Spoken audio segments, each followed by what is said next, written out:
Ladies and gentlemen, the story you are about to hear is true. Only the names have been changed to protect the innocent. Fatima Cigarettes, best of all long cigarettes, brings you Dragnet.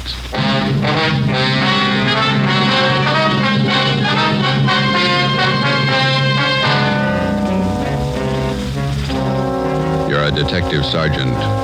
You're assigned to Narcotics Bureau. A vicious criminal has resumed operations in your city. His profession, dealer in narcotics.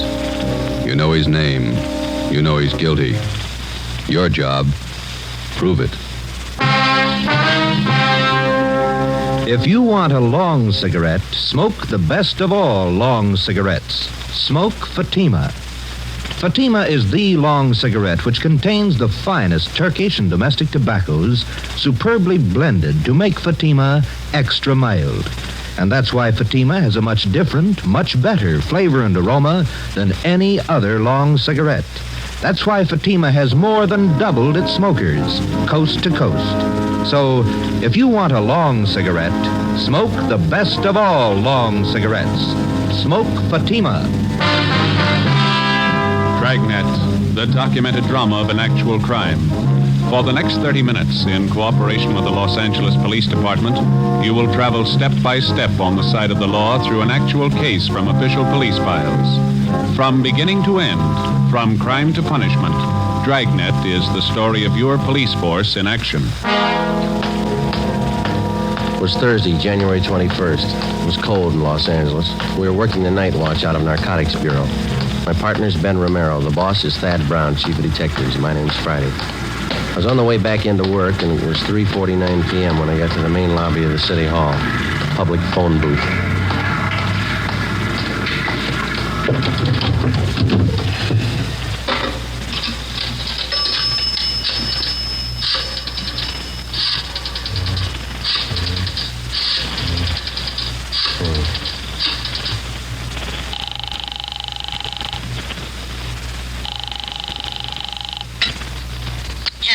Hello, Ma, this is Joe. Joseph, you said you were going to be home at 4 o'clock. Oh, I couldn't help it, Ma. They changed the schedule. I got my stuff all right. Thanks for packing it. Well, I put your socks and your clean T-shirts on the bed. Did you put them in your bag? Yeah, I got them. Got them off the clothesline right after you called. They weren't quite dry, or I would have packed them for you. I got them all right. Listen, Ma, I'll call you whenever I get the chance. Now, don't worry. How long are you going to be gone? I haven't any idea. Maybe a month. All depends.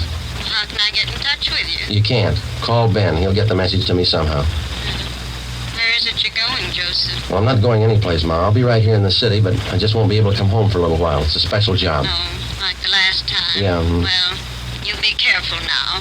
Watch what you order when you're eating out in those awful restaurants, Yes. and get your rest. Yes, you ma'am. need plenty of rest. Yeah, okay, Ma. I'll be all right. I was shopping today. I bought a nice loin roast for dinner tomorrow night. Now, you won't be here. Why don't you invite the neighbors over? The Newtons? That'd be good company for you. Well, maybe I'll ask your Aunt Elizabeth over. Yeah. Now, don't worry. If you want to get in touch with me, you deliver the message to Ben, okay? Yes, all right. What kind of work you be doing? It's going to be dangerous? Oh, it's just another job, Ma. It'll work out. I'll call you when I can. All right, Joseph. Be careful now. Take care of yourself. Yeah, you too. Goodbye, Ma. Joseph. Bye.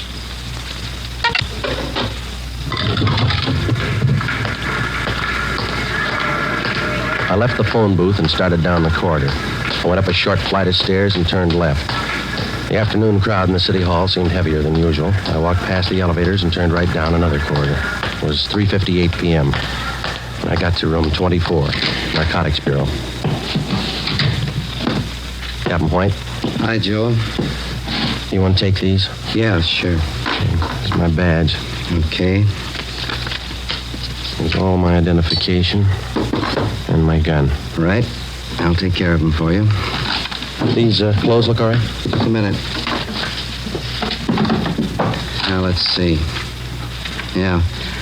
I don't like that tie. Romero, Yes, Skipper? let's see your tie. Yeah, swap with Friday, will you, Ben? Christmas tie's pretty loud. Mine's not. That's the idea. Here. Here's some stuff to carry in your pocket. Social security card, ID card, all made out to Joe Kyber. And some book matches from St. Louis, a couple from Reno, Nevada. Okay. You pick up another gun? I loaned him my .25 automatic. It's small. It's easy to carry. Suit yourself. I don't have to tell you to be careful. No. It's a chance we've been waiting for, Joe.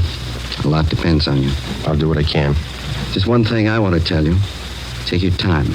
Take all the time you need. Don't push it. I understand. No time limit. Your time's up when they find out who you are. Captain Lynn White and I left the Narcotics Bureau together with Ben and Johnny Bingham. We went down the hall to the office of Chief of Detectives Thad Brown. As in most major narcotic cases, the plan involved the coordinated work of all three offices, the federal, state, and our own local bureau. The operation involved a great many men and a lot of time. When we got to the Chief of Detectives' office, two men were with him. Bill Craig, the agent in charge of the Federal Bureau of Narcotics for the Southern California area, and Inspector Virgil Beckner, head of the State Narcotics Bureau for our district. All of us had one common goal, the apprehension and conviction of two men, Arthur Belmont and Ralph Costello. The first man on the list, Ralph Costello. Chief Brown outlined the overall plan. Craig, your federal men have been tracking Costello off and on for 3 years now. Beck's of your state agents. Same for our men. This time we can't afford to miss. You figure an undercover man working locally? That right, Chief? Yeah, Craig, you'll start right from the bottom, work up the line till he gets to Costello if he gets there. Beck? Where are you going to start? Captain White, would you lay it out for Beck and Craig? Yeah. Friday here's going to handle the job. He's got his full instructions. Joe, you want to fill him in? All right. I'll make my first contact tonight. I'll meet in a bar down on South Pico with another one of our undercover men, Benny Arredondo.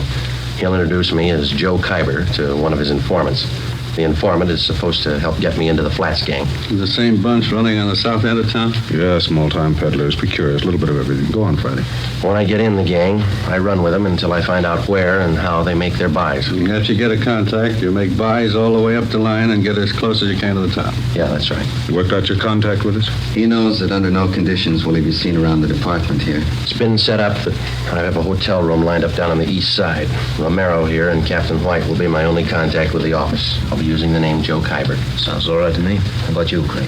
How about that informant Friday? Can you count on him? Arredondo thinks a lot of him. He says he's a good man. He's the first rung on the ladder. He's got to be solid. Well, if he's not, we won't have far to fall. Depends on how you look at it. You can kill yourself in the bathtub. 8 p.m. Thursday, January 21st. I checked in at the Casino Hotel on Terminal Street.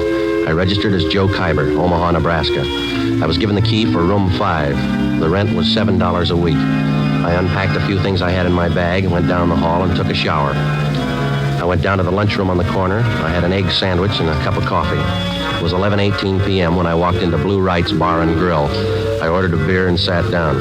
I watched the missing persons program on the television set above the bar.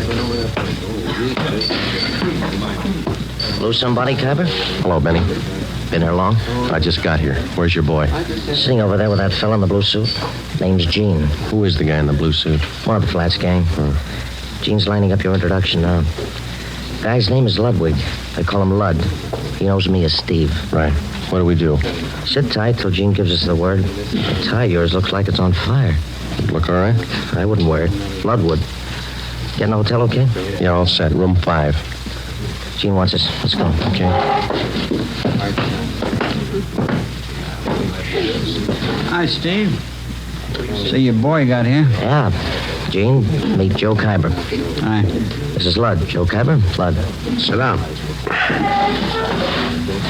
You like the fights, Kyber? Yeah. I got nothing out here in that line. I used to go to the Garden when I was east. I got some fine cards at the Legion. Where? Hollywood Legion, Friday night. Some classy-looking fighters out there.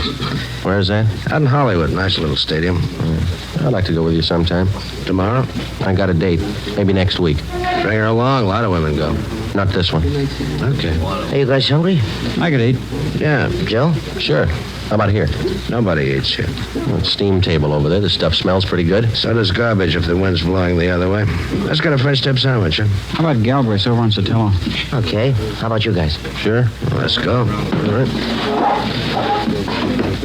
You from the East, Kyber? Omaha, Memphis, all around. Yeah. You don't talk very much. You do. You talk tough. Are you tough? Sometimes. This place we're gonna go eat, sometimes the meat's tough, too. Yeah? Just like a piece of tough meat, you can always cut it down to size. The following week at the fights, I met some of the other members of the Flats gang. They were a typical group of hoodlums. Unlike fiction writers have portrayed them, generally gangs of this type do not operate under a gang leader. Each member considers himself the best of the lot. For all practical purposes, they didn't need a leader. But as in any group, some men are more dominant than others. Lud was one of these.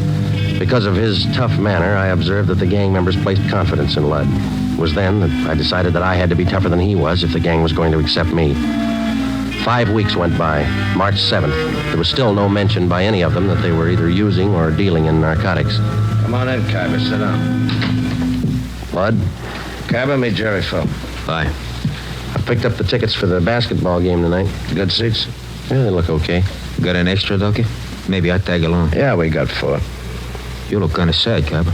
He always looks that way. First he was tough, now he's sad. Oh, you and that mouth. You know it all, don't you? No offense, you look a little low. I don't know about you, Kyber, but I'm a little under par. I'm going to have myself a pop. You interested? No, I don't use it. Why don't you try it? You might get a kick out of it. I have. It's all right going up, but it's nothing coming down. That's where you make a mistake. Stay up. Don't come down. Fella. You heard what he said, Jerry. You don't like it. How does he know? He never stayed up long enough. Take your pop and shut up. You talk about Kyber trying to be tough, you think you're the big wheel around here. That's enough. You ought to quit giving orders, Lud. You know better than the rest. Look, little man, knock off that kind of talk and keep us both happy. Sure. The boss, man. You know, I got one positive way to shut you up. Why don't you two quit it? This concerns me and Phil. You keep your mouth shut. Well, don't get mad at me. I only wanted to save an argument. Can it, I say? Now, look, big mouth, you can push Phil around, but not me. Now you're playing the tough guy again, ain't you? Why don't you go over there and sit down, huh? You sit me down, punk. All right, now listen to me, both of you. I'm tired of being talked down to like a junior member of the firm. You either treat me equal or leave me alone. You understand? You had it coming, Lud. Yeah. I'll put that bottle down, Lud. Where'd you get the gun? To carry that thing right along? Right along. Put it down, Lud. Okay. I'm long on memory, Kyber. Remember that. Yeah, and I'm real short on patience with you. Well, I still ain't had my pop. Better hurry. I don't want to miss the game. You got good seats, huh, Kyber? They're not too low. I can't see nothing if they're too low. Don't worry. You'll be high enough. 2 months went by. By playing the tough guy, I gained a great deal of prestige in the eyes of the other gang members. Jerry Fell made sure that all the members heard about that episode up in Lud's room. Dealers and users of narcotics rarely carry guns. The members of the Flats gang were small-time peddlers and users. They're referred to as mules or small fry. When they found that I carried a gun at all times, they were impressed. They considered me one of them. Since the very beginning of my undercover work, I met weekly with Ben Romero and Captain Lynn White of the Narcotics Bureau. I would be picked up at a different location each time, making sure that I wasn't followed, and we would remain in the car and drive around in a remote section of the city discussing my progress with the gang. During this first 3-month period, under the pretext that I had clients to furnish, I made 2 small narcotics buys, one for $13 and one for $8. As soon as the purchases were made, I would mark them for identification, contact Ben, and then turn the narcotics over to him to be booked as evidence by the property clerk at Central Division. Another month went by. Thursday, June 5th, 11 p.m. We had just returned from the midget auto races, and we were sitting around in Lud's room. You mentioned something out at the races, Kyber. Now what's on your mind? I told you, Lud, I need a half a dozen caps right away. I got people putting the bite on me. Old customers. How old can they be? You only been out here 5 months, remember? When they're hooked, they get to be old customers in a month. I fixed up 2 buys with Morse for you. Tony says he can't handle anymore. Hasn't got enough around. You got on board late, you know. All of us are ahead of you. Tony can get more. Who's his source? A couple of guys. I know him. How about an office to one of them? You deal with Tony. You said he hasn't got enough. That's right, I did. Okay. How much do you want? They're your customers. What's it worth? They'll pay. What's the guy's name? Costello's one of them. He'll have enough for you. Who's the other guy? You deal with Costello for now. Where can I meet him? Morse will set it up for you. I got to meet him in an hour. Come in. Police officers. Shake it down the hall.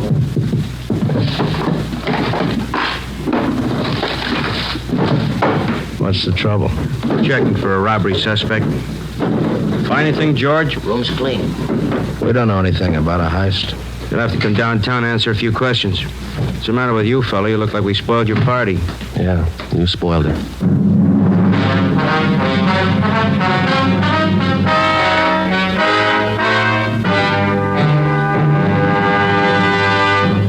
You are listening to Dragnet, authentic stories of your police force in action.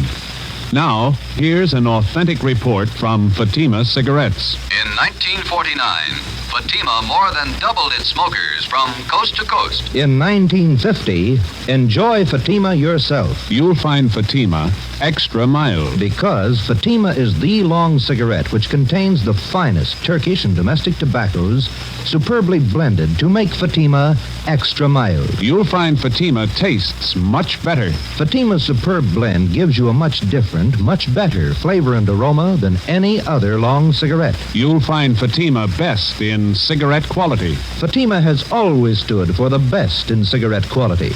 For a new year of greater smoking enjoyment, buy Fatima in the appealing gold and yellow package.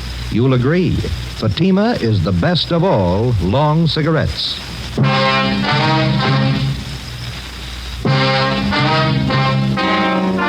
The chance of my being picked up while working on an undercover assignment was one which all of us had considered. Since only a handful of men out of some 5,000 working police officers in the department knew anything about our narcotics investigation, we knew that such an occurrence was not impossible. It's one of the chances we had to take. In this instance, we lost, and the critical meeting with one of the men we were after was forestalled. How long our detention at police headquarters would delay my meeting with Ralph Costello was anybody's guess. Could mean weeks or maybe months. I was booked on suspicion of 211 PC robbery. So was Ludd. The next afternoon, I was taken from cell block 10D2 to the interrogation room. Come on in and sit down, Khyber. How are you, Friday? It was a tight squeeze. The booking number's been canceled, Joe. Prince been stopped. Those two men from robbery who pulled me in, Wynn and Donahoe, I thought I was in trouble for a minute. They had no idea you were in that room. Once they got up there, they had to follow through. Well, they played it right. They remembered their etiquette. If either one of them had said hello before you did, you might have been in big trouble. Well, I'm in big trouble anyway. I had a meet all set with Costello. Almost set, anyway. Just a case of bad timing on that pickup, huh? Well, if they'd have got there 2 hours later, it might have been different. Well, how do you stand now? How close are you to Costello? I need some more money. I got to pay off Ludd. And he'll take you to Costello if you pay the right price? Yeah. Ludd's working through Morse. You know about him. Remember, Friday, if there's any questions when you get back to that gang, you were booked for CCW. You're out on bail. Yeah, I got you another gun, Joe. 32 automatic, okay? Yeah, thanks. I couldn't go back with the same one. What about the federal and state men? How are they doing? Pretty good. Federal men picked up Costello in Fresno. He was connected with the sale of 6 cans of H. Mm-hmm. That much heroin up there. No wonder Ludd can afford to hold me up. He knows there's a shortage down here. Case isn't too strong against him. When it looked definite that we had him, they were going to call you off. He's out on bail. Costello's back down here now. Yeah. Seems like we get our hands on the guy, but we can't hold him. Narcotics in their possession or under their control. That's what the book says. That's the way we got to get him. We'll get him that way. It's up to you now, Friday. Stay with it and keep your chin covered. Well, if you need anything, Joe, call. Your mother's been over at the house for dinner a few times. She's okay. Thanks. Tell her I'm all right, will you? Sure. She worries a lot about you, Joe. Anything happened to you, it'd just about kill her. That makes 2 of us. I'll see you. Before I left the city hall, Captain White drew out some more money from the Secret Service Fund. This fund is for the sole purpose of undercover work. This latest amount was for the narcotics buy that I hoped to make with Ralph Costello. An hour before I left, Ludd was released on a writ that he had arranged for. Saturday, June 7th, 9 a.m. I checked back into my room at the Casino Hotel. During the 3 weeks that followed, I kept asking Ludd to arrange a meeting for me with Tony Morse, the next man on the ladder on the way up to Costello. Ludd kept stalling me. Another week went by. Captain Lynn White, Ben, and I held our regular weekly meetings. On July 6th, Ludd told me that a meeting with Morse had finally been arranged for 8 p.m. that night. I called Ben and told him I'd meet him and the captain immediately after I talked with Morse. At 8 p.m., following the instructions Ludd had given me, I was in the downstairs waiting room at the subway terminal at 5th and Hill. I was told to wait by the apple vending machine.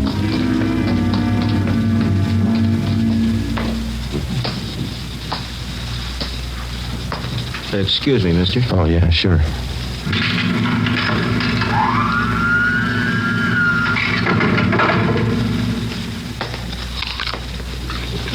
Khyber? Yeah, you Morse? That's right. Want an apple? No, thanks. Well, sit down. All right.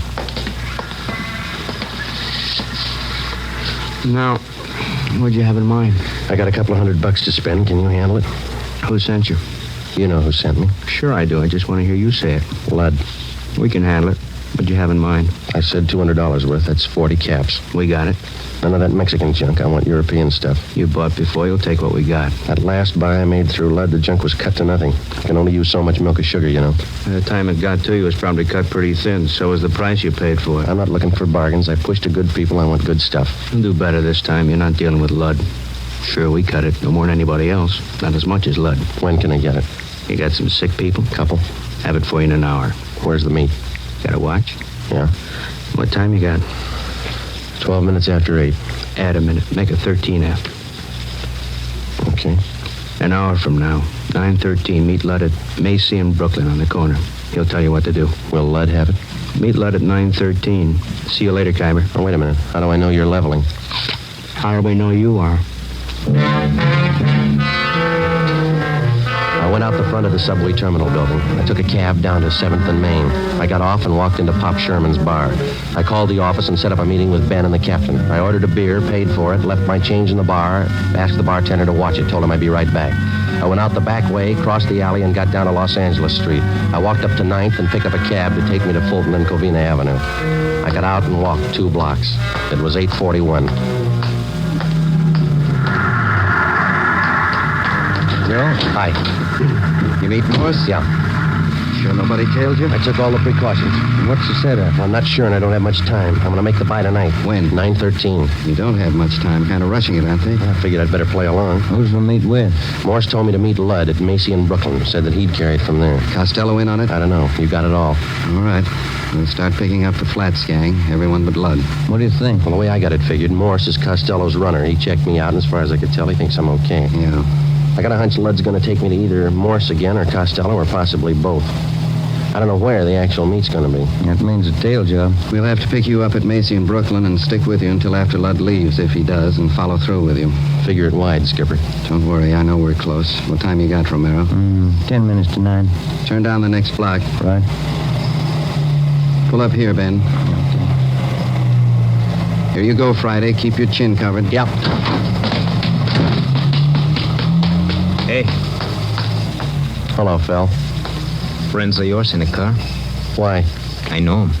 They ain't friends of mine. I didn't say I knew him. I don't know the guy driving, but the other guy, I seen him lots. Just about 4 weeks ago, we all seen him, huh? That fuzz, white, narcotics man. Oh, yeah. Well, they've been riding me since they picked me up with a gun. Won't do, cop. Narcotics man ain't got nothing on you. That was robbery, remember? They got a make on me from Nebraska. They've been on me ever since I got here. That figures. You're one of them. All right, look, Jerry. I'll argue with you later. I'm in a hurry. I got to meet Lud. I tag along. I want to see Lud, too. You gonna spill to Lud about what you think? Maybe. I figure I owe it to him. I known him a lot longer than you. I know he ain't no cop. And you're sure that I am? I know you are. Let's see what Lud thinks. Yeah. All right, come on. On your feet. Get out. I looked at my watch. It was 2 minutes to 9. In 15 minutes, I had to meet Lud. I had to hit Jerry Fell. I couldn't take the chance of him getting to Lud before I did. I couldn't leave him. I couldn't take him with me. I pulled him to his feet and half dragged and half carried him 2 blocks before I spotted a patrolman. Hey, officer! Officer, over here! Yeah, what's the trouble? I'm Friday, Central Narcotics. Yeah. Take this man and get him downtown. Contact Chief Brown. He'll identify me. Serial number 2288. Friday, Narcotics. The suspect's name here is Jerry Fell. You got it? Yeah, you got some kind of identification? No, I haven't. Not a thing. It's a special duty. I'm sorry, I don't know you. Have to hold you till I call in. All right, but hurry, huh? Call box right here.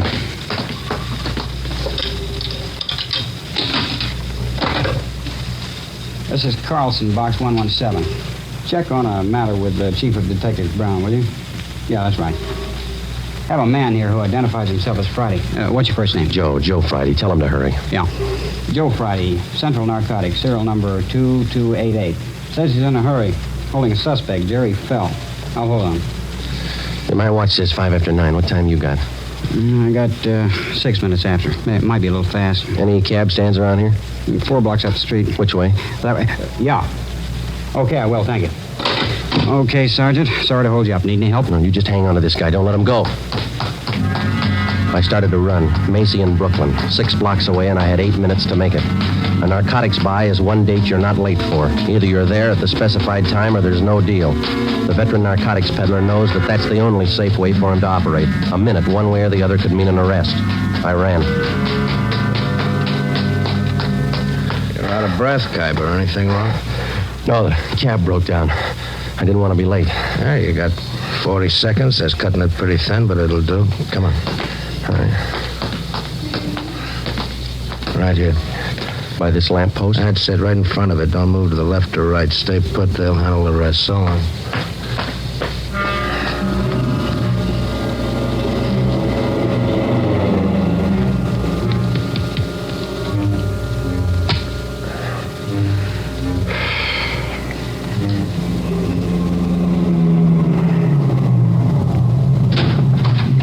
Get in, Khyber.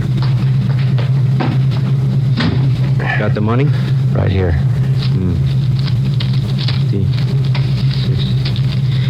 200. Here's your package. Okay. That's it. Joe Khyber, meet Ralph Costello. Hi. Hello. Out this side, Khyber. Okay. I'll see you.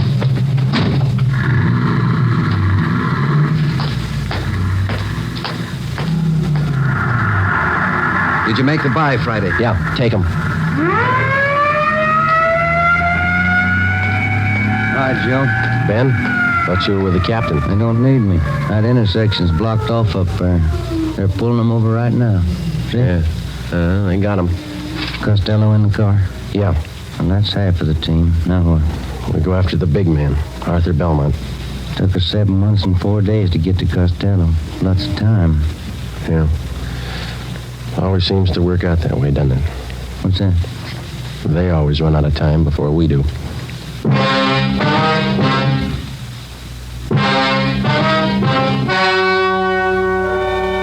The story you have just heard was true.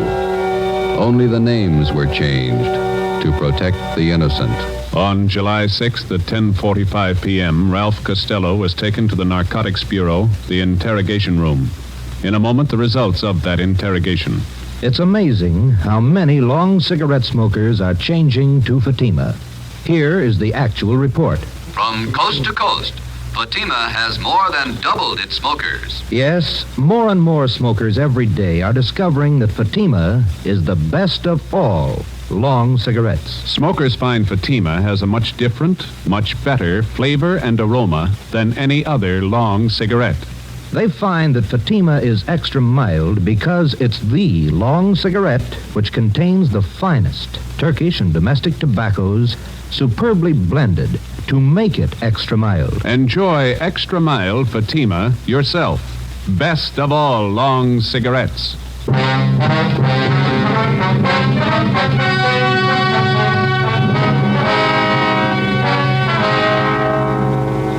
With the promise of the United States District Attorney that his prison terms for the possession and sale of narcotics would run concurrently rather than consecutively, Ralph Costello agreed to furnish us vital information concerning the #1 narcotics dealer on the Pacific Coast, Arthur Belmont. Next week, the big man, Arthur Belmont.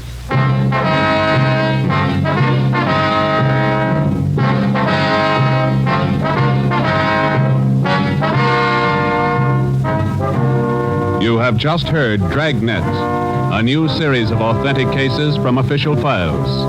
Technical advice for Dragnet comes from the Office of Chief of Police W.A. Wharton, Los Angeles Police Department.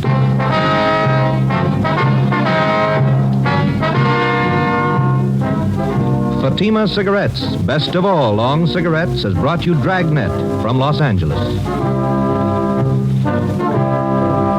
Hear Mr. and Mrs. Ronald Coleman in the Halls of Ivy tomorrow evening on NBC.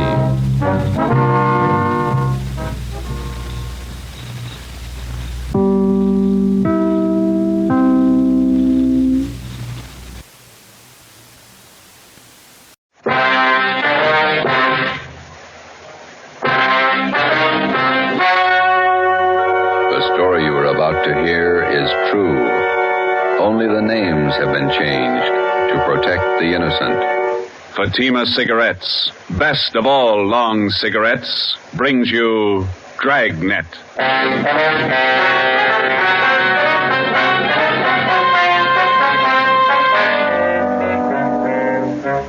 You're a detective sergeant.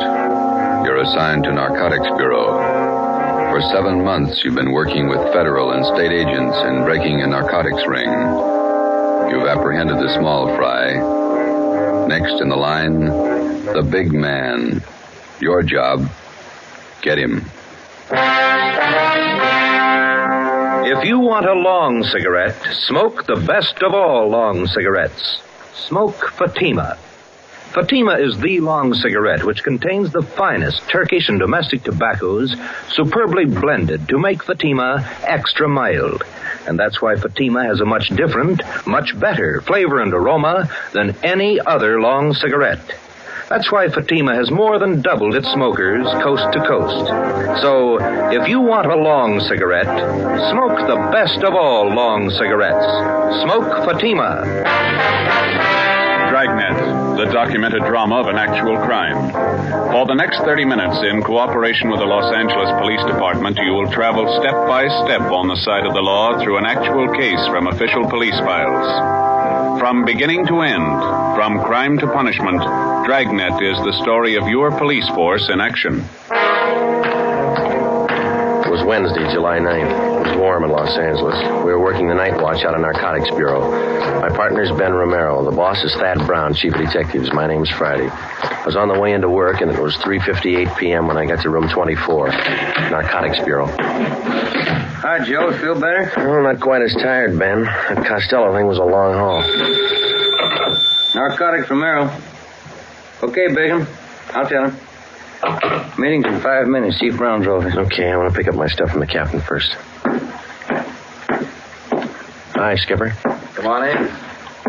You look a little better, Friday. Get some rest? Yeah, and a couple of good meals. That's the trouble with the Flats gang. They never knew where to eat. Sit down, Joe. I want to talk to you. We got a couple of minutes before the meeting. You'll probably be getting this all up and down the line from here in. Just want to let you know that we think you and all the men in the operation did a fine job. My part wasn't much. You did more than I did. No, we all worked, but you had the dirty end of it. Good job. Here's your equipment. You'll need it now. Oh, yeah, thanks. Badge, your ID card, your gun, 6 shells, that's all of it. Mm-hmm. That's it, thank you. You're back at it. Yep. Here's one for you. Look at this. What's that you got? Mug shot of a girl picked up in a narcotics raid last night. Oh, a pretty girl. Long blonde hair, beautiful eye. She looks young. High school girl? She was when that picture was taken, 1947. She was 16. Here, look at this one. Yeah, same girl. Yeah, that's the way she looked at 11:30 last night when we picked her up. She looks 50. 19 years old. 3 years on heroin. She might as well be dead. She is. 8 o'clock this morning. Let's go. It's time for the meeting. You just looked at the best reason I know of for getting Belmont.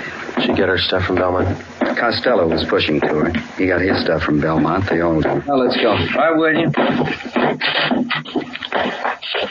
Anybody brief you on the Costello interview, Joe? No, not yet. Chief Brown will fill you in. Here we are.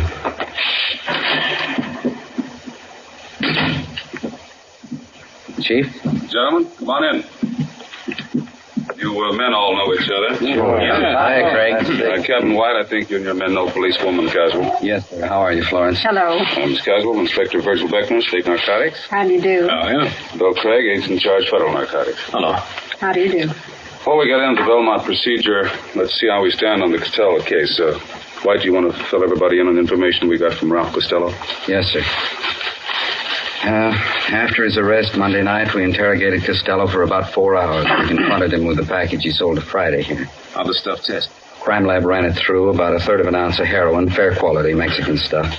The man we picked up with Costello, Tony Morris, was questioned as well. He corroborated Costello's story. What'd you get from him? Well, he told us he had a great deal of information on the big man in the operation, Belmont. But he wouldn't tell us a thing unless we made a deal with him. What kind of a deal? He wanted everything.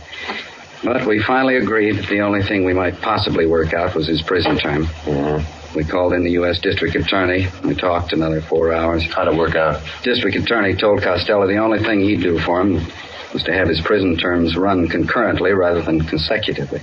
Not much to pay for what we got. Costello gave us enough to enable us to start moving on Belmont right away. We've had his MO confirmed. We've got a list of most of his pushers. Now we can get to him. Any definite plan, Chief? White and I have been talking it over here with Craig, and Beck. We worked out what we think might be a pretty good plan. Craig, do you want to lay out how your men are going to handle it from the federal end? We'll work from out of town to the center here.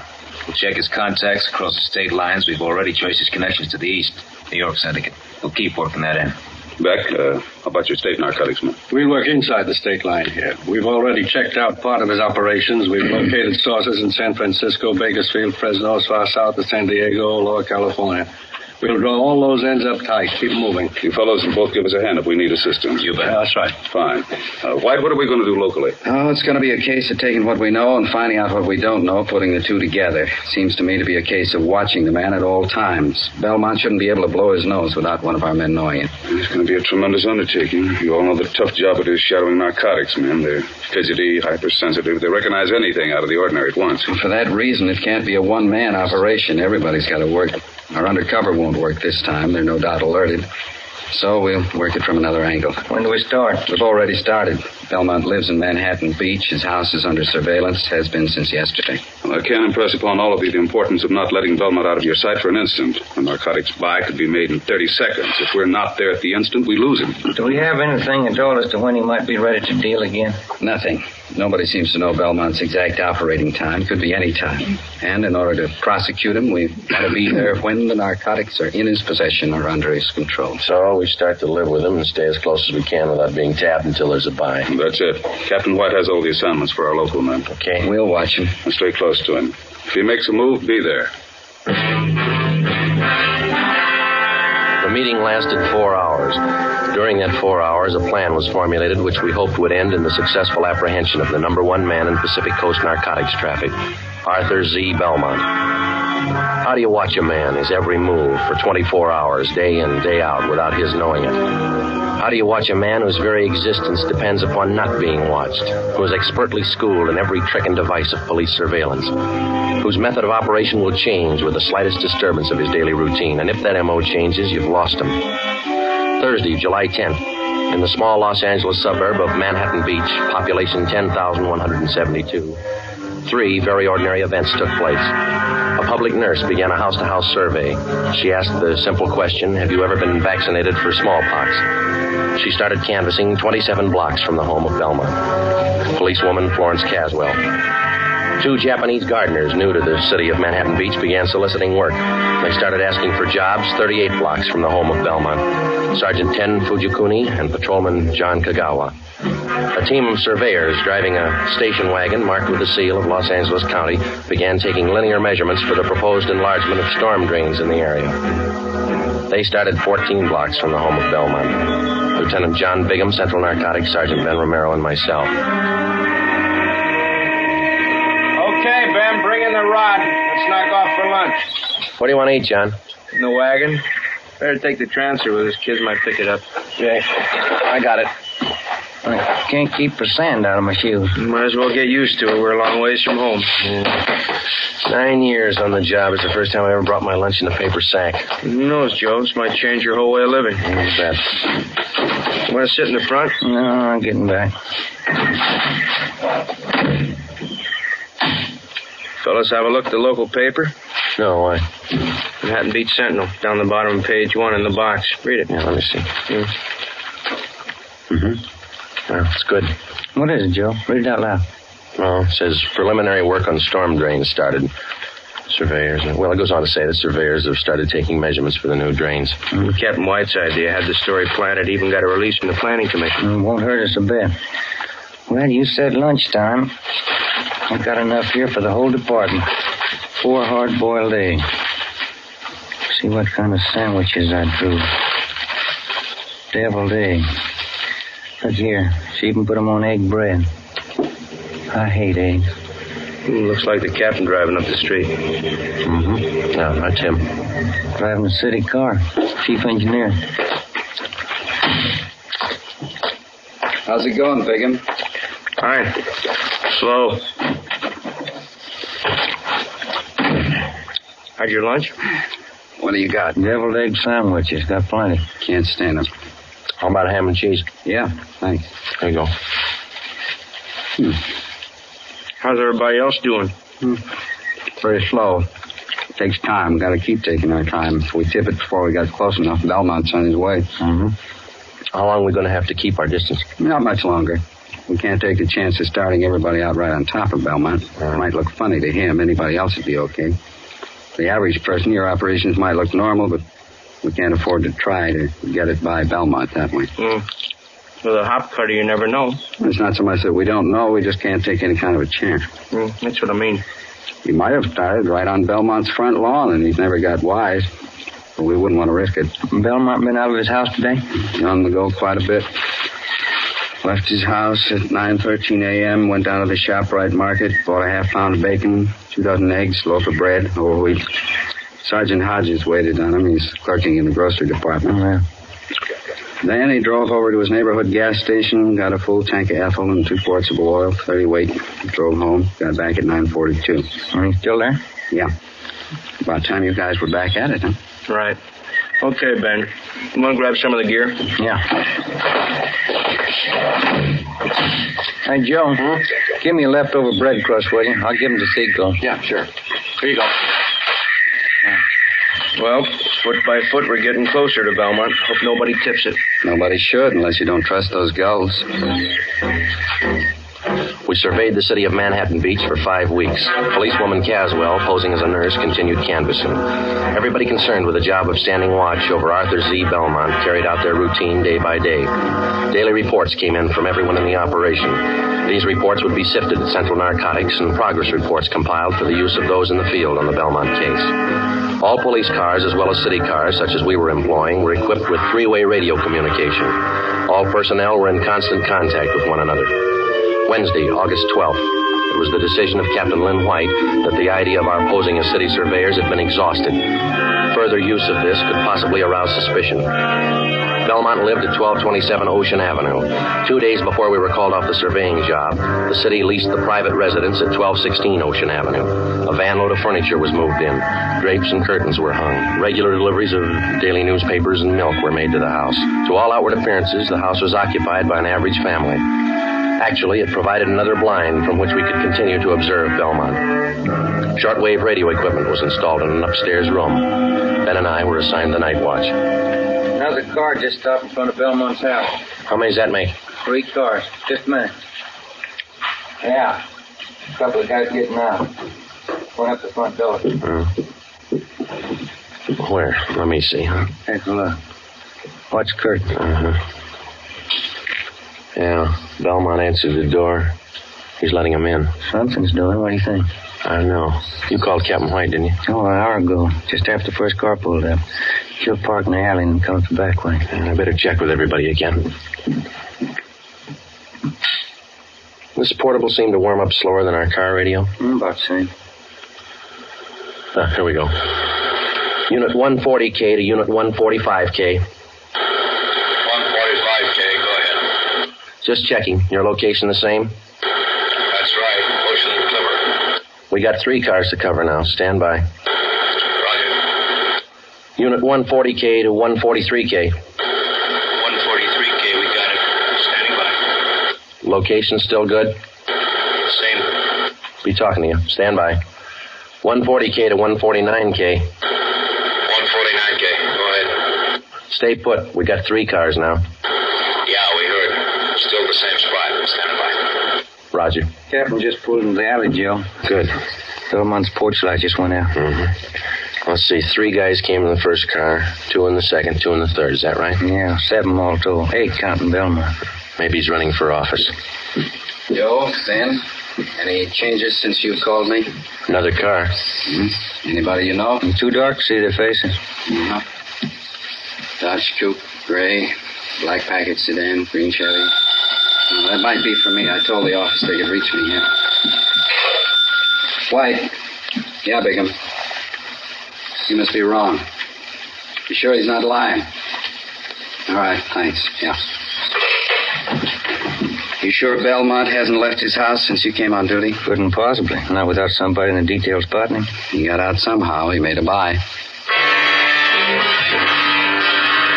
Captain White called the office and talked to Benny Arredondo, our narcotics undercover man. He confirmed the fact that somehow Belmont had a meet and successfully completed a narcotics transaction. None of us could figure how, and we didn't know when the meet took place. Arredondo told us that the buy had been made sometime in the past 10 hours. The arresting officers had recovered a portion of the narcotics, 2 bindles of heroin. They were found in the possession of one of Belmont's runners, Archie Scott. I can't figure it. What do we do now, Skipper? Sit tight and watch those 3 cars in front of Belmont's house over there. Maybe he didn't have to leave the house to make a buy. That's the way I got it pegged. Those cars down there, those are the first visitors he's had in the past 24 hours? As far as anybody knows, we watched it close. Sometimes it's like that. It looks like somebody's coming out over there. 2 guys. How many in there? 8, counting Belmont. All right, Friday. Get to the cars. Yeah. They started to move out yet? No. 5, 6, 7. That's all of them. They're heading for the car. Yeah. Looks like a three-way switch. We'll see when they start to move out. Attention, all units and special details. Stand by. Here's the license number, Joe. Oh, good. I knew those. Thanks. Green Chevy's headed south. Black Packard's going north. So's a Dodge Coupe. Uh-huh. Dodge turned left at the corner. It's headed east now. Got it. 140K to all units and special detail. Unit 149K. 149K, go ahead. 1946 green Chevrolet sedan, license 61 William 852, headed south on Ocean. Roger. Unit 145K. 145K, go ahead. 1947 gray Dodge Coupe, license 1X-Ray 1898, headed east on Clipper Street. Roger. 143K, come in. 143K, yep. 1939 black Packard sedan, license 6 Mary 6778, headed north on Ocean. Roger. Got him spotted. Could be a dry run. Couldn't afford to chance it either way. Nothing to do now but wait it out. That's right, and pray for rain. It was 8 minutes past 8 p.m. We sat back and waited for the reports to come in from the cars. At 8:25 p.m., 17 minutes after the alert was broadcast, Unit 149K reported in on the gray Chevrolet sedan. The car and its occupants were thoroughly searched. No trace of narcotics was found. 8:42 p.m., 34 minutes after the alert. Unit 143K to 140K. 143K, go ahead. On that 1939 Packard sedan, license 6, Mary 6778. Check them down. Nothing. They're clean. 8:50 p.m., 42 minutes after the alert. The report on the third and final car came in, the 1947 gray Dodge Coupe. That's it. Not a trace of narcotics in any of those 3 cars. Belmont beat us. Tough luck. It's going to be tougher. Now he knows we're after him.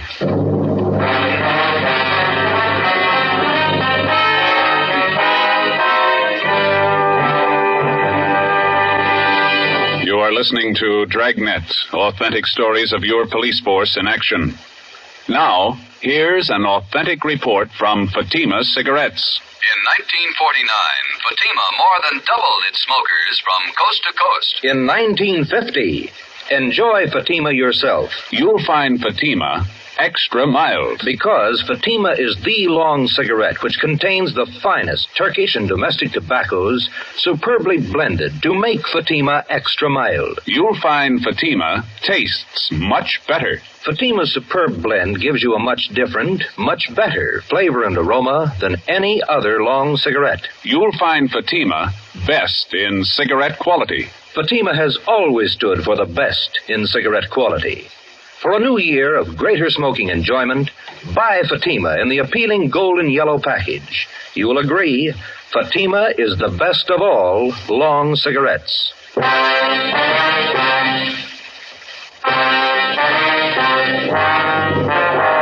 The 3-car switch. 3 cars arrive at a given point at different times. The meet takes place. The drivers of the various cars leave the given point at the same time. Each drives away from the point in a different direction, making it 3 times as difficult to follow them. The practice was not new to the Narcotics Bureau or the dealers in narcotics. It usually includes the dry run, in which the actual mechanics of the narcotics are carried out, but neither the merchandise nor the money is on hand. This practice forces the narcotics officer into pure guesswork. If the officer doesn't follow up, the buy could be successful. If he chooses to follow up, he takes the chance of exposing himself and tipping his hand on a rehearsal. In the case of this particular car switch, we lost. But taken in the car roundup were 7 of Belmont's trusted runners. 6 of these men refused to talk, but the 7th, Clifford Bissell, gave us a lead to one of Arthur Belmont's most trusted friends. His name was Floyd Ketchel. He and his wife lived at 357 Evergreen Drive, Linwood. It's a nice house. Yeah. Yes? Police officers, we'd like to ask you a few questions. What about? Well, as you probably know, there's been a series of burglaries here in your neighborhood. No, I didn't know. Oh, yes, quite a few. Would you mind if we came in and talked to you about it? I don't know anything about any robberies around here. Everything's okay. This is just a routine check, Mr. Ketchel. Everybody else in the neighborhood's cooperating. Only take just a minute. All right, you can come in, but I have to leave in about 15 minutes. Thank you. Well, you have a nice place here, Mr. Ketchel. Yes. Now, what was it you wanted me to help you with? You know a man by the name of Clifford Bissell? No. How about Arthur Z. Belmont? Who? Arthur Z. Belmont. Bissell says you and Belmont are good friends. I don't understand this. I thought you wanted to ask me about some robberies. I wonder if you'd mind rolling up your left sleeve. I'd like to look at your arm. What for? You're a user, aren't you? No, I'm not. Then you know what we're talking about, don't you? No, I don't. Do you have any narcotics here in the house? Certainly not. You mind if we look around? Why do you want to search the house? Why won't you show us your left arm? Floyd Ketchel would admit nothing, but he allowed us to search his home and grounds. An extra detail of men was called out to aid us in the search. We covered every foot of the acre of ground. This took 2 days. We found nothing. On the 3rd day, under the flooring of an upper bedroom of the Ketchel home, we found Ketchel's plant. He was using heroin. You want me to call Belmont, is that the idea? That's right. We want you to set up a meet with him. I'm not going to rat on Art. He's a friend of mine. Suit yourself. We found your plant there. We've got you. You'll be the fall guy. You mean I take all the heat? Why not? Bissell put the finger on you. We got to have somebody.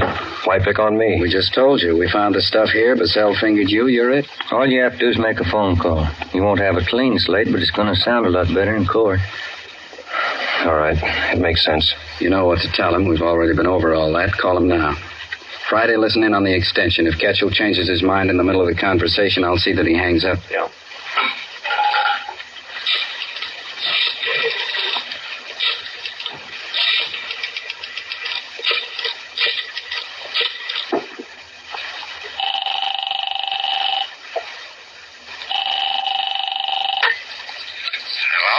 Hi, Art. Floyd Ketchel. Hiya, Ketch. Fine. How's Edna? She's fine, Art. Say, I got a friend on his way to Honolulu. Uh-huh. He wants to take a little package along. Gotta have it. You know him? Is he okay? Yeah. Old friend. You sure? Yeah. Have to be pretty careful. Got hit Wednesday night down the beach. Yeah? Who'd they get? Bissell and 6 guys from New York. Got off easy. It was a dry run. I didn't know that. Nothing in the papers. Hasn't hit yet. It will. How much do your friend need? Going to be in the islands for quite a while, so there's a couple ounces should do it. You got the money now? He's good. Can you swing it tonight? Boat leaves from San Francisco day after tomorrow. Hasn't got much time, has he? Okay, you want to pick it up? Yeah. All right if I bring him along? I want you to meet him. Good customer. If you're sure about him, yeah. 8:30 at the store. We'll be there, Art. 1,100 cash. Yeah. Better be okay, Ketch. He is. Better be. I had one dry run this week. I can have another. 3:22 p.m. We took Mr. and Mrs. Floyd Ketchel back to Central Division, where they were booked on suspicion of violation of the State Narcotics Act. 4 p.m. We met in the office of Chief of Detectives Thad Brown. You need $1,100, is that right? Yeah, that's right. How much was in the Secret Service fund? $223. Allotment for this month's all gone. Well, where'd you get the rest of it? You haven't got it all yet. Romero's the banker. How you got it figured, Ben? Well, let's see. I got it all written down here. First off, we got $223 cash. And these fellows all gave us their personal checks. Jack Donahoe and Robert gave us $200. Johnny Begum put up $100, and Captain White's in for $150. Joe put in $35, and 22's all I could swing. That's $720. You need $380, right? Yeah, that's the way I got it figured. Okay, I think I can make up the rest. How about Wynn's Cadillac? He loaned it to you? He's out getting it washed. It's 41, isn't it? Yeah, sedan. A little old, but it looks good when it's washed. Flashy. Oh, that's what you need. You going to make the byway? Yeah. Ketchel will be with me. Okay, it's all here, $1,100. Yeah, we've only got one hitch. It's 5 o'clock and the banks are closed. Yeah? Not much time to run around getting checks cashed. It was 5 p.m. We had 3 hours to cash $720 in personal checks. We split up and covered every possible place in the city where we were known and where we knew they would cash them. By 7:45 p.m., we had the $1,100 in cash. The serial number on each bill was listed and the money turned over to Captain White. The scene of the meet was a hardware store on East 9th Street, which Belmont used as a front. Belmont's hardware was located in a small neighborhood shopping district. On Friday nights, the stores remained open until 9 p.m. Promptly at 8:30, Captain White and Floyd Ketchel pulled up in front of the store and went in. Ben and I waited in our car a half a block down the street. It was 8:35. There they are. They're coming out. Must have made the buy. Starting the car. Here they come. Watch for the skipper's signal, huh? Yeah. There it is. Let's go. Okay, pull over here. Come on.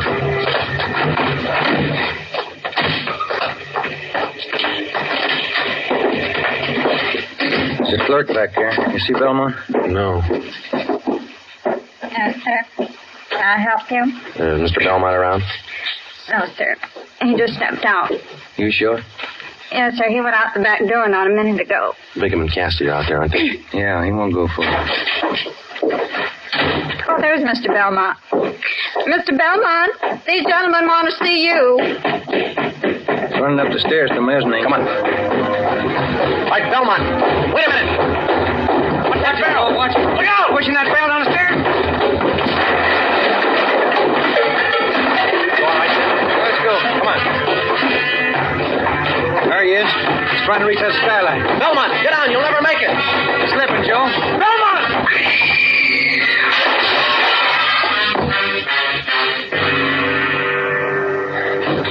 Come on. He didn't do that showcase any good. Yeah, he's through. Piece of that glass is right through him. Yeah, it's a rough way to go, isn't it? Yeah. At least narcotics didn't kill him. Didn't it?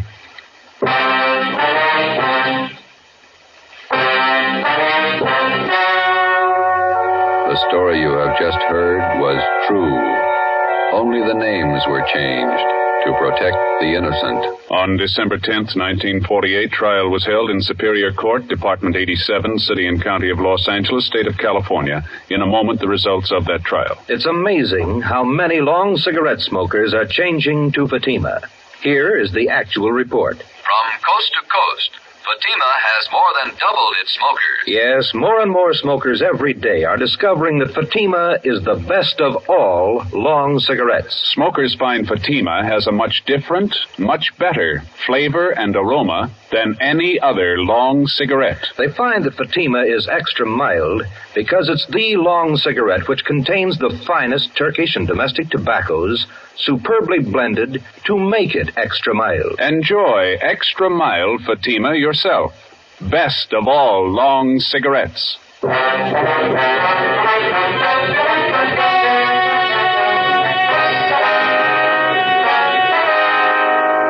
members of Arthur Z. Belmont's narcotics gang were finally rounded up by federal, state, and local authorities. All 12 were tried and convicted of violating the Harrison Act and the State Narcotics Act. They received sentences as prescribed by law and are now serving their terms in state and federal penitentiaries.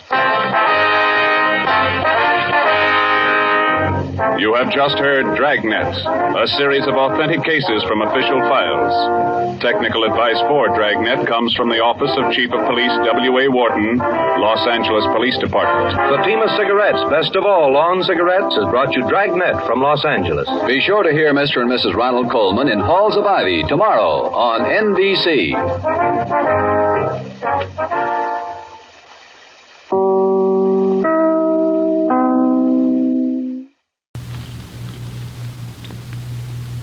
Ladies and gentlemen, this program is for you, not your children. The subject is of vital importance to you as parents. This is the story of a vicious man.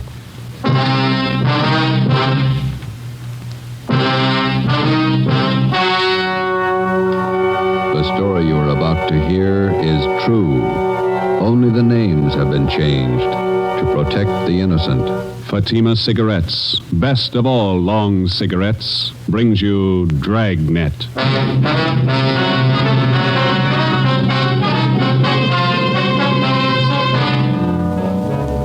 You're a detective sergeant. You're assigned to homicide detail. 2 small girls are reported missing.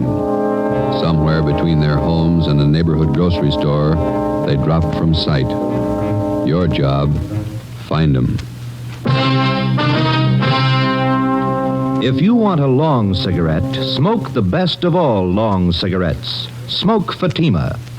Fatima is the long cigarette which contains the finest Turkish and domestic tobaccos superbly blended to make Fatima extra mild. And that's why Fatima has a much different, much better flavor and aroma than any other long cigarette. That's why Fatima has more than doubled its smokers coast to coast. So, if you want a long cigarette, smoke the best of all long cigarettes. Smoke Fatima. Dragnet, the documented drama of an actual crime. For the next 30 minutes, in cooperation with the Los Angeles Police Department, you will travel step by step on the side of the law through an actual case from official police files.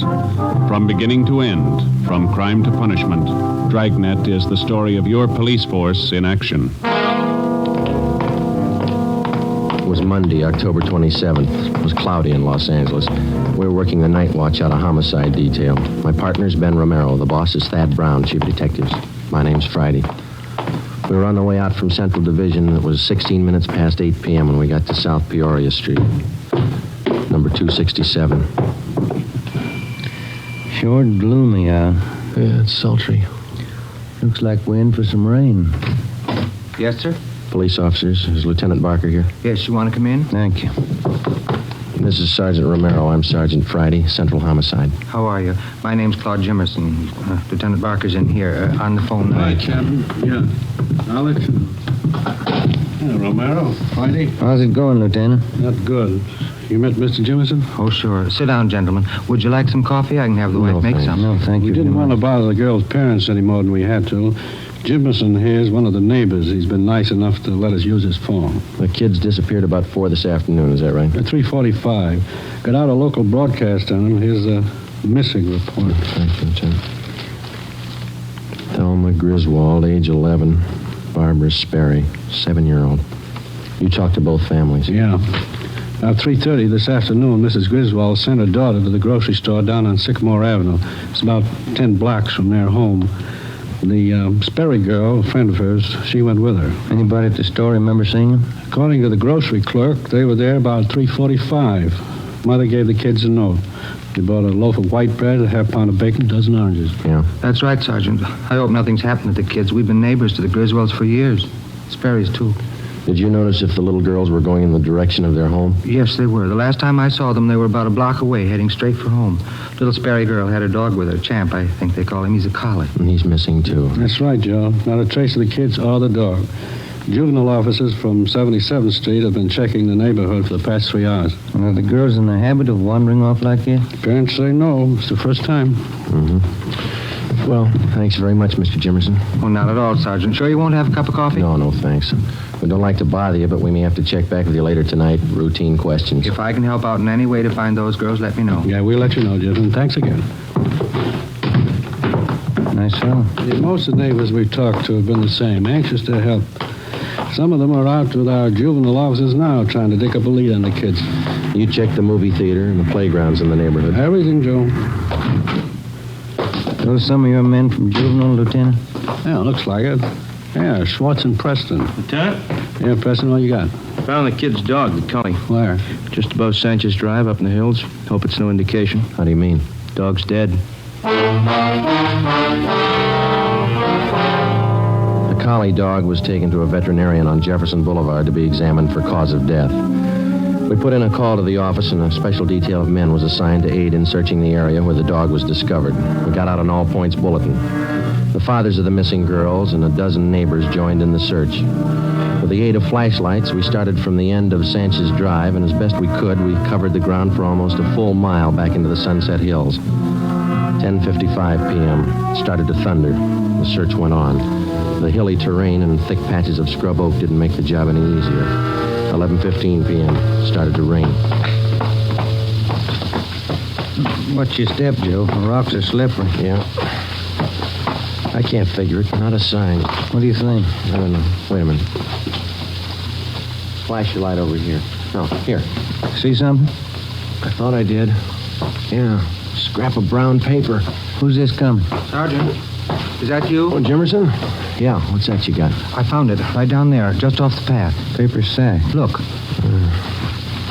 Loaf of bread, a few oranges, package of bacon. Where'd you find it? Right down there. Mr. Holmquist and me, we were heading back for the cars when I saw this bag lying to one side of the bush. We'll take it, Jimerson. Thanks. Let's go, Ben. That means that Barbara and Thelma were up here today. You haven't mentioned that to either one of the girls' fathers. No, I haven't. Good. They're having a hard enough time as it is. Friday, Ben, see him for a minute? Yeah. Excuse us, Mr. Jimerson. Certainly. Yeah? Schwartz and I checked with the vet who examined the dog. What'd he say? Says the dog was beaten to death. We made another attempt to continue the search of the Sunset Hills area for the two missing girls, but the heavy rain and the darkness made the job impossible. The rain had also destroyed the physical evidence at the spot where we had found the grocery bag.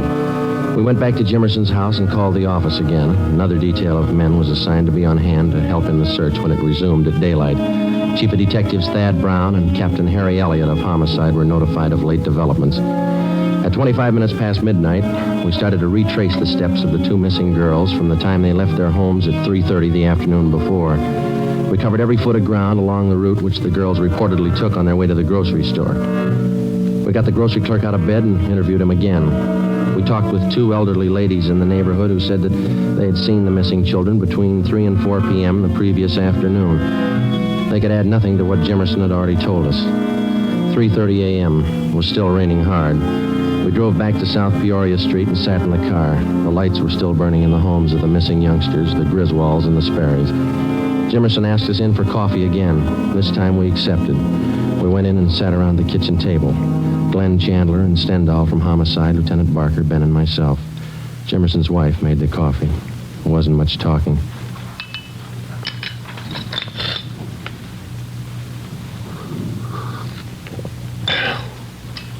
You want more coffee? Oh, yeah. Thank you, Miss Jimerson. Thank you.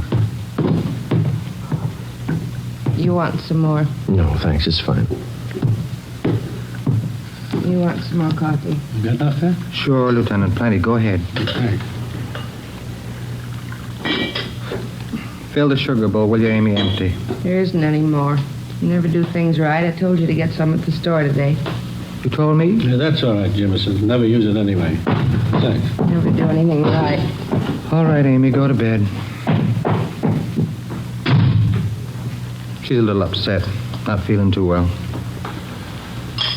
Well, I guess we better be going, Jimerson. Thanks. No, that's all right, Sergeant. She didn't mean you. It's this whole thing, I guess, got everybody on edge. There's still a chance they may be all right. How do we explain the bag of groceries we found back in the hills and the dog? If anybody's hurt those kids, we'll take care of him right here in this neighborhood. He'll get what's coming to him. Somebody at your back door. Oh, yes, I'll be. Sergeant Friday here? Yes, he's here. Come on in. Sergeant. Hi, Tom. Hi. What do you got? Mr. Griswold, Joe. Says he'd like to have you come over and talk to him. Figures it'll make his wife feel better, all broken up. Sure. Come on, Ben. We'll be over at the Griswolds, Lieutenant. All right. Thank you for the coffee, Jimerson. Not at all. If you get a chance, tell Griswold how sorry everybody is. We'll help all we can. Sure.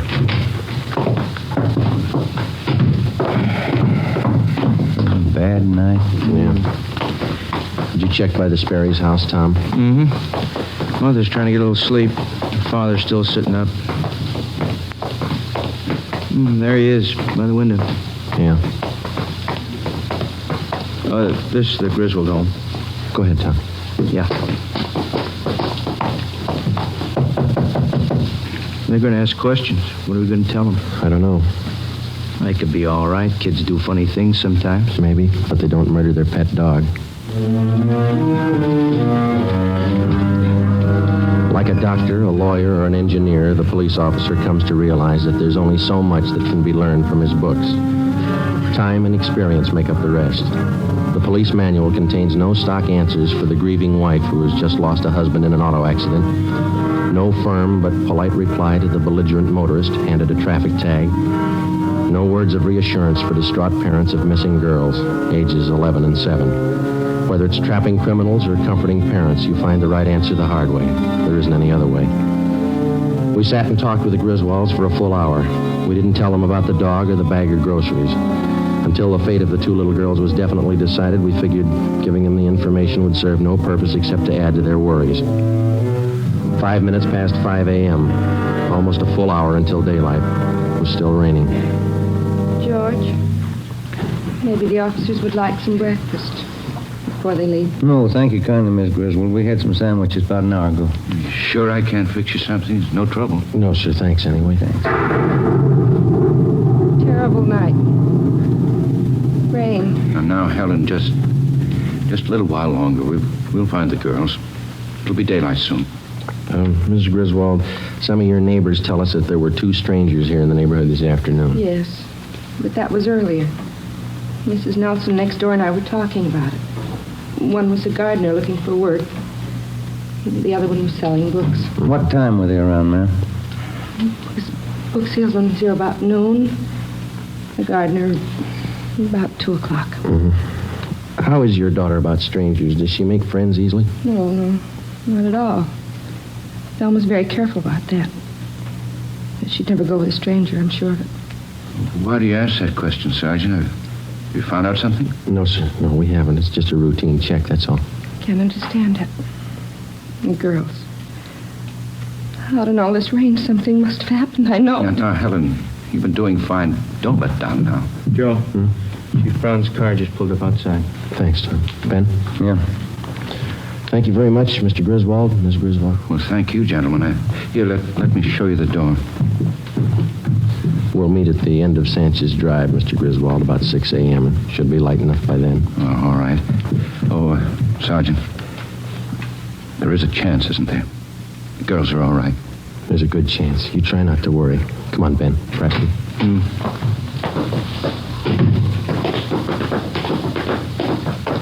Tom, you want to check with Barker again and see if any of his men have a line on the two men here in the neighborhood yet? Right.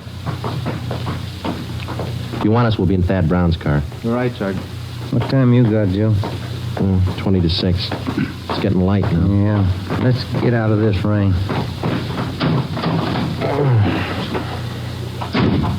Gentlemen, you look a little wet. I could stand a dry pair of shoes. Still no trace of the kids? You heard about the dog and the bag of groceries? Yeah. Nothing else since then? No. It'll be light in a couple of minutes, and we can start searching the hills again.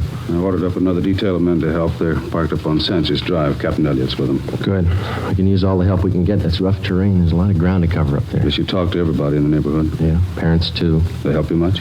Well, they told us there were two strangers in the neighborhood before the girls disappeared. We're having them checked out. Yeah. Griswold thinks the kids would be safe on that count. Says his daughter's afraid of strangers, never goes near them. How much area did you cover in the hills last night? About a full mile, would you say, Ben? Starting from Sanchez Drive, straight back into the brush. It wasn't too thorough. Not enough men, not enough light. Yeah, you got plenty of both right now.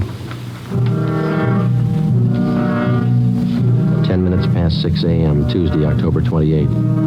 The search of the Sunset Hills area was resumed. 150 officers spread out over a 2-square-mile area with orders to probe every foot of ground. With them were almost 50 volunteers from the neighborhood. The rain settled to a cold, steady downpour.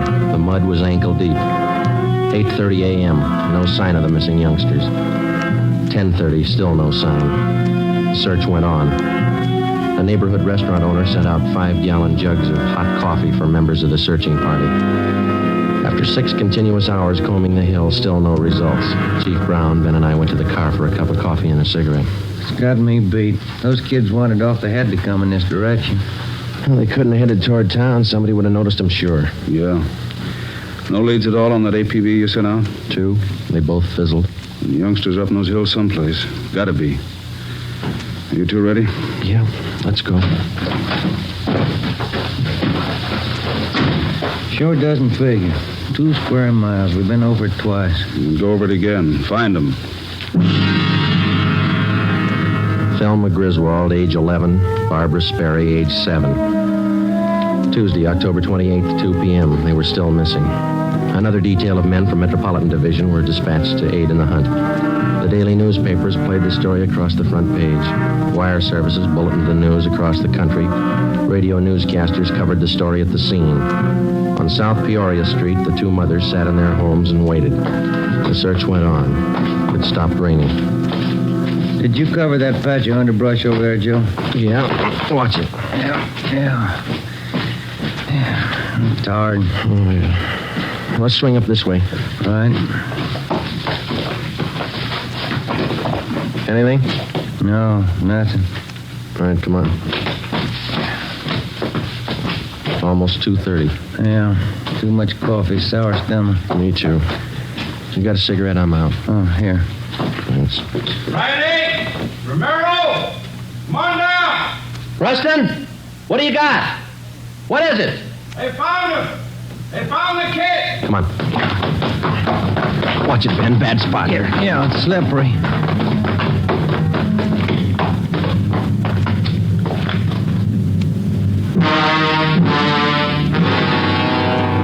Thelma Griswold had brown hair and brown eyes, about 4 feet 6 inches tall. She had a bunch of wildflowers in her hands.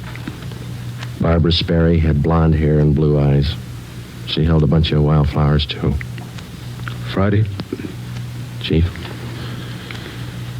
Who found them? Jemerson, some of the neighbors. Oh. Dear God. Preston. Yes, sir? Get something, cover him up. Yes, sir. Come on. Yeah. I've been a cop 32 years. I've never seen anything like that. I hope I never do again. Must have been a maniac. Had to be. The law is kind, depraved. Anybody call the crime lab? Yeah, the area's been cleared. Family's been notified? Not yet. I'll have to tell them. Do you want to come along? No, that wouldn't be any good. 2 lives, what can you say? Whoever did it ran up a big bill. They're going to pay it.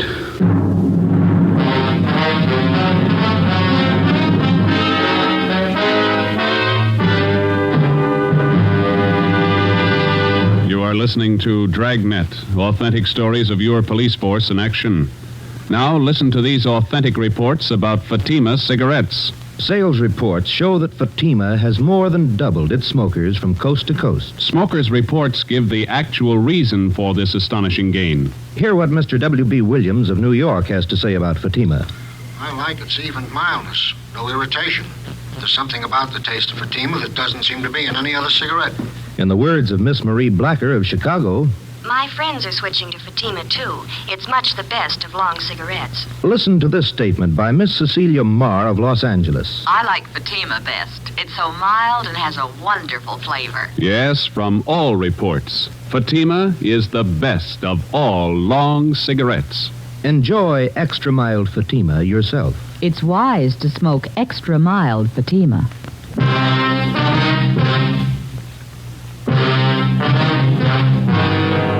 5 minutes after the bodies were discovered, the hunt for the psychopathic killer was underway. Lee Jones and his crew from the crime lab arrived and took pictures of everything that could possibly have a bearing on the crime. Physical evidence was hard to find. The heavy rain had destroyed any possible chance there might have been of finding footprints. When the crew from the crime lab was finished, the coroner arrived and took the bodies to the county morgue for autopsy. An immediate roundup of all known sexual psychopaths in the area was ordered. They were taken into homicide for questioning. So were the people from the South Peoria Street neighborhood whom we had talked with previously. The questioning went on all through the night. Together with a half a dozen officers from homicide detail, we narrowed down the field. Wednesday, October 29th, 7 a.m. We checked in with Chief of Detectives Thad Brown. Gentlemen, you must be tired. Got a few hours sleep last night. Could use a few more. Sorry, we have to keep moving on this. Did you see the papers this morning? Yeah, they're like everybody else, crying too late. Someday people are going to learn you don't fool with these degenerates. You take precautions or you get the consequences. There's no in between. There's usual talk going around town. It's supposed to be all our fault, letting the psychos run loose. No, we don't make the laws, we enforce them. Until we get something to work with, laws with teeth in them, these atrocities are going to go on. Nobody seems to care. We pick them up, they serve a few days, pay a fine, and they waltz out of here. Nobody cares. Sure, pity them, don't cure them. Nature played a trick on them. Feel sorry for them until they kill a kid. It's not a firm law to cover them as they are. We have to wait till they murder somebody. We got a better law for mad dogs. We don't let them run loose till they bite somebody. Those 2 little girls ought to prove something. How are the parents making out? What you might expect. Shocked, hysterics. Excuse me. Ron speaking. Who? Send him in. Chandler, they finished questioning that bunch we brought in yesterday. Oh, Chief. Ben, Joe. How many possibles, Glenn? None. 4 we had left established airtight alibis. We checked their registrations, gave them their releases. Where does that leave us? We start from scratch. I don't think so, Chief. You got a hunch? A little better than that, Joe. I'm sold. What do you mean? You said the parents told you the little girls were afraid of strangers, wouldn't go near them. Yeah, try. We got the same reactions from some of the neighbors we talked to the day before yesterday. Yeah? Now we find out that all the known psychos in the area are clear, perfect alibis. When you figure the killer couldn't have been a stranger to the little girls. That's right. There were only 2 strangers in the whole neighborhood the day the girls disappeared, the gardener and the salesman, and both of them have been checked and cleared. Mm-hmm. As far as we know, the little girls wouldn't have gone that far up in the hills alone of their own accord, and they wouldn't have gone with a stranger. They had to be lured there and by someone they knew. Any ideas? Could have been one of the neighbors. No, we checked every possible out there, Glenn. We questioned them 6 times. So have I. There's one that might fit. Who's that? Claude Jimerson. Glenn Chandler had been a veteran homicide officer before Ben or I joined the department. He was tall, quiet, and reserved. He had a good reason for everything he did, for everything he thought. The 3 of us sat down and tried to put the pieces together. Number 1, Chandler uncovered a point that Ben and I had missed completely. Jimerson and his wife were not close friends of either the Sperry family or the Griswolds. For a near stranger, he showed an extraordinary interest in the welfare of the children after they disappeared. Number 2, Ben and I discovered that Jimerson's wife had an 8-year-old boy by a previous marriage. The child did not live with them. Mrs. Jimerson told Chandler that her husband had been cruel to the boy. She refused to elaborate. Number 3, Jimerson was the last person to see the children alive. Number 4, the bodies of the children had been well hidden in the underbrush. Jimerson found them. Number 5, Jimerson had bent over backwards to make friends with the investigating officers right from the start. As any veteran officer can tell you, that's not the usual attitude. At 8:30 a.m., Chandler, Ben, and I left the office. We spent the day digging back 15 years into Jimerson's life. We got back to the office just after midnight. Thursday, October 30th, 10 a.m. We checked in. Okay, Joe, all ready. Thanks. Come on, Ben. Yeah.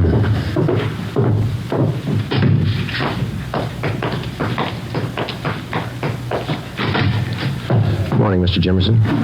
Oh, how are you, Sergeant? Glad to see you. Sit down. Sorry to bother you again. Not at all. Glad to help. Anything new turn up? Did you kill those 2 little girls? That's a funny thing to ask. Of course not. You know that. We ask everybody the same thing. Hope you're not offended. Oh, you kind of surprised me. I didn't know. Did you kill those little girls? I don't understand. I told you no. Of course not. It's a stock question. Routine. Did you kill them? Now, look, Sergeant, how many times do I have to tell you no? Sorry. You don't have any children, do you? No, we don't. No stepchildren? No. Why? Before you moved out to South Peoria Street, you and the wife lived out in West L.A., didn't you? Kelton Avenue? Oh, yes. How'd you know? You recall a Mary Gibbs out there?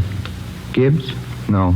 6-year-old girl. You were charged with molesting her. That was back in 1944. They were crazy. They never proved it. Before Kelton Avenue, you lived in Santa Monica on 10th Street. Is that right? Yes.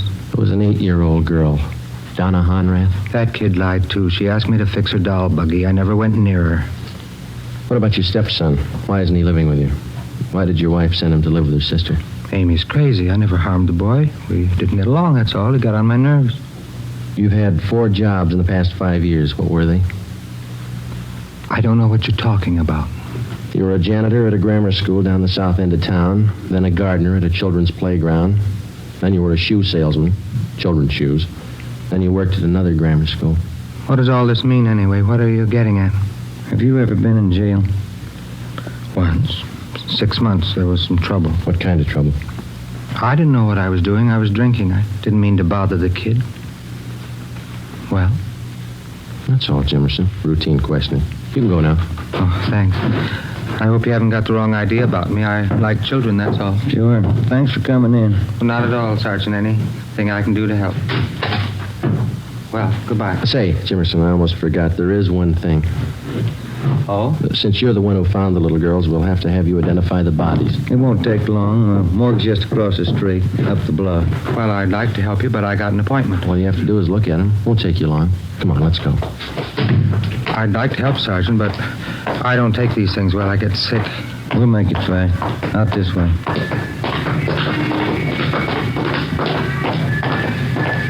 It's raining again. I'm sorry, Sergeant. I don't think I better go. Just identify him, that's all. Won't take a minute. Maybe if we had a drink before we went in. You can have one after. Watch it, there's heavy traffic. Yeah, lights change. We'll have to wait. I need a drink. I can't go in that place without a drink. You'll be all right. Okay, let's go. Morgue's up this way. I can't look at him. I get sick. Don't make me. Nothing to it. You'll see. Here we are. We went down the driveway. It's a shortcut.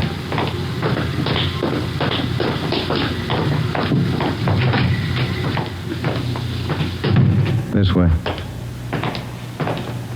Hi, Joe. Can I help you? Yeah, Archie. Those little girls, Thelma Griswold, Barbara Sperry. Oh, yeah. This way. Please. Right here, Joe. Yeah, Thelma Griswold. Uncover.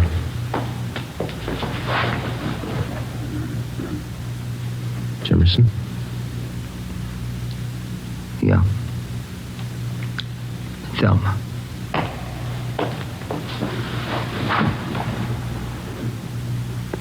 This one? Barbara. The little one. You killed him, didn't you? The dog jumped at me. She started to yell. Put my hand over her mouth. Then the other kid. I hit them. Too hard. They cried. Joe? That's all. All right. Huh? Let's go. It wasn't my fault. I like kids. They didn't understand. Neither do I, mister. Come on.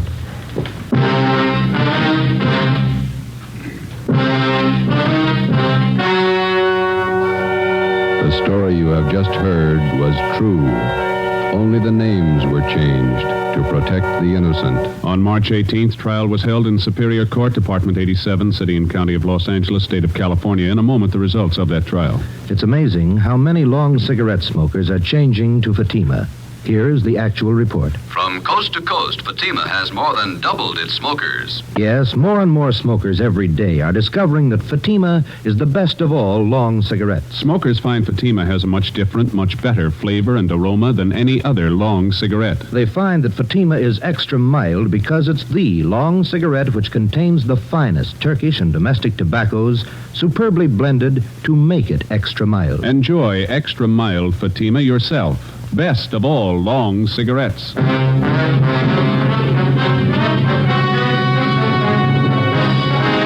Claude Willis Jimerson was tried and convicted of murder in the first degree. On April 23rd at 10 a.m., he was executed in the lethal gas chamber at the state penitentiary. You have just heard Dragnet, a series of authentic cases from official files. Technical advice for Dragnet comes from the Office of Chief of Police W.A. Wharton. You're tuned for the stars on NBC.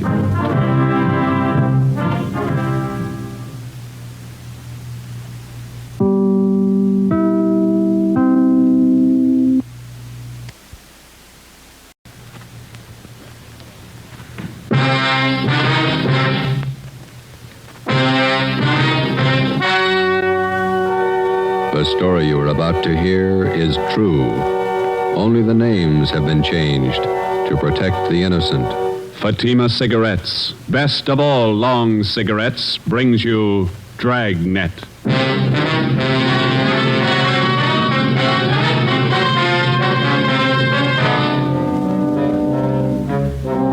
You're a detective sergeant. You're assigned to robbery detail. 16 persons have been robbed and beaten senseless. The victims describe the assailant as a tall, beautiful woman. Your job, stop her. If you want a long cigarette, smoke the best of all long cigarettes. Smoke Fatima.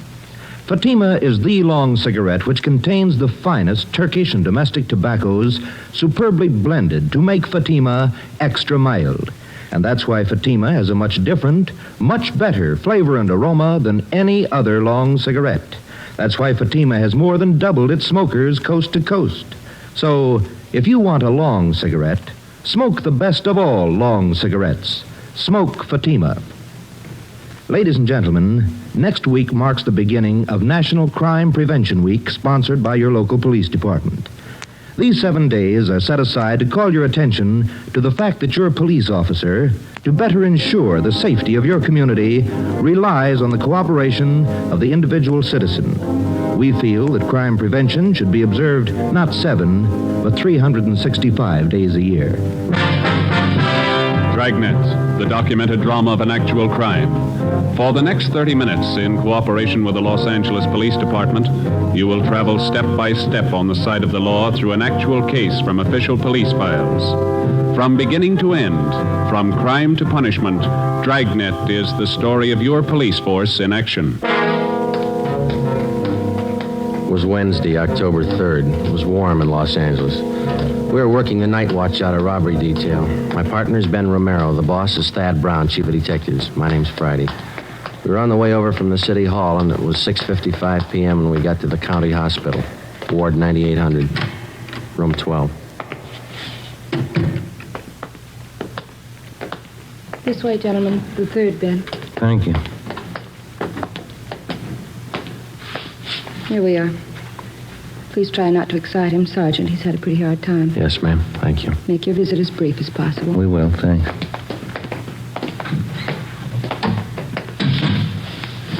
Mr. Maloney, how you feeling? Not so good.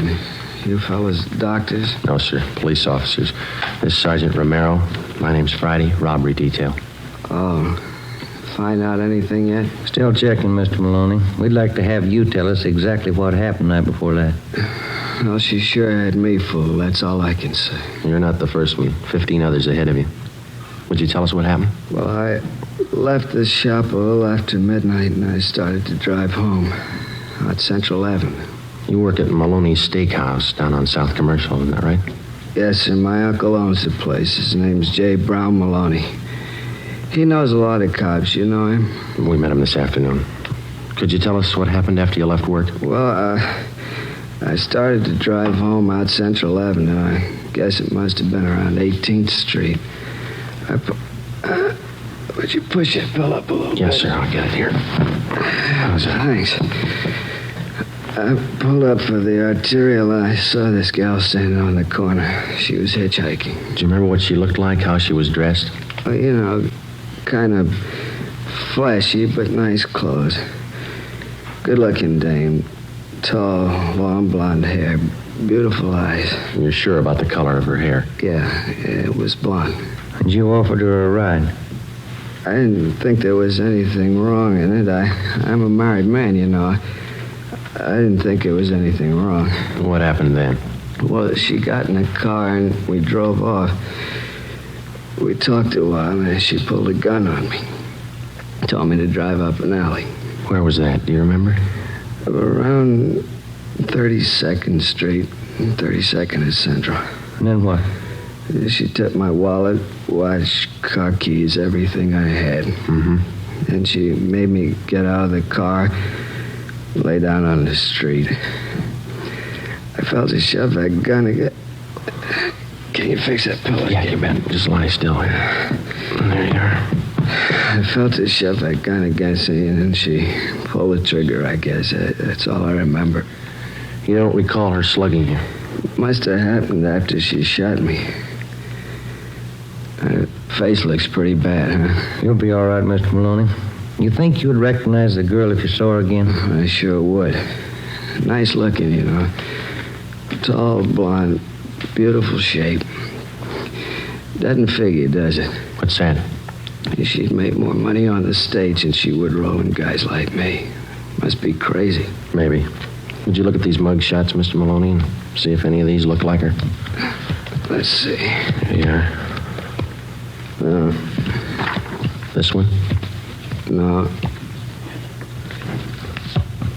What about this one here? No, let's see. No. How about this one? No, she was better looking. Well, here's the last one. I don't know. This might be her. The hair was fixed right. Maybe a little more makeup. I'm not sure. All right, Mr. Maloney. Thank you. We'll be back to see you in a day or so when you're feeling better. Okay. Say, my name won't be in the papers, will it? No, sir, not unless you give it to him. I was just wondering, a wife might not understand giving a girl a ride, you know? Yes, sir, we know. Well, thank you, Mr. Maloney. We'll be checking back with you later on. Okay, officers. I hope you get a line on that dame. We're going to try. Goodbye. Sure messed up, isn't it? Yeah. That dame's got some other motive besides money. Psycho. Some kind of a sadist, maybe. Yeah. Find out what you wanted, Sergeant. Yes, we did. Thanks, nurse. What'd the doctor say about Maloney? Is he going to be all right? Well, he had a severe beating, but he'll get over that all right. It's the bullet wound in the back. He'll recover, won't he? The bullet shattered part of the spinal cord. There was nothing the doctor could do. Yeah? Paraplegia. He'll never walk again.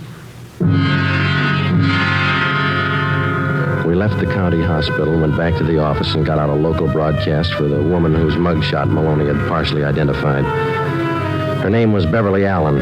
She had a record of 3 arrests and 1 conviction of 240 PC, assault and battery. After we checked in the office, we went across the street to the crime lab. Lee Jones had already examined the bullet taken from Maloney's spine and the cartridge casing found at the scene of the shooting. Both of them bore the same markings as those which had wounded the 2 previous victims. From the striations, the gun had been previously identified as a .45 Colt. Maloney's car was examined. We found nothing. We went back to the city hall and checked in at the stats office. It was 8:35 p.m.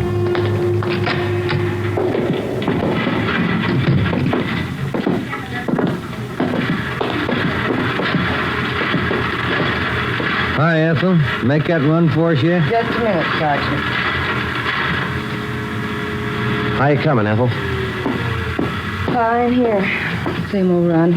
Back 7 years on this one. Yeah, that's right. Did you get any more names? Thank you. Let me check the list for you. All right. You wanted the names and DR numbers on Caucasian women. 5 feet to 5 feet 8, 115 to 130 pounds, 20 to 30 years, blonde or brunette, assault and battery, M.O. Hitchhikes, rides, and robs drivers, uses gun. Yeah, that's it. Here's what the machine turned out, 19 of them. Good. Here are the names. The DR numbers opposite each one. Fine. Is there any new name? No more than the last time. Anything else for tonight? No, that's it for now. Thanks a lot, Ethel. Let's go.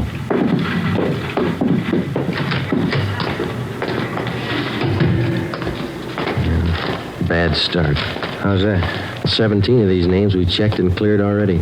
And the other 2? Well, one's Catherine Collins. The other one's Beverly Allen. She might tie in. We got nothing else to go on. You want to get to the record bureau and pull the packages on these 2 names? Yeah, okay. I'll check robbery and see if we have any calls. Huh? All right, Joe. Okay.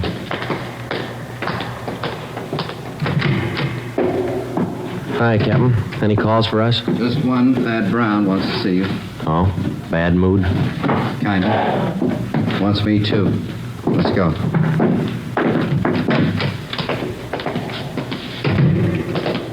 Did Fella Maloney tell you anything? Nothing that helped much. Same old story. No reports on that broadcast we put out for that Beverly Allen? Not yet? No. You banking on it? It's first lead in 16 nights. Here we are.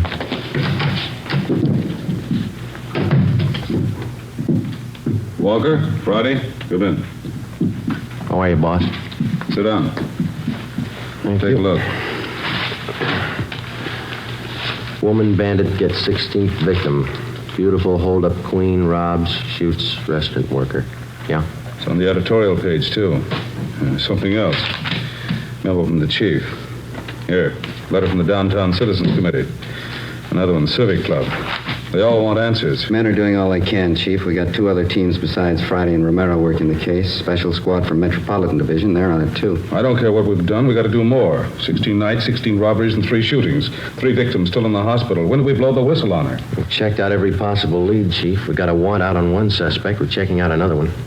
Talked to that man Maloney, the one she got last night. Well, what did he tell you? Well, not much more than the other 15 that she took. Descriptions still don't match in one respect. Well, how do you mean? Well, in 10 of the 16 cases we've had reported, the The victims tagged the girl hitchhiker as a blonde, long hair. 4 of them say she was a brunette with a short hairdo. 2 of them tell us that the girl had red hair, long. She's using wigs, that's what we figured. We checked every place in town where she could have rented or bought them. No leads. What about some of the bigger supply houses out of town? We've started in checking them. It'll take a little time. And you've got practically nothing on the woman. Same gun, 45 Colt. Lee Jones examined the bullet they took out of Maloney's spine. How's he doing? Oh, not good. The bullet smashed his spinal cord. His legs are paralyzed. When do we stop her? Yeah? Romero? Hi, Chief. Captain. What have you got? Pulled the packages on 2 possibles in this woman holdup thing. It's no good, Joe. Why not? What about that Allen dame? Jail in Kansas City? I called her. Been in for a month. And the other one? Catherine Collins. I checked Seattle. Been in the hospital up there for the past 3 months in TB ward. Where does that leave you, Friday? Right back where we started. No leads and no suspects. All right, Walker. Starting tonight, we cover every street and alley in the central area until we get that woman. We'll order up more men and more detectives from the Metropolitan Division. Right, Chief. Get out more decoy cars. Have the area covered from sundown till sunrise until further notice. Get that woman. Right. Come on, Joe. Yeah. Hot shot. I get it. A 211 shooting at Gatewood and Cameron. A 211 shooting at Gatewood and Cameron. Let's go. The name on his driver's license said William Gillespie. We found him 50 feet from the corner of Gatewood Alley and Cameron Street. His face and head bore the marks of a vicious beating. There was a single bullet wound in his left shoulder. He was conscious when we arrived. Chief of Detectives Brown, Captain Walker, and Ben checked the area for physical evidence. I spoke briefly with the victim before he was placed on a stretcher and carried to the ambulance. On the way, he lapsed into unconsciousness. I went over to where Ben was standing with Chief Brown and Captain Walker. Take a look, Joe. Captain found over there near the lamppost. Yeah, 45 shell casing, same as the others. How's Gillespie, Friday? Doc says he'll be all right. Badly beaten. Tough dame. She really works him over. Wonder what makes a woman do things like this. What makes a man do it? William Gillespie was taken to Georgia Street Receiving Hospital. The shell casing, which we had found at the scene, was taken to Lee Jones at the crime lab for examination. It compared with the others. Jones confirmed that the markings on the bullet, which had wounded Gillespie, matched those on the bullet which had been taken from Maloney's back. Both bullets had been fired from the same gun. The dragnet operation for the woman bandit went on. The men in the special detail covered every street and alley in the central area from 8 p.m. to 6 a.m. the following morning. During the next 5 days, 11 suspects were picked up and brought in for questioning and then released after the victims failed to identify any of them. Well, at least we got her stopped temporarily. She hasn't pulled a caper for almost a week. Yeah, that doesn't bring us any closer to her. I don't know about you, but it's got me beat. 17 jobs, and she's as free today as she was before she started. Joe, Ben, what'd you find? Nothing. The last 4 women we questioned were clear. What about the other men on the case, Ed? Did they get anything? Baxter and Olson are down at the Record Bureau. Be in a minute. They've been out talking to some of the victims again. Tough one. I've been thinking, how about a composite picture? We got enough to work with? Artist in the crime lab's working up a couple of sketches now. No. A lot of guesswork. What about the descriptions of the clothes the girl wears? Anything there we could start on? No, other than the fact that she wears flashy clothes. Hi, Olson. Hi. Any luck? Not much. None of the victims have a very good idea what the dame looked like. Tall, good-looking, nice figure, that's all. Nothing out of the ordinary, huh? Well, some of them said she had kind of an unusual voice. Soft, low. That's about all they could remember. That's not much help. She's been described in 3 different outfits, is that right? Yeah, green dress with a pink coat, white dress, dark blue jacket, bright red sweater, and a brown skirt. Always carries a dark brown alligator handbag. Shoes to match. No hat. Not much of a wardrobe, is it? Maybe that's why she took up robbery. Now, look, let's get on this thing. We've been chasing this woman for almost a month now, and she's still got the run of the town. How long's it going to take us? If we only had a lead that was worth something. Find it. It's there someplace. I've never reached a thief yet without digging for him. I'll get it. Robbery Olson. Yeah, right, Andy. I'll tell him. Anderson and burglar Joe wants to see you and Ben. Thanks. Captain? That's all. Come on, Ben. Yeah. I'd like a day off, wouldn't you? We'll get one when we get this dame. Right, Ed.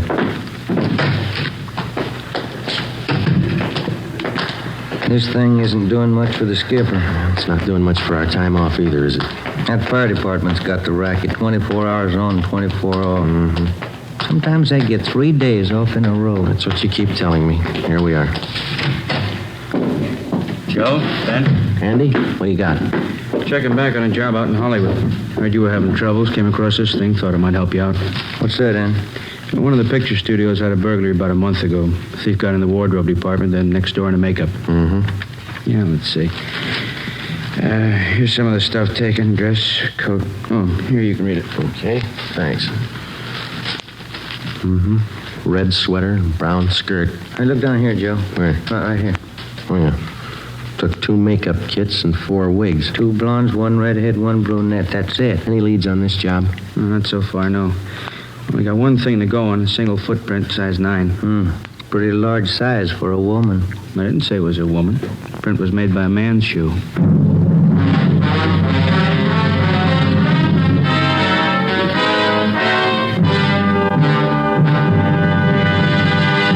You are listening to Dragnet, authentic stories of your police force in action. It's wise to smoke extra mild Fatima. It's wise to smoke extra mild Fatima. Those words are echoing across the country.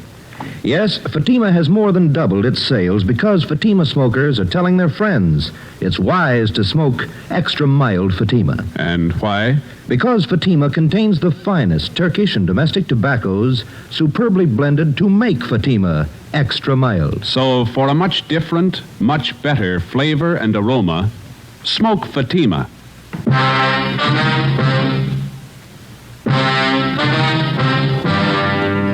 One of the most popular misconceptions of the working detective as offered by the fiction writers is the picture of a man with amazing talents for detecting evidence, analyzing human behavior and motives, and then, almost as if by magic, fitting all the pieces together to form the solution of the crime.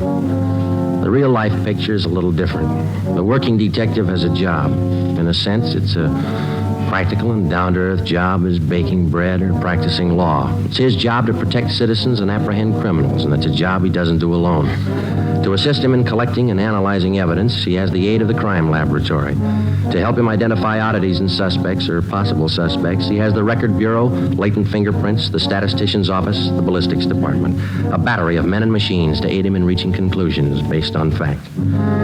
Tuesday, October 9th, 9 p.m. For the past 8 hours, Thaxter and Olson from robbery and Ben and I had been requesting all of the 16 victims of the woman bandit. We asked them one question. Could their assailant possibly have been a man dressed as a woman? The majority didn't think so. Those that did weren't very sure. We followed the lead through. At 9:25 p.m., we checked in and headed down the hall for the stats office. Do you think it was a man dressed as a woman? I don't know. 1 male footprint, pretty slim odds. Maybe the machines here can tell us. Hello, Sergeant. Back again, Ethel. Can you make a run for us tonight? 9:25. Sure, I think so. Now, here's the dope right here. I'm going to try another angle, huh? Yeah. Let's see. Male or Caucasians? About 5 feet 8 or 9, 130, 235 pounds, feminine features, size 9 shoe, impersonating women, robbery, and assault. That's it. Mm-hmm. Armed, 45 automatic. M.O. Hitchhikes, rides, and robs drivers. How soon do you think you can have it for us? Well, we'll make the run on the collator. Have to punch up the master first with all this information and let the machine work the cards. I don't think I'll have it for you much before 11. That all right? Fine, yes. We'll check back a little before 11 then, huh? They'll be ready. Good. Come on, Ben. Did you call your wife after dinner? Yeah. Wish I hadn't. She's mad as a hornet. What's the matter? Kid's having a birthday party tomorrow, and I forgot to order the cake. What's she going to do for the party? Bake one? She have to. And she pulled this gun on me and told me to stop the car. Well, I'm telling you, Captain, I just grabbed that gun and slapped that kid just as hard as I could. Hold it just a minute, will you, please, Collins? This man's name is Emil Collins. Mr. Collins is Sergeant Friday, Sergeant Romero. How do you do? How are you? I was just telling the captain here, I'm down here on a vacation. I'm from Sacramento, South Sacramento. And I was driving down your Figueroa Street about half an hour ago and picked up this girl hitching a ride, and she tried to rob me. Collins took the gun away from her, subdued the girl, and brought her in. Where is she now? Interrogation room. Thaxter and Olson are with her. The description match? Not too close. Sounds like you didn't have too much trouble with her, Mr. Collins. Well, now that I come to think of it, maybe I didn't. When she pointed that gun, I just grabbed for it and slapped her as hard as I could. Sure took the starch out of her. Who is the girl? Any identification? None. Thaxter and Olson haven't been able to get anything out of her. You want to try? Sure. What do you think, Skipper? You tell me. See if you can make her talk. I'll have a stenographer take Mr. Collins' report. Okay. Glad to meet you, Mr. Collins. It's a pleasure. I'm only down here for a vacation, but if you need me, just call. You bet we will, thanks. How do you figure that one? I don't know. Let's see what the girl has to say. Olson? Joe, I want to talk to you before you go in. Sure. Did you finally get her to talk? Well, Thaxter did. Pretty sure she's not the one we're after. What's her story? Said she read about this woman bandit in the paper, decided to try her hand at it, needed money. Yeah? Claims her husband left her. She's pregnant, needs the dough for a hospital. She live here? Up the coast, Monterey. Got in town 4 days ago, staying at the YWCA. We checked there. She's not lying. You called Monterey? Yeah, they confirmed it. She left there last Wednesday night. She's not the one. Where do we go from here? You'll take care of having her booked, huh, Olson? Yeah, as soon as we get to station. Okay, fine. Friday, Ben, this way. Hustle it. You too, Olson. What do you got, Ed? 4th and Lucas, 211 shooting. Let's go. Any detail? Yeah. A tall blonde with a gun. Come on. The woman bandit's 18th victim was a truck driver. His name, Harry Reese. His story differed a little from that of the first victim. The woman was hitchhiking near Alvarado and 3rd Street. He gave her a ride. She robbed him at gunpoint, slugged him, and then shot him through the left shoulder. He described her as tall, blonde, attractive, and well-dressed. Guess I should have known better. Remember reading about the dame in the papers. You're sure that the person who held you up was a woman? I don't get you. What he means is you don't think it could have been a man dressed like a woman. Oh, no, I'm sure of that. No guy ever looked that good to me. All right, Mr. Reese. We'll check with you later at the hospital. Okay. What time? Let's get through, will you? Move side, one side, please. We're keeping that truck cleared? Yeah, Olson's got a couple of men watching it. He's going over it. Same old story. Just another version. Don't you think she's spreading it pretty thin? Her luck can't last forever. It's got me beat, how she always manages to disappear without a trace. Yeah. No, Ben, this way, over here. Yeah, okay. What do you got? Better hustle it. 4 blocks down on Colfax, a shooting. Just came in on the car radio. Let's go. Slide over, Joe. Yeah. Okay, hit the sign, Ben. Yeah. The crowd, watch him. All right, Skipper. That all that came over, Ben, a shooting? That's all they said. See the cab driver, ambulance shooting. She's working real fast. What's the address from now? 3rd and East Flower Hotel. Hold on. This is it coming up. Should be to the right here. Yeah, take a right. That must be it up ahead. I can't see. What's that sign say? Edgemar Hotel for young women. Here's a cab driver. Office is right over here. Hey, looks like blood stains to me here all over the sidewalk. Yeah, I guess it couldn't have happened any more than 5 or 10 minutes ago. I had this fare. See, picked her up at 4th and Bixel, and I drove her here. She paid the fare and got out. Yeah, go on. I was about halfway down the block when I heard a shot. At least it sounded like one. When I looked back, this dame was down on one knee near the door to the hotel here, and by the time I backed up there, she was gone. And you noticed the blood, huh? That's right, yeah. I figured I better call somebody. Can you tell us what the girl looked like? No, not bad at all. Blonde, tall, pretty girl, nervous. But you didn't see where she went? No, but I didn't. I'll get the driver's name and address. Joe, you and Ben, see if you can follow that trail. Stuff's all over the place. Right. Over this way, Ben. Yeah. It's not hard to follow. Down this alley between the buildings. How does this figure? I don't know. Let's find out. Here we go. All the way back here. You got your flashlight? Yeah. Yeah, here it is. Okay. Yeah, this way. Come on. This must be the rear of the hotel. Oh, look. The stains lead over this way to the back door here. Let me try. All right. Okay, inside. Still follow it? Yeah. Careful. Up these stairs. Yeah. Second floor. What's the matter? Did you lose him? No. Just a minute. See anything? Yeah. Stains lead on up the stairs here. Let's go. I just happened to think. This is a woman's hotel. And they ought to keep the back door closed. Come on. 3rd floor. Let's hold it. What is it? Thought I saw a door open down the hall. See anybody? No. Let's go. This way. It's an easy trail to follow. Now, this is it. They stop here at this door. That doesn't sound like a woman. Yeah, you ready? Now, try the door first. Easy. It's locked. All right, come on, together now. Let's hit it. Yeah, all right. Watch it, Joe. All right, you. I got the gun. Yeah. Well, we found what we came for. Look. Still got the clothes on. Blonde wig, makeup, everything. Please, help me. My leg. Call an ambulance. It's on the way. Take it easy.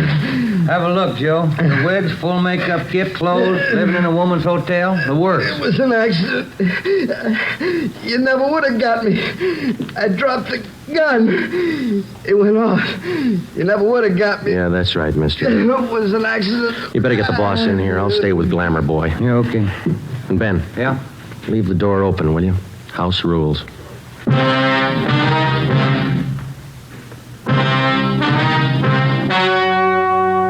The story you have just heard was true. Only the names were changed to protect the innocent. On January 14th, trial was held in Superior Court, Department 79, City and County of Los Angeles, State of California. In a moment, the results of that trial. It's amazing how many long cigarette smokers are changing to Fatima. Here is the actual report. From coast to coast, Fatima has more than doubled its smokers. Yes, more and more smokers every day are discovering that Fatima is the best of all long cigarettes. Smokers find Fatima has a much different, much better flavor and aroma than any other long cigarette. They find that Fatima is extra mild because it's the long cigarette which contains the finest Turkish and domestic tobaccos superbly blended to make it extra mild. Enjoy extra mild Fatima yourself. Best of all long cigarettes. The welfare and security of your home and your family is a subject of national importance next week, National Crime Prevention Week. The efficiency of your local police department is dependent upon your attitude toward your police officer. Not just 1 week out of the year, but every day in the year. He wants your cooperation. He needs your cooperation for the enforcement of your laws. Help your officer to help you to live in a peaceful, orderly community. National Crime Prevention Week costs you nothing, just your cooperation.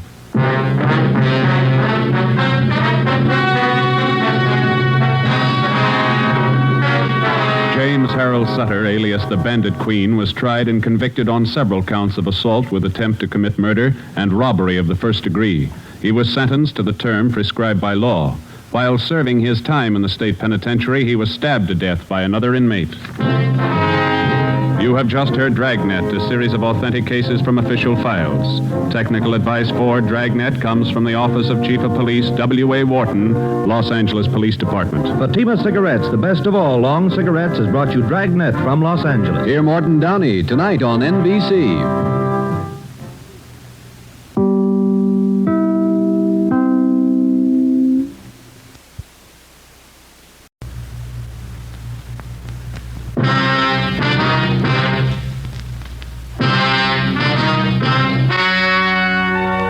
The story you are about to hear is true. Only the names have been changed to protect the innocent. Fatima Cigarettes, best of all long cigarettes, brings you Dragnet.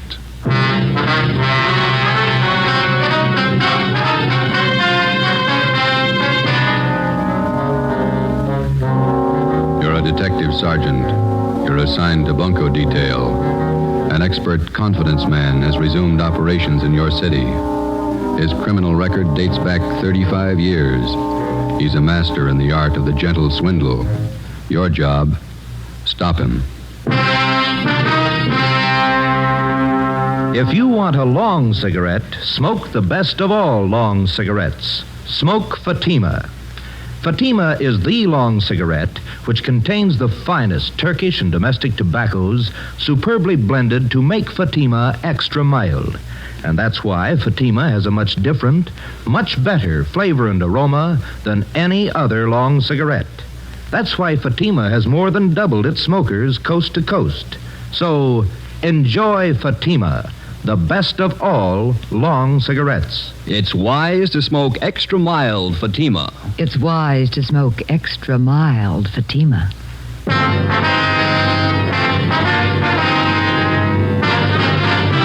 Dragnet, the documented drama of an actual crime. For the next 30 minutes, in cooperation with the Los Angeles Police Department, you will travel step by step on the side of the law through an actual case from official police files. From beginning to end, from crime to punishment, Dragnet is the story of your police force in action. It was Tuesday, July 28th. It was warm in Los Angeles. We were working the day watch at a bunco detail. My partner's Ben Romero. The boss is Thad Brown, chief of detectives. My name's Friday. I was on the way back from the record bureau, and it was 10:45 a.m. when I got to room 38, bunco fugitive detail. Friday? Captain, they're bringing him in now. Sit down. Thanks. There's the mama sheet on him. Oh, Gentleman Wallace. I thought he was out of our hair for good. So did I. The list turned up. I heard he was working New York. Look at the package on this guy. Feels like a good-sized dictionary. Yeah. Check the date of his first arrest there. June 2nd, 1913. He's been in and out of jail all over the country. Look, Lane County, Oregon, forgery. Bum check beef, San Francisco, 1914. Embezzlement, Santa Ana. Parole violation, Seattle, Portland. More checks, Reno. Billings, Montana, forgery, 1920. Dayton, Ohio, Pittsburgh, New York, grand larceny. Bunco Raps, Las Vegas, Cleveland, Chicago. That's only the first page. There's a couple more there. Yeah, reads like a novel. Just about as long. What's the story on Wallace this time? What have we got? He reached a couple of used car dealers Saturday. Took him for $2,000 each, and we can't touch him. Why not? How'd he work it? Well, Saturday afternoon, he went to a car lot on the corner of South 3rd and Washington, and he bought a 1948 Lincoln sedan. Showed him his identification, wrote a check for $1,500 for a down payment, and drove away. Another bum check deal. That's a little more than that. About 45 minutes after he left, he drove into another used car lot 2 blocks away from the place where he bought the Lincoln. Yeah. Told the salesman there that he didn't like the car and he wanted to trade it in on another one. The salesman offered him $900 less than he paid for it. Wallace accepted and offered him a personal check to cover the balance. And the salesman went for it? Almost. Wallace seemed so anxious to get rid of the car that the clerk got suspicious, but it was late Saturday and he couldn't call the bank on Wallace's check. So he called the place where Wallace bought the car. That's right. We found out the sale was made less than an hour before and that Wallace had given them his personal check for it. And then the 2 used car dealers got on the phone, decided that Wallace was pulling a fast hustle, called a cop and had him jailed. Hold that light a minute, will you? Thanks.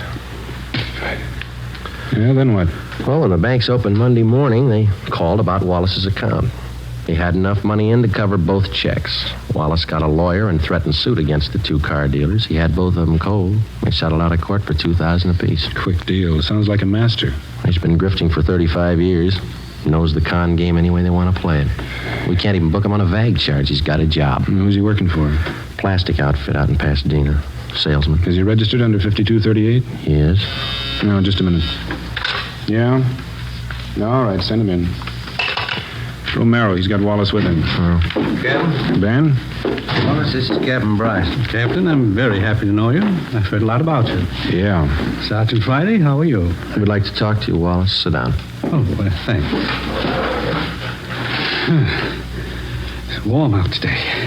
Perspiring. Now, what is it I can help you gentlemen with? Always glad to cooperate. You don't have to give us a build-up, Wallace. We're not buying. You know me better than that, Sergeant. No point in making this visit an unpleasant one.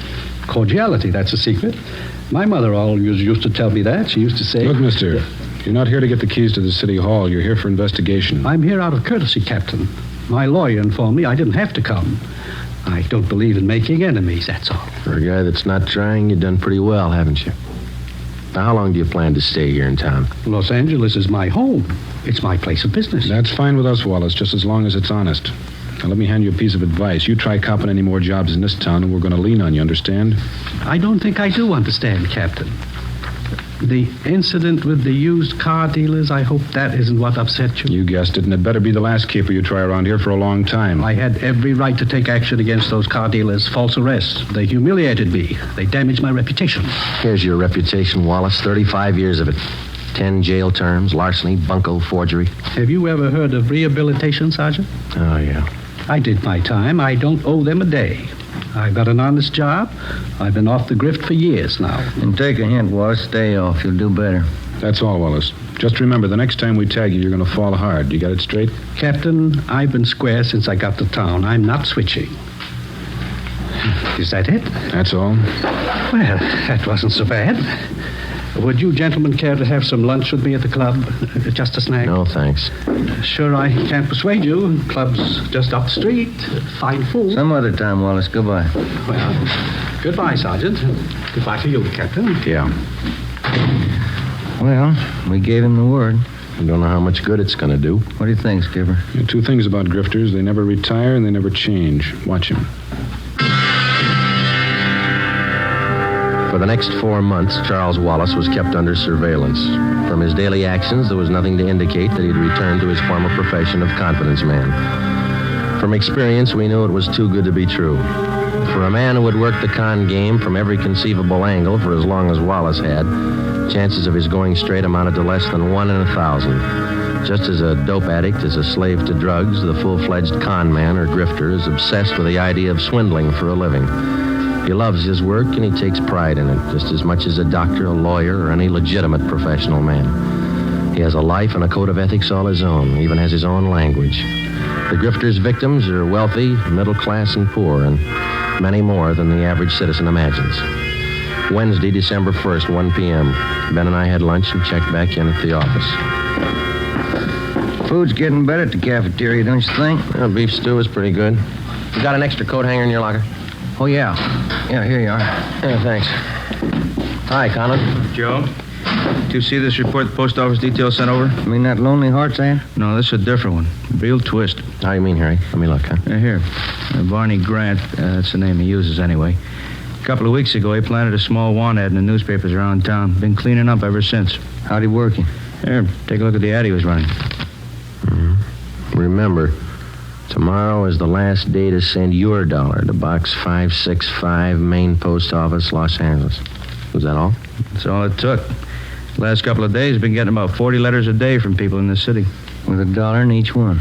Ad doesn't promise a thing. Just send your dollar. People send them. They picked the guy up, Harry? He called for the last batch of letters 2 days ago. Probably pulled out. Postal inspectors checked the address he gave when he applied for the box. They never heard of him there. Barney Grant. That sound familiar to you, Ben? A little, yeah. Maybe R&I has a package on it. Friday, see you in a minute. Right, Captain. Ben, you and Conan want to check that name through R&I? I'll be in with the skipper. Yeah, okay, Jack. Friday, close the door, will you? Sure. This is Mr. Sawyer. He's with the Western Central Railroad, Sergeant Friday. Sergeant. How are you? It's about Wallace, Friday. Mr. Sawyer has a complaint against him. We've got the crime report. Gentleman Wallace? Yeah. You want to fill him in, Mr. Sawyer? Well, Sergeant, I'm employed as a standards engineer for the Western Central Railroad. Wallace first approached me about a month ago. He said he was an inventor and he was working on plans of a new type of air brake for use on railroad cars. Go ahead. He said he'd conceived the idea, but that he needed more time and money to perfect his invention. He told me I'd share in half of the profits he got from his idea.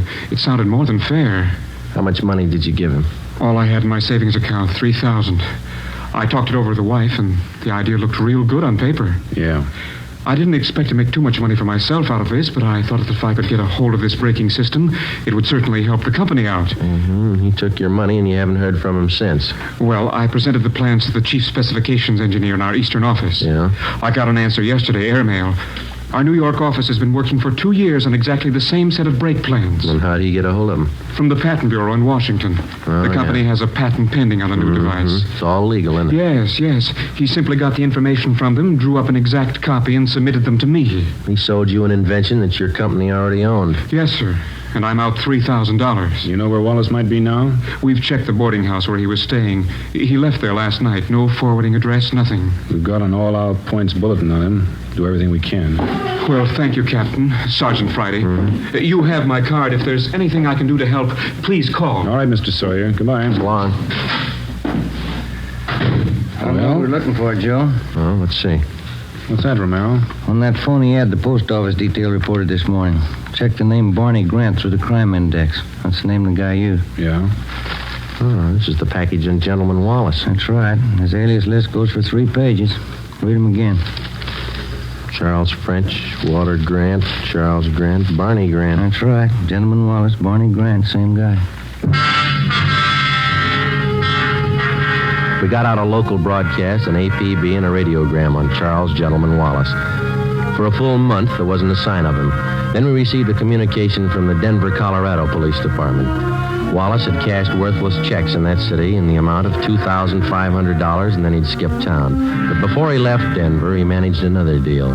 He sold 30 cartons of electric razors, which 1, did not belong to him, 2, had been stolen from another con man and resold, and 3, the razors didn't work in the first place.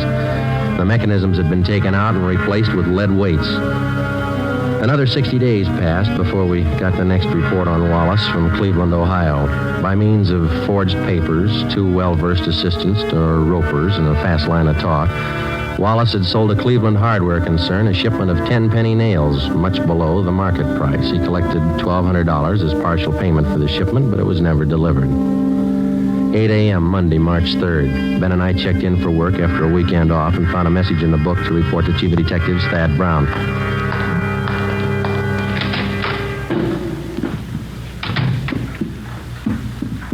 Chief, you wanted to see you? Come in. Yes, sir? Gentleman Wallace is back in town. Where'd you get that? Guy by the name of Patterson. So. All right, thanks. Egan, have Patterson brought to the interrogation room. Is that Mouse Patterson, Skipper? Yeah, small-time grifter. He was running with Wallace as late as a month ago back in Pittsburgh. When was Patterson picked up? Last night at a big hotel out in Hollywood. He was working a fast deal. You think he came to town with Wallace? I know he did. One of Conlon's informants spotted Wallace and Patterson last night. We nabbed Patterson. Wallace slipped away. We figured they'd been operating in and out of the city for about 2 weeks. Any idea what his angle is this time? I think so. Take a look at this. Obituary notices clipped from a newspaper. How do these tie in? The con artist takes a dead man's name from the obituary list, finds out a little bit about him, and writes him a letter. He writes the dead man a letter. Here's a sample we had reported to us. Read it. William Radford, 233 South Brookway, Hollywood. Dear Bill, I heard you were sick, and I didn't want to bother you at this time, but believe me, I'm desperate. I don't mean to hound you about the $400 you borrowed from me, but we are having sickness in our family, and I do need the cash. Wait a minute. Wallace writes a letter like this to a man knowing he's dead, and the family opens it and reads it. And they figure it's some unpaid debt that they didn't know about, which the deceased owed. That's right. And the con man collects. Yeah. The letter's been showing up right in the middle of funeral arrangements. The family's bereaved, grief-stricken, they're caught off guard. They don't suspect anybody could be that ruthless, so they pay off what they think is a legitimate debt. That sets a new low, doesn't it? Excuse me. Yeah. Ron speaking. All right, thanks. I got Patterson in the interrogation room. You two question him, find out everything you can. Right, Chief. When you're through talking to Patterson, you can start checking on these names. What's this? It's a list of all the names that appeared in the obituary column in today's paper. It's a long list. Conlon and Myberg are checking half. You and Romero take the rest. Right. Get to those families before Wallace does. We went down the hall to the interrogation room and questioned Patterson for an hour and a half. He denied that he even knew Wallace. He refused to tell us anything. We had Patterson return to his cell in the county jail, and Ben and I started out to check with the relatives of the deceased who appeared in the daily obituary list. Adams, Connolly, Craig, Denberg, Donzetti, Edmonds, Fowler. None of them had received letters claiming payment of secret debts owed by the deceased. Well, there are more pleasant jobs than bothering families with an investigation in the middle of their sorrow. It wasn't easy, but it was necessary. The 8th name on the obituary list was Foreman, Carl J. He was survived by his wife, Jean. She lived at 5821 Santiago Street out in the valley. We're sorry to intrude at a time like this, Miss Foreman. We know how you must feel, but it's an important matter. That's all right, Sergeant. Carl was sick for so long. Probably better this way. What did you want to know? Since your husband passed away, have you received any letters asking for payments on a debt that he might have owed to somebody? It's funny you should ask. Yes, I have. I got it yesterday. Yesterday, huh? Do you know the man who wrote the letter? No, I didn't. I took it for granted that it was someone Carl knew in the Army. Someone he'd borrowed from. And how much money was it he said your husband owed him? $400. There's a letter over the mantel. I'll get it for you. Fine. Here it is. Thank you. Signs his name Howard Michaels. Has this man contacted you since? Why, yes, he has. He called me last night and said that he just heard about Carl. He apologized for writing the letter. Said he had some medical bills of his own to pay. I went to the bank this morning and got the money for him. Is there anything wrong? And he's supposed to come here and get the money? He already has about 2 hours ago. He seemed to be a very good friend of Carl's. Ben, you got that mug shot on? Yeah. Yeah, here it is. I don't understand, Sergeant. Is, this the man who picked up the money this morning? Yes, that's Mr. Michaels. Don't you think he was Carl's friend? I don't think so, Miss Foreman. But no one would do that. Who could be that low? You're looking at his picture, Miss Foreman. His name's Wallace.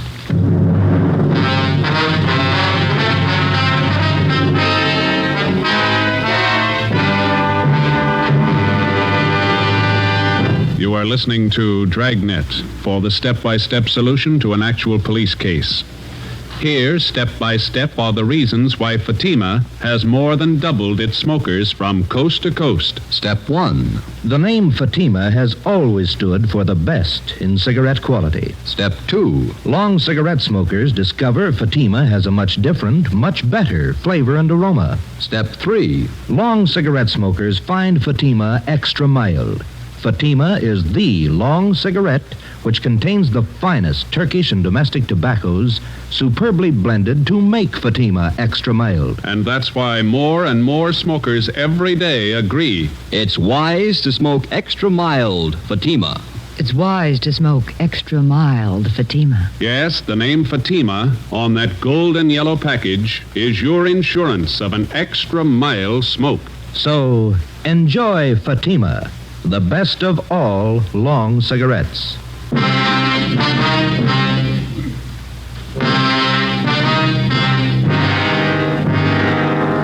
Over the past century, the confidence man here in the United States has earned the dubious title of aristocrat of the underworld. Among small-time thieves, cutthroats, dope peddlers, pickpockets, and similar small fry, he's looked up to and respected. The true con man does not consider himself a crook or a thief in the ordinary sense of the word. He's smooth, courteous, fast-talking, and he lives by his own code of rules. He never uses violence. He makes his living by his wits alone. Generally, he's far above average intelligence, and he's totally without a conscience. He thinks no more of fleecing a day laborer of his wages than he would of fleecing a millionaire. Because of their carefully planned operations, only a handful of confidence men are ever brought to trial. Monday, March 3rd, 6 p.m. Ben and I completed our interviews with the families of the deceased and returned to the office. Hi, you two have any luck? Wallace is the guy. We found out that much. Who identified him? Woman out in the valley, a Mrs. Foreman. Wallace posed as an old friend of her husband's, took her for $400. How about Colin and Myberg, Captain? They get anything? They haven't checked in yet. I'm waiting for him. How does Mrs. Foreman make the payoff to Wallace? Through the mails? No, sir. He came out and picked up the dough in person. Yeah, then there's no chance of tracing him through the post office.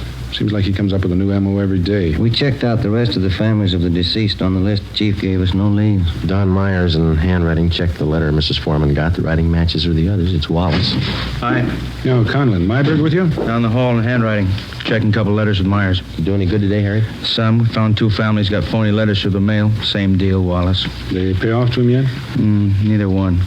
Told him to sit tight and call us if the guy should contact him again. Explain the setup. Who are the people, Harry? Let's see. One's an old fella. Oscar Dunn. Lives over in Highland Park. Others a pretty wealthy family, Bel Air.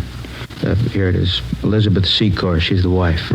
Husband's name, Burton James Secor. Investment broker. Died day before yesterday. How much of a debt is he supposed to have owed? The guy in the letter claims $1,200. Signed himself William Kilbright. The letters mention anything about how the payoff's supposed to be made? The guy wrote he'd contact him by phone first, then make arrangements to meet him. Both families will call as soon as they hear from him. Now, if he doesn't change his M.O., we're set.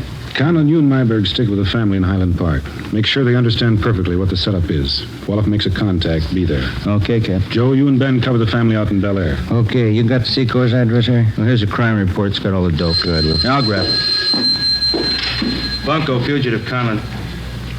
Yes, ma'am? When? All right, thanks. We'll take care of it. Secor's. Wallace just called him. What's the pitch? Wants to pay his respects. He's going to visit him tonight. 7:35 p.m. Monday, March 3rd. Ben and I drove out to Bel Air to the Secor place. It was an English-type mansion with a circular driveway out in front. The wake for Mr. Secor was being held in the living room. The butler showed us into the library where Mrs. Secor was waiting. She told us everything that had transpired since she first received the letter from Wallace following her husband's death. She said Wallace had promised to be at her home promptly at 9 p.m. We waited. 9 p.m. came and went. We told her that if the suspect should call, to make any concessions, to agree to anything in order to set up a meeting with him. At 10 minutes past 10, the phone in the library rang. Mrs. Secor answered it. I listened in on the extension. I'm terribly sorry, Mrs. Secor. I did want to get out to pay my last respects, but I'm afraid that will be impossible. Oh, I'm sorry you won't be able to come. I'd like to settle up that debt, the money that Burton owed you. I do hope you understand, Mrs. Secor. It's very difficult for me to bring up such a subject at this time of your bereavement, but I do have need of the money. You see, it's my wife. She's quite ill, and, well, there are medical expenses to be met. Oh, I understand. When would you like to come for the money? Well, would tomorrow be all right? My husband's funeral is tomorrow. Oh, I see. Well, where will that be? At the cathedral on Sunset Boulevard. A requiem mass at St. Mary's at 9 o'clock. Well, since I don't want to bother you personally anymore, I wonder if it would be possible for you to leave the cash with the head usher there at the church. Well, yes, all right. I think that would be the best way. All right, then. Good night, and thank you. Yes, good night. I'm sorry. I know that's not easy for you. That's all right, Sergeant. It's strange, isn't it? What's that? One man burns out his whole life making money. The next man spends his time trying to steal it. What does it all mean? I don't know. We got 2,600 men down in the county jail, and they all think they've got the right answer.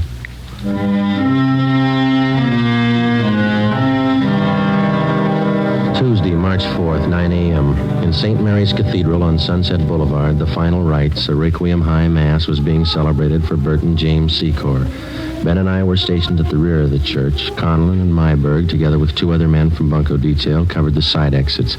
An extra detail of men were placed at strategic points around the cathedral. The head usher stood a few feet from the main entrance. With him, he carried a plain manila envelope filled with pieces of newspaper cut to resemble the size of currency, along with a $1 bill. He had instructions to hand over the envelope without question to the person who asked for it. 15 minutes past 9, Joe. Yeah. You see that head usher all right? Yeah, I got him spotted. All right. Pretty good-sized crowd here. Secor must have had lots of friends, huh? Yeah. Nice choir. Just wondering, Joe. What's that? Suppose he doesn't show up? Well, that's possible. He might have gotten suspicious. Could be. What time you got now? It's 9:20.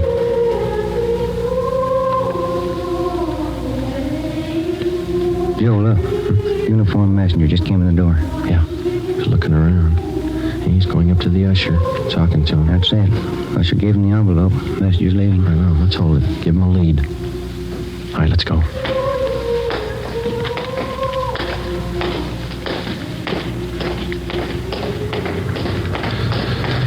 Now, let's go, Ben. Don't lose him. He's getting into that cab. Come on. Slide over. You got the cab number? Yeah, let's move. 10:30 a.m. Ben and I trailed the cab to a bus depot in downtown Los Angeles. We followed the messenger in and watched him check the manila envelope in a key locker. We waited. At 11:45 a.m., another uniformed messenger entered the bus depot, picked up the envelope, and left. We followed him to the Union Railroad station, where he left the envelope at the traveler's aid desk. At 3 p.m., the envelope was still there, unclaimed. No sign, Joe. What do you think? It's a pretty fancy switch he's got worked out. Yeah. What time's the next train leave? 3:25. Coast Limited for San Francisco. It's 3:21 now. Wait a minute. See that porter over at the desk there? I'm talking to that girl there. I don't know. That's it. She's giving him the envelope. Come on. Yeah.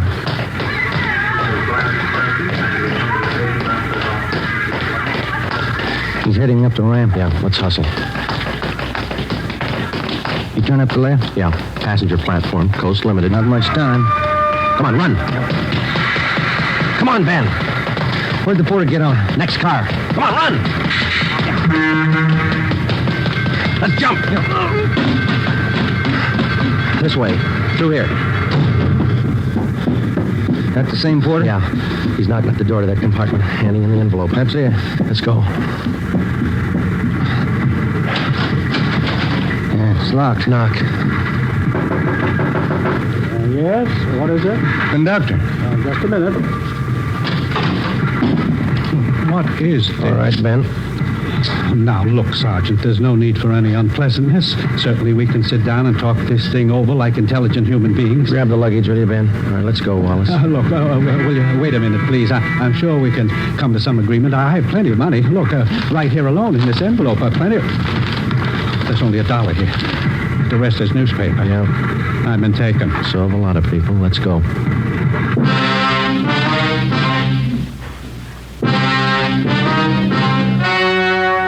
The story you have just heard was true. Only the names were changed to protect the innocent.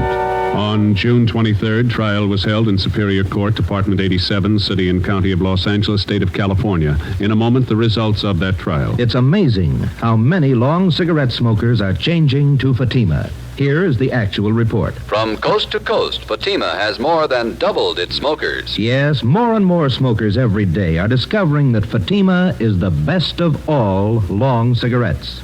Long cigarette smokers find Fatima has a much different, much better flavor and aroma. Long cigarette smokers find that Fatima is extra mild because it's the long cigarette which contains the finest Turkish and domestic tobaccos superbly blended to make it extra mild. So enjoy extra mild Fatima. Best of all long cigarettes. It's wise to smoke extra mild Fatima. It's wise to smoke extra mild Fatima.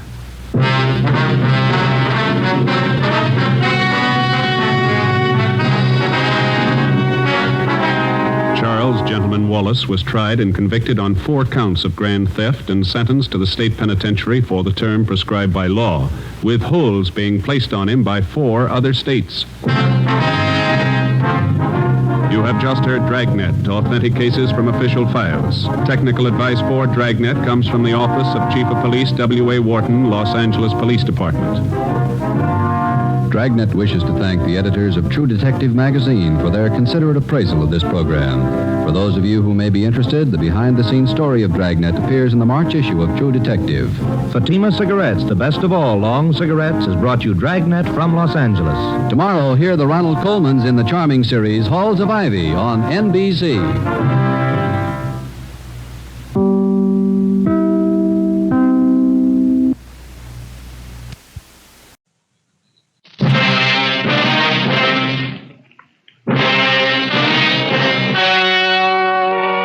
The story you are about to hear is true. Only the names have been changed to protect the innocent. Fatima Cigarettes, best of all long cigarettes, brings you Dragnet.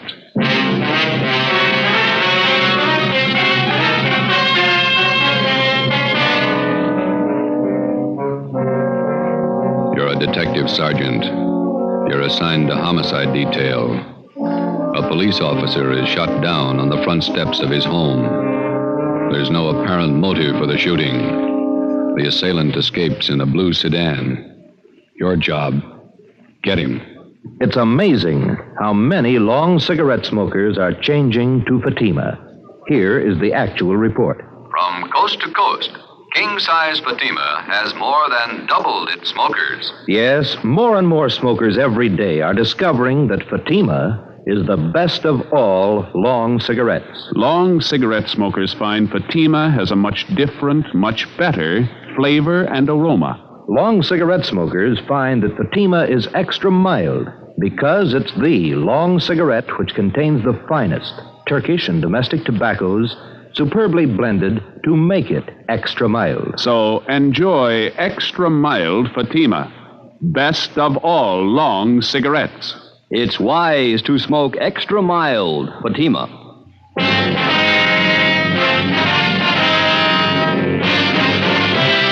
Dragnet, the documented drama of an actual crime.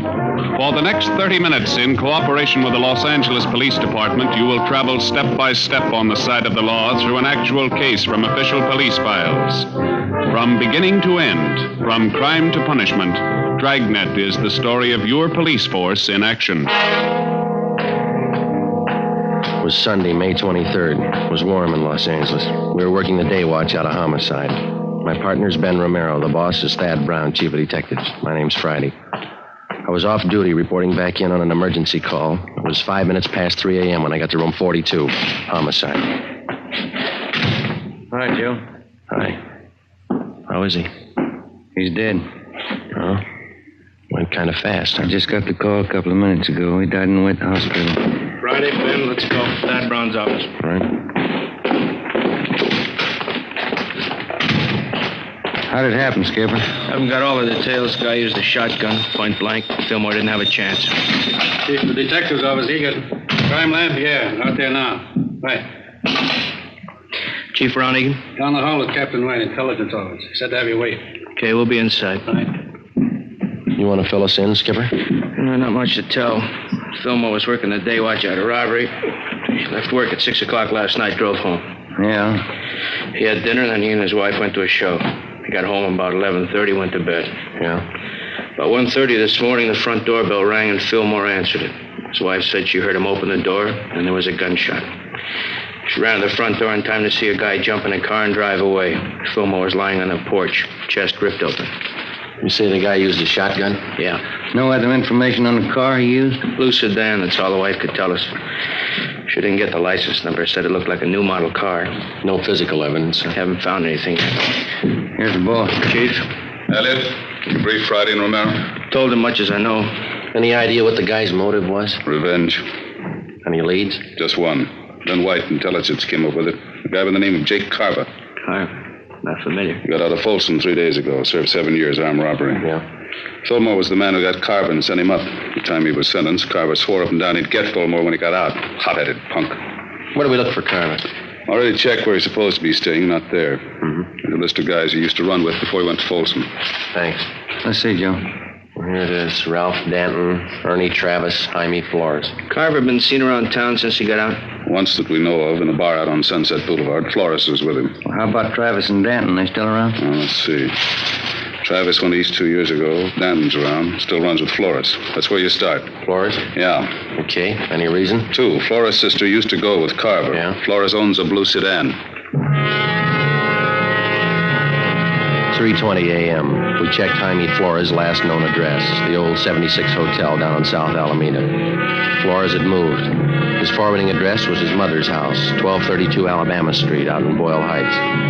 His mother told us Jaime was living on County View Avenue in Highland Park. 4:30 a.m. We located the address. No garage here. Wonder where Jaime keeps his car. Not parked on the street. Yeah? What do you want? Police officers. Oh. Like to talk to Jaime Flores? Jaime? It's late. We're in bed. It's important. We'd like to talk to him. All right. Wait. I'll go get him up. Jaime.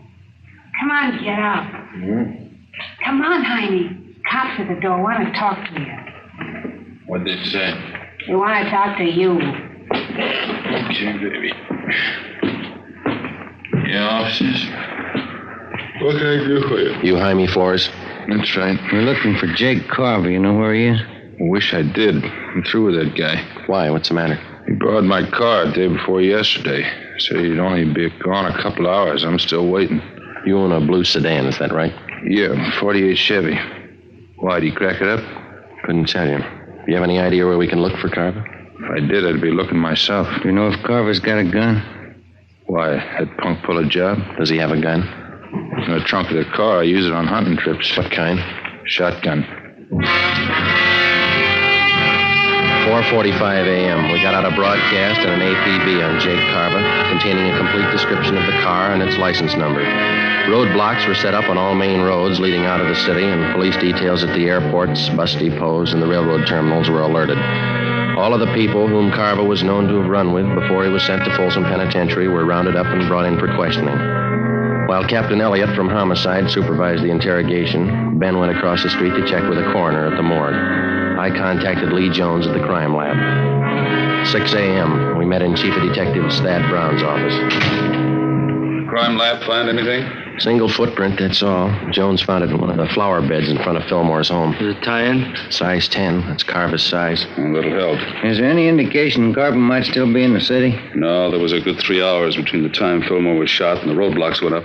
What about Carver's pals? Did they help any? Well, Flores is the only one who admits seeing him since he got out. What about Flores' sister, Dorothy? She lives out in Long Beach, and Cenas and Burton are bringing her in now. That guy, Flores, did you question him again, Elliot? Yeah. You satisfied with everything he told you that he knows? That's right.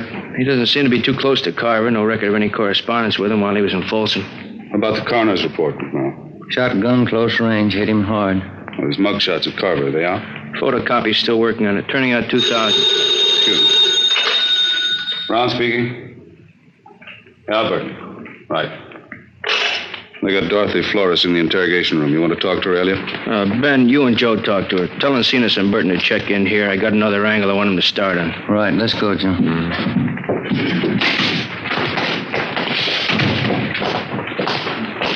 He must be as mad as a hatter. 3 days out of Folsom and he kills a cop. Yeah, if it was him. You got any other ideas? We need more than a footprint. We got to find the gun, and we got to prove that he used it. Hi. You two going to take over? Yeah, Lloyd. You and Gil check in at the chief's office. The captain wants to see you. Okay. You want the policewoman to stand by? It's fine. Let's go, Gil. See you guys later. All right. Come on. You're Dorothy Flores? Yeah. You know why you're here? Jake Carver. That's what they told me. That's right. You know where he is? No. Have you seen Carver in the past 3 days? Look, I don't want any part of the guy. He's nothing to me. He never was. You used to go around with him, didn't you? 7 years ago, before he went to Folsom. Mm-hmm. What happened to your eye, Miss Flores? Those bruises there on your arm. We had a party. I fell and bumped myself. Looks like a pretty new black eye. Did you have the party last night? I told you, Jake's nothing to me. He's a crazy hothead. I don't want any part of him. Was he around to see you last night? I used to go with him, that's all. I don't care what happened to him. You saw him last night. I didn't. This is on a murder rap, Miss Flores. I didn't want to see him. He came to my room. He forced his way in. I didn't want any part of him. When was it? Early this morning. What time? About 2 o'clock, maybe 10 after. He wanted money, acted like a crazy man. I told him I didn't have any money. He slugged me. That's how I got this mouse. What do you want the money for? He said he got the cop who set him up. He had to get out of town. He took my purse. $48 in it. Was he driving your brother's car? Yeah. I didn't want any part of him. I got nothing in this. Did he tell you where he was headed? Mexico. He's got friends across the border. Tijuana. All right.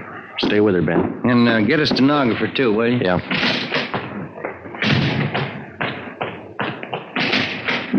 Righty. The Flores girl, Skipper. Carver saw her this morning. Admitted shooting Fillmore. She says he's headed south for Tijuana. Maybe he stopped off on the way. How do you mean? The drugstore in San Pedro just held up. Owner was shot and killed. Yeah? The guy was driving a blue sedan. An immediate alert was teletyped to the coastal town south of Los Angeles in the vicinity of San Pedro.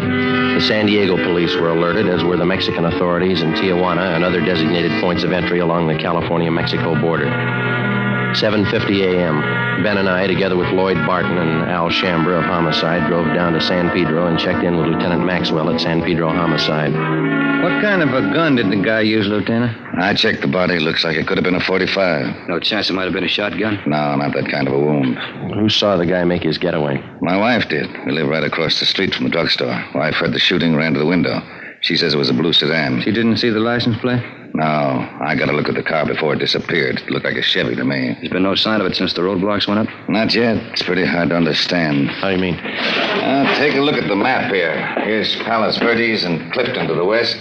Roadblocks there. Yeah, uh-huh. Here's the roadblock to the north, just this side of Harbor City. Another one northeast, near Wilmington. Yeah? This one here, outside of Long Beach. Had 4 roads to pick from. They're all blocked off, huh? No turnoffs, no detours. All the roads are under patrol. You think he got south beyond Long Beach before the roadblocks went up? Not a chance. Yeah, it's hard to figure. He could be hiding out somewhere along the way. Excuse me a minute. This is Lieutenant Maxwell. Where? Okay, be right there.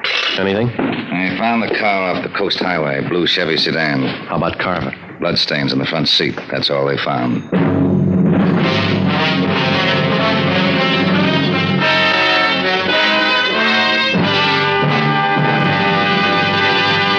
You are listening to Dragnet for the step-by-step solution to an actual police case. Here, step by step, are the reasons why Fatima has more than doubled its smokers from coast to coast. Step 1. The name Fatima has always stood for the best in cigarette quality. Step 2. Long cigarette smokers discover Fatima has a much different, much better flavor and aroma. Step 3. Long cigarette smokers find Fatima extra mild.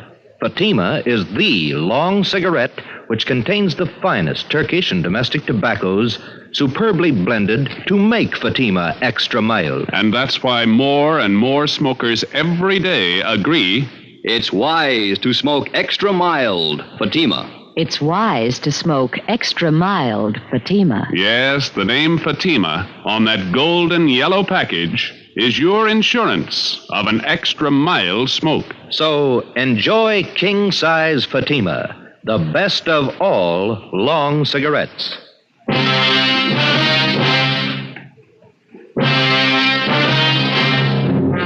8:45 a.m. We found the blue Chevrolet sedan. It was lying overturned in a ditch just off a dead-end road on the edge of a grove of eucalyptus trees. Oil was still dripping from the crankcase. There were bloodstains on the upholstery in the front seat. In the glove compartment, we found 2 empty shotgun shells. Ben marked them with his initials for evidence and wrapped them in a handkerchief. The fingerprint men were called. We fanned out and started a search of the general area. See if we can't pick up a trail in this eucalyptus grove here. Sure has got me beat. What's that? The car all smashed up back there, blood all over. The guy must have been hurt. How'd he get this far away from the car? What makes you think he did get far? Either that or he's hiding right under our nose. No sign of a trail through here? No, there's nothing. There's a clearing up ahead. Come on, let's cut through this brush here. Ben, come here. Yeah. Take a look. The trunk of this tree. Brown smears on it. The blood? Maybe. Look, higher up on the trunk there is the same thing. Wait a minute. Up in the tree. Can you see anything up there? No, the branches are pretty thick. Trees go pretty high up. Good 60 feet up there. Come here, Joe. Yeah? Follow my hand. Oh, no, just over at the left where I'm pointing. Oh, yeah. Oh, come here, Ben. You all right, Joe? Yeah. Can you see him? Yeah, up near the top. Right. What? Stay off, Burton. Don't come in the clearing. He's up in one of the trees. Throw that gun down, then come down yourself. All right, Ben. Ready, Joe.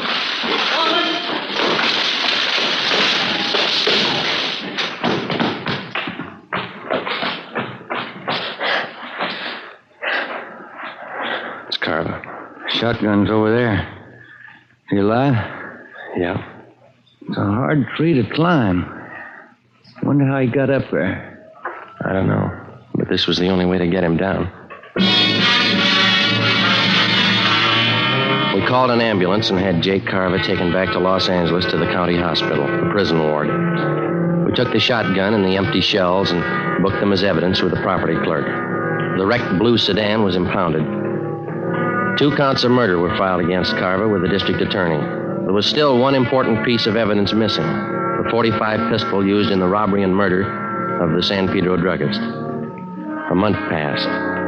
While Carver recuperated in the prison ward of the county hospital, we were busy building a case for his conviction. We still had only enough evidence to convict him for one of the murders.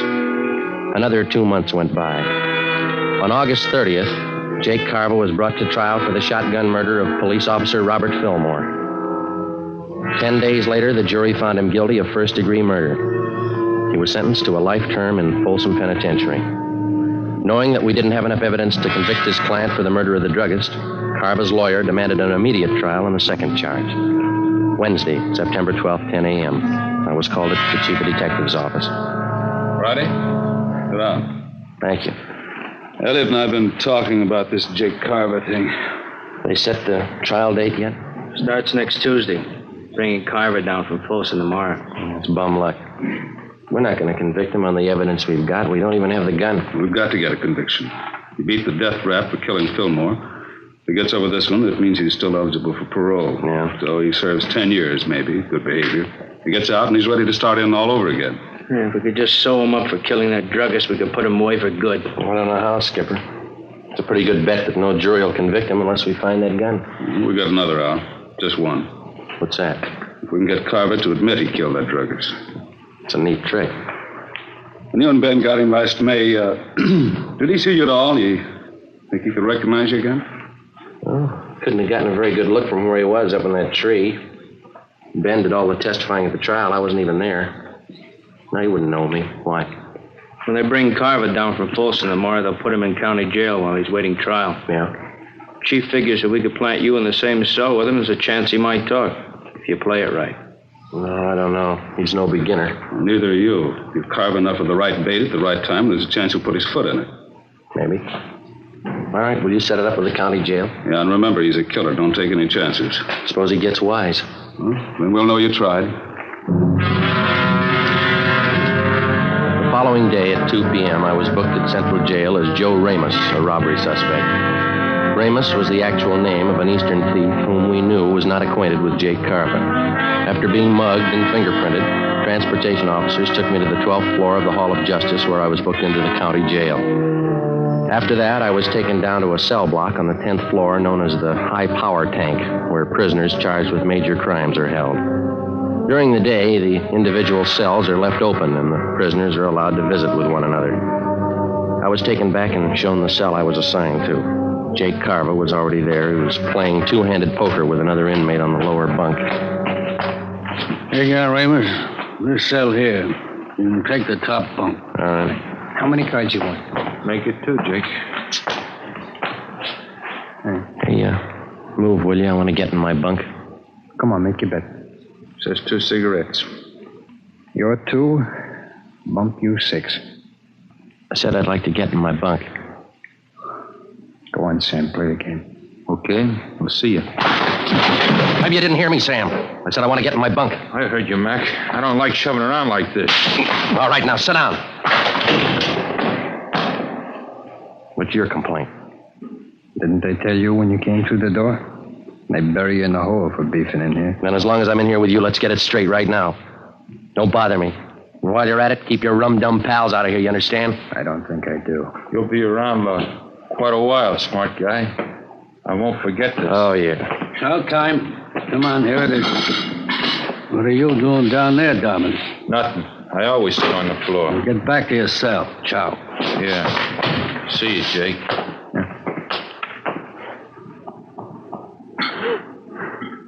What's this junk they feed you? Boiled beef, boiled potatoes. It's a habit with them here. Junk. Can you buy from the outside? Candy. Sometimes pie. Guy comes around in the morning. Who are you? Joe Ramus. Ramus, huh? Chicago? I've been there. So have I. I'm Jake Carver. Hiya. All right. What are you up for? Talk to my lawyer. You got a smart mouth. You got a big one. You take care of your own worries, huh? I'll take care of mine. I ain't got any worries. I got it made. Hey, you want that piece of bread? I don't want any of it. Take it. Tell the truth, I never had it so good. No witnesses, no evidence. You can't touch me. Sure. That's why you're in here. 3 days passed. By playing the part of the tough gunman from Chicago, I succeeded in getting close to Carver. Because of the close confinement, I was with him almost constantly, but he still refused to confide.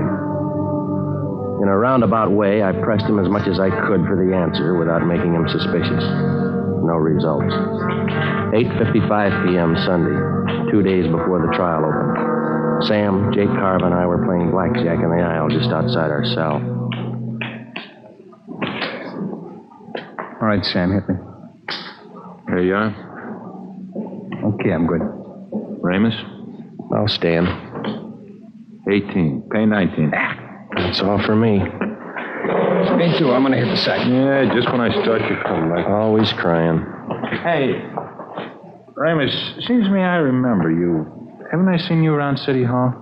Sure, I live there. All right, it's time. Lock up. No, seems to me I remember. Ramus? What's he talking about? I don't know. I got a headache. It's killing me. Yeah? Well, let me crack your neck. It'll help it. No, it's no good. You got any of them brown pills? Come on, I'll crack your neck. Loosen up those nerves. Always helps me. Yeah? Yeah, here, let me show you. Come on, turn around.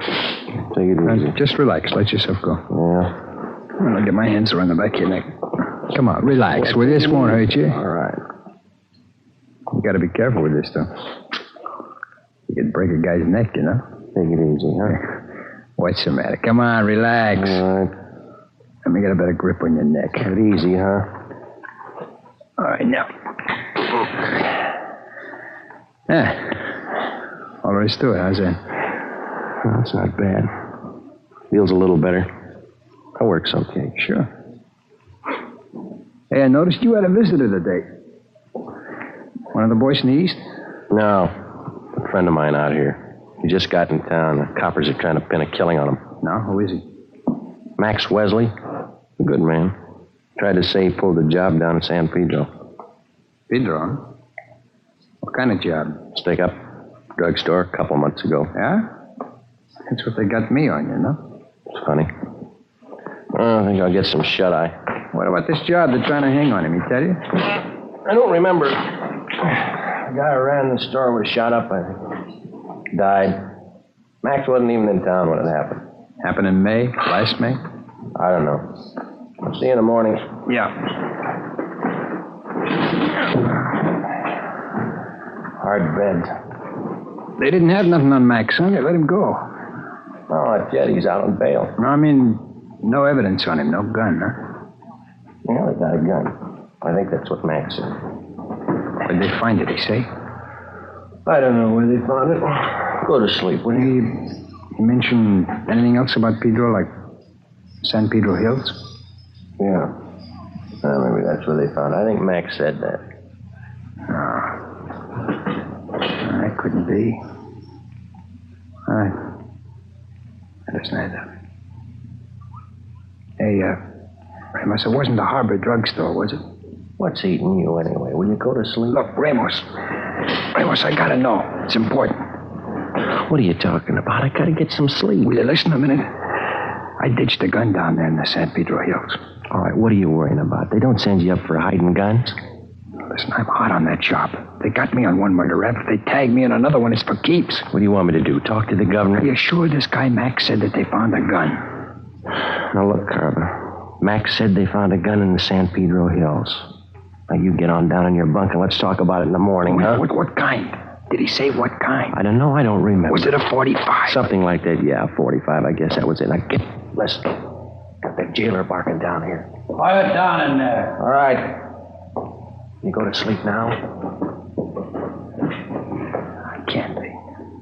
It's not the same one. They couldn't have found it. They haven't talked to me. Ramos.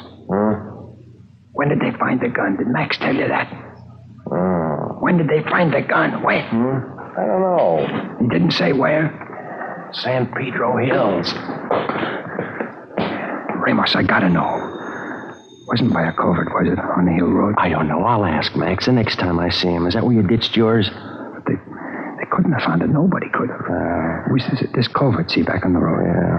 There was a piece of cement broken off the bottom edge of the covert, kind of a hollowed out space inside. I pushed the dirt all around it. You gotta ask Max. Ask him where they found that gun. Yeah, I'll see him Wednesday. I'll ask him. You gotta find out. They could put me away for good. What are you worrying about? They haven't paired you up yet with the gun they found? Yeah. Yeah, that's right. Maybe they didn't figure it. Maybe they forgot. Maybe. Yeah. Cops are dumb. They forget. That's what everybody says, isn't it? Yeah, that's what everybody says.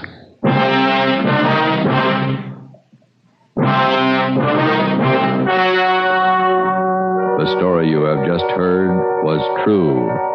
Only the names were changed. to protect the innocent. On September 18th, trial was held in Superior Court, Department 91, City and County of Los Angeles, State of California. In a moment, the results of that trial. It's amazing how many long cigarette smokers are changing to Fatima. Here is the actual report. From coast to coast, king-size Fatima has more than doubled its smokers. Yes, more and more smokers every day are discovering that Fatima is the best of all long cigarettes. Long cigarette smokers find Fatima has a much different, much better flavor and aroma. Long cigarette smokers find that Fatima is extra mild because it's the long cigarette which contains the finest Turkish and domestic tobaccos superbly blended to make it extra mild. So enjoy extra mild Fatima, best of all long cigarettes. It's wise to smoke extra mild Fatima. It's wise to smoke extra mild Fatima.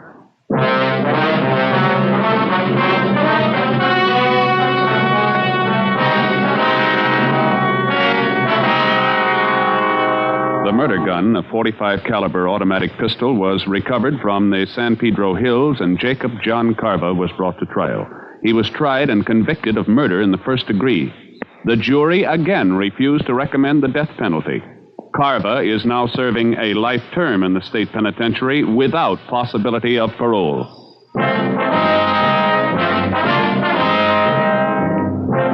You have just heard Dragnet, authentic cases from official files. Technical advice for Dragnet comes from the Office of Chief of Police, W.A. Wharton, Los Angeles Police Department.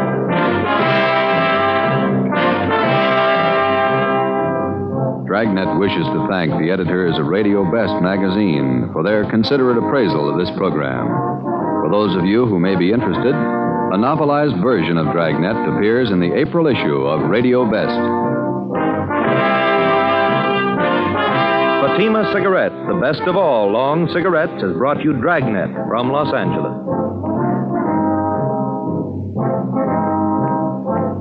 Tomorrow, hear Mr. and Mrs. Ronald Coleman in the Halls of Ivy on NBC.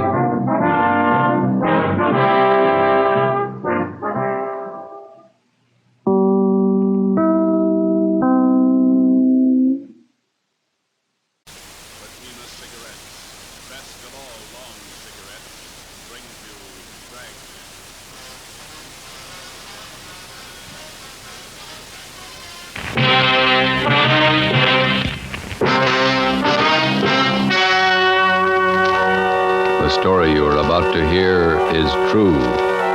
Only the names have been changed to protect the innocent. Fatima Cigarettes, best of all long cigarettes, brings you Dragnet.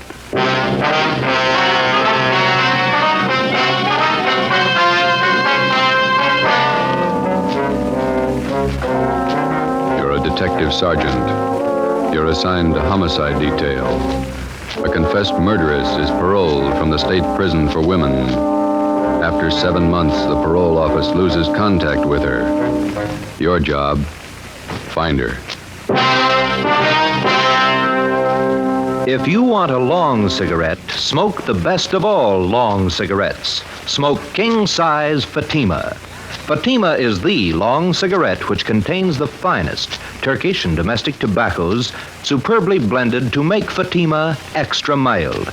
And that's why Fatima has a much different, much better flavor and aroma than any other long cigarette.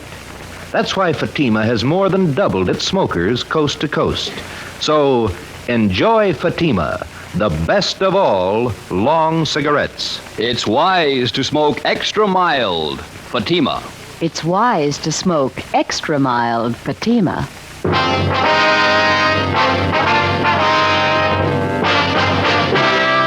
Dragnet, the documented drama of an actual crime. For the next 30 minutes, in cooperation with the Los Angeles Police Department, you will travel step by step on the side of the law through an actual case from official police files. From beginning to end, from crime to punishment, Dragnet is the story of your police force in action. It was Thursday, March 9th. It was foggy in Los Angeles. We We're working a day watch out of homicide detail. My partner's Ben Romero. The boss is Thad Brown, chief of detectives. My name's Friday. We're on our way back from the state building, and it was 2:45 p.m. when we got to the city hall, room 29. Handwriting analysis.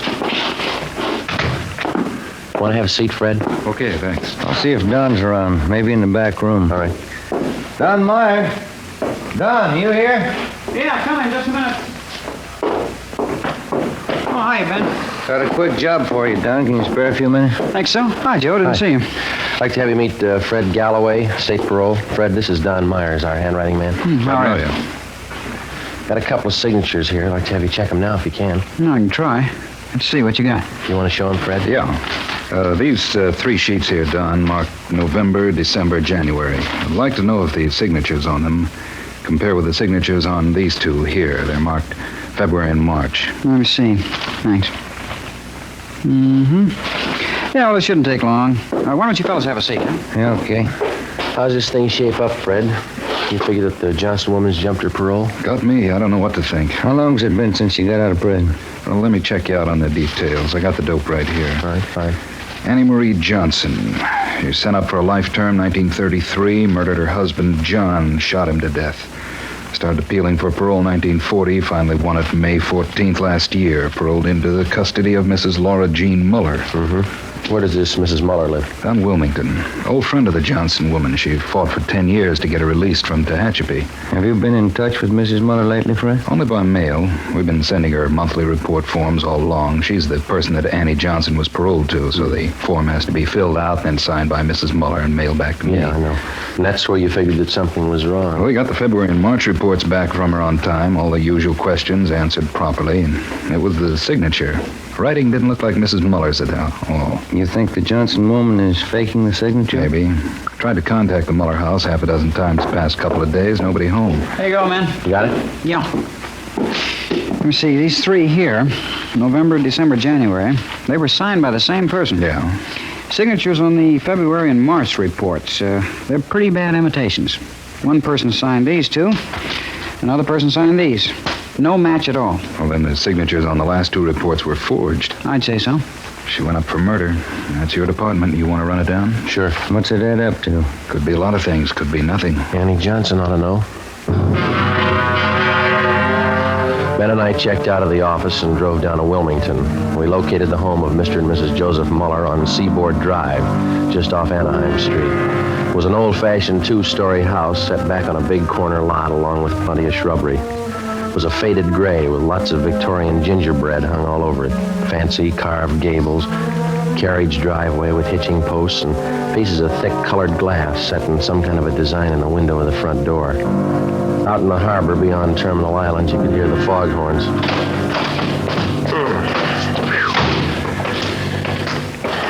They sure get the fog out here, don't they? It's pretty thick today. My aunt used to live just above here, Grant Avenue. Oh, uh-huh. Couldn't take the fog, so she moved out the valley. Garden could stand some taking care of. Yeah, the weeds are doing fine. Want to try it again?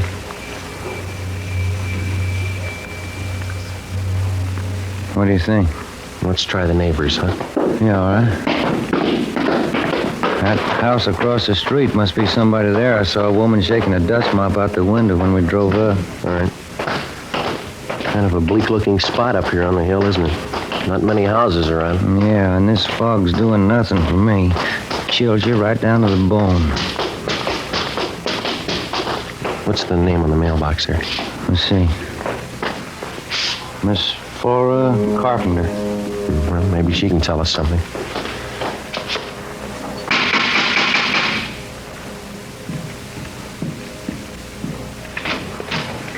Are you the sewing machine man? No, ma'am. We're police officers. Like to ask you a few questions. Oh, I'm sorry. I thought you came about my singer. No, ma'am. I can't do any more work on my peasant skirt until the machine's fixed. And it has to be done by Saturday. Our folk dancing group's having a big jamboree Saturday night. Will you step inside? Thank you. This is Sergeant Romero. My name's Friday. Oh, how do you do? Oh, fog's so refreshing, isn't it? Very vitalizing. Yes, ma'am.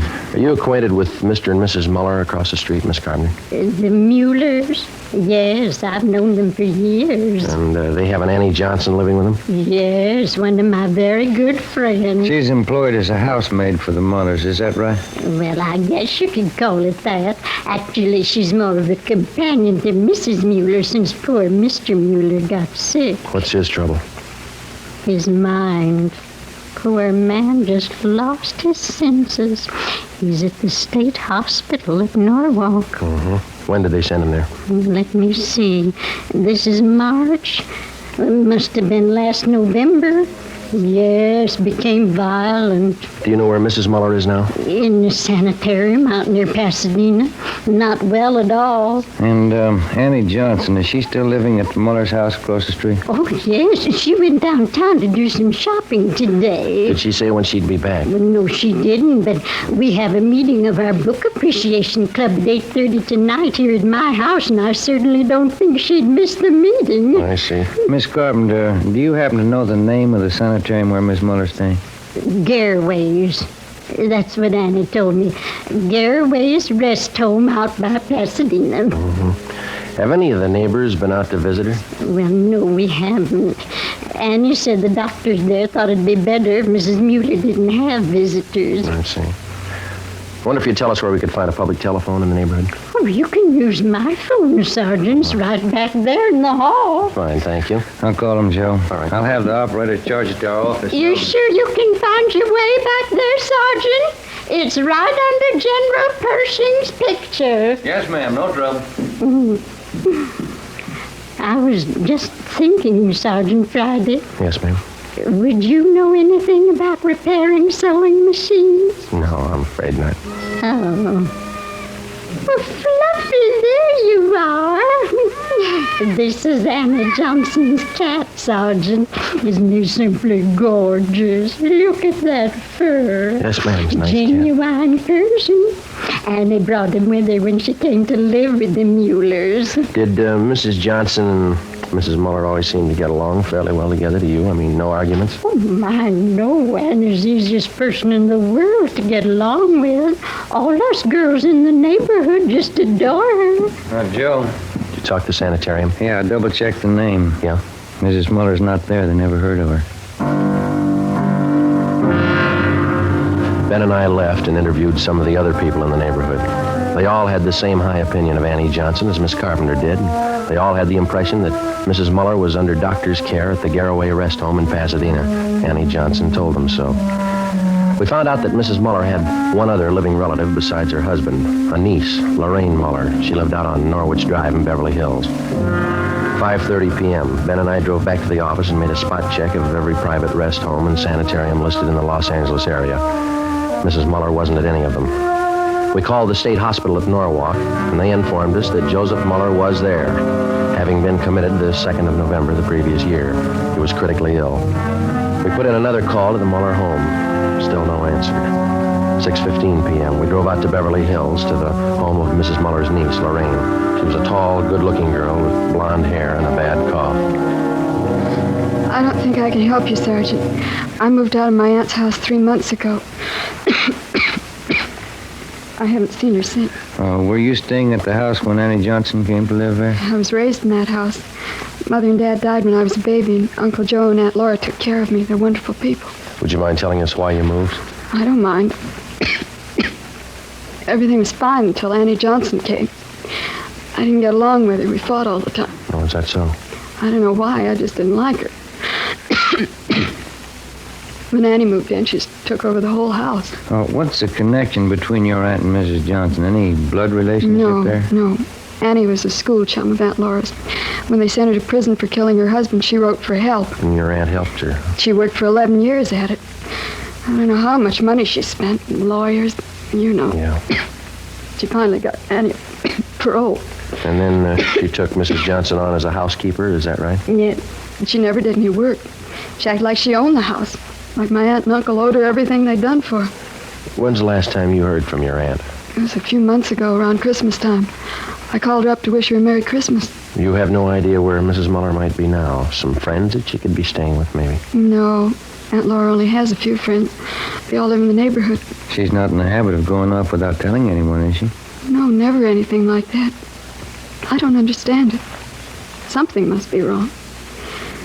Annie, do you think she's done something? Do you? No, she couldn't have.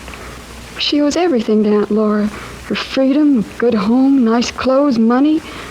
Everything my aunt could give her. Some people are like that. If it's free, they never get too much. Before we left Lorraine Muller's house, we got the name of her aunt's lawyer. We had dinner at a lunch counter on La Cienega, and then we drove back to Wilmington to the Muller house. Lights were burning in the front windows. The fog was thick now.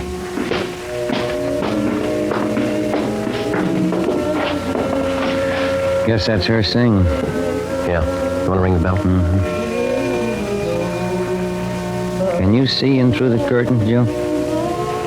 Yeah, she didn't hear it. Let's ring it again.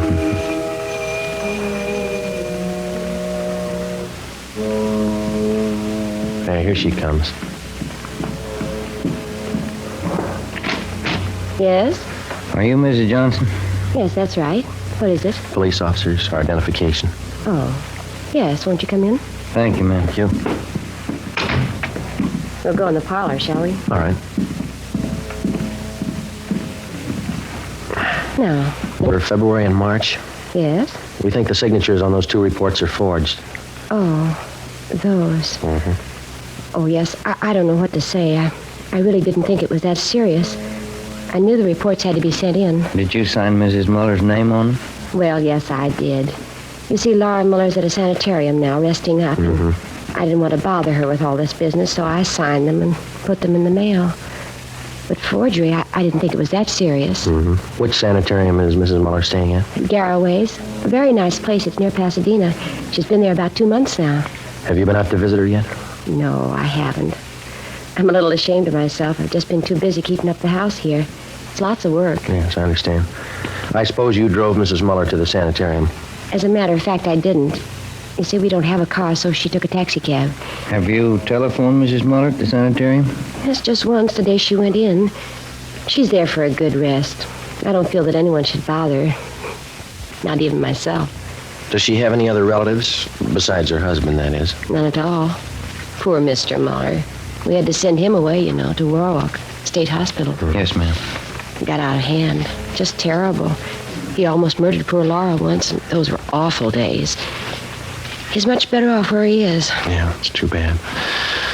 Well, that's about all, Miss Johnson. Oh, here. Let me show you to the door. Thanks.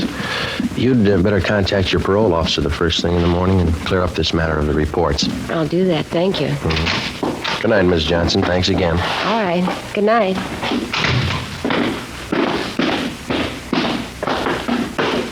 What time you got? 20 minutes after 8.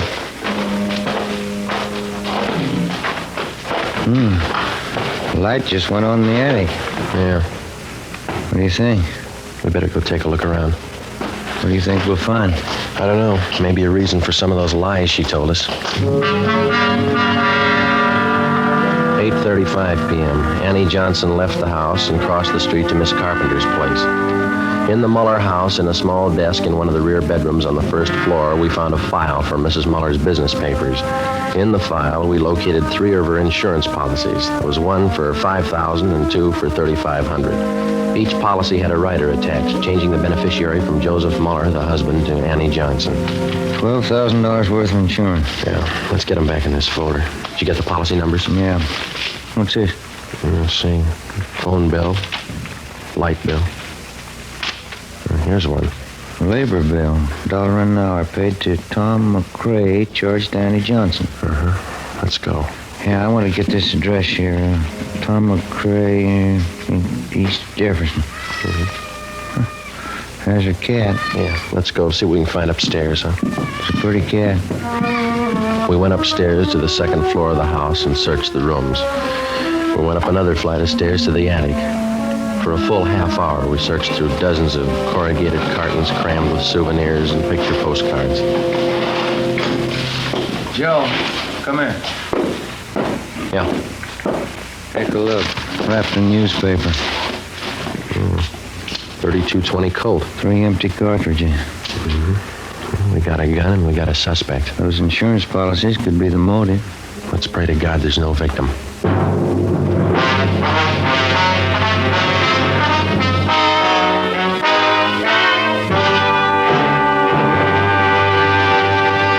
You are listening to Dragnet for the step-by-step solution to an actual police case.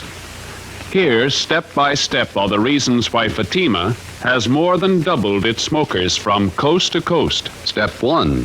The name Fatima has always stood for the best in cigarette quality. Step 2. Long cigarette smokers discover Fatima has a much different, much better flavor and aroma. Step 3. Long cigarette smokers find Fatima extra mild. Fatima is the long cigarette which contains the finest Turkish and domestic tobaccos superbly blended to make Fatima extra mild. And that's why more and more smokers every day agree it's wise to smoke extra mild Fatima.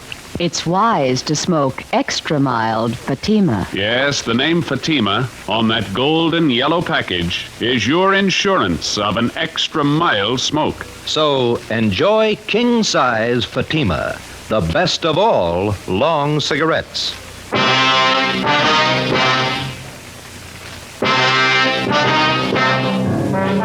10 p.m. An immediate stakeout was placed on the Muller residence in case Annie Johnson made an attempt to leave during the night. Ben and I took the gun that we'd found to the crime lab for analysis. The next morning, we checked with the Mullers' family attorney. He had no idea as to the whereabouts of Mrs. Muller, but he told us that about 3 months ago, she'd ordered him to draw up a new will for her. Under the new provisions, Annie Johnson was to be the sole heir of the Muller house and property, plus an additional $1,500 in bonds. Friday, March 10th, 11 a.m. While Ben checked with the insurance company, I met with Captain Elliott of Homicide. You got everything but a victim, huh? Where are you looking? We'd like to shake down the Muller house again before we look anyplace else. Didn't have a chance to give it a thorough going over last night. You're sold on the idea it's a Johnson woman? Looks like it. Sure it couldn't be a freak disappearance? No, sir, not in my book. Annie Johnson's got some big reasons for lying to us. I'd like to find them. How do you figure on doing that? Well, if we could pull her in and question her, just to get her away from the Muller place, I'd like to take a detail of men out there and shake the house from top to bottom. Just checked with the insurance companies that issued Miss Muller's policies. Yeah. We got it right. Annie Johnson gets the dough if Mrs. Muller dies. Oh. Something else. The changes in the policies were made during the last 2 months at her home. It doesn't jive. Why not? Well, Annie Johnson told us that Mrs. Muller's been in the sanitarium for more than 2 months. Here's a capper, Joe. What's that? Gil and Cenas went out to the state hospital at Norwalk to talk to Mr. Muller. Yeah? Joseph Muller died at 8 o'clock last night. Death from natural causes. What's that prove? Wait a minute. When Joseph Muller was committed to the institution, Annie Johnson figured prominently in that commitment. She had a lot to do with sending him away. Didn't take any chances, did she? Annie Johnson is left with the house, the bonds, and the insurance money. She had all the answers. Yeah, all but the right one. While Captain Elliott called in Annie Johnson and questioned her, Ben and I, together with a detail of men from Homicide and Lieutenant Lee Jones from the crime lab, drove out to Wilmington and started a thorough search of the Muller house. We took it floor by floor, starting with the attic. By 4 o'clock that afternoon, we had searched the attic and the second floor completely without finding any additional physical evidence. 5:30 p.m., still nothing.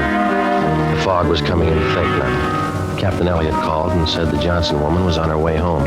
The search went on. Anyone check the cellar yet? Let's give it a look, huh? Okay. Joe, come on down. Lee's with me. We're checking some stains. What do you got, Lee? Picked up this line of stains here, Joe. They run down from the top of the stairs. Pretty faint. Let me see. Mm-hmm. Try a few drops of benzodine, see what happens. Okay. Let's have a look around, Gil, see what we can find. There's no lights down here. You'll have to use your flash. I got one. Well, not much of anything, is it? Guess they use the attic for their storage place. Yeah. Wait a minute. Put the light over this way, will you, Gil? No, in the corner. That's it. See something? I don't know. Yeah, have a look here. New patch of cement. Looks pretty new alongside the rest. Yeah. There's a sledge and a couple of shovels back in the garage. Get them, will you? Yeah. Joe. Yeah. It's turned blue. It's blood. Lee Jones took some sample scrapings and went back to the crime lab to give them a precipitant test to determine if the stains were made by human or animal blood. We broke away the patch of new cement work in the cellar and we began digging. 6:30 p.m. Annie Johnson came home. We met her in the living room. Sergeant, I wonder if you'd mind explaining this intrusion. No, not at all. Will you sit down? I believe I'm the one to offer hospitality here. It's my house. Is it, Miss Johnson? Well, it's in my charge. It's my responsibility. Yes, ma'am, it is. We'd just like to clear up a few things, that's all. I think the police department's taken up enough of my time. I spent half the day at the city hall answering silly questions. Now, if you'll excuse me, I have an appointment at the beauty shop at 7 o'clock. Maybe you better cancel it. I don't see any reason why I should. What is that noise? Coming from the cellar. Someone's down there. They're police officers, Miss Johnson. We're searching the house. Searching this house? With whose permission? Maybe they didn't make it clear to you downtown. We've got a good reason to believe that a crime's been committed. Why? Mrs. Muller. She's missing. I told your Captain Elliott this afternoon. Laura could have left the sanitarium. She might have gone east to visit some friends in Cincinnati, I think. She has some friends in Cincinnati. How could Mrs. Muller leave the sanitarium? She was never there. Maybe she didn't stay at Garraway's. Could have been another rest home. But she said you phoned her at Garraway's. You said you talked to her there. Those men downstairs, they're going to dig up the whole house? That's right. This bill, Mrs. Johnson, would you mind telling us what it was for? Well, there was a section of the cellar floor. It had never been cemented. I decided to have it done while Laura was away. The men are digging it up, Miss Johnson. Well, why are they digging it up? What right have they? Investigation. We'll see that the cement work is redone when we're finished. Well, this is impossible. I forbid it. This house is my responsibility. No need to worry. Everything will be left exactly the way it was. We'll leave the house just as soon as the men are finished. Oh, well, then perhaps I can keep my appointment with the hairdresser. I won't be long. Should be back around 9. I'm sorry. I think you better stay. But I've told you everything I know. Did you kill Laura Muller? Did I kill... I can't take any more of this. Why would I want to kill Laura? She's done everything for me. She's given me a new life. Did you kill her? Why, no, of course I didn't kill her. Well, then there's no need to be upset. Oh, my nerves. I got to have something. Glass of sherry. Yes. Digging. How long is it going to take them? That all depends, ma'am. There's no reason for this. You don't know that anything's happened to Laura. That's right. Laura's the best friend I have in the world. 11 years. That's how long she fought to make them let me out of prison. She's the only one who believed in me. Yes, ma'am. She is. She's given me everything. She wants me to have everything. Everything I want. I wouldn't have a reason for killing her. Why, my clothes, my home here, money. They're all Laura. She's given them to me. Would you like a glass of sherry, Sergeant Friday? No, thanks. You know, Laura was much older than I, Sergeant. She could have taken her own life. She didn't have much to live for. Old and sick. But I got everything to live for. Laura used to tell me that. So she gave me everything. Laura was much older than I. Would you care for a glass of sherry, Sergeant Romero? No, thank you. This whole thing's so silly. Laura's away on a trip. She's much older than I am, you know. I'm 38. You wouldn't take me for a woman 38 years old, would you, Sergeant? No, ma'am. I know I'm not really young anymore, but I'm still attractive, don't you think? A lot of men prefer mature women. Women with experience, background. I'd know how to take care of a man.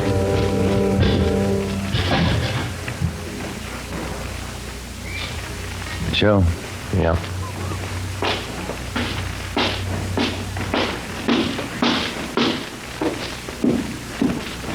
Joe, come here, my way. Yeah? We found her.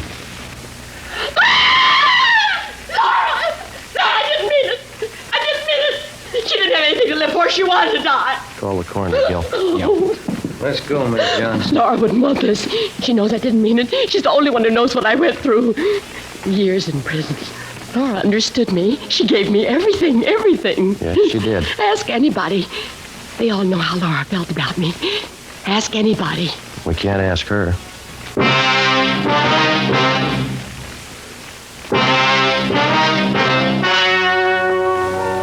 story you have just heard was true. Only the names were changed to protect the innocent. On July 14th, trial was held in Superior Court, City and County of Los Angeles, State of California. In a moment, the results of that trial. It's amazing how many long cigarette smokers are changing to Fatima. Here is the actual report. From coast to coast, king-size Fatima has more than doubled its smokers. Yes, more and more smokers every day are discovering that Fatima is the best of all long cigarettes. Long cigarette smokers find Fatima has a much different, much better flavor and aroma. Long cigarette smokers find that Fatima is extra mild because it's the long cigarette which contains the finest Turkish and domestic tobaccos superbly blended to make it extra mild. So enjoy extra mild Fatima. Best of all long cigarettes. It's wise to smoke extra mild Fatima. It's wise to smoke extra mild Fatima.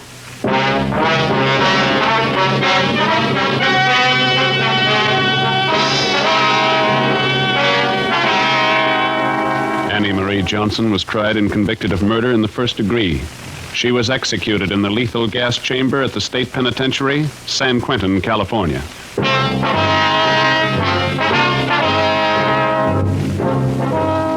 You have just heard Dragnet, authentic cases from official files. Technical advice for Dragnet comes from the Office of Chief of Police W.A. Wharton, Los Angeles Police Department. Dragnet wishes to thank the editors of Radio Television Life magazine. They have judged Dragnet the outstanding new program of the past radio season. Fatima Cigarettes, the best of all long cigarettes, has brought you Dragnet from Los Angeles. Tomorrow, hear the Ronald Coleman's charming series, The Halls of Ivy, on NBC.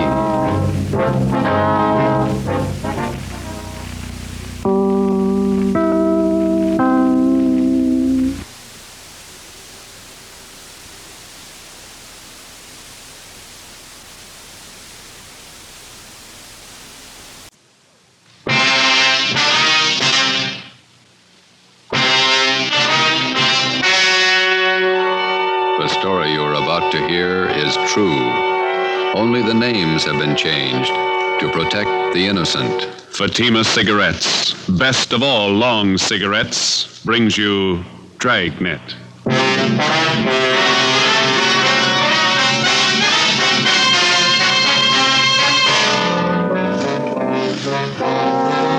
You're a detective sergeant. You're assigned to homicide detail. Attempts have been made on the life of a notorious hoodlum in your city. His death could mean an open gang war. Your job, stop it. If you want a long cigarette, smoke the best of all long cigarettes. Smoke king-size Fatima. Fatima is the long cigarette which contains the finest Turkish and domestic tobaccos superbly blended to make Fatima extra mild. And that's why Fatima has a much different, much better flavor and aroma than any other long cigarette. That's why Fatima has more than doubled its smokers coast to coast. So enjoy Fatima, the best of all long cigarettes. It's wise to smoke extra mild Fatima. It's wise to smoke extra mild Fatima.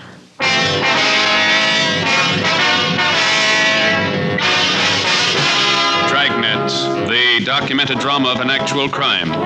For the next 30 minutes, in cooperation with the Los Angeles Police Department, you will travel step by step on the side of the law through an actual case from official police files. From beginning to end, from crime to punishment, Dragnet is the story of your police force in action. It was Tuesday, July 18th. It was hot in Los Angeles. We were working the night watch out of homicide detail. My partner's Ben Romero. The boss is Thad Brown, chief of detectives. My name's Friday. It was 5:35 p.m. when we got out of the car at Sunset Boulevard and Paris Avenue and walked down the street to the scene of the machine gunning, Lupo's Cafe.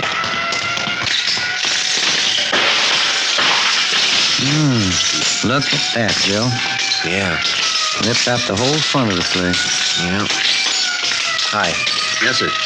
Romero and Friday, homicide. Oh, I'm Sheldon from Hollywood Division. Taylor and I picked up the call in our car. Nobody hurt. What's the story? Just a second. It's Captain Elliott. Hold it a minute, will you, Sheldon? Hi. Hi, Captain.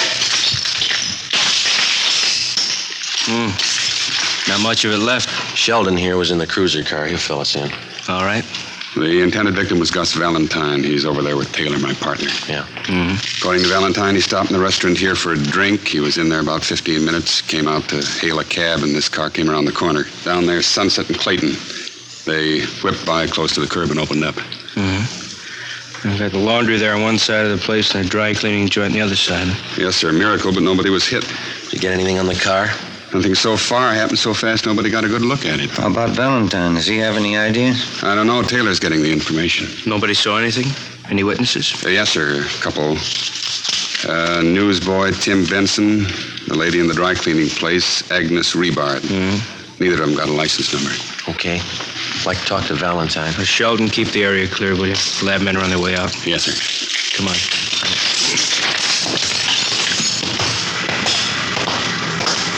Oh, I told you I had many ideas. Green Ford sedan, that it? Yeah. Elliott, Central Homicide. Yes, sir. This is Mr. Valentine, the intended victim. Yeah. This is Sergeant Friday, Sergeant Romero. Sergeant Friday, how are you? Fine. It's been a long time. Finally got out of the uniform, huh? 7 years ago. Who was it, Gus? If I knew, I'd tell you. I don't like being shot at. Let's go sit in the car. This way, Valentine. You want to get him back? All right. All right. What's the story, Valentine? How do you mean? Let's not play it cozy. Who's after you? You suppose this would have happened if I knew? Who's carrying the beef? Somebody's unhappy with you. You must know who. I don't. You know what kind of a car it was? I told the other cop over there. Sedan, green Ford. We're not going to press you, Valentine, but you might as well know how we peg this kind of thing. Yeah? We got your number, had it for a long time. You're all up and down the blotter from Lincoln Heights to the county jail. You got a record everybody in this town knows about. Aren't you a little mixed up? I'm the guy that got shot at. We know that. I pay my taxes for protection, not a lecture on my past. Let me give you the word, Valentine.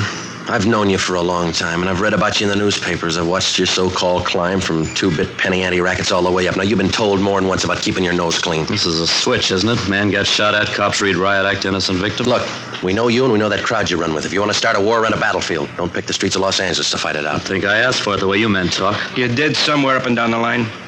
We know your operation. You walk the sideline marker all the way. Always got 1 foot inside the law. When you make yourself a target for some punk's machine gun, that's where you step outside. Now, what are you going to do? Eat me out and let the man with a machine gun get away? We'll get him, whether you want to help us or not. We just don't have the time to run around jamming a cork in the barrel of every gun in town. Before you get out of this car, let this sink in. There's not going to be any innocent people cut down by bullets that were meant for you. Oh, I get it. My tax money's no good, huh?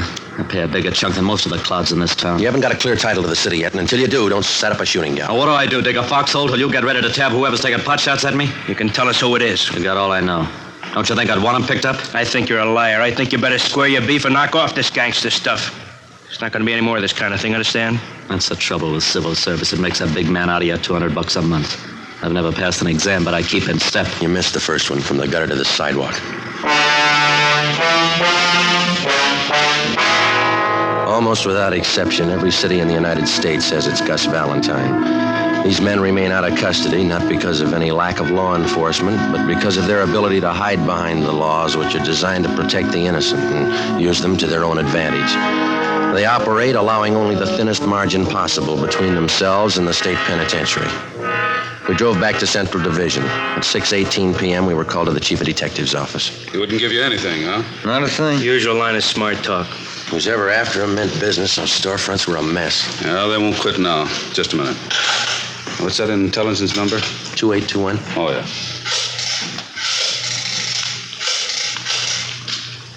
This is Brown. Captain White gone home? No, ask him to come up to the office, will you, please? Thanks. If they do manage to tag Valentine, it could cause a pretty sour mess. He's got enough flunkies around to parlay it into a fair-sized shooting war. Seen him started on less. Was there any chance of pulling Valentine in until things simmer down? No chance. We got nothing on him. Nothing we can prove. He's got a few boys close to him. Maybe one of them could tell us. Same 2 lawyers work for all of them. We'd pull them in, they'd be out in an hour in a writ. You want to see me? Yeah, White. Sit down. That Valentine shooting this afternoon. Yeah. What's your guess? There's been some talk. We heard he was hot. You knew that. Yeah. The way we figured, he's getting too big for his pants. He's coming up fast. Stepped on a lot of toes on the way. Shouldn't be too tough to find out why. That's half of it. If we get that much, maybe we can find out who. You got a big field to pick from. I can find you a dozen possibles. Well, we don't need a dozen. All we want are the ones in that car this afternoon. Who do you figure, Captain White? Well, I kind of go along with Joe. Like I said, I think maybe we'll be able to peg Y a little faster. And we can go from there. All right. Well, let's take what we know about the guy. Let's just take this past year. We know he's got more than a good share of the Mexican narcotics traffic. That means he's taking business from the Eastern Syndicate. That makes one of those boys a candidate. That's right. And there's the pinball machines. He's given Big Ernie Jacobs and Monk Watson a big push on those. And puts them in the running. That's a long list. The horses, fancy poker games, prostitution, the works. He's squeezing them all. A lot of guys could be shooting at him with a machine gun. Where do we start? Legwork, lots of it, fast. We'll start nosing around, see what we can pick up. Friday, you and Romero can give us a hand there. Yes, sir. All right, with you, Elliot? Fine. I don't have to tell you, we've got to move as quick as we can. We've got a lot of places to hit, and we haven't got too much time. We'll keep Valentine under surveillance to make sure he doesn't try to square things with a gun. Yeah, this is one the taxpayers wouldn't understand. Yeah. Trying to keep a guy alive that'd be more dangerous dead. Wednesday, July 19th. Ben and I started making the rounds to find out why someone was out to get Gus Valentine. Captain was right. The list of his enemies was long. For 2 days, we talked to gamblers and bartenders at the usual hangouts. The few slim leads we picked up led nowhere. Saturday, July 22nd, we met with one of Ben's informants, a bar boy at a cafe out on Santa Monica Boulevard. That's him over there at that table. Oh, yeah. Jerry? How are you? Hiya, Ben. Grab a chair. You know my partner, don't you? Sure. Sit down, Joe. Hi. Want a beer? No, thanks. We're working. Coke? Okay. One's enough. We'll Here split you it. go. It's good and cold.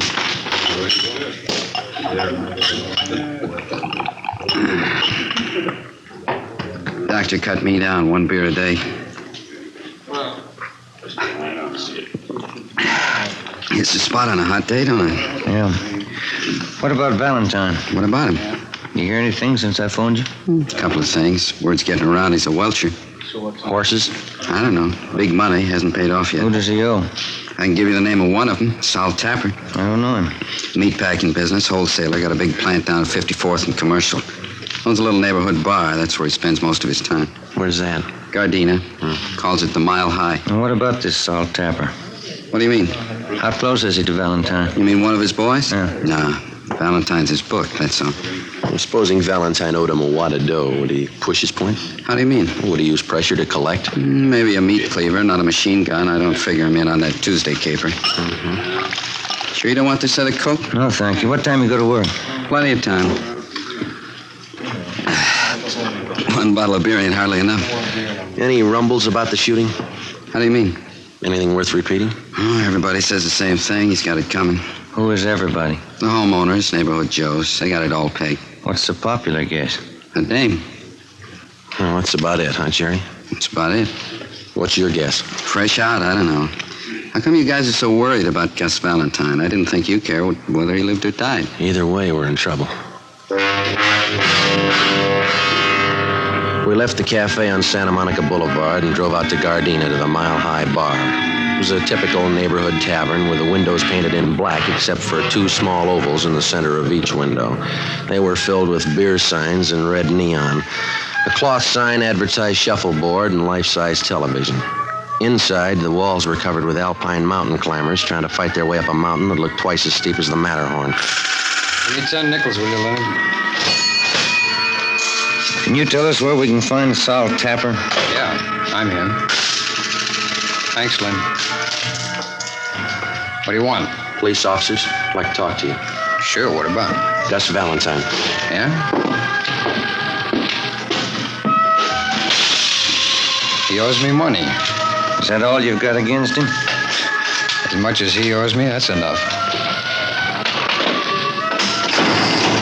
It's a real tough machine to beat. How much money does he owe you? Enough. How long's he been booking for you? I didn't say he was booking for me. No, we did. About 2 years.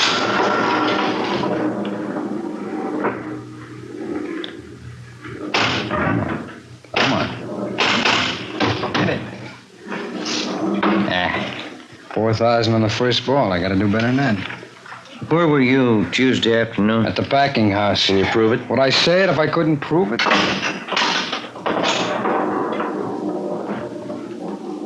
When that little gate up there turns green and you go through it, you get an extra ball. If it's red, it doubles your score, but it's real tough to get in there. How long has Valentine owed you money? Oh, a little over a week. When did he say he'd pay you? He didn't say. Said he was trying to raise the dog. You're the only one he owes? No.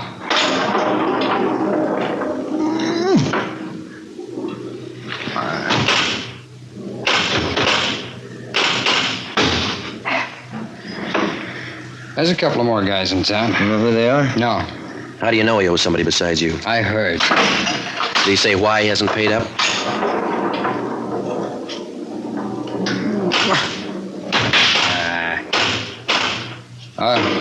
What'd you say? Did he say why he hasn't paid up? I told you. He said he was trying to raise the money. You sure you haven't tried to put the bite on him? Sure I have. I want the dog. But I didn't gun him. Somebody did. Yeah, I know. It wasn't me. You had a reason. It's a lot of people. Yeah. We're looking for the one with the machine gun. Well, I can't help you there. Oh, come on. Oh. Get in there. Hey, look at that. Free ball. 26,000. That's a real tough machine to beat. Where did you say you worked Tuesday? At my packing plant, 54th and Commercial.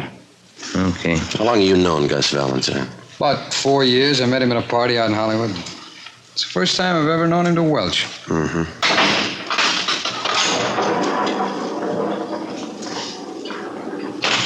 In there. Now. 27,000. I'm not doing so good, am I? I don't know. It depends on where you were Tuesday. 12:30 p.m. We talked with the superintendent of Tapper's meatpacking house. He told us that Sol Tapper had been there all day when Gus Valentine was shot at. We talked to several employees of the plant. They corroborated his story. We checked Tapper out and found him to be a fairly respectable businessman who gambled a great deal on the side, but we felt reasonably sure that he had no part in the shooting. We knew that if we could run down the others to whom Valentine owed money, we'd be closer to finding out why he was being shot at and eventually get to the right man. 1:45 p.m. Ben and I went upstairs to the 8th floor of the City Hall, the lunchroom. We had a sandwich and coffee. Too close to dinner to have a piece of that pie, isn't it? Yeah, I'd say so. Hand me another napkin, will you? Yeah. Here. Thank you. Think you'd do any good to talk to Valentine again? Maybe. I doubt it. He's not going to tell us anything. I figure we're on the right track. A lot of reasons why he might be a target, but this welching business, that's new to him. Yeah, could be. You Sergeant Friday? That's right. Telephone. Wait a minute. I'll go with you. I'm finished. No, you got the check. I'll get the tip. Oh, all right.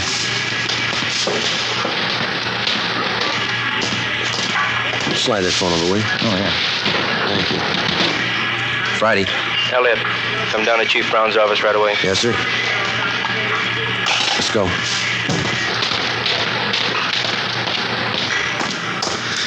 Pie sure did look good. Come on, let's get that elevator. Yeah. Hey, who called? He's the skipper. He wants us to go to Chief Brown's office. Temple Street floor, please. What's up? I don't know. We make the rounds again tonight? Yeah, a couple of places we can hit in the south end of town. I called Charlie Flint's place this afternoon. Maybe he'll have something for us. Yeah, I hope so. Come on. Wish now I'd had that pie. I'm still hungry. I got a candy bar in my desk we can have there. I can't eat those chewy bars inlays. Oh, it's some kind of a fudge bar. Oh, fine. Come in. Yes, sir. Get over to Georgia Street right away. Why? Gus Valentine. They did it again. Yeah? This time they didn't miss.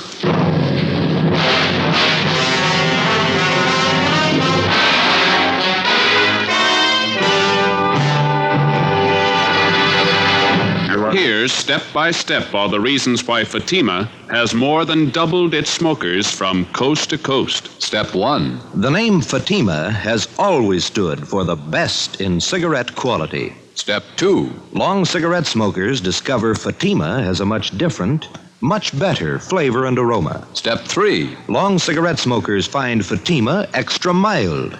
Fatima is the long cigarette which contains the finest Turkish and domestic tobaccos superbly blended to make Fatima extra mild. And that's why more and more smokers every day agree It's wise to smoke extra mild Fatima.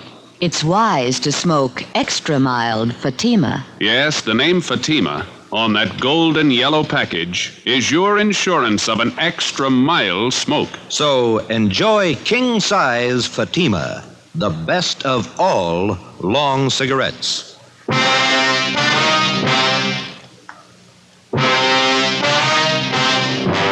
Saturday, July 22nd, 5:30 p.m. We drove to the Georgia Street Receiving Hospital and went up to the 3rd floor.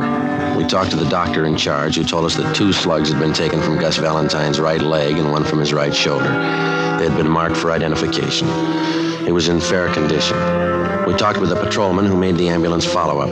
They told us Valentine had been shot as he entered his apartment house garage. There were no eyewitnesses. We went in and talked to Valentine. You told the officers that the guy who shot you was on foot. Yeah, Who was it? couldn't tell. You haven't any idea who it could have been? No, You don't expect us to swallow that again, do you? I don't care either way. Why don't you pay up what you owe? What do you mean? You owe some big money you haven't paid off. Where'd you get that? That's the word going around. Looks to us like you either pay up or get shot up. Did I ask for advice? No, and here's something else you didn't ask for. Twice in 1 week you've been mixed up in shooting scrapes. We told you the city doesn't belong to you. I don't claim ownership. Now listen, we've been over this before, and this is the last time. Don't push us any courage. We know you talk big and you haven't got the guts to go along with it. Yeah, sure. Now come on, who's shooting at you? I know your phone number. I'll call you if I need help.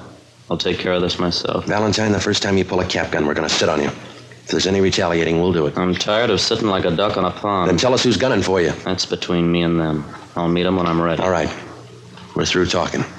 When we get to the bottom of this and find out who's been doing all the shooting, we'll have an answer. And if we find out you've been withholding evidence, it's going to go hard for you, understand? Yeah, sure. Now leave me alone. Come on, dear. Yeah. I better call the office.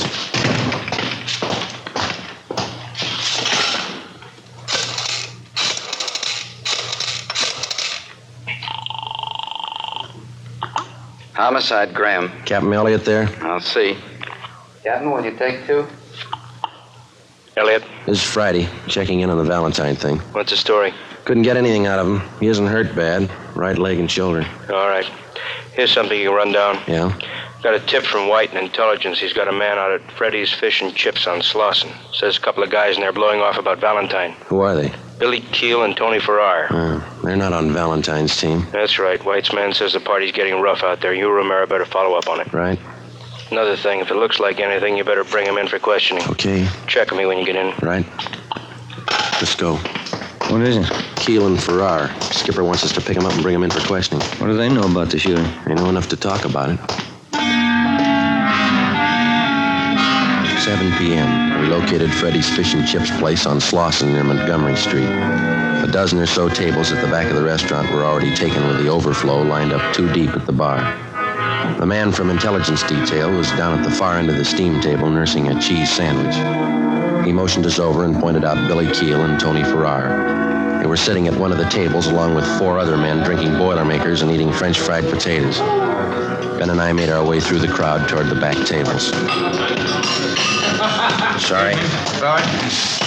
Pardon me. Can I get through here, please? All right. So it figures. Done it? You, Billy Keel? That's right. Which one's Tony Farrar? He's getting a beer. What do you want? Police officers want to talk to you and Farrar downtown. What's the matter? I'd like to ask you a few questions. You want to get your hat? You got any questions, you can ask them here. Hey, Vic, how about buying around? Come on, Keel, let's go. I got nothing to tell you now. Let me alone.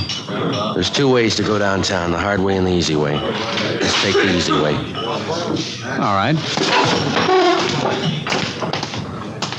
This way. Okay. Doc Joe!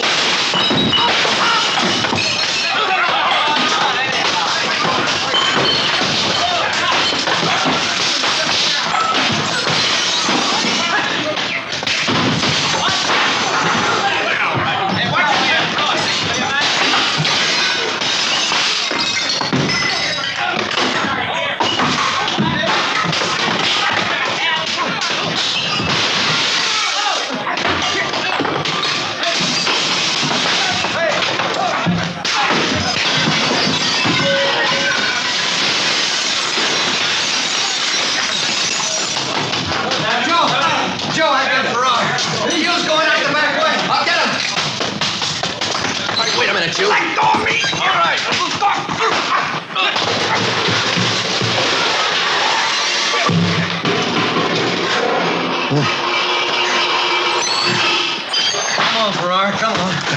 You all right, Joe? Yeah. You're bleeding pretty bad. Yeah, I know. Let's get him to the car.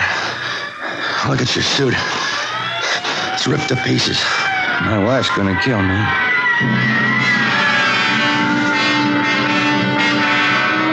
One of the officers in the ambulance follow-up drove our car back to the city hall. Tony Farrar and Billy Keel were taken to Georgia Street Receiving Hospital for emergency treatment. We went in the same ambulance. Ben had a broken index finger, a 2-inch cut in his scalp, and a deep gash in his right thigh. I had 5 stitches taken in my upper right arm and 3 above my left eye. My right eye was swollen shut. The man from intelligence detail was taken to the P&F ward to be treated for a minor concussion. It was 9:15 p.m. when we got back to the city hall, the interrogation room. How about it, Keel? What? What do you know about the Valentine shooting? I don't know anything about it. You're worried? About what? You tell us. You started that fight out there. I didn't see any reason to go downtown. Does Valentine owe you any money? No. You've been talking a lot. Any law against that?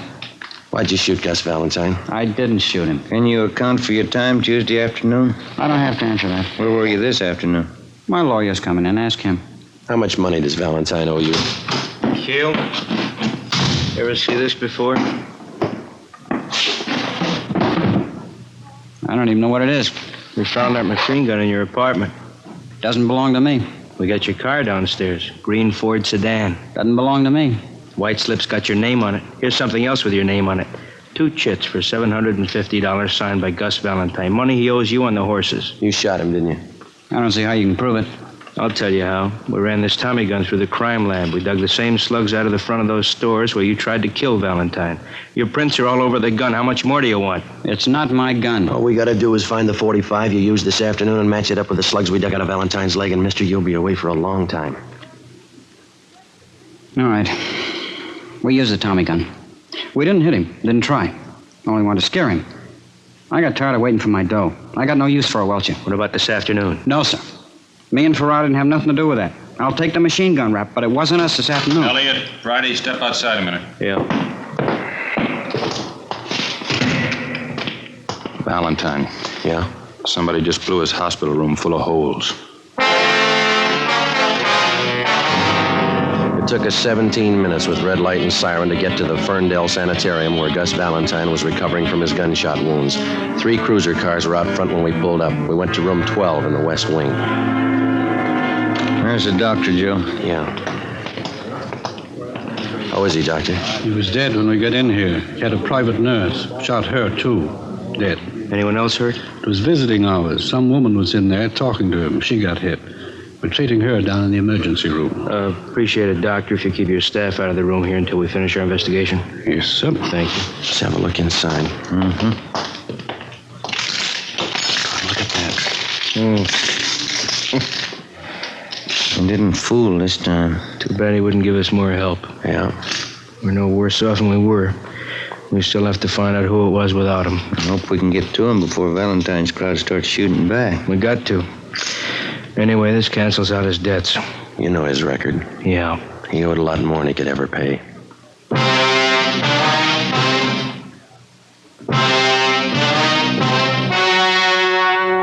The story you have just heard was true. Only the names were changed to protect the innocent. On October 26th, trial was held in Superior Court, Department 97, City and County of Los Angeles, State of California. In a moment, the results of that trial. It's amazing how many long cigarette smokers are changing to Fatima.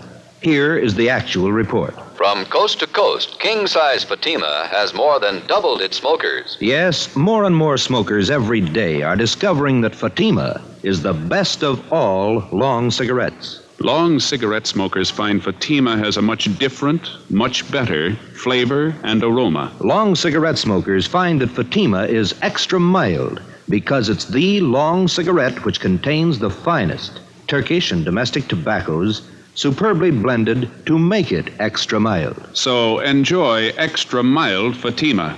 Best of all long cigarettes. It's wise to smoke extra mild Fatima. It's wise to smoke extra mild Fatima.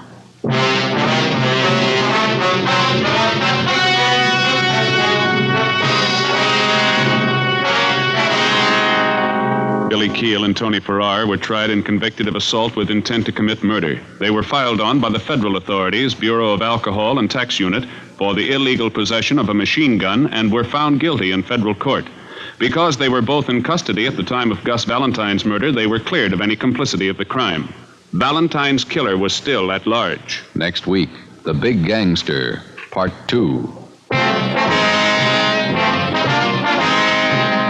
You have just heard Dragnet, authentic cases from official files. Technical advice for Dragnet comes from the Office of Chief of Police W.A. Wharton, Los Angeles Police Department. Today, the American Red Cross is carrying on a campaign to finance one of the greatest programs in peacetime history. Give now to the Red Cross. Fatima Cigarettes, the best of all long cigarettes, has brought you Dragnet, portions transcribed from Los Angeles. Tomorrow, hear The Halls of Ivy on NBC.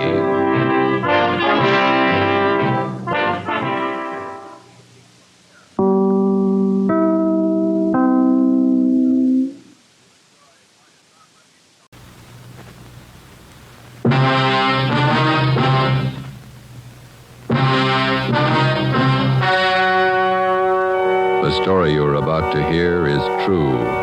Only the names have been changed to protect the innocent. Fatima Cigarettes, best of all long cigarettes, brings you Dragnet.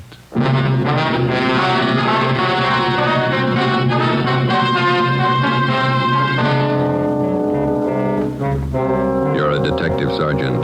You're assigned to homicide detail. A notorious hoodlum in your city has been shot to death.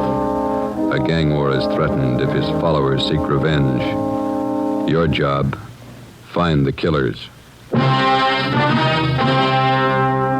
If you want a long cigarette, smoke the best of all long cigarettes. Smoke king-size Fatima. Fatima is the long cigarette which contains the finest Turkish and domestic tobaccos, superbly blended to make Fatima extra mild. And that's why Fatima has a much different, much better flavor and aroma than any other long cigarette. That's why Fatima has more than doubled its smokers coast to coast.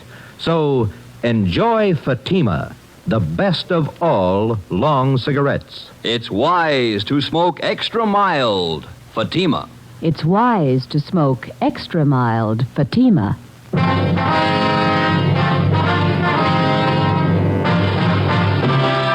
Dragnet, the documented drama of an actual crime.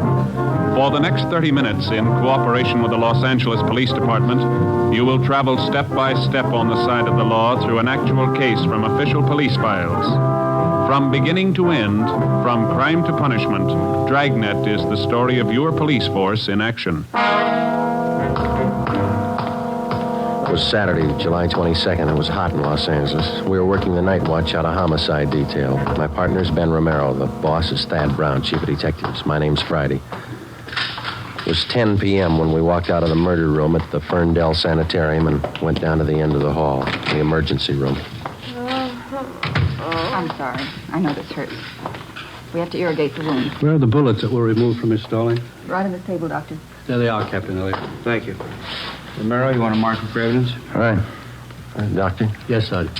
Wonder if it'd be all right if we asked Miss Stallings a few questions? I think so. She's still in a bad state of shock. If you'll be as brief as possible. Yes, sir. Miss Stallings, these men are police officers. This is Captain Elliott. This is Sergeant Friday, is that right? That's right. It's my partner, Sergeant Romero. Yes. You were in the room when Gus Valentine was shot? Yes. Do you feel up to telling us what happened? No. Excuse me, please. Surely. I have to paint this. Get the compress on it. You were visiting Valentine? You better wait until the nurse finishes up there. All right, sorry. She got hit twice, just flesh wounds, but they're very painful. Yeah. Excuse me. Surely. You're all right. I can reach it.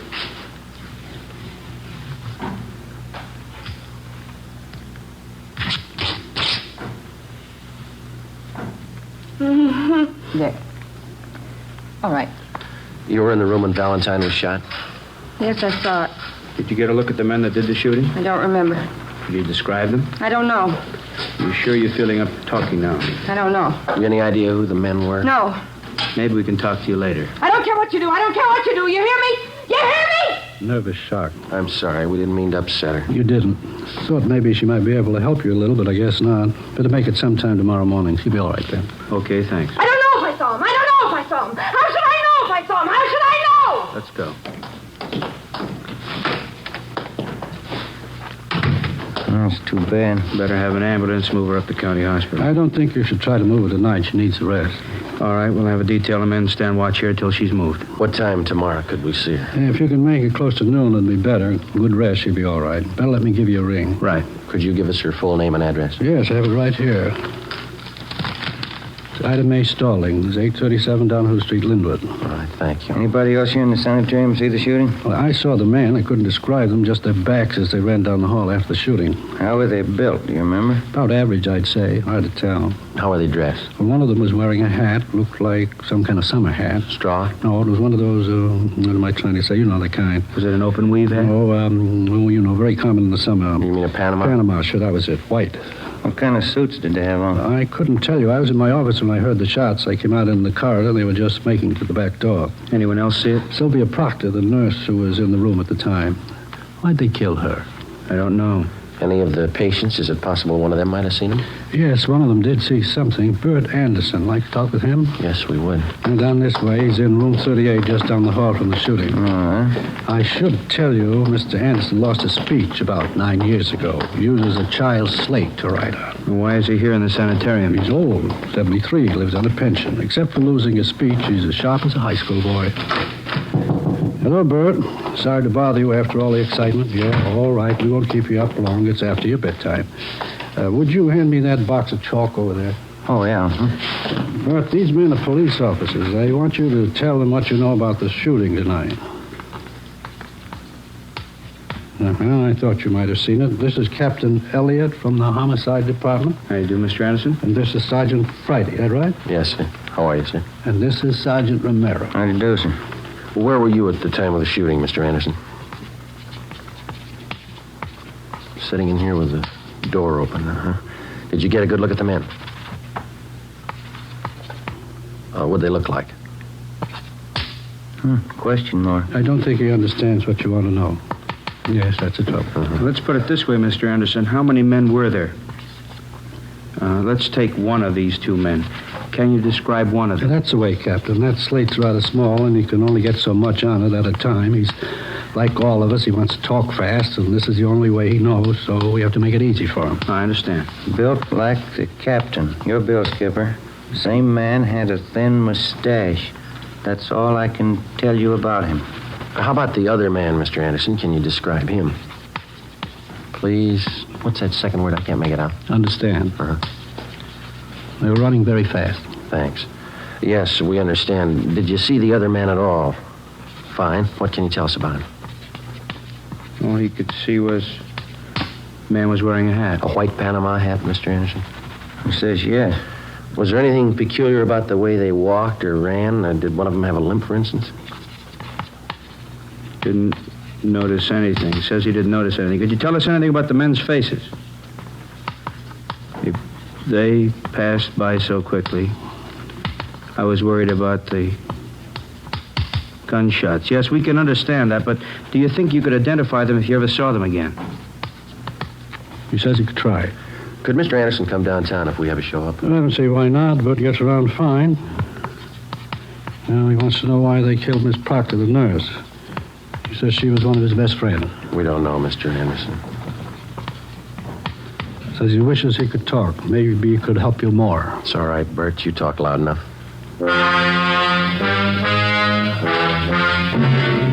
Monday, July 24th, a roundup of all known racketeers and their gang members was ordered by the chief of detectives. 3 show-ups were scheduled, one at 10 a.m., one at 2, and another one at 3 p.m. The witnesses that we had were unable to identify any of the men. The incomplete descriptions we had of the suspects was not enough to help the artist in the crime lab to build a composite picture of the killers. No matter what approach we took, it seemed that we were getting nowhere.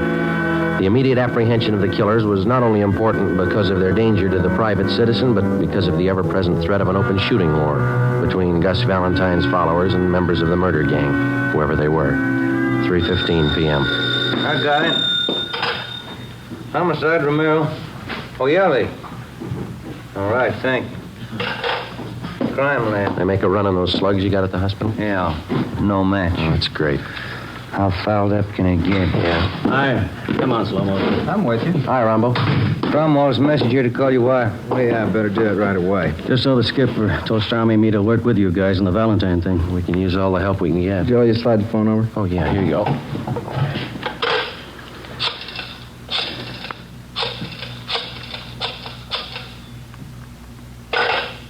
What's the matter? Change your mind? You let her ring once. She knows the signal. She's over at the mother-in-law's. Yeah? Mother-in-law's got lots of money and a limited phone. Let her call me. You got any ideas, Earl? Well, I don't know anybody who liked Valentine. A lot of them could have killed him. Just got word from the crime lab. There's no match on those slugs. And you didn't get anything out of the show-ups. No, nothing. Maybe that Stallings woman can give us something, huh? You haven't been out there yet? No, not yet. We've been sweating out the show-ups. Stormy and I read your reports. Rough go. We had an idea. Yeah? One of Valentine's boys you didn't get around to yet. Who's that? Benny Davis. He was pretty close to him. Thought a lot of him. If anybody figures to take over his interests, it's probably Davis. Well, you think advancement could have been the motive for him? No, he wouldn't kill him. Anyway, he couldn't have. Just got in from Florida this morning. That doesn't mean he couldn't have engineered it. Possible, but I doubt it. Stormy and I know his operation pretty well. Pulled him in on that Patterson killing 6 months ago. Checked back through his record. Never picked up carrying a gun. Well, it doesn't mean he couldn't get one in a hurry. I'm not going to guarantee Davis, but I don't think he's your man, Joe. You got a line on him? Lives at the Churchill Arms out in Wilshire, near UCLA. All right, we'll talk to him. What was the name of that girl who was wounded, the one at the sanitarium? Ida Mae Stallings. We'll go out and talk to her if you like. Fine. Who's going to see the Stallings woman at the sanitarium? We are. The doctor just called in from out there. Oh, yeah? Says she got something important to tell us. What do you think? She ran with Valentine. She knew his friends. Yeah? Maybe she knows his enemies. As we planned, Detectives Rambo and Stromwall went out to the Ferndale Sanitarium to talk to Ida Mae Stallings. Ben and I drove out to the Churchill Arms apartments to see Benny Davis, one of Gus Valentine's close friends. He left a message with the desk clerk that he would be at his tailor's most of the day. The clerk gave us the address. It was an exclusive custom shop on Crescent Drive in the heart of Beverly Hills. Franklin Smith Limited was one of those places that featured imported Scotch tweeds and fine English woolens.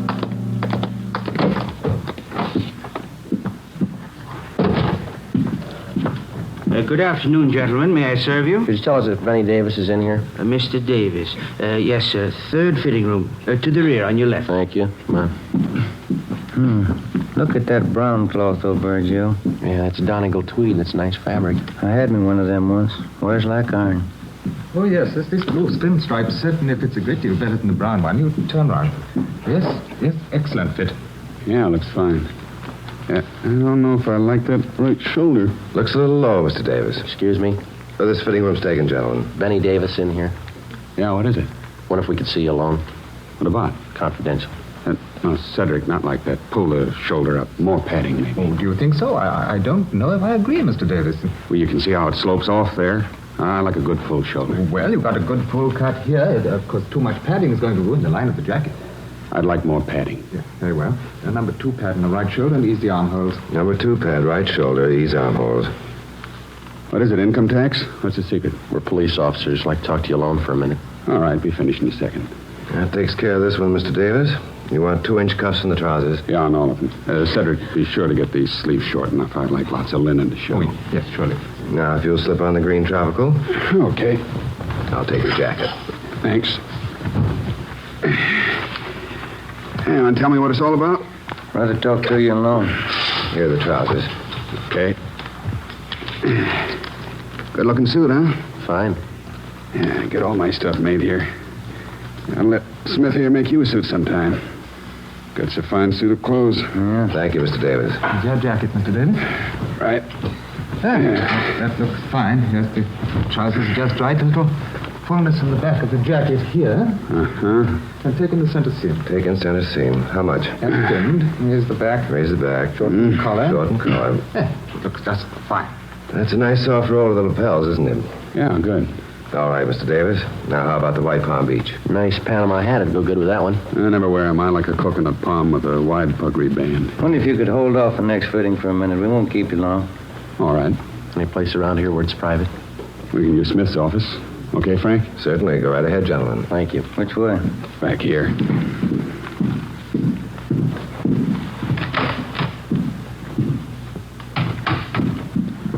Okay, what's on your mind? Gus Valentine. Yeah, that's a tough one to lose. You got any idea who killed him? We're working on it. How do you mean? Just that. Well, that makes us even. There's only one difference. Yeah? We get paid for it. You don't. We thought a lot more of Gus than you did. Any law against striking down the killers? The law against shooting him down. Tell that to the boys who cut down Gus. I don't think you can get to him without us. We've done it before. You're a little late with Gus. We tried to keep him alive. We warned him for a month. He knew what was coming. We talked to him. Yeah, he told me. A funny guy. He had a mind of his own. He had a reason for not telling you. What was it? When we get there, we can ask him. You think you know who did it? Won't be too tough to find out. Meantime, you can work it from your end. And if you get to him first? Maybe we'll give you a call. Now, you listen, Davis. I'll tell you the same thing we told Valentine. It's not open season for murder. This town's had all the shooting it's going to have. Valentine's killer's going to go to the gas chamber. That's the only way he's going to go. You understand? Nobody said any different. All right. Then you can tell us what you know. Who do you think shot Valentine? I can't be sure. You've got somebody in mind? There's a dame. Who? Audrey Thompson. What about her? She runs around with a couple of guys. Yeah? There's never any love lost between them and Gus. They were always talking big about what they'd do if Gus got out of line. What'd they have against him? Business. Claimed Gus was squeezing them out. Was he?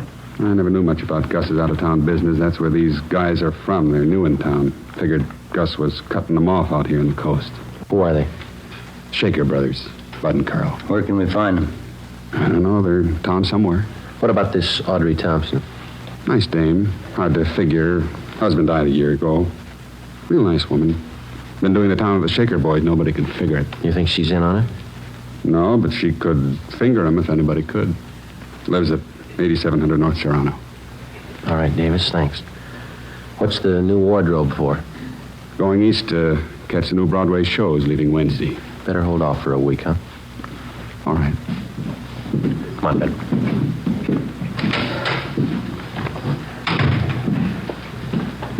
Think he's got anything? Could be. We'll run it down. Now, wait a minute. Yeah? Sure do like that brown cloth. It's nice. Gentlemen, may I help you? How long does it take you to make up a suit? Anywhere from 3 days to a week. Uh-huh. You interested in having us make one up for you? Yeah. Yeah, how do they run? Prices start from $175 and up. This Donegal tweed here makes up for $250. Oh. Well, I guess not, thank you. Wears like iron.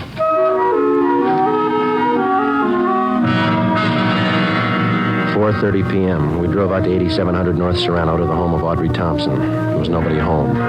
We went back to the office to check with Rombo and Stromwall. We drove in the Spring Street entrance of the City Hall garage.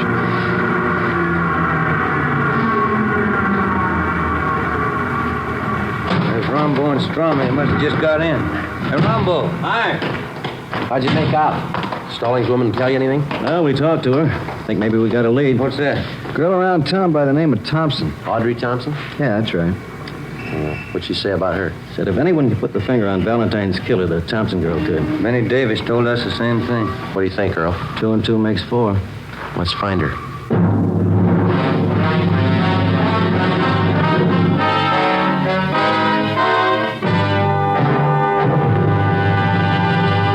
You are listening to Dragnet for the step-by-step solution to an actual police case. Here, step by step, are the reasons why Fatima has more than doubled its smokers from coast to coast. Step 1. The name Fatima has always stood for the best in cigarette quality. Step 2. Long cigarette smokers discover Fatima has a much different, much better flavor and aroma. Step 3. Long cigarette smokers find Fatima extra mild. Fatima is the long cigarette which contains the finest Turkish and domestic tobaccos superbly blended to make Fatima extra mild. And that's why more and more smokers every day agree it's wise to smoke extra mild Fatima. It's wise to smoke extra mild Fatima. Yes, the name Fatima on that golden yellow package is your insurance of an extra mild smoke. So enjoy king-size Fatima, the best of all long cigarettes. 5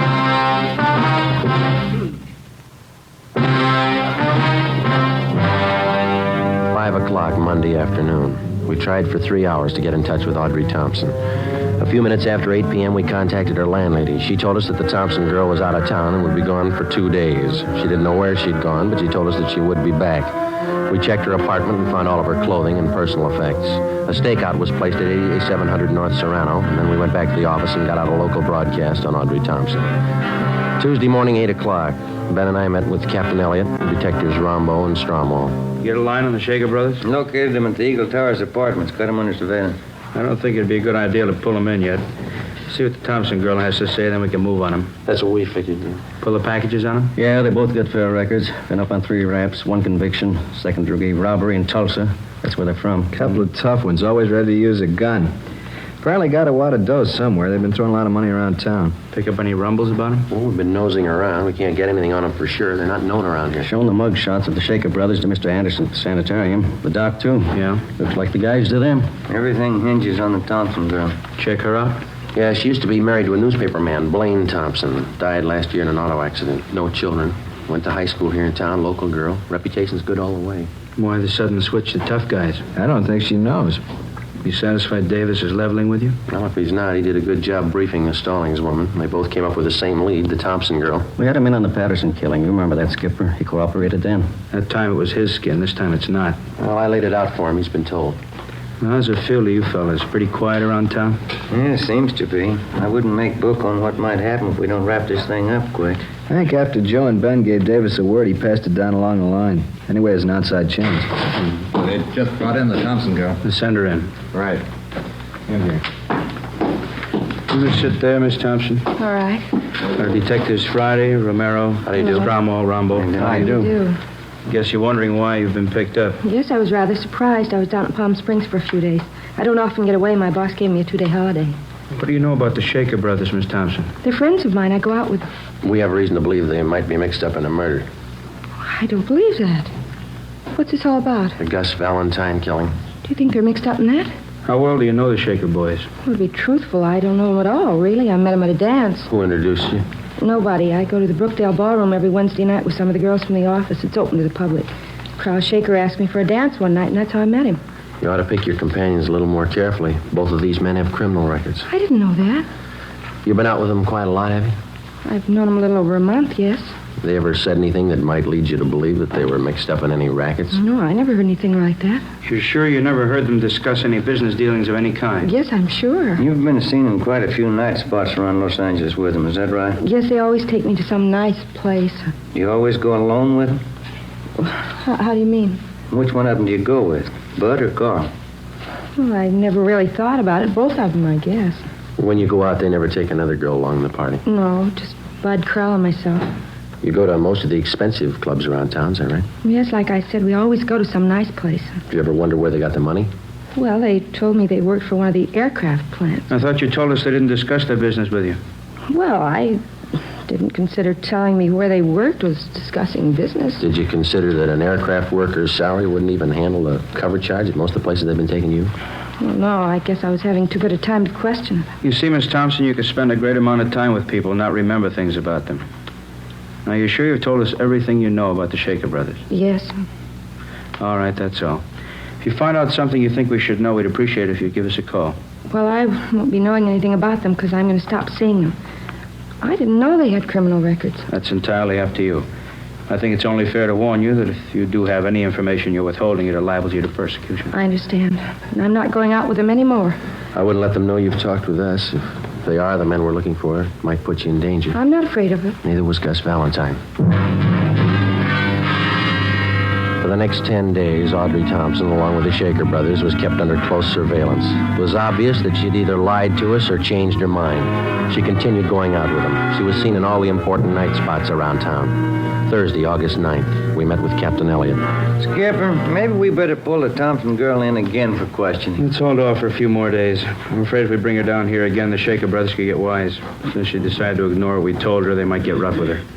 Why can't we move on them? Shake down their apartment. If we're lucky enough to come up with a murder gun, we can work from there. I don't think so, Joe. The record and only one conviction. I think we'd be playing a long shot. That's the way it looks to me, Earl. Maybe something will break if we can hold out just a few days more. Yeah, being watched awful close. If they try to move in any direction, our men will be with them. Mm-hmm. Friday. Yeah? Can you step out here for a minute? Right. Excuse me, please. Sure. Come back when you're through. Yes, sir. Yeah? The lady out here to see you. Thanks. Mr. Friday. Hello, Miss Thompson. I didn't stop seeing the Shaker boys. Yes, we know. What you men told me a couple of weeks ago just made me sick. To think I'd been going out with these men, been seeing with them. I've never done anything like that in my life. Yes, ma'am.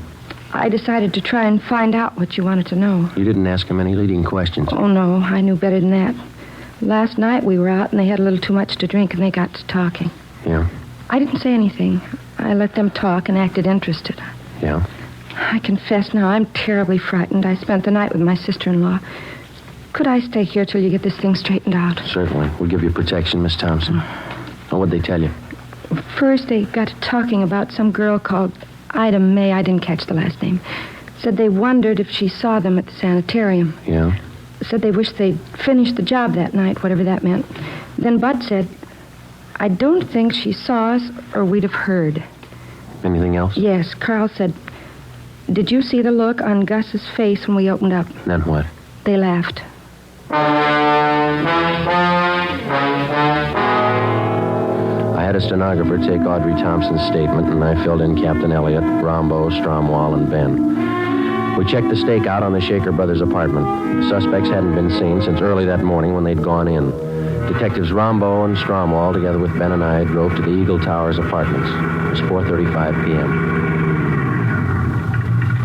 Strommy and I'll go up the back way. We'll notify the men on stakeout to keep a sharp eye all around. Right. Let's go.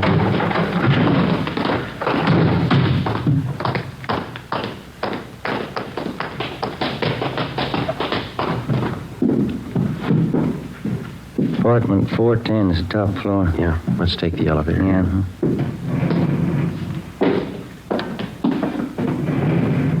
Push 4. Right.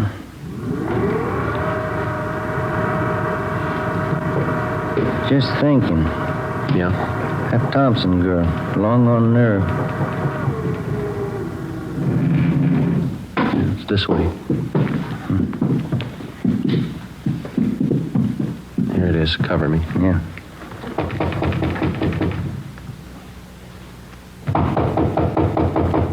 Yeah. Police officers. You all right? Yeah. Hit the door. Come on. Window's open so far as gate. Come on.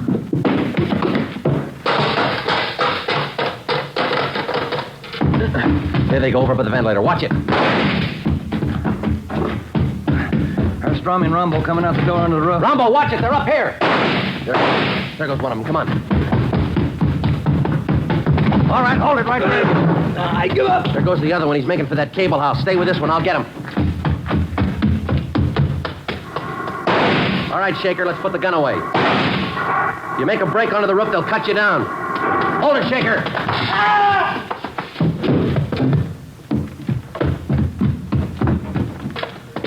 You all right, Joe? Yeah? Did you shoot him? No. He was trying to make it to the roof. He grabbed that hot thermal over there and knocked him cold. Oh, yeah. Move your foot, will you? Yeah. What's that? White Panama hat.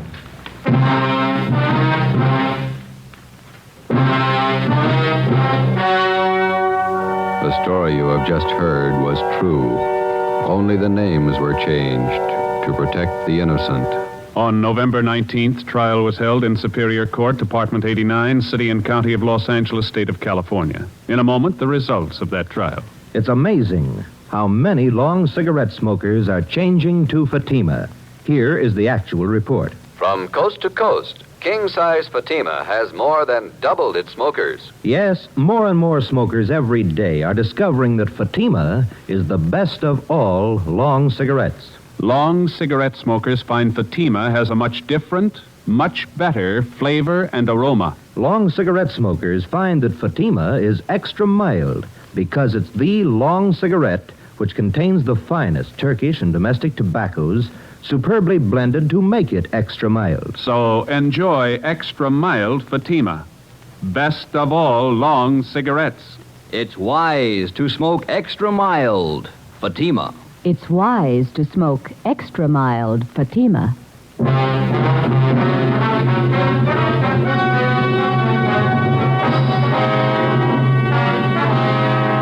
Adolph Bud Shaker and his brother Carl Shaker were tried and convicted of murder in the first degree.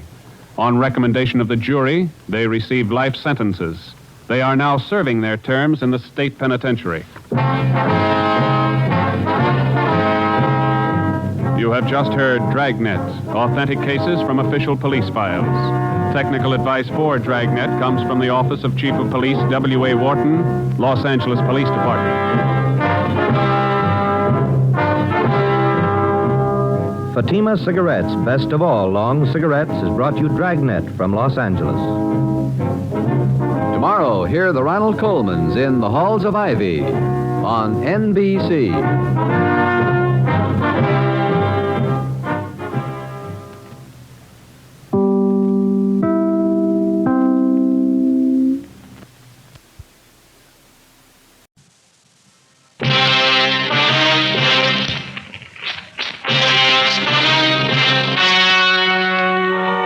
The story you are about to hear is true.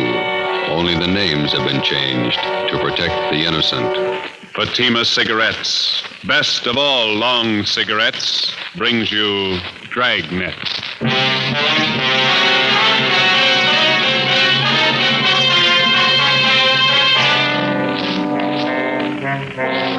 You're a detective sergeant. You're assigned the Juvenile Bureau.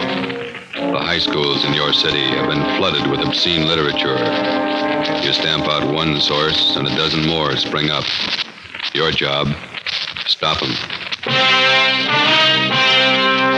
If you want a long cigarette, smoke the best of all long cigarettes. Smoke king-size Fatima. Fatima is the long cigarette which contains the finest Turkish and domestic tobaccos superbly blended to make Fatima extra mild. And that's why Fatima has a much different, much better flavor and aroma than any other long cigarette. That's why Fatima has more than doubled its smokers coast to coast. So enjoy Fatima, the best of all long cigarettes. It's wise to smoke extra mild. Fatima. It's wise to smoke extra mild Fatima.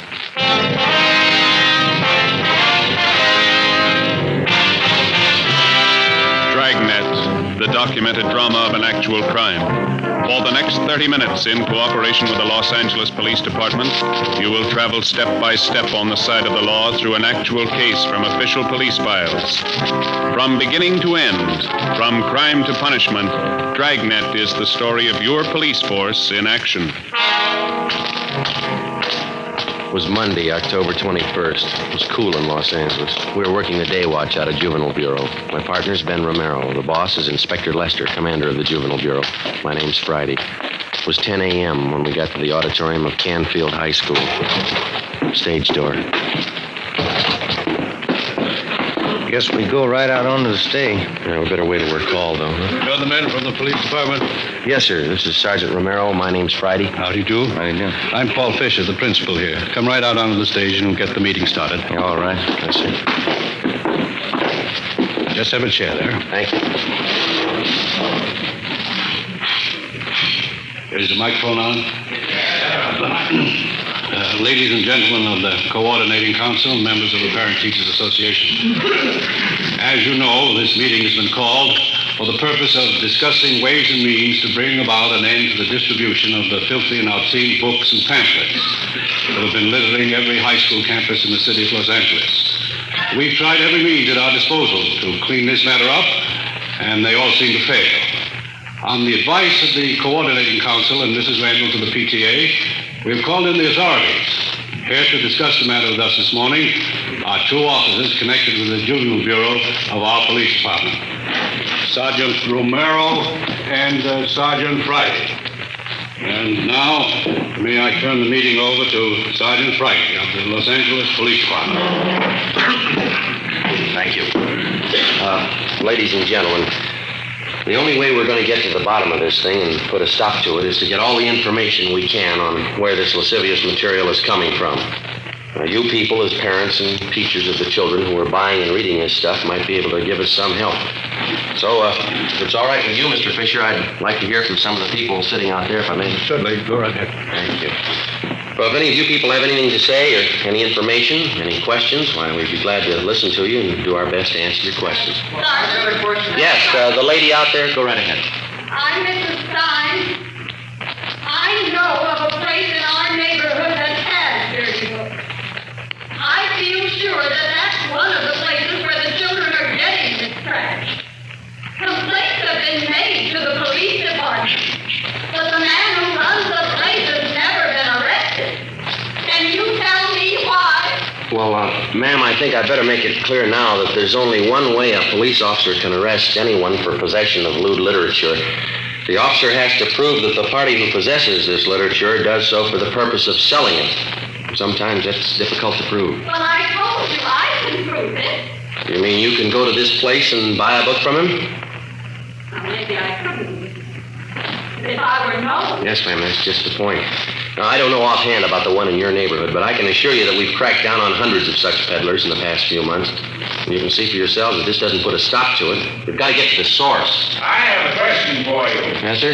My name's Fred Scott. I'm director of the Square Shooters Boys Club. Yes, sir. The point I'm trying to make is, I know the young boys pretty well. With the exception of my boys, 49 in number, I'll wager just about every boy in this high school has one of those books. Or at least he's seen one. Yes, sir, we're aware of that. The point I'm trying to make is, somewhere in the municipal code, there's got to be a law to forbid such things. Yes, sir, there is such a law. Then why isn't it enforced? It is. What does the law say? Well, how do you mean, sir? Well, I mean, what happens when somebody's found guilty of selling these books? What's the penalty? Oh, well, the law states that an offender is liable to fines, a jail term of 6 months, or both. That's not much of a law, is it? Why isn't there a stronger law? Well, I wouldn't know that, sir. The point I'm trying to make is, we need laws with some teeth in them. We have good laws in the state of California for the most part. It's true that we're weak in some cases, but you can say that about most states, I think. Well, you may be satisfied with the laws, but I'm not. I'd say stronger laws. That's the answer. No, I don't think it is, Mr. Scott. Passing a set of new laws isn't going to make this city a cleaner or a safer place for your boys to grow up in. Laws don't decide how moral a city's going to be. People do. Laws don't mold character in young boys either. The parents and teachers do that. I don't think I know what you're getting at. What do you mean? Well, just this, Mr. Scott. It's our job on the police department to keep filthy junk like these books from falling into youngsters' hands. Yes? Now, on the other side of the fence, the youngster has to be taught to recognize this obscene material for what it is, filth and garbage. And the youngsters have to be taught that in the home, in the school, and the church. Now, if they can be made to understand that the kind of dirt and filth that these books represent, well, that'd be worth more than any new set of laws, wouldn't it? But what about these men who put out the books? The men who sell them? How do you reach them? Through the youngsters. They seem to know the way. The next morning at 8 a.m., after meeting with Inspector Lester of Juvenile Bureau, Ben and I went on stakeout at Canfield High School. From past experience, we knew there was little hope of a quick end to the case. It was going to be a long haul, tracing the source all the way up the line from the high school kids who bought the filthy books to the small fry pushers, the wholesalers, and finally, we hoped, to the top, the man who printed the books. We had no illusions on that score. Generally, with the arrest of his pushers and other small-timers who worked for him, the top man gets the alarm and clears out before the police officer can apprehend him with evidence that will stand up in court.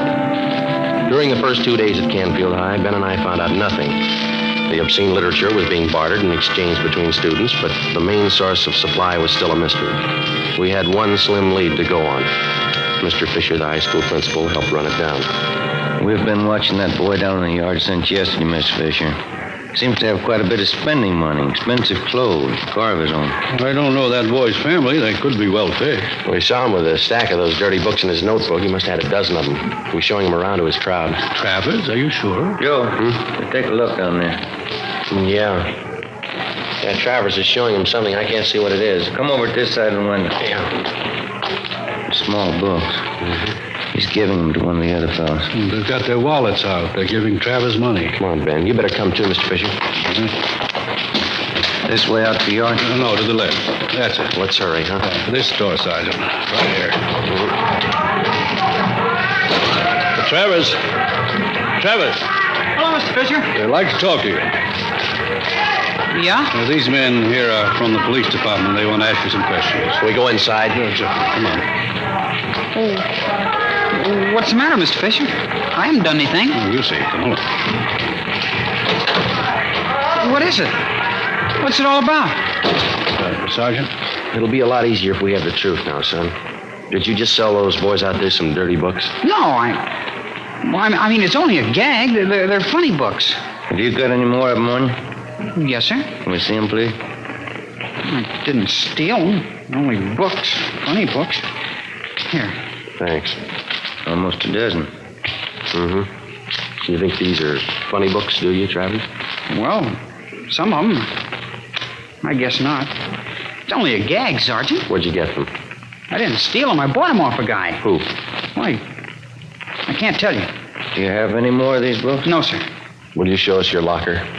I can't remember the combination. It's a new locker. Could you open the locker for us, Mr. Fisher? Yes, but I'll have to get the maintenance man. All right, I'll show you. Come on. Down here, sir. This one. 412. I've only got a couple. All right, we'll see. Come on, open it. I haven't done anything. Here's a sample, Joe. Locker's loaded down with them. Rotten silk. You can't arrest me. I don't sell the books. I only rent them. Somebody's been briefing you. Who? You're only making it hard on yourself, boy. You can't prove anything. These are my books. I don't sell them. Where do you get them? Who sold them to you? Nobody. I got them, that's all. All right. We'll have to talk to your folks. You can't. They're away. No, you can't. Don't. Afraid we'll have to, son. Oh, please don't tell them. Please don't let them know I'll do anything. All right, let's have the truth then. Who are you selling the books for? His name's Barney. That's all I know. I meet him at a cigar store downtown, 5th and Harrison. Does he sell you the books? He gives them to me. I sell them and then give him the money. I get 10 cents for every one I sell. How much do you sell them for? 25 cents. Some are $1. I get 30 cents for those. And the boys in this school have been paying that kind of money for this, Phil? Yes, sir. This man who gives you these books, you know where he lives? No, sir. I haven't any idea.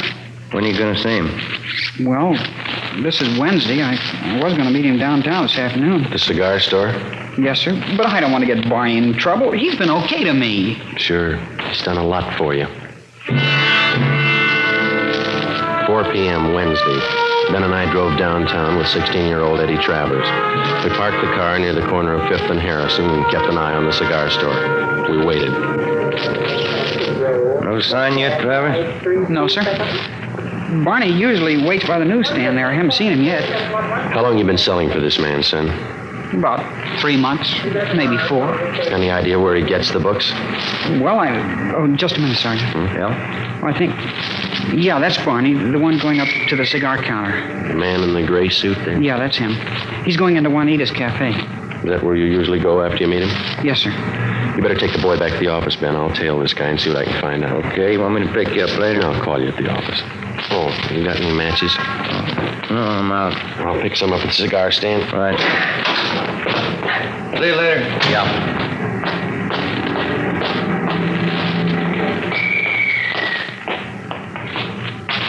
Box of matches? Oh, yeah.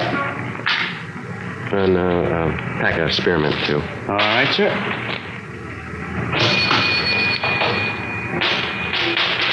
Much obliged. Got a special on Old Typical New Bourbon today, $2.69 a fifth. No, thanks.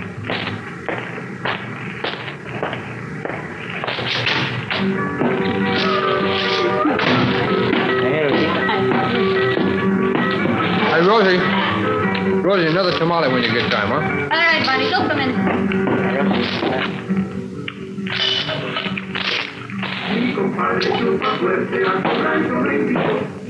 Yes, sir. Let me have chicken tacos, side order of fried beans, and a cup of coffee, huh? Chicken tacos on one, side of beans. Another tamale. Anything else, Barney? Yeah, some more coffee, huh, Rosie? Tamale on one. Hey. Slide the ketchup down here, will you? Yeah, here you go. Thanks. They got good tacos in there. Lots of meat in them. It's fresh stuff. Yeah. There's the sugar. Oh, thank you. Hey, Rosie. Here, Rosie. Yeah? I got some new ones in just today. Whole stack of them. What are you talking about? You know, the picture book. Good ones. You can make some money on the side. They'd sell good around here. Listen, Barney, I told you once, no. Oh, come on, here. Look them over. These are good ones. I said no, that lousy junk. The next time you bring that stuff in here, I tell the boss, understand? Now eat and get out. Well, that's a real funny thing. Looks great, but boy, what a cold potato. Yeah?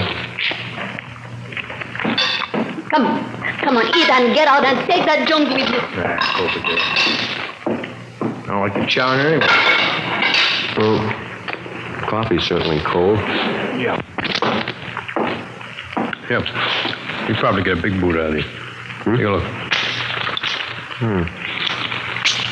It's pretty good.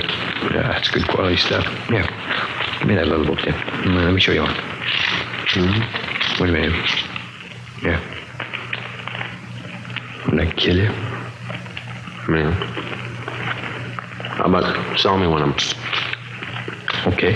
4 bits for the small ones, $1 for the big ones. Wait a minute. Let's see, I got 14 of them here. I'll tell you what I'll do. I'll make you a deal. You can have the whole works for $10. Okay. You got any more? Well, you going in business for yourself? No, I got a newsstand out in Riverside. Books, I guess, ought to go fast. I think I can probably handle another $25 worth. Ah. I got the rest of them back at the hotel. Some of them are in color. Yeah?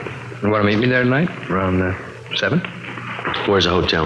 Well, you go straight up 6th Street from here. It's just 1 block on your left. Call the Denver House. I'm in room 337. You going up there now? Well, I was supposed to meet some guy, but... Yeah, we can go now. How about a check, Rosie, huh? Yes. Hey, you'll probably be wanting more of these. I can put you on my mailing list. Okay. The prices are right. I don't want to pay retail. Nah, we can work out a deal. Come on, let's go. Okay. Hey, that Rosie, huh? She's really put together. Yeah. Too bad. A real cold potato, though. Some are like that. Yeah. No sense of humor.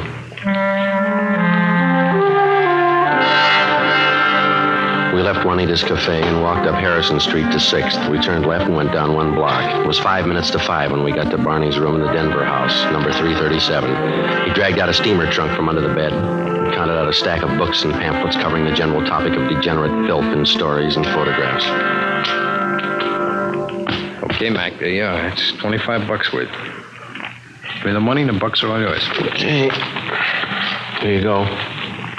Yes. 10, 15, 18. I'll have to give you a check for the rest. How do I know it's any good? You could take off. I'd never see you again. You'll see me. You're under arrest. Huh? Hey, you're kidding. Hey, let go. All right, let's hold it right here. Hey, wait a minute. Oh, now, look, Lieutenant, we can work this thing out. We'll work it out downtown. Now, wait a minute. I can set this thing right for you. Where are you getting this junk? Who's supplying you? Oh, look, why not use your head? You never get the top, man. Not in 10 years you won't. We got lots of time. Come on.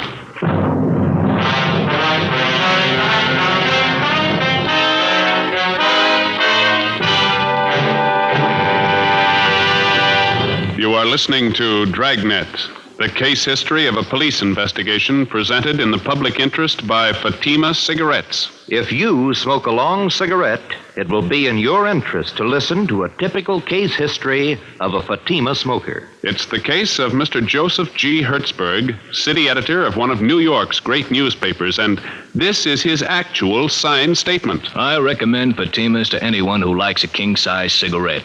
In my business, the long hours really put smoking to the test. Working overtime means smoking overtime, and that has sold me on Fatimas. No matter how often I light up, Fatima gives me an extra mild smoke. And Fatima flavor, it's much better every time. I found out it's wise to smoke extra mild Fatima. And more smokers are discovering this every day. Actual figures show Fatima has more than doubled its smokers coast to coast. So enjoy Fatima yourself. The long cigarette, which contains the finest Turkish and domestic tobaccos, superbly blended to make it extra mild. You will prefer Fatima's much different, much better flavor. You will agree. It's wise to smoke extra mild. Fatima. It's wise to smoke extra mild Fatima. The best of all long cigarettes. The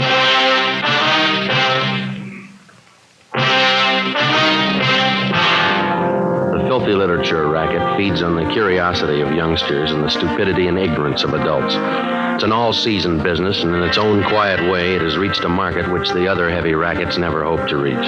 Your home and your children.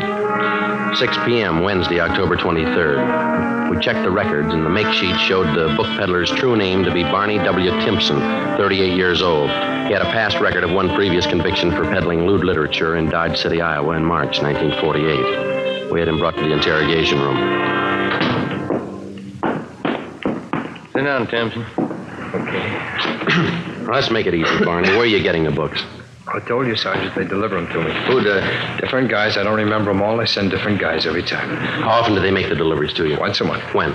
Around the first, usually. Sometimes maybe the second and the third. They bring the books to your hotel? Yeah, they leave a pack up in the lobby addressed to me. They ever use the mails? They never do. They're not that dumb. So you've never seen the men that you do business with, huh? Not so I'd know them, no. You have no idea where they're operating from? I don't know. You expect us to swallow that? I'm telling you, I don't know. Oh, don't push us that kind of a story, Barney. I'm giving it to you straight. Now, what else do you want? Who's the supply man? Hey, look, we found this notebook in your hotel room, Barney. There's a list of names in it. This your customer book? Friends. Okay, they're customers. That gives us enough to land on you. I know that. I've told you everything. You still don't know who you're working for? No. Look, there's a phone number in this notebook. No name to go with it. Yeah? No, look at it. This one right here. I don't know. Must be another customer. Yeah. Does it belong to the boss? I don't know the boss. You don't know me. Then who do you buy the books from? Who says I buy them? You must owe somebody a lot of money. Don't worry. I don't owe him nothing. He don't owe me nothing. He does now. What? You're going to jail for him. Barney Timpson was booked into Central Jail for violation of the Penal Code, Section 311.3. We contacted the telephone company, and they traced the extra phone number in Timpson's notebook to a private residence on Wonderview Drive in Laurel Canyon. A detail of men was assigned to stake out on the place. During the next week, mainly from information obtained from Barney Timpson's customers, 7 other peddlers of obscene books and pamphlets were taken into custody and questioned. 5 of the 7 told us they picked up their supply of books from the Laurel Canyon address. We moved in on the place and found thousands of lewd books and pamphlets stored in the garage. 3 men on the premises were taken into custody. They identified themselves as John Alexander, George Kelleher, and Raymond Kester. We brought them downtown and interrogated them for 2 hours. They refused to admit anything. They were booked in, but by noon their lawyers arrived and they were released on writs of habeas corpus. 2 p.m. Ben and I met with Inspector Lester of Juvenile Bureau. Just had a call from the men on stakeout at the Laurel Canyon place. They've just been over the garage where the books are stored. They get anything, Skipper? A couple of things. Might be fair leads. What's that? 3 stacks of books they found were wrapped in proof letterheads from the Havenbrook Hotel. Yeah? We checked with the hotel. They get all their printing done at Rudolph Brothers, place out in West L.A. That name's not familiar to me. It's a big layout. Their specialty is religious books, Bible, things like that. That doesn't add. Not so sure. How do you mean? Be a perfect cover for the racket. Printing the Bible one day and a flock of filthy books the next. Could be the setup. What kind of a name does this Rudolph's place have around town? They've been here long? 50 years. Good reputation. Well, we could give it a look. Where's the place? On West 3rd, just below Athens Street. All right. Check the place over, but don't make them suspicious. If there's anything wrong, no use tipping until we're ready to move. Right, Skipper. They got to reach the presses turning out this junk and choke off the supply where it starts. Do that when we got it beat. Right. Just a minute. Juvenile Bureau, lifted. Yes, Sam. Down where? Okay, they'll be right out. Gross and Pacelli, they spotted one of the delivery cars. Where? Downtown. They followed it out to West L.A. Yeah? Rudolph's printing shop. 4 p.m., Ben and I, together with 2 other men from Juvenile Bureau, drove out Beverly Boulevard to Athens Street and then down 1 block to the corner of West 3rd, where we picked up Gross and Pacelli on stakeout. The Rudolph Brothers Printing Company covered almost half a square block on the corner of West 3rd and Athens. The front of the plant had display windows featuring expensive leather-bound Bibles and other religious literature. While the other men remained on stakeout, Ben and I crossed the street and entered the plant. We introduced ourselves to the clerk in charge as potential wholesale customers, and we asked to be shown around the shop. It was more than obliging. I'd be happy to show you our plant, gentlemen. The most modern religious publication company in the West. That's our claim. Would you step this way, please? Thank you.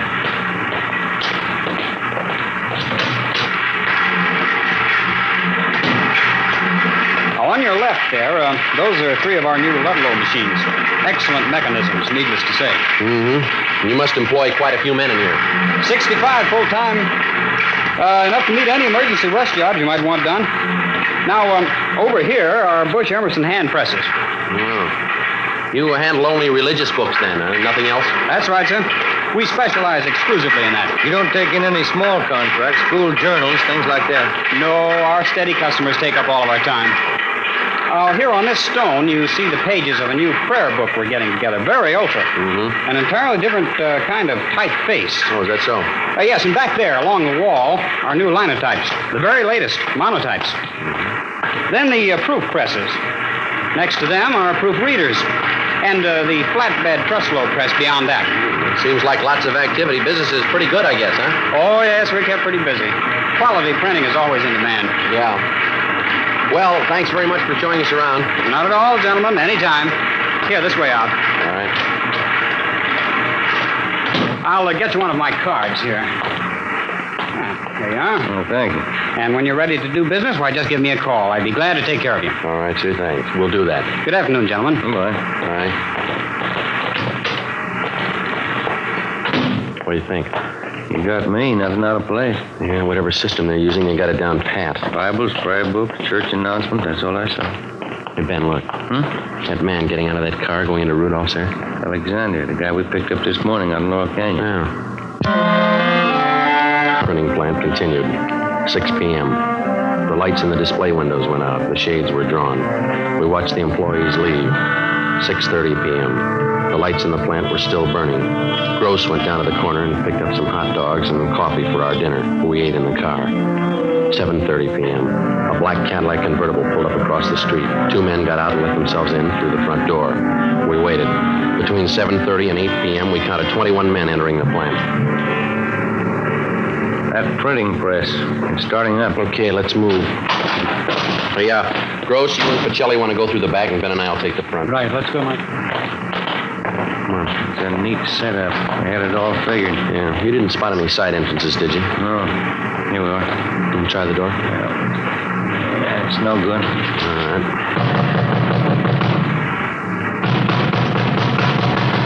Who is it? Police officers, open up. All right, come on, open up. The press is stopped. All right, let's hit it quick. Come on, again. There we go. There they are, Joe. They're trying to smash the plates. Come on. Pacelli, save those plates! Watch it, Ben. All right, come on. All right, you, all right, hold it. Hold against the wall. Hey, Gross, get those plates off the press, will you? All right, hold it, you two. Joe, look out! All right.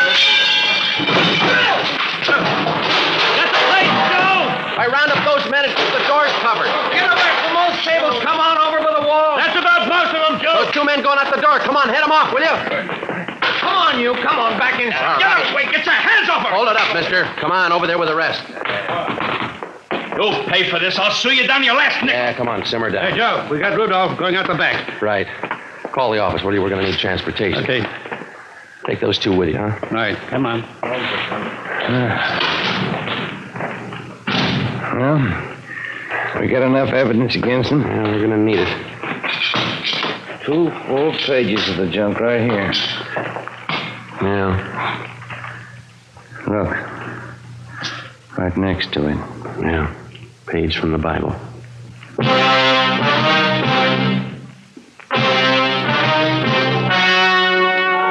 The story you have just heard was true. Only the names were changed to protect the innocent. On January 9th, trial was held in Superior Court, Department 94, City and County of Los Angeles, State of California. In a moment, the results of that trial. It's amazing how many long cigarette smokers are changing to Fatima. Here is the actual report. From coast to coast, king-size Fatima has more than doubled its smokers. Yes, more and more smokers every day are discovering that Fatima is the best of all long cigarettes. Long cigarette smokers find Fatima has a much different, much better flavor and aroma. Long cigarette smokers find that Fatima is extra mild because it's the long cigarette which contains the finest Turkish and domestic tobaccos superbly blended to make it extra mild. So enjoy extra mild Fatima. Best of all long cigarettes. It's wise to smoke extra mild Fatima. It's wise to smoke extra mild Fatima.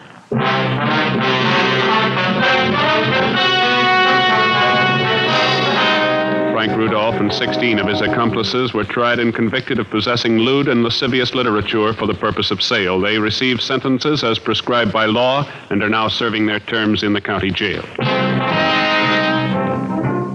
Remember this Saturday, because that means Dimension X on NBC.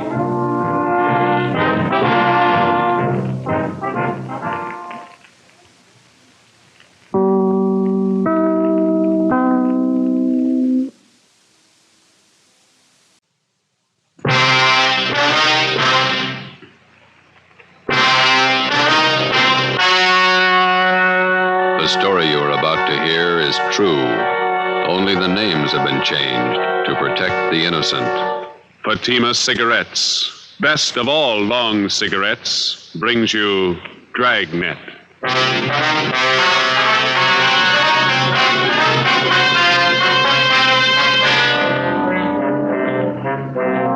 You're a detective sergeant. You're assigned to robbery detail.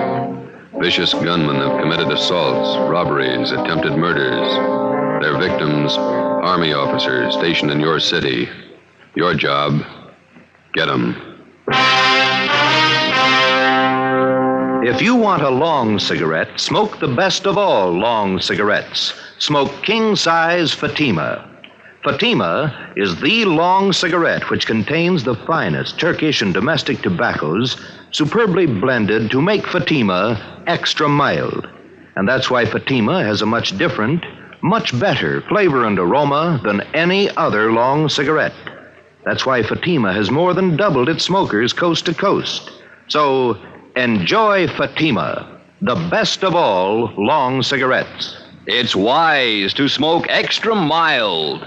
Fatima. It's wise to smoke extra mild Fatima.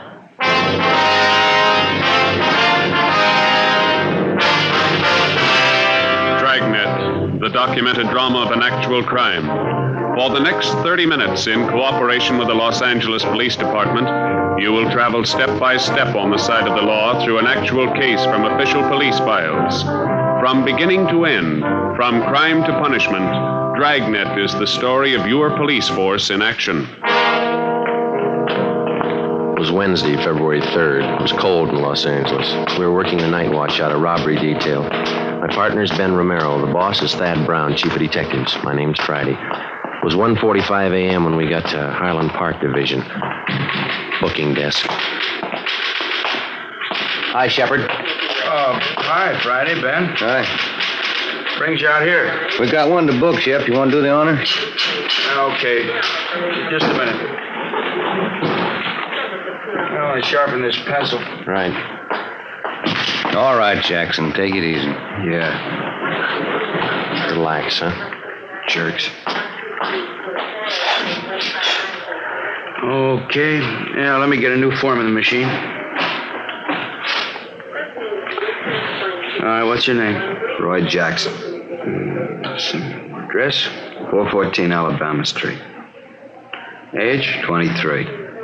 Location of arrest? 1730 West Hill, the old Ranger Tavern. Ranger Tavern. Time of arrest? 11:25 p.m.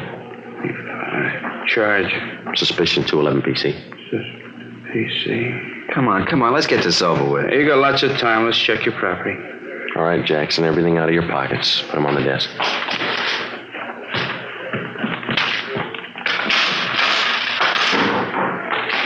What about my kids? You won't need them for a while. Put them on the desk.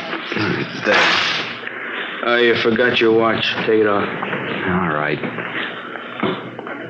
Yeah, that ring, too. Yeah. That everything? I'll shake him down. Yeah, that's everything. Okay, let me list it here. 1 brown man's wallet. Contents? I'll call them off to you, huh? Okay. 1 black pocket comb. Pocket comb. Got that. 1 keychain and ring with 2 5 keys. Good luck charm on it. 5 keys. Good luck charm, yeah. Let's see, there's $11.63 in cash. 11.63. 1 man's wristwatch, Waltham. One man's ring. You got that? Yeah. Yellow metal, the ring. Ring. And the white stone. It's a diamond ring. That's gold. One man's fountain pen. Fountain pen? That's it. Yeah, okay. Just put all the stuff in the envelope.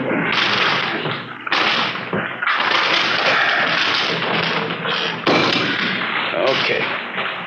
Get me a booking number, will you, Jimmy? Here's a receipt for your stuff, Jackson. Itemized. Yeah.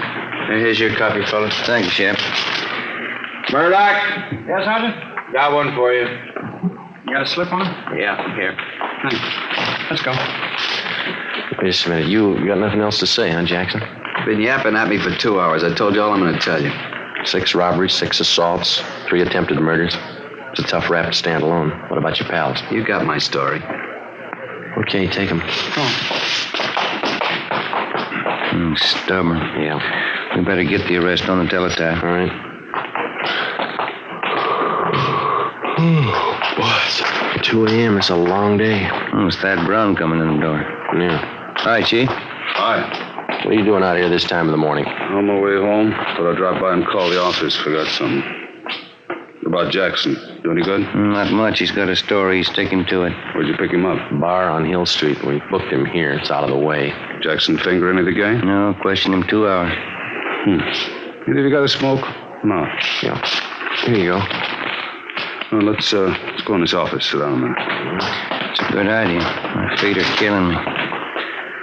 Pretty hard to figure this thing. All right. Yeah. Thanks. Gang of cheap hoods, armed to the teeth, slugging, shooting their way around town, coming from all directions. We got it fairly well narrowed down, and 9 out of the 10 jobs they pulled, they operated either in San Pedro, the central area, or Hollenbeck. Still haven't any idea why they pick Army officers for their victims. Jackson wouldn't tell us why. The MO's still the same? They haven't switched? Not a bit. The hold-up men still dress as Army enlisted men. They steal a car, offer rights to officers, slug them, rob them, and shoot them. Same thing, 10 times over. Has the Army checked their personnel out at the fort? Keeping tabs on as close as possible. I don't think it's the work of any bona fide enlisted men, though. We'll haul out Jackson and talk to him again in the morning. Maybe you'll be ready to tell us something by then. I'll stay after him. If you need any more men from Metropolitan to help out on this thing, let me know. Okay, Skipper. You better make that call and get home. Late. Yeah.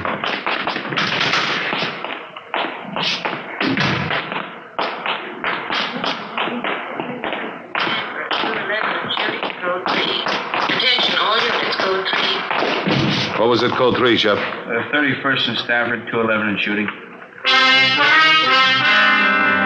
Chief Brown, Ben, and I got to the scene at 2:20 a.m. An ambulance was already there, along with 2 cruiser cars and a half a dozen curious onlookers. Lying face down on the dirt road about 15 feet off Stanford Avenue was a man dressed in an Army officer's uniform. He wore first lieutenant bars. His blouse had been half ripped off, and the side of his face was bruised and swollen. The back of his head showed the results of a vicious beating. There were 2 bullet wounds in his left shoulder. A few feet away, sprawled out on his back, was a major. He'd been brutally beaten, but he was still conscious. While the ambulance attendants gave first aid, we questioned him briefly. Both bodies were lying 30 feet from the interurban railway tracks. Feel up to telling us how it happened? Hit me on the mouth with a gun. Can't talk too well. No, don't try to get up, Major. That was Lieutenant Kelly. He was with me. He'll be okay. They're getting him in the ambulance. We were hitchhiking downtown, Kelly and me. 2 men in a gray sedan picked us up. So they were going back to the fort. How were the men dressed? Do you remember? Too much noise. What do you say? Just a minute. What was that?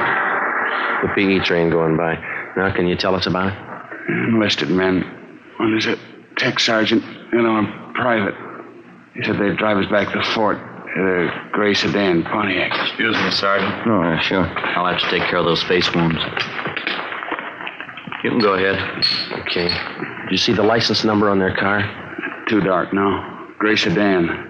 Pulled guns, stopped the car here. Took our money, everything. This'll sting a little. There, it's good. You think you'd recognize the men if you saw them again? One was tall, 6'2", I guess. Think I know. They shot Kelly. He tried to run. They shot him. How is he? He's okay. Is there anything else you can tell us about the men? Ambulance is ready. Take him. We can talk to him later. All right, Rob. Yeah.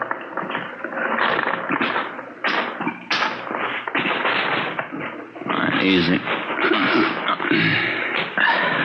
Okay, let's go. It's not getting any better. They sure like to cut them up, don't they? Pretty good set of footprints over there. Tire impressions. Better call the crime lab. Yeah. 2 men in a gray sedan. How does that match up? Same MO, Army officers. Except one of the gunmen was tall. Mean anything to you? Well, most of the other victims gave us that description. Either the same tall guy works most of the jobs, or he's got a twin brother. The stats office make a run on the description for you? 4 different times. Nothing yet. I'd better get this new information on the air right away. Yeah. They steal a different car for every job, and the morning after we find the car, usually clean, no prints. This thing doesn't add up in my book. Army officers aren't loaded with... I said Army officers aren't loaded with dough. These punks are after something else besides money. What do you mean? Well, for every dollar they steal, they break a bone. How does that shape up to you? You think they like to draw blood? I think so. I think they're pointing for murder. What's the motive, Chief? Oh, forget the motives. I don't care what their reason is. Somebody's robbing and shooting. It's our job to stop them. What's the trouble with motives? How you mean? They always show up after the murder. 2:40 a.m. The crime lab crew arrived and went to work searching the area for evidence and taking casts of the footprints and tire impressions. The chief of detectives, Ben, and I drove back to Georgia Street Receiving Hospital in time to watch the doctor remove 2 .38 caliber slugs from the shoulder of one of the victims. From his ID bracelet, he was identified as Harold Kelly, 1st Lieutenant Signal Corps, U.S. Army. The other victim was Major Richard Farmer, Signal Corps. I initialed the slugs for evidence, and then we drove back to the crime lab and dropped them off. The next morning, before they were transferred to a military hospital for further treatment, we talked with Lieutenant Kelly and Major Farmer, and filled out a robbery report and one for crime against person. At 5 minutes past 10, we checked back into robbery detail. I better see if we can get a stenographer in here. There's a lot of paperwork to catch up on. Yeah, I'm going to have to learn shorthand. Romero, Joe? Yeah, Ed? Come in a minute, will you? Right. They picked up a gray sedan using that job last night. Where? Out on Laguna, about a block from Echo Park. They find anything? Nothing. The boys from Leighton Fingerprints called just before you came in. They dusted the car inside out. No luck. That Roy Jackson we picked up last night. Has homicide got the stakeout on his apartment? Yeah, Fremont and Tetrick. Nothing yet. What'd you find out at the hospital this morning? Well, we talked to Lieutenant Kelly and that Major Farmer again. Well, they're still in bad shape. You have anything to add? No. We got their crime reports and a list of the property taken, gave it to a pawn shop detail to put on the stolen property list. What are the hold-up men doing with all the stuff they grabbed? Watches, cigarette cases, men's jewelry? It's all on the stolen property list. Pawn shops have been alerted. It's not showing up. Robbery, Walker. Yeah, just a minute. You, Joe. Oh, thank you. Friday. Yelly. Yeah. We'll meet it. Bye. Lee Jones. He just ran a make on the 2 slugs they took out of the lieutenant's shoulder. Yeah? They came from the same gun that wounded 4 of the other victims. Figures. How about the footprint cast they took out there last night? No, it didn't work out. Lee said he tried matching them up with that set of prints we came across on that job Sunday. There's no match. All right, G. Bad. Sit down. Thanks. Fellow men yet, Walker? Not yet. Just going over last night's case. What do you got? Walker and I were talking it over this morning before you 2 checked in about these hitchhike bandit jobs. Yeah. We tried everything short of a blockade to grab the hold-up men. It's obvious it's not working. How about the Army brass? They're doing all they can already. It's up to us. We're going to need more men and better coverage. What are you figuring on? System decoys planted around the city and every area these hitchhike bandits have been operating in. Gonna take a lot of men, isn't it? Be worth it if it pays off. About 50 or 60 men should do it. They'll be dressed as second lieutenants all the way up to colonels. They'll travel in pairs. They're going to bunk out at the fort? If we can arrange it, yeah. They'll be instructed to hitchhike their way around town. Bulk of them will operate between 8 p.m. and 6 a.m. What kind of support are they going to have? You men in robbery and homicide. I'll have a special detailed cars from Metropolitan Unit to help cover the unprotected spots. When does it start? Tonight. No use waiting. You fellas might as well pass the word down the line. No time off till the gang's locked up. Okay. We got to get those punks and get them fast. We got the men and the machinery, so there's no reason for not stopping them. No excuses. Understood? Yes, sir. Excuse me. Robbery, Walker. Oh, hello, dear. Yeah, I know, but I can't make that. Let's go, Joe. A little happy. I just go right ahead and I'll have to explain things I did. Here. What's that? A nickel. Call yours. 8 p.m., Thursday. With the permission of the commanding general, 6th Army, a total of 55 men dressed as Army officers spread out over the city to serve as decoys for the hitchhiked bandits. They were well armed and they traveled in pairs. For the first night, it was the plan to concentrate in the central area, Hollenbeck and San Pedro. We started cruising the central area at 8 o'clock along with the rest of the detail. The time went slow. Midnight came. Still no sign. We waited out the rest of the night and the early morning. Nothing happened. We figured on some action on the weekend. Friday, Saturday, Sunday, nothing happened. It seemed like the hold-up men somehow had sensed the decoys and were staying under cover. Monday night, February the 8th, same thing all over again. 3 a.m. came and went. No sign. I'm kind of hungry. You want a hot dog? We can eat them in the car. No, you go ahead. Maybe a bag of potato chips. You want to see if I got them? Okay. I'll be right back. Yes, sir. Want a hot dog? One. And give me a bag of those potato chips there, too, will you please? Okay. You want everything on that hot dog? Everything but relish. What's the matter? You don't like relish? No. Okay. Yo, come on. Hustle. You can skip that hot dog, Mac. What is it? Just came in. Catch the repeat. Attention all units. Attention all units. The vicinity of Washington, Figueroa. A shooting. Code 3. Ambulance dispatch. Okay, hit the siren. Let's move.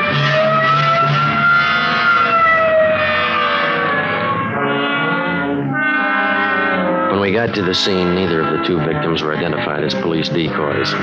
One of them had already been placed in the ambulance. Ben went over to talk to him. The second victim was still lying in the street, his chest riddled with bullet wounds. Two figures bent over him, an ambulance attendant and a priest. That heavenly Jerusalem where God shall wipe away the tears from your eyes, where there shall be no more sorrow, no more sickness, no more death, where you will live forever in possession of that happiness which the eye hath not seen, nor the ear hath heard, neither hath it entered into the heart of man what things God hath prepared for them that love him. Same as that up, Joe. Hitchhike, Yeah. Well, the victim can't help us much. How about this man? Oh, wait a minute. In the name of the Father, and of the Son, and of the Holy Ghost. Amen. There's your answer.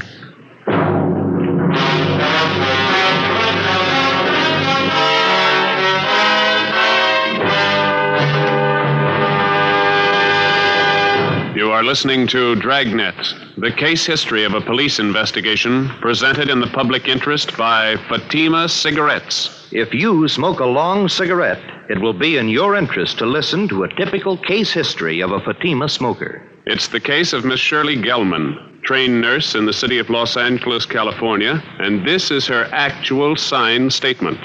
Hospitals are short-handed these days, and nurses are working under pressure. I've found king-size Fatima just perfect when I'm off duty. They're extra mild, and even in the wee hours of the morning, Fatima tastes just fine. I urge all my friends to buy them.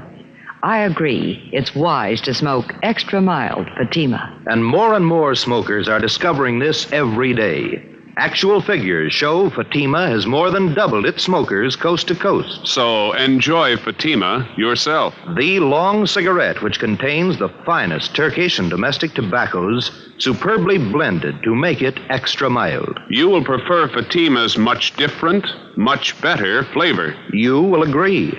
It's wise to smoke extra mild Fatima. It's wise to smoke extra mild Fatima. The best of all long cigarettes.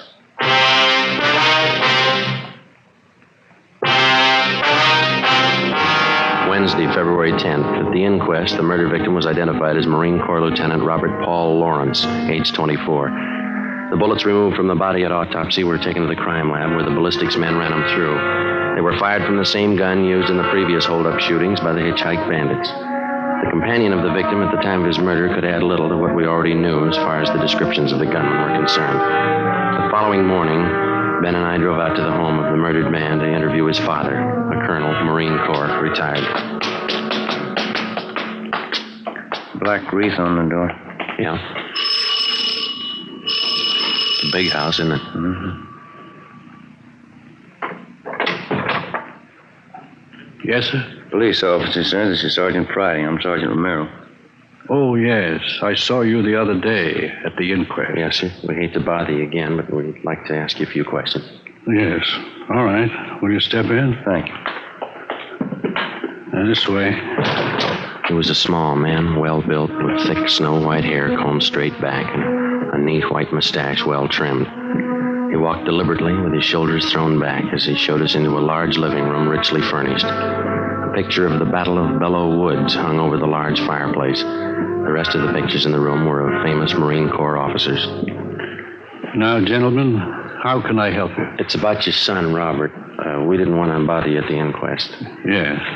I guess I don't have to tell you. Bob's death was a blow. Yes, sir. He's been staying here with me from time to time since my wife died last year. House this big needs people. Just myself, the wife gone. Yes, sir. We'll only take a minute. You see, everything had been taken from your son, and we'd like to find out if you know what personal property he was carrying at the time he was... Well, I don't know. I guess he had the usual things, a few dollars, his wallet, St. Christopher medal, silver, his watch. Was the St. Christopher medal valuable? Oh, not too much, no, not monetarily. And that watch? Well, yes, that was worth something, a pocket watch. I gave it to Robert when he was commissioned at Quantico. That's his graduation picture on the mantel. Here. This is Robert. Yes, sir. Mm-hmm. Fine boy, Sarge. Robert was a good Marine. You think you could describe the watch for us? Gold pocket watch. Cost quite a bit when I bought it for him. There's some engraving on the inside of the cover. What is it? It says, from an old Marine to a young one. Signed, Dad. Mm-hmm. Anything else about it, sir?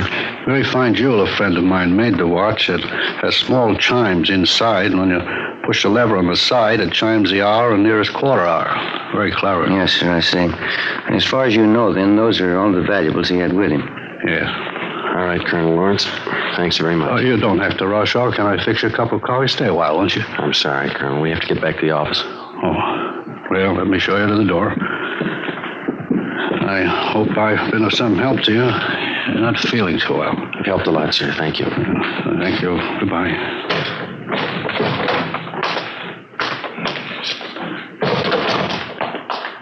Nice home. Yeah. Beautiful furniture. Everything a man could want. Except the sun. For the next 6 days, we got nowhere. Both robbery and homicide details stayed at work on the case.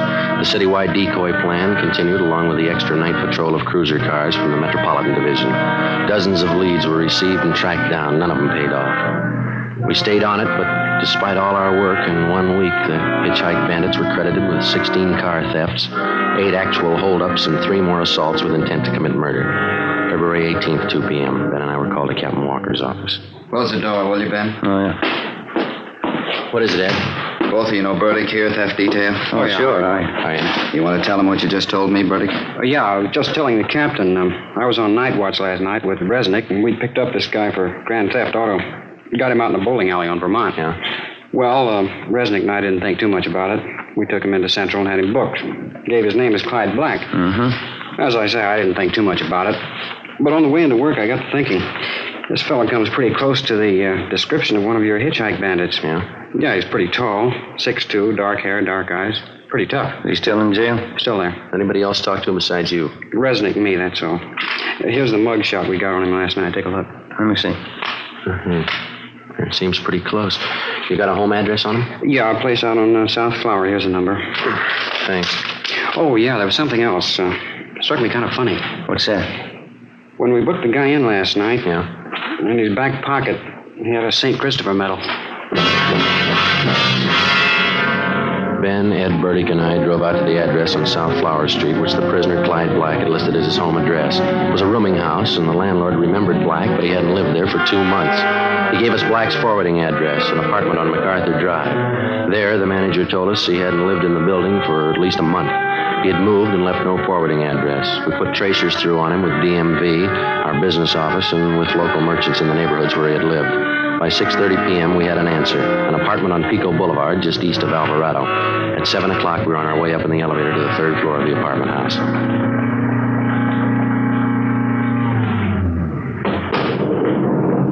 It's number 307. Must be down this way. Come on. Pretty run-down place. Musty. Yeah. This is it, 307. Somebody's in there. The apartments have back doors, Joe. You want me to cover it? Yeah, you better hustle. Right. Okay.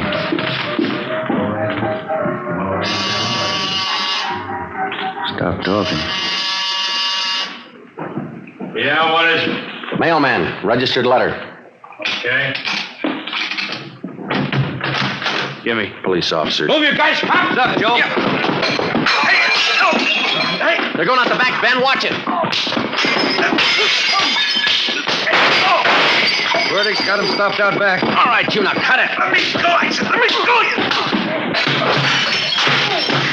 That's one of them. One more, Joe. Here, there were 3. All right, let's go inside. Come on. Easy. Yeah. That's all of them. Watch them, will you, Bertie? Yeah. All right, let's look around, huh? Yes.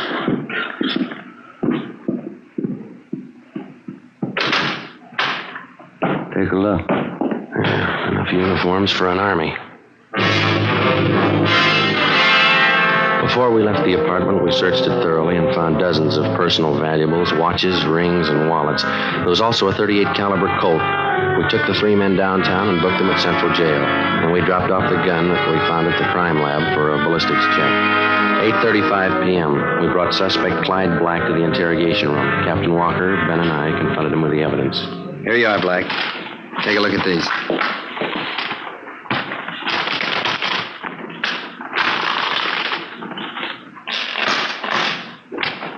Well, they're not mine. We know that. Never saw them before. Watches, jewelry, wallets, they were found in your apartment, all of them. They were. Take a close look. Auto theft, that's all you got me on. Yeah. I won them. I won the stuff in the crap game. You must be lucky. Crap game, I tell you. That's how I got it, in the crap game. Why not do it easy, Black? Let's call a stenographer and get it over with. How much evidence do you want? I didn't do it. I get it. Interrogation room Friday. Yeah. All of them? Fine, thank you. Your gun, Black. They checked it. I didn't do it. Your gun killed that Marine. Your prints are all over it. It was one of the other guys, Max. Max, it was him. Him and Johnny. You ready to dictate a statement? Put them on the file. Why me? You talk to Max. Talk to Johnny. Ed, hand me that, will you? Yeah. Yeah. Thanks. We got this watch out of your apartment, too, Black. Where'd you get this? Which? This one right here, the pocket watch. I don't know. Don't tell us you won it in the crap game. It's not mine. I never saw it before. It's a beautiful watch. It's engraving on the inside cover. Yeah, look here. From an old Marine to a young one. It's not mine. Let me show you how it works. Push this lever here, see, on the side?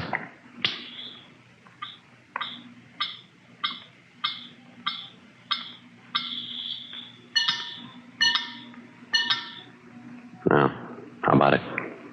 I hated them. I hated all of them. Everything about him. That lieutenant.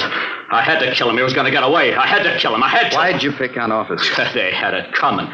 Pushing guys around. I hated them. I hated every lousy bone in their bodies. I'll get the stenographer. Yeah. Then knock off and go home. You too, Ben. I had to kill him. I hated him. I'll tell them that. I'll tell them like I told you, just like I told you. Yeah, they'll believe you, mister.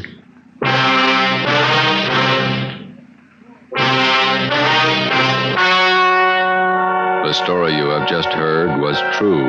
Only the names were changed to protect the innocent. On June 17th, trial was held in Superior Court, Department 87, City and County of Los Angeles, State of California. In a moment, the results of that trial. It's amazing how many long cigarette smokers are changing to Fatima. Here is the actual report. From coast to coast, king-size Fatima has more than doubled its smokers. Yes, more and more smokers every day are discovering that Fatima is the best of all long cigarettes. Long cigarette smokers find Fatima has a much different, much better flavor and aroma. Long cigarette smokers find that Fatima is extra mild because it's the long cigarette which contains the finest Turkish and domestic tobaccos superbly blended to make it extra mild. So enjoy extra mild Fatima, best of all long cigarettes. It's wise to smoke extra mild Fatima. It's wise to smoke extra mild Fatima.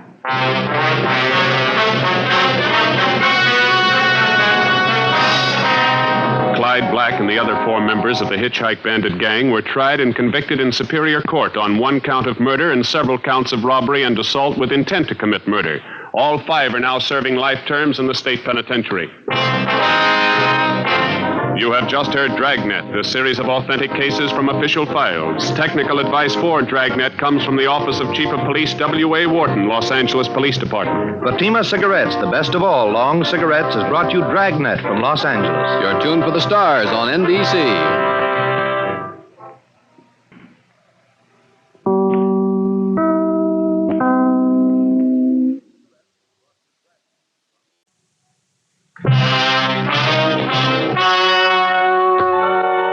The story you are about to hear is true. Only the names have been changed to protect the innocent. Fatima Cigarettes, best of all long cigarettes, brings you Dragnet.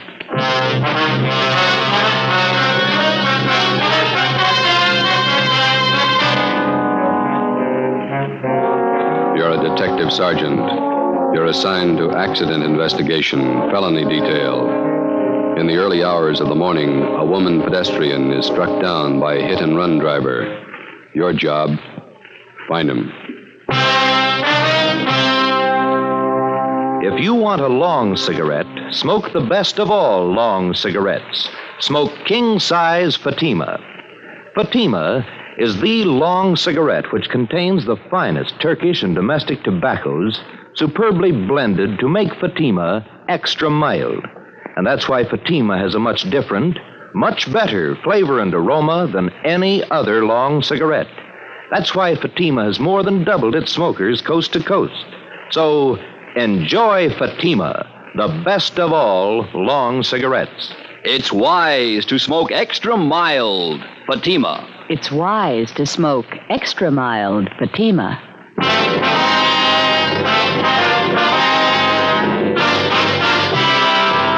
Dragnet, the documented drama of an actual crime. For the next 30 minutes, in cooperation with the Los Angeles, traveled step by step on the side of the law through an actual case from official police files. From beginning to end, from crime to punishment, Dragnet is the story of your police force in action. It was Monday, September 4th. It was hot in Los Angeles. We were working the night watch out of traffic division. My partner's Ben Romero. The boss is Captain Sullivan, Commander AID. My name's Friday. It was 12:45 a.m. when I got to the second floor at 123 South Figueroa Street. Accident investigation. The Record Bureau. Hi, Wanda. Hi.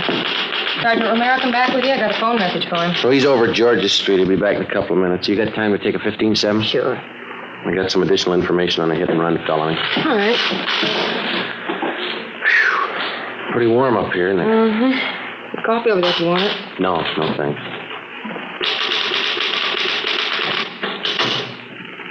All right, officer's memo. Subject? Investigation of hit-run felony. DR number 467923. Location, 7th and Carondelet Streets. It's Carondelet. September 3rd, 11:15 p.m. Division reporting, AID. Division of occurrence? Central. Central. Date and time occurred, September 3rd, 11:15 p.m. Location of occurrence, 7th and Carondelet. Just going to run long, Sergeant? Oh, page and a half. Go faster in shorthand. I can transcribe it later. All right. Excuse me. This is for Captain H.W. Sullivan, commanding AID. Sir, on the above date at 11:20 p.m., the undersigned officers went to the corner of 7th and Carondelet Streets in response to an ambulance follow-up traffic. On our arrival there... You got any matches, Wanda? Yeah, here you are. Okay, thanks. On our arrival there, we were met by 11T. We witnessed ambulance attendants placing an unconscious woman in an ambulance. She appeared to be critically injured. The victim was removed to Georgia Street Receiving Hospital. All right. We then interviewed a man who identified himself as Chester J. Crawford, 540 Green Oak Drive. He stated that he was acquainted with the injured woman and that her name was Sheila Gordon, Gordon, 7832.5 7th Street. Crawford told us that he was taking her home from a dance. They arrived at the intersection of 7th and Carondelet Streets at approximately 11:15 p.m. 11:15. Okay? Yeah. Crawford further stated that while he and Sheila Gordon attempted to cross the intersection, an automobile headed west on 7th Street went through the red traffic light. Right. Would you read that last part back? Attempted to cross the intersection. An automobile headed west on 7th Street went through the red traffic light. Okay. Crawford told us that he jumped out of the path of the car and tried to pull Miss Gordon with him. He said that the car struck her down without slowing down, continued out 7th Street, and disappeared. Wait a minute. Oh, I'm sorry. And disappeared. Okay. Crawford stated the hit-and-run car was either a Dodge or a Plymouth, but it could have been either last year's model or this year's. He described the car... Is too fast, boy? That's all right. He described the car as either light blue in color or bluish green. Said that he failed to get the entire license number, but that the last 3 numbers on the rear plate were either 804 or 304. 804 or 304. That's right. Okay. Fine. Crawford said he made an attempt to follow the hit-run car, but that he was unable to obtain transportation. He stated he then ran to a phone at the Corsev Bar and Grill. Spell that? What? Corsev. Oh, Corsev. That's at 7th and Carondelet, and called the police. And the undersigned officers then obtained Crawford's full name, address, phone number, proceeded to question residents in the neighborhood, and were unable to locate any other witnesses besides Crawford. Okay. Hi. How'd you do? Oh, so that's about all. Doctor says we won't be able to talk to her for at least a couple of days, maybe not at all. What's your chances? 50-50 if she's heavy on luck. 3 broken ribs, brain concussion, internal injury. What'd Lee Jones have to say? Is that all the report, Sergeant? Oh, yeah, Wanda. We'll have the rest for you a little later. Thank you. Okay. I'll type this much up as soon as I can. Thanks. Sure. What'd Lee Jones have to say? Nothing. He and Finkel went over the area for an hour. No broken glass from headlights at the PI. No tire impressions worth anything. No physical evidence. Where does it leave us? With a half-dead girl and no suspects. What do you think, Jim? I don't know. It's a sour one. Any kickback on the teletype yet? No. That guy she was with, Crawford, not too much help. Looked a little nearsighted to me. He saw well enough to get out of the way of that car. You got the notes. How much to give us? Let me see. I got it here in the book. The car was either a Dodge or a Plymouth, late model. Color, either light blue or blue-green. The last 3 numbers on the license plate were 804 or 304. It's a big field to pick from. That's the only lead we own. You can call it that, yeah. Well, I guess we better talk to DMV, get the dope on all cars fitting that description that Crawford gave us. It's going to be a hard trip. At least 3,000 cars to track down. Probably closer to 4. What do we do for help? We can ask the captain in the morning. I'll get him. Record Bureau, Romero. Yeah, we'll bring him right over. Yeah, bye.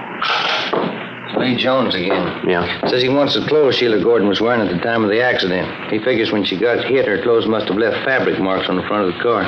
It might work. There's only one trouble. What's that? You can paint off fabric marks. Well, it's a long list. Let's take it from the top.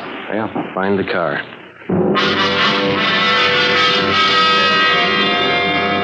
Tuesday, September the 5th.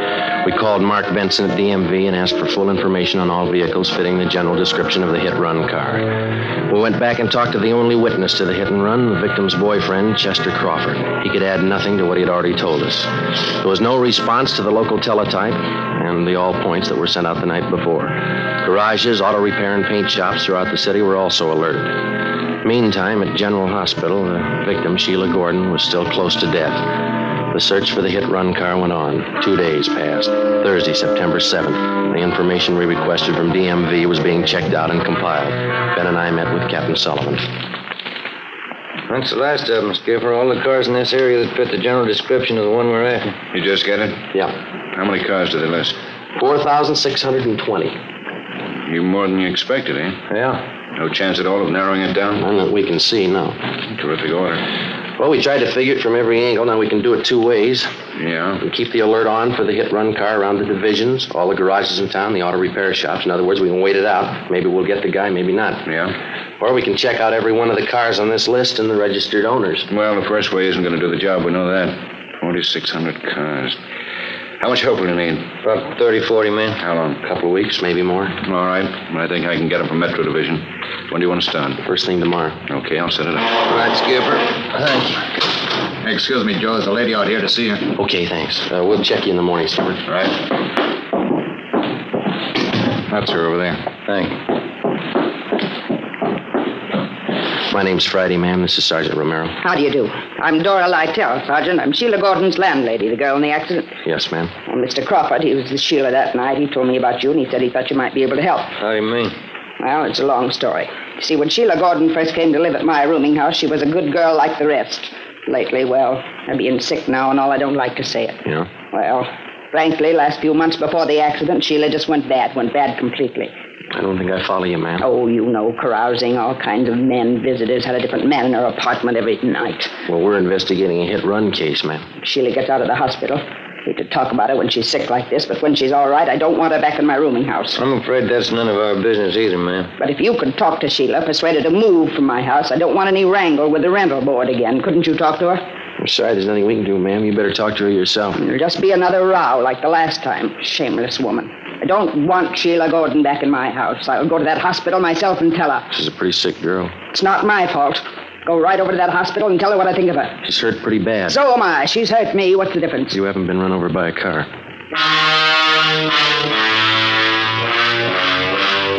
Next morning, Sergeants Reed and McLennan, Ben and myself joined the 40 men from Metropolitan Division who had started checking out the first of the 4,620 suspected cars. The detail was broken down into teams, and each team was handed a list containing the names of 100 registered car owners. It was a long job and a dull one.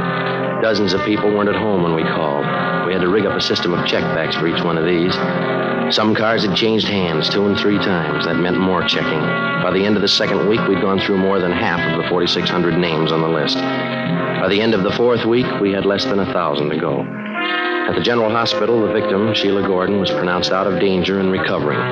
We questioned her, but all she could tell us was that she thought the hit-and-run car was a dark color. The search went on. Monday, October 6th, Ben and I spent a 10-hour day checking a list of car owners south of town. It was 6:35 p.m. when we got back to the office.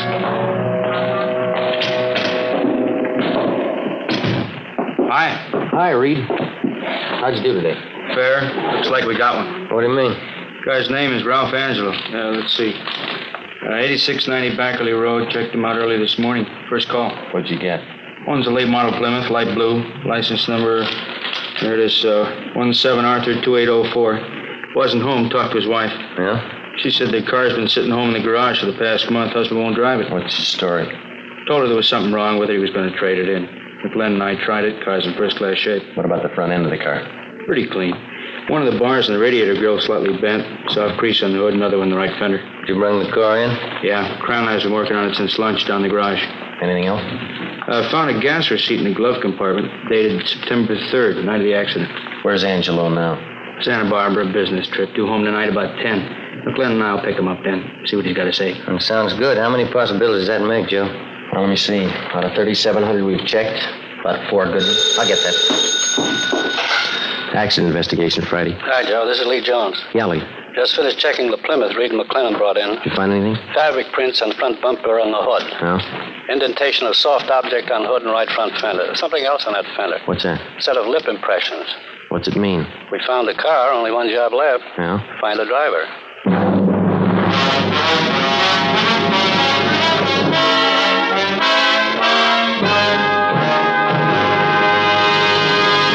You are listening to Dragnet, the case history of a police investigation, presented in the public interest by Fatima Cigarettes.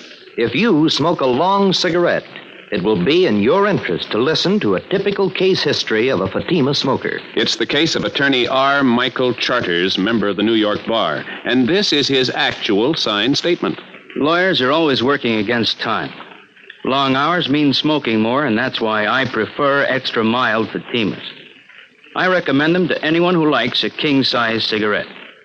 In my opinion, it's wise to smoke extra mild Fatima. And more smokers are discovering this every day.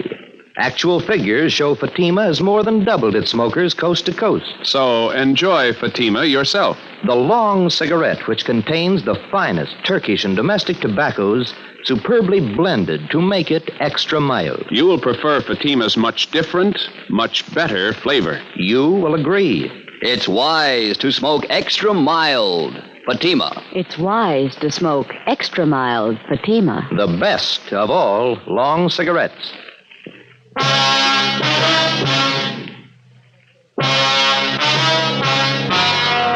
Monday, October 6th, 10 p.m. Suspect Ralph Angelo was picked up at his home by investigating officers and brought downtown to the interrogation room. Sergeants Reed and McLennan, Ben, and myself questioned him for 3 hours. At 1:30 a.m., we took Angelo to the county jail where he was booked on suspicion of 501 vehicle code, hit-and-run felony. The next morning, we obtained a warrant from the district attorney's office, and later that day, Ralph Angelo was arraigned in Municipal Court Division 7. The date was set for his preliminary hearing in Municipal Court. Sheila Gordon recovered from her injuries and was released from the General Hospital. On October 10th, the preliminary hearing was held. Sheila Gordon was on the stand most of the morning. After the noon recess, I was called to testify. Raise your right hand. You solemnly swear that the testimony about to give pending in this case be the truth, whole truth, nothing but the truth, so help you God. I do. State your name. Joe Friday. Be seated.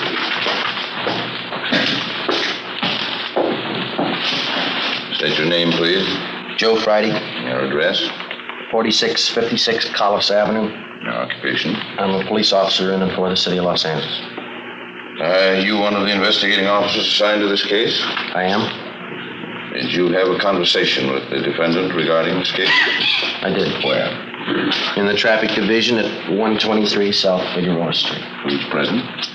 The defendant, Sergeants McLennan, Reed, Romero, and myself. Were the statements made by the defendant free and voluntary?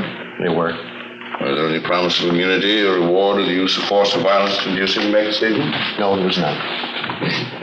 Can you tell the court the extent of the conversation at that time? Well, first of all, I asked him if he was the registered owner of a 1948 Plymouth automobile, California license number 17 Arthur 2804. He admitted that he was. And then I asked him if he was driving that car on the night of September 3rd. He said he was, but that he did not drive anywhere near the location of the hit-and-run felony that night at 7th and Carondelet Street. Did the defendant tell you where he drove his car that night? No, sir. You asked the defendant where he drove his car that night of September 3rd? Yes, I did. And what did he answer? Well, he said, it's none of your business. Did you persist in this line of questioning? Yes, I did. The defendant continued to refuse to give you the information? That's right. Did the defendant state where he was on the night of September 3rd, between 10 p.m. and midnight? He refused to tell us. You advised the defendant at that time that his car had been impounded for investigation? That's right. Did you advise him that several points of incriminating evidence had been found in the car? Yes, we did. And what did he say in answer? Well, he said, you can't prove a thing. I wasn't near the place. You can't prove a thing. Was that the extent of the conversation between you and the defendant? It was. Thank you, that's all. Counsel for defense? No questions, Your Honor. Leland Jones, come to stand.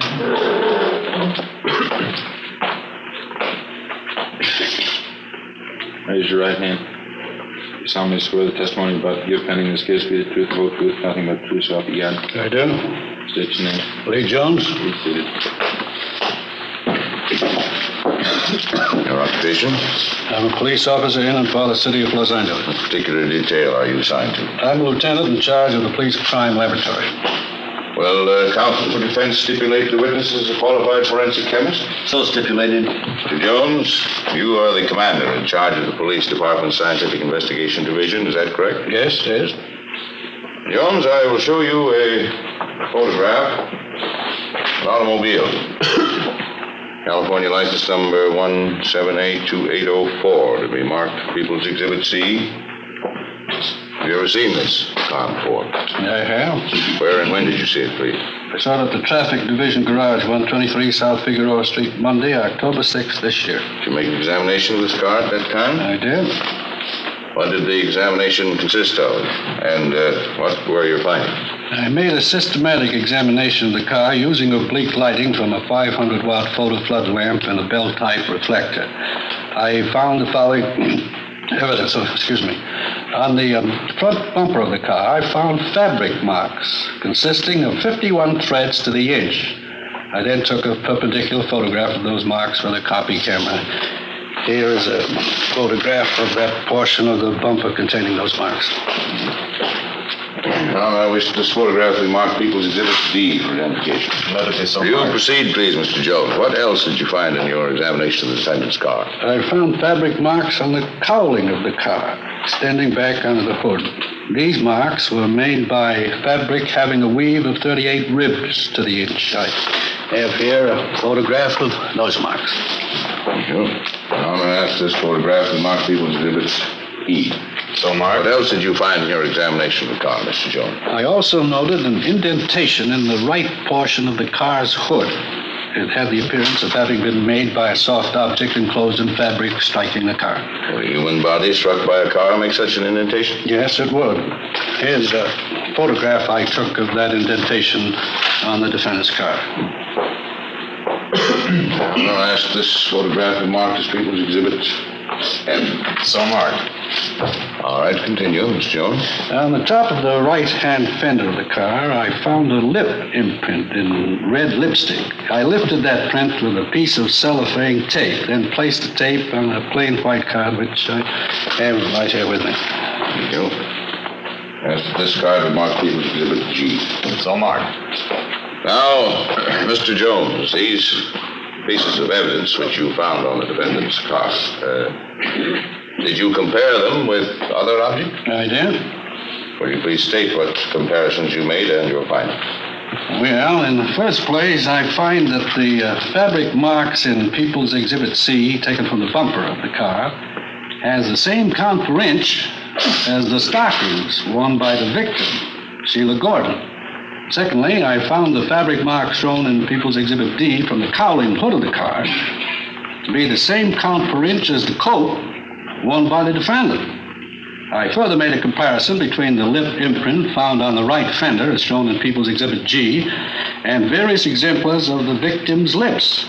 She made the exemplars by placing her lips against heavy, stiff white paper. I have those exemplars with me. Ask David Marks, People's Exhibit H. So marked. Now, may I ask, how did the lip imprint taken from the defendant's car compare with these sample imprints made by the victim's lips? I found that there were 17 points of similarity between the two. These points of similarity consist of various small lines or wrinkles which match identically, as may be seen in the photographs. Jones, do you have an opinion as to the origin of the lip imprint on the defendant's car as shown in People's Exhibit G? I do. What is that opinion? It's my opinion that the lip imprint on the defendant's car, as shown in Exhibit G, was made by the lips of the victim, Sheila Gordon. Who is it? Now, Mr. Jones, we recognize, of course, that you're a qualified forensic chemist. But are you going to set yourself up as an expert on women's lips, too? Well, I've done some research in that department, too. Mr. Jones, isn't it possible that any number of lip imprints made by different people would look exactly alike? No, it is not possible. There are no two things in the world exactly alike. There are no two sets of lip imprints alike. Well, anyone who's been around at all would know that. That's all, Mr. Jones. Thank you. The people's case, Your Honor. Counsel for the defense? We will not offer any defense at this time, Your Honor. It appears to me that a felony has been committed and reasonable cause to believe that the defendant committed it. The defendant will be held to answer in superior court. Tuesday, November 4th. Suspect Ralph Angelo was arraigned in Superior Court, Department 88, and the date of his trial was set for December 1st. During the weeks preceding the set of the trial, we worked with Lee Jones in the District Attorney's Office preparing the case against Ralph Angelo. 2 days before the trial opened, we had a visit from one of the men from the DA's office, a process server. All right, Bert. Hi. We got trouble. Yeah? Sheila Gordon's disappeared.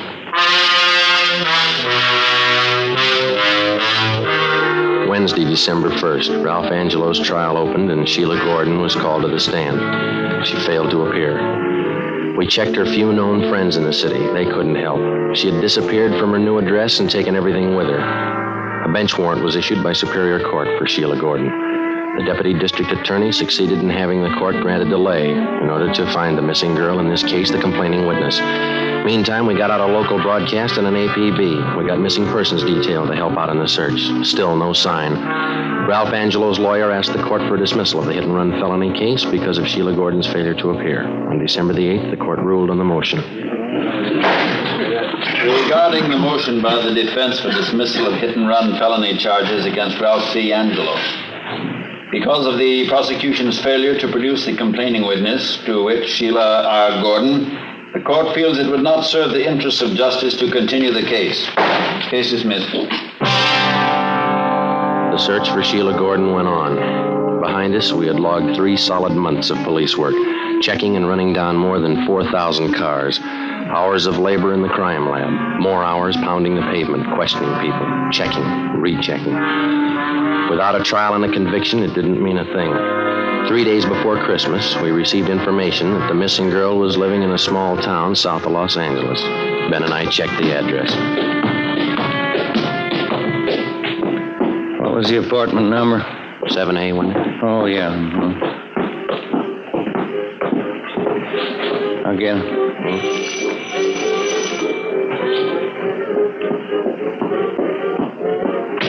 Yeah? Oh, you two. Come in. Sit down. Make yourself at home. I'm sorry the place is such a mess. A little party earlier tonight. It's messed up. What about the trial? Why didn't she show? Come on, sit down. See, I'll tell you what. I'll freshen up a little, put on some makeup. What about the trial? I didn't have anything against the guy. I didn't mean to run me down. You wouldn't happen to have a drink on you, would you? You know better than that. Why didn't you show up at the trial? I told you I didn't have anything against the guy. What was it, a payoff? Look, why don't we go out and get something, then we can come back and have a party. How much did he give you? $50. He was awful nice. You agreed not to show in court. I didn't have anything against the guy, that's all. Better get your coat. Why? That's what the court wants to know. You're taking me in. Why? Is there any law against forgiving? Yeah, when you get paid for it.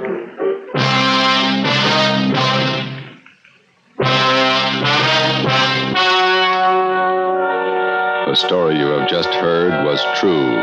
Only the names were changed to protect the innocent. On February 3rd, trial was held in Superior Court, Department 88, City and County of Los Angeles, State of California. In a moment, the results of that trial. It's amazing how many long cigarette smokers are changing to Fatima.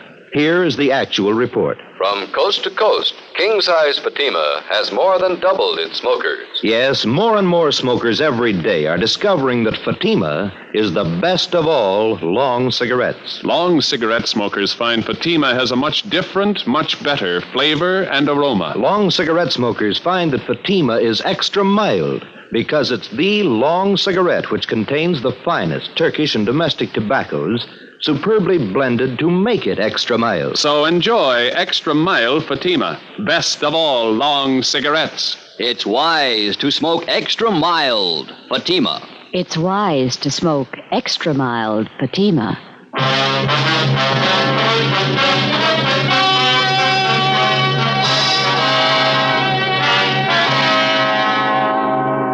Sheila Gordon was returned to Los Angeles, and a new date was set for the trial of Ralph Angelo.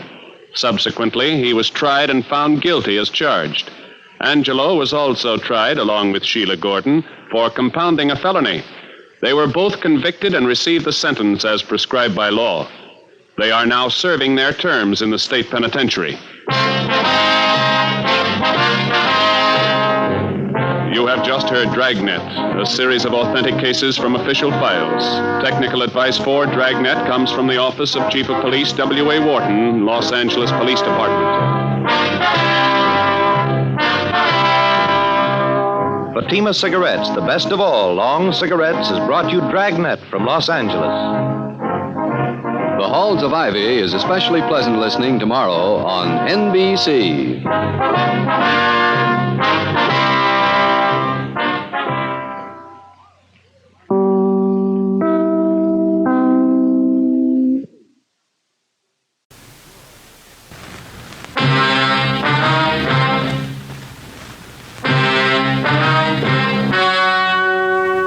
The story you are about to hear is true. Only the names have been changed to protect the innocent.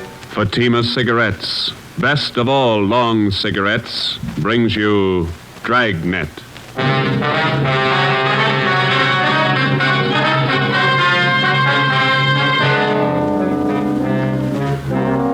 You're a detective sergeant. You're assigned to Bunko Fugitive Detail. You receive information an escaped criminal is hiding out in your city. He's dangerous. He may be armed. Your job, get him. If you want a long cigarette, smoke the best of all long cigarettes. Smoke king-size Fatima. Fatima is the long cigarette which contains the finest Turkish and domestic tobaccos superbly blended to make Fatima extra mild. And that's why Fatima has a much different, much better flavor and aroma than any other long cigarette. That's why Fatima has more than doubled its smokers coast to coast. So enjoy Fatima, the best of all long cigarettes. It's wise to smoke extra mild. Fatima. It's wise to smoke extra mild Fatima.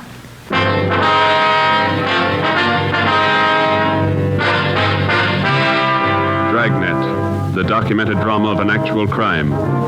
For the next 30 minutes, in cooperation with the Los Angeles Police Department, you will travel step by step on the side of the law through an actual case from official police files.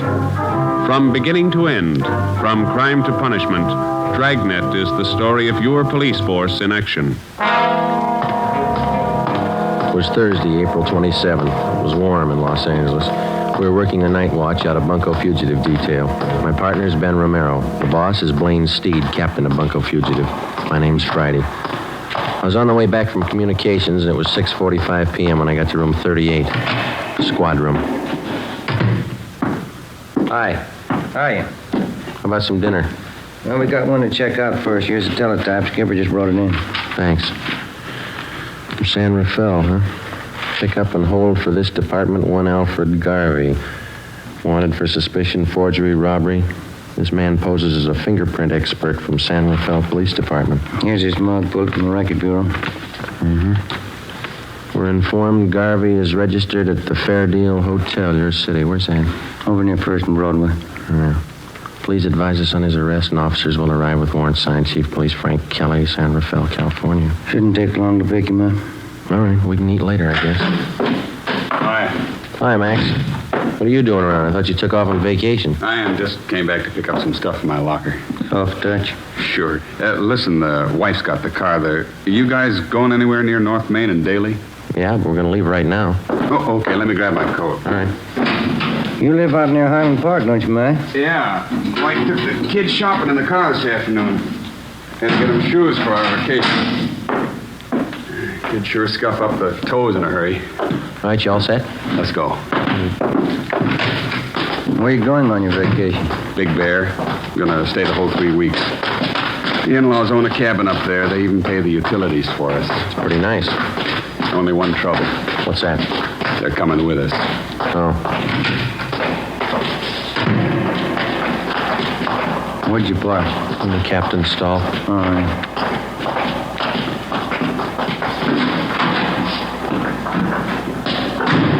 All right, in the back. Okay.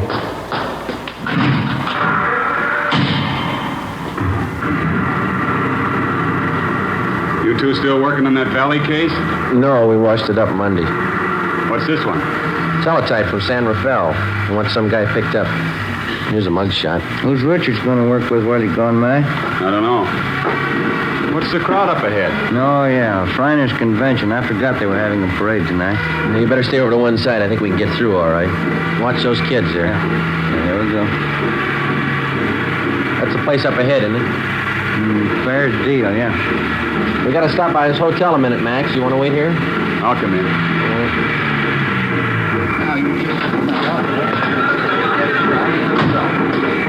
It's a big turnout for the parade, huh? Yeah, it's a big crowd. Fair Deal Hotel. Look at those rates. 35 cents a day, $2 a week.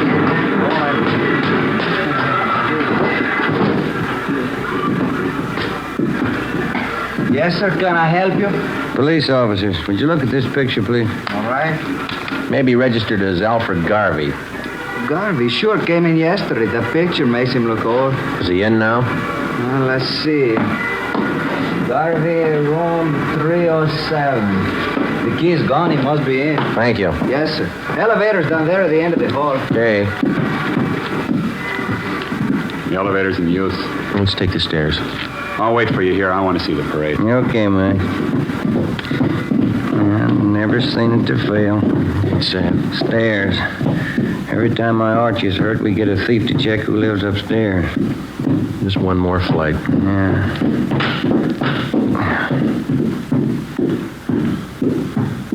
305, 307. Door's open. Let's have a look. Come on. It's empty. Nothing in the closet. Yeah, pretty fast checkout. Came from downstairs. The lobby. Come on. Yep. Come on, hurry up. Yep. Guys, stop him! Stop that guy! Police! The police! It's Maxwell. Max, are you all right? He went out the door, blue suit. It was Garvey. He shot your friend. Call an ambulance. He ran out the door. He shot your friend. Come on, Ben. Call that ambulance, will you? Hey, you. Did you see a man come out of this hotel? What'd you say? Did you just see a man come out of this hotel? That one? I don't know. All right, Ben, you go that way. I'll check up this way. Yeah, right. What doesn't matter? Watch where you're going, huh? Did you see a man running up this way just now, about my height, blue suit? Huh? No, I didn't see anybody. Did you see anybody? Hey, boy. Yeah, you want a paper, mister? No, listen, did you see a man running by here a minute ago in a blue suit? Oh, maybe. I didn't notice it. You want a paper? I'm sorry. Sorry, lady. Ben, over here. Yeah. Did you spot him? No, we're going to need help. All right, come on.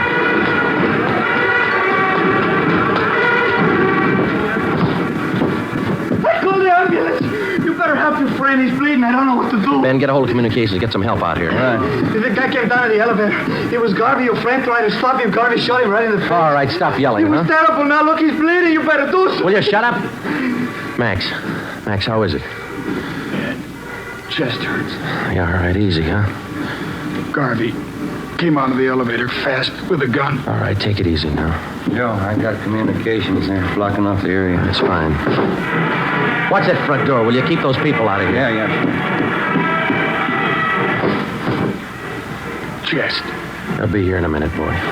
Call the wife, Eleanor. Ambulance is here. Yeah. He looks bad. Well, he's not going to get any worse. He's dead.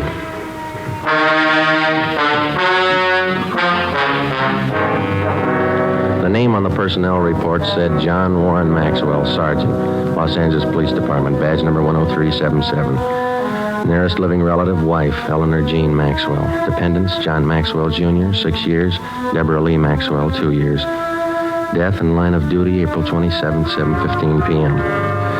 John Maxwell's body was removed from Georgia Street to the county morgue. At 7:45, a special detail of men from homicide and bunco fugitive were on the scene to aid in the investigation of the killing. The neighborhood where the Fairdale Hotel was located was covered for a half mile around. By 9 o'clock, the parade was over and the area was cleared. We had a single lead to work with. In checking out the different taxi cab stands in the neighborhood, we found out that 3 separate fares had been picked up within 2 blocks of the hotel 4 minutes after the shooting. Ben and I went to the offices of the taxi cab company. The cabs in question were called in and the way bills were checked. The times of the 3 different trips were listed, and so was the address of each destination. We copied down the addresses and then interviewed the drivers. We're going to give each one of you half a dozen pictures. I'd like to see if you can identify any of them as passengers you picked up tonight near the Fairdale Hotel. All right, here you go. There you are. 4, 5, 6. Check them carefully, please. Here are yours right here. Take a good look at each one of them. Okay, thanks. Now, fellas, take your time. Look them all over real good before you make up your mind. Another one. Yeah, here's the one, Sergeant. No mistake. Let me see. Where'd you pick up this man? About a block from the hotel. I drove him to a place on 14th Street. Same address on the waybill. Ben? Yeah? Alfred Garvey. Ben and I, along with Ricketts and Chandler from Homicide, drove out to the 14th Street address, another small transient hotel. The clerk on duty identified Garvey from his mugshot. He said the suspect had called at the hotel at about 7:45 that night and asked to see one of the guests, Mrs. Lorraine Thomas. The clerk said he told Garvey Mrs. Thomas was out, that she hadn't been there for 4 days. Ricketts and Chandler went on stakeout in the lobby of the hotel, and Ben and I went up to the second floor to stake out Mrs. Thomas's room. Friday, 11:25 a.m. Lorraine Thomas returned to the hotel and was taken into custody. We took her to homicide and questioned her for more than an hour. She admitted that she was acquainted with Garvey, but that's all. 1 o'clock. We went to Clifton's cafeteria for lunch. Here, take this tray. Thanks. Silverware? If you get here a little earlier, you wouldn't get this. Look at that line running clear out to the street. You were the first one he ran to after the shooting. Well, Garvey doesn't have many friends in Los Angeles. Maybe that's why he looked me up. I'll have the mixed green salad, please. What kind of work does Garvey do, do you know? He told me he was in the Merchant Marines. Coleslaw. Some of that potato salad, please. Do you know what he does in the Merchant Marine? He told me a steward. French dressing, please. Do you know any of his friends in town? No, I don't. Rye bread. Can I have an extra butter, please? French roll. What kind do you want, Ben? Now, give me some of those biscuits. Thank you. Does Garvey usually stay at the Fair Deal Hotel when he's in town? I don't know. That split piece soup sure looks good, doesn't it? We told you that the police up north were looking for him. Yeah, I know you did. Like I told you, I've been out with him a few times. That's all I know about him. He must have introduced you to some of his friends. I'll have the prime ribs there, rare. That piece there. How about it? Did you ever meet any of his friends? Yeah, 1 or 2. No gravy. Meatloaf, brown gravy. You remember any of the names of his friends? I just met him, that's all. I don't remember. Let me have a roast turkey. Go kind of heavy on that dressing, will you? Did you ever go out with any of them? No. Why do you think Garvey went to your hotel after the shooting? I don't know. Maybe he figured you'd hide him. I don't know why you should. He killed a man and headed straight for your place. Doesn't make you look too good. I can't help that. I like some of those string beans, please. Miss Thomas, you know it's going to go hard on you if you're holding back information on Garvey. I'm not. Why don't you take some of that summer squash, Joe? It's good for you. Well, I can't eat that much. When'd you first meet Garvey? About 3 years ago, up in St. Helena. You might as well keep your nose clean. How do you mean? We're going to reach you, Miss Thomas. You might as well tell us all you know. Look, if Garvey's killing people, I don't want to have any more to do with him. We do. Now, where is he? I told you, I don't know. Squash, please. You said you had a little boy, didn't you, Miss Thomas? Do we have to talk about it now? I thought we were going to have lunch. How old's your little boy? He's 7 years old. Where is he now? He's in school up in San Francisco. Isn't this line going awful slow? It's lunchtime. You know that cop that Garvey killed last night? Mashed potatoes, country gravy. Did you hear what I said? Yes, I know he killed a cop. He had a little boy, too. There's nothing I can do. No potatoes, thanks. Yeah, there's something you can do, Miss Thomas. You can tell us where Garvey is. If I knew, I'd tell you. French fries, please. You're kidding us, Miss Thomas, but we're not going to kid you. You know a lot more about this than you're telling us. Maybe I do, but I'm scared. Who are you afraid of? Look, why can't you count me out of this? I don't want any part of it. You're in all the way. The only way you're going to get out is to tell us what you know. He'll kill me. Suppose something happens to me, nobody's going to worry about my kid. You don't have to worry. He's not going to find out. No dessert, please. They'll both kill me. Both? Who's the other one? Oh, what's the use? Trouble, no matter what you try to do, nothing but trouble. Garvey's working with somebody, is that it? His name's Jack Fleming. Yeah? They made me promise to cover for him. Give him a place to hide out whenever the heat was on. Then you know where they are. No, I don't, and that's the truth. Why do they need a place to hide out? You said Garvey killed a cop.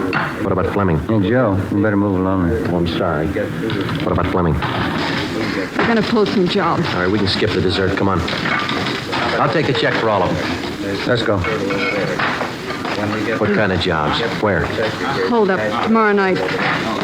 Three Kings Liquor Store out in Wilshire. Let's sit down. They're both the same, Garvey and Fleming. They can't hold a gun without using it. Here's the table. Oh, you dropped your tray. I'll get you some more. Don't bother. I'm not hungry anymore.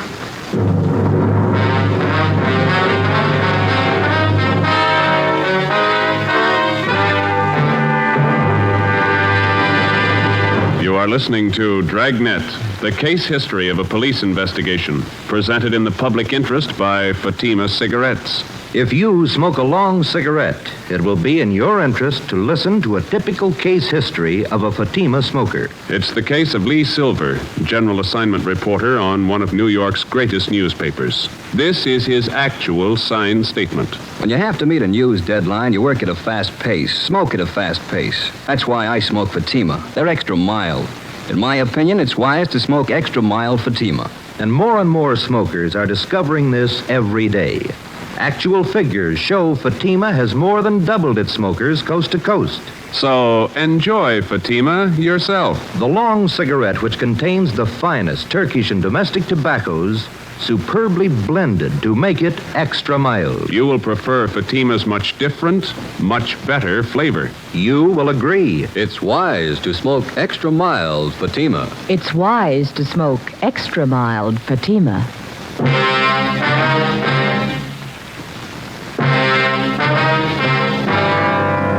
Saturday, April 29th. Last rites were held for Sergeant John Maxwell, and he was buried at Holy Cross Cemetery. The guard of honor from the police department was present, along with most of the men Maxwell had worked with in Bunko Fugitive Detail.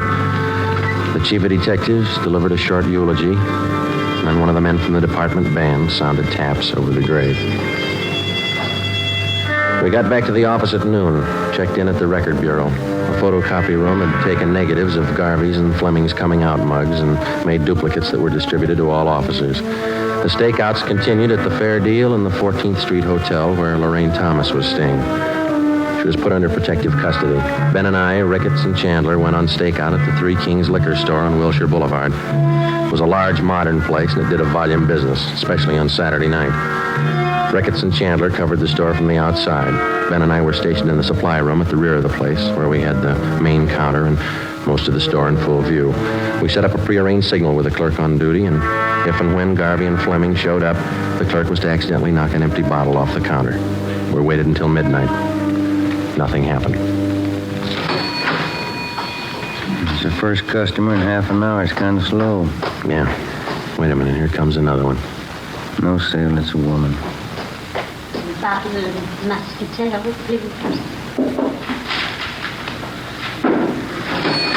clerk sure got the jitters. Well, I'll put in with him. Well, I could go for a hamburger. What did you eat dinner? I wasn't very hungry then. Oh, I got an almond bar. You want it? Yeah, thanks. Wait a minute. Another customer. Yeah, man. Can't see his face too well with that hat on, can you? That's Fleming. Come on. Yep. Police officers, get your hands up. Watch it, Joe. Oh. You hit him. He's going out the front. Come on. Ricketts and Chandler stopped him. Yeah, he's down. Watch him. Get the gun. Yeah. Yeah, here it is. That's Fleming, all right. Ricketts, call an ambulance. What's the score? Looks like one in the shoulder and legs, too. What about Garvey? I don't know. What do you think? Fleming stopped all the slugs. Yeah. Let's ask him.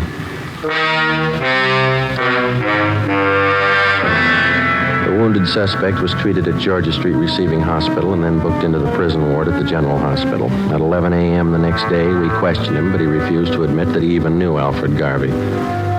We re-questioned Fleming for the next 3 days with no results. The stakeouts continued. The search went on. There was no response to our APB.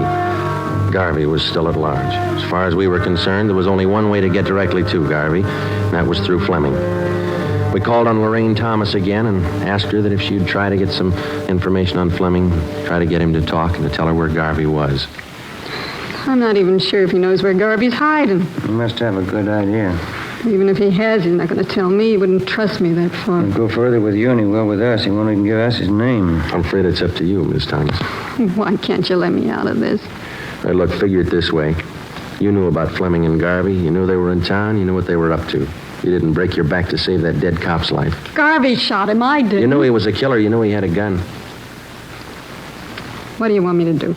Get close to Fleming. Visit him every day till he talks. He doesn't trust me, I told you. Then get him to trust you, will you? Do favors for him. He wants to contact friends to raise money for a lawyer. Help him do that. Run errands. Do anything for him within reason. Suppose he finds out about the holdup, that I told you about it. He's got a long stretch ahead of him. He won't bother you. They'll kill me if they find out. They wouldn't wait a minute. They won't find out. All right. Won't be my fault. Al did the shooting. He killed the cop. Let him square it up. He'll square it with the court. There's only one trouble. Yeah? Maxwell's wife and kids. How does Al square it with them? On the morning of May 8th, suspect Jack Fleming was removed from his private room and wheeled down to the X-ray lab on the pretext of treatment. While he was absent, a dictaphone was placed in his room by a sound crew from the crime lab. Fleming was then returned. That afternoon, while Ben and I listened in on earphones in the next room, Lorraine Thomas paid her first visit to Fleming. We had briefed her on how to proceed in getting the suspect to talk, in particular, to reveal Garvey's hideout. It was a slow process. For the next 15 days, between the hours of 2 and 4 in the afternoon, Mrs. Thomas visited Fleming while Ben and I monitored their conversation in the adjoining room.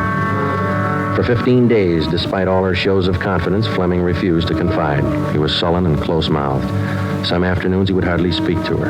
On the 16th day, his mood seemed to be improving. Here. Let me fix that pillow for you, Jack. There. Is that better? Yeah. That's good. Thanks. I got in touch with Dave and Johnny like you asked me to. Huh? What'd they say? Well, they said they could get you the money for the lawyer the day after tomorrow. And Dave said he might be over to see you tonight. Yeah, that's fine. Once I get a lawyer, I'll stop worrying. I stopped by Danelli's place, too. Pop Royce wasn't there. I'm going back tomorrow to see him. He ought to be able to help. You've been okay, Larry. I won't forget it. Oh, that's what friends are for. Gee, I'm sure sorry you had to get it this way. Forget it. I can give it back where it came from. Say, I brought you some new magazines, a couple of candy bars. Swell. Put them over here near the bed, will you? Yeah, sure. Let me get them for you. There, Jack. See, I'll put them right here on this table. I'll bring you some more tomorrow. That's fine. You're going to try and see Pop Royce again tomorrow?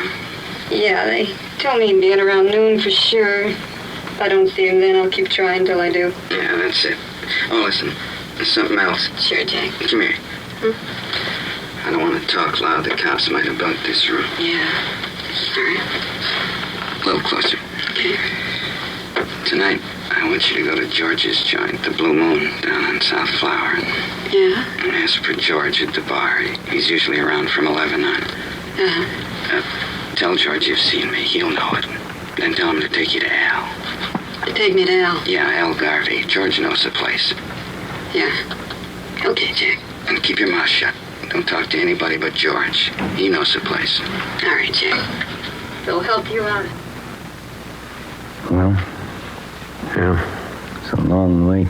Get paid. Let's go. 10:45 p.m. A detail of 3 cars followed Lorraine Thomas to the Blue Moon Tavern on South Flower Street. We parked down the block and watched her go in. At 15 minutes past 11, she came out with a small fat man in a dark blue suit. They got in a tan-colored coupe and drove south. The cruiser cars, using 3-way radio, tailed the coupe alternately out through the Echo Park area and then back to the starting point at the Blue Moon Tavern. Lorraine Thomas went back into the bar with a man and 20 minutes later came out, caught a taxi, and took it to her hotel on 14th Street. We drove back to the office. It was 5 minutes past 1 a.m. That's it. I get it. Munko Fugitive, Friday. Lorraine Thomas, Sergeant. He showed me the place George did. Where? We drove past it. 1032 Alamo, apartment 3. Is Garvey there now? No. George said he's supposed to be there tomorrow in the afternoon, 5 o'clock. George said I'll have to go alone. Are they watching the place? I think so. Garvey's staying with another man. They got guns. You know where Garvey is now? George wouldn't tell me. We can't afford to tip our hand. How do we know Garvey will be there at 5 o'clock tomorrow? That's just it. We don't. May 9th, 3 p.m. An immediate stakeout was placed at the suspected hideout. A detail of 20 plainclothesmen began filtering into the neighborhood in the vicinity of 1032 Alamo Street. The 3-story apartment house at that address was checked thoroughly and then covered on all sides. Apartment 3 on the first floor was checked out, too. It was registered to a Thomas King, whom the manager identified as Alfred Garvey from his mugshot. To avoid pedestrian casualties, we toured the immediate vicinity between 3 and 4:30 that afternoon, advising residents and storekeepers to clear the street and stay inside. At 4:35 p.m., the men in the detail took up their assigned positions. We waited. Hold that light, will you, Jim? Yeah. Thanks. Awful lot of trouble for that punk Garvey. Be more trouble if he doesn't show. No such luck. Tan coupe coming down the street behind us. Same one we tailed last night. A girl driving. There's 2 guys with him. Yeah, Garvey's one of them. They're pulling up. Ready? Oh, wait a minute. All right, let's go.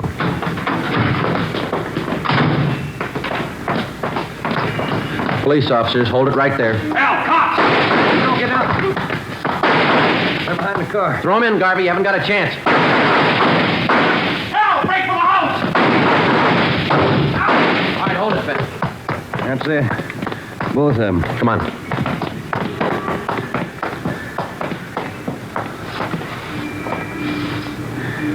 Both dead. Garvey. The other guy. Rotten case. It's a rotten business.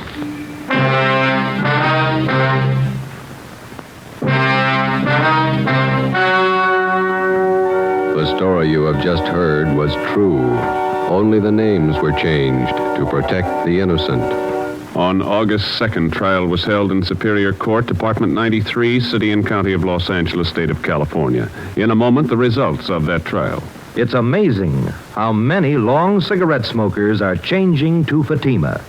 Here is the actual report. From coast to coast, king-size Fatima has more than doubled its smokers. Yes, more and more smokers every day are discovering that Fatima is the best of all long cigarettes. Long cigarette smokers find Fatima has a much different, much better flavor and aroma. Long cigarette smokers find that Fatima is extra mild because it's the long cigarette which contains the finest Turkish and domestic tobaccos superbly blended to make it extra mild. So enjoy extra mild Fatima. Best of all long cigarettes. It's wise to smoke extra mild Fatima. It's wise to smoke extra mild Fatima.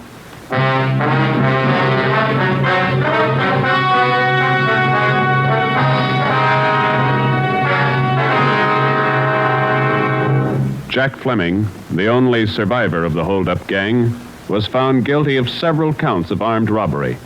Garvey's accomplices who aided him in hiding out were tried and convicted of being accessories.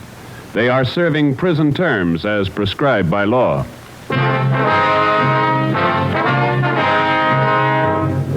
You have just heard Dragnet, a series of authentic cases from official files. Technical advice for Dragnet comes from the Office of Chief of Police W.A. Wharton, Los Angeles Police Department. Fatima Cigarettes, the best of all long cigarettes, has brought you Dragnet from Los Angeles.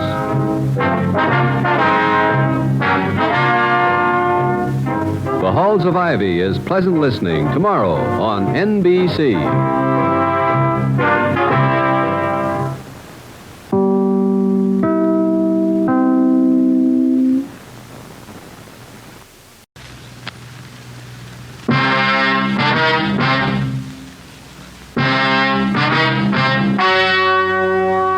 The story you are about to hear is true. Only the names have been changed to protect the innocent. Fatima Cigarettes, best of all long cigarettes, brings you Dragnet.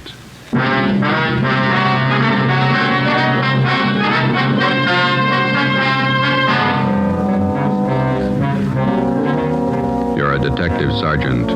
You're assigned to homicide detail. For 2 months, a depraved criminal has been at work in your city. Men and women have been robbed, brutally attacked. Your job, get 'em. If you want a long cigarette, smoke the best of all long cigarettes. Smoke extra mild Fatima. Yes, Fatima is the king-size cigarette which contains the finest Turkish and domestic tobaccos superbly blended to make it extra mild, to give Fatima a much different, much better flavor and aroma than any other long cigarette. That's why Fatima has more than doubled its smokers coast to coast. Enjoy extra mild Fatima yourself. Best of all, long cigarettes. It's wise to smoke extra mild Fatima. It's wise to smoke extra mild Fatima.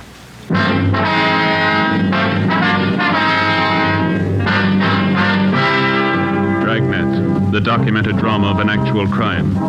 For the next 30 minutes, in cooperation with the Los Angeles Police Department, you will travel step by step on the side of the law through an actual case from official police files.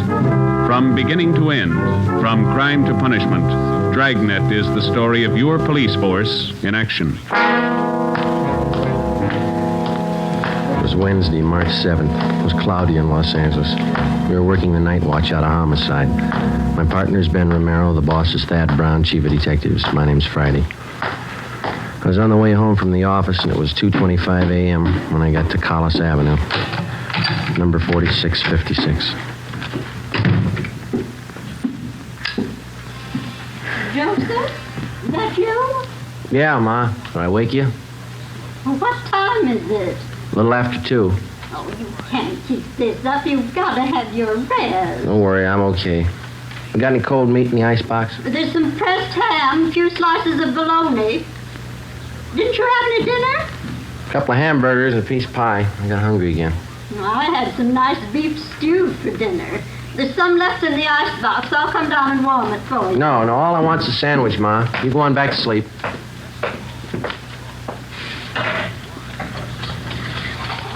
You can't live on pie and sandwiches and keep up your strength. Working all hours, first thing you know, you'll be getting sick. You need your food and you need your rest. Nobody cares when you're sick. You didn't have to get up, Ma. All I want's a sandwich. I can fix it. You better have a bowl full of stew. Here, it'll take a minute to warm it up. Nice new potatoes in it. Some of those onions you like, too. White Bermudas. Okay, not too much now. I'll get the milk. It's 2:30 in the morning. What kept you so late again? Another steakhouse, the same job. Is that the murder in Highland Park? No, Ma, the badge bandit. The one that poses as a policeman. Oh, that one. You certainly ought to do something about him. Yeah, well, we're trying to. We can't find him. Now, there was a piece in the paper about it tonight. They say it's just terrible the way he beats up people and robs them. Yeah. Badge bandit. The way he treats women ought to be ashamed. They ought to put him away. Yeah. You got some more rye bread? Mm-hmm. Are you going to have tomorrow off, Joseph? Thanks. No. The captain says we work straight through till we get the guy. Oh. I thought you were going to have tomorrow off. Mm-hmm. Oh, you ought to tell the captain. You need your rest. You can't go on like this working all hours. You'll be coming down sick one of these days. 15 robberies, 15 assaults, all in 2 months. Somebody's got to stop him. You ready? Oh, yeah, I think so. Okay. Well, can't they warn the people? They wouldn't be getting robbed and beaten up if they weren't parked in those lonely places. Spooning, so silly. Yeah. I'm afraid we can't do anything about that, Ma. It's a public place. They got a right to park if they want. Yeah, I suppose. Let me have your plate. Okay, here. No, hold it. That's fine. Another spoonful. You can't work if you don't eat. Okay. It is good stew. Yeah, sure it is. Butcher down at ShopRite's nice. His stewing beef's just wonderful. Mm-hmm, yeah. Ben work late with you? Yeah, his wife's sore, too. He hasn't been home much since we started on this. It's a tough one. Oh, my. Well, times certainly have changed since I was a girl. All this robbing, beating up. Crazy people. Yeah. Any mail today? No, there's a couple of bills. Well, you set the alarm. I got to check back in at 8 in the morning. 8 o'clock? Why so early? Badge bandit got 2 more victims tonight. They were college kids. Oh. Doctor said he didn't think we should talk to him tonight, so we'll have to see him tomorrow morning at the hospital. Were they badly injured? Well, pretty bad. The boy took a terrible beating. The girl was attacked, same as the others. My. Well, it's very good, Ma. I better get to bed. Yes, well, your face looks so thin. You need all the rest you can get. I'll get it. Now, who can that be? It's almost 3 in the morning. Hello? This is Lorman down Homicide, Joe. Sorry to bother you. Yeah, Lorman. What is it? Kevin wants you and Romero to meet him at Hollywood and Laurel right away. What's the matter now? Attack and hold up in Laurel Canyon 20 minutes ago. Yeah? Got the area blocked off. Figure they got the man trapped. The victims get a look at the guy? Same description, the badge bandit. I left the house, went over and picked up Ben, and we drove out to the edge of the Santa Monica Mountains where Hollywood Boulevard ends and Laurel Canyon begins. We headed back into the canyon to the blockaded area. Captain Steed from Homicide was there waiting for us.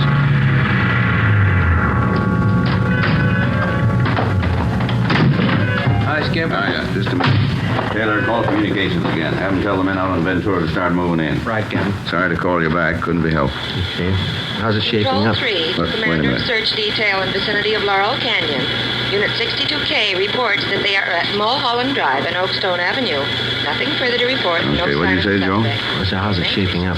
Well, here's a sketch of the area. Covers just about all the Laurel Canyon district. Yeah? Badge bandit got his victims near the top of this hill here. Mm-hmm.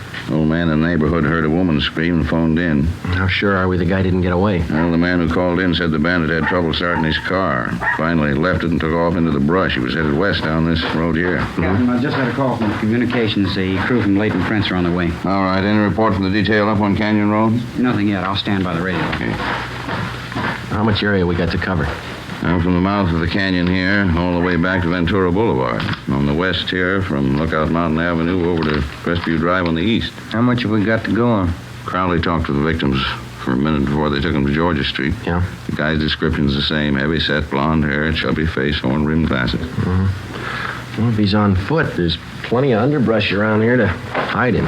Just a minute, I want to get this call in first. Taylor, have communications contact 72K. Tell them to hold their line stationary. Yeah. We'll have the others close in from the west and the north. Right. You two better get up on Groveland Drive. Line's pretty thin up there. Olson can use the help. Is that the area where you abandoned the car? Yeah. I want you to cover all the houses in that area. Check with everybody you can find in the neighborhood. They may be able to help. If they don't answer, find out why. Okay. I'll be making the rounds in another 10 minutes. Check with you then. All right, let's go, Oh, Joe. one more thing. Yes, sir? I'll tell you what I told the rest of the men. This guy's in a corner and he's got a gun. There's only one way out for him. Yeah? Make sure it's not you. 3:45 a.m. Ben and I drove up to Groveland Drive and joined the search. We started our house-to-house canvass of the neighborhood where the suspect had abandoned his car. None of the residents had any further information to give us. 4 a.m. We kept on checking. 23 hours. It's a long shift. Yeah. I could use some sleep. Wife of mine is boiling mad. She's even mad at the kid. Yeah? What's the trouble? Oh, aunt of hers sent down some flower bulbs from Oregon yesterday, gladiola bulbs. Yeah. Kid was playing with a little girl next door yesterday, and they found a box of flower bulbs. They put the mess of them in a pot of water and boiled them on the stove. What'd they do that for? Who knows? There's another house up ahead. We better check it. Yeah. We ought to get some street lights up here. Yeah. That's nice work, waking people up in the middle of the night. Oh, I don't like it any more than they do. Wish we could make them believe that.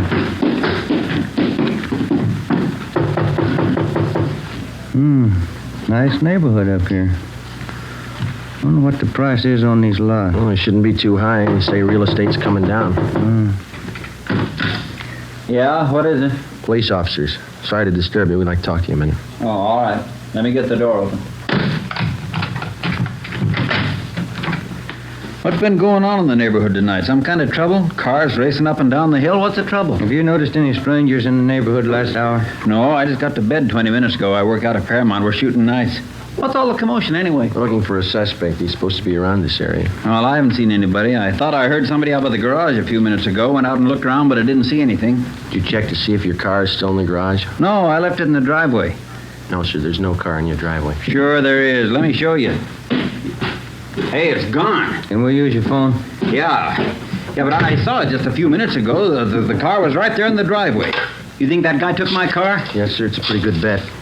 You got your license number handy there? I don't remember it. I got it on a card in my wallet. Give me communication. Can you give us a description of your car? It's a Plymouth sedan, black, two-door sedan with... Search detail, Laurel Canyon. I got some new information for all units in the detail.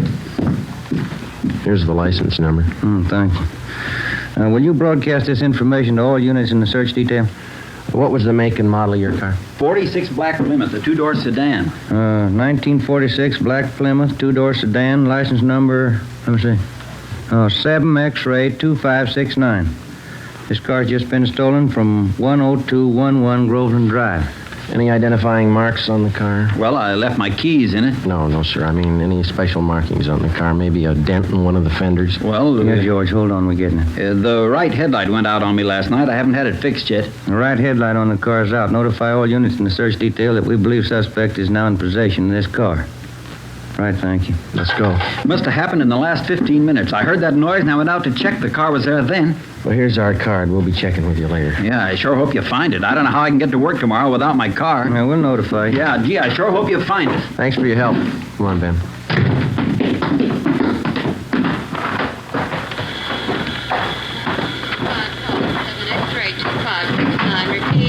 7 X-ray 2569. Car has just been stolen from 10211 Groveland Drive. The right headlight is out. Oh, we got it. Believed suspect is now in possession of this car. KMA 367. I don't think he could have gotten that car through the blockade yet, you. Better start searching the side roads, huh? Yeah. There's one, leading off to the left, up ahead. Okay, let's try it. Wait a minute, there's a car coming down the hill toward us. Joe is making time. Joe, only one headlight on the car. He's coming right at us. Turn around, quick. There's no room. Get over to the inside. I can't, it's too late. Ben, turn! Hang on, we're going over!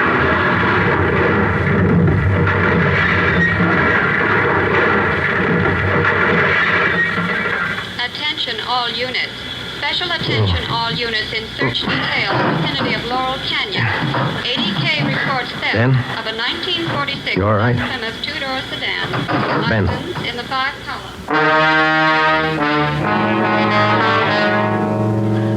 An ambulance was called, and Ben and I were taken to Georgia Street Receiving Hospital. There I received emergency treatment for multiple cuts and bruises and a sprained left shoulder.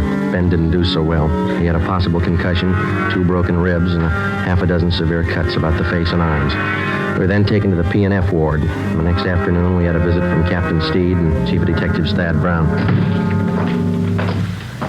Friday, how you feeling? Oh, pretty good, Chief. You saw Romero across the hall. You came out better than he did. Yeah, that's what I hear. You resting any? Oh, much better. No danger involved. Needs rest, that's about all. How long? Oh, he'll be here 2 weeks, according to the doctor. What about you? A couple of days. Too bad, Joe. Badge bandit? Yeah. Looks like you two got banged up for nothing. Oh? After he rammed your car, he ditched the black Plymouth, and then we figure he hit with the underbrush. Yeah? Somehow, while we were hauling you and Ben out of that wreck, he slipped through the line. Any fingerprints on the car? None we could use. It's rotten luck. I guess it was his night, huh? We're getting more men from Metro Division to help out. Mm-hmm. And we're doubling the number of decoys around the city. Policewomen, huh? And we'll have each of them planted in a parked car along with an officer in every area the badge bandit's been working. All he has to do is grab at the bait once. Yeah, if he goes for it. He'll have plenty of time to choose. We work the same setup every night till we reach him. It's a big operation. Might have to run it for weeks unless he quits. Well, there's only one way a guy like that ever quits. Yeah. When we stop him. Saturday, March 10th, 2 p.m. I was released from the P&F ward and went home. Ben stayed on at the hospital. He had at least another 10 days to go before release. Sunday, I spent at home. Monday afternoon, I checked back in at the office, and Captain Steed put me on decoy duty for that week, along with policewoman Dorothy River. We were assigned to cover an isolated parking area near Mulholland Drive and Beverly Glen. It was a nice view, but the duty was slow. No sign of the badge bandit. Policewoman River and I waited it out from late evening to early morning, from Monday through Thursday. Friday night came. Same thing. We waited. How's Ben? You see him today? Yeah, he's doing fine. Be out next week. Grouchy, I guess. Oh, sure. You want a cigarette? Thank you. You can sure tell it's Friday night. Yeah. In fact, college kids are out in force. Mm-hmm. What time you got? 1:45. Long nights. Yeah, slow. You cold? No, are you? Just a little. It's chilly up here in the early morning. What's that? Car full of kids just pulling out. Are the cars gone too? Yeah. We're the only ones left. These stakeouts getting your nerves. So look, if you're cold, you can have my coat. It doesn't bother me. No, it's all right, Joe. Thanks. It's a beautiful view from up here, isn't it? All the lights. Yeah. You like to dance, Joe? What? I said, do you like to dance? Oh, once in a while, I guess. I'm not too good. Why? Well, our club's having its big annual dance 2 weeks from Saturday. Yeah. Might get a kick out of it. It's formal. Well, it leaves me out. I don't own a tux. You could rent one. It'd be fun. No, I'm afraid I don't look good in a tux. I never met a man who thought he did. Why don't you try it? I might be working. Well, I mean, if you're not working, why don't you come? You going? Well, I was planning on it. Got a date? No, not yet. I have hopes. There's a car pulling in. Let's see. Yeah, parked over in back of us. I can only make out one person in the car. Yeah, looks like a man. I can't be sure. All right, come on over closer. We might as well look the part, huh? All right. He's getting out of the car. Is he coming this way? Walking over to the side of the road. He's got a flashlight. Looking around. He's built like the Badge Bandit. Short, heavy set. Yeah, he's turning around. He's got his flashlight on us. He's coming up on your side of the car. All right, take it easy. You know what to do. Come on out of that car, police officer. All right, hold on. Got a gun, Joe? Yeah. Come on, I said out of the car, both of you. All right. All right, drop the gun. Drop it.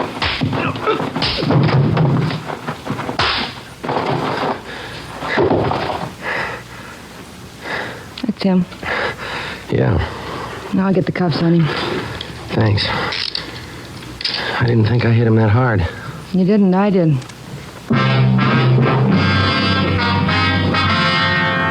Policewoman Dorothy River and I took the suspect to Hollywood Division, where he was booked on suspicion of robbery.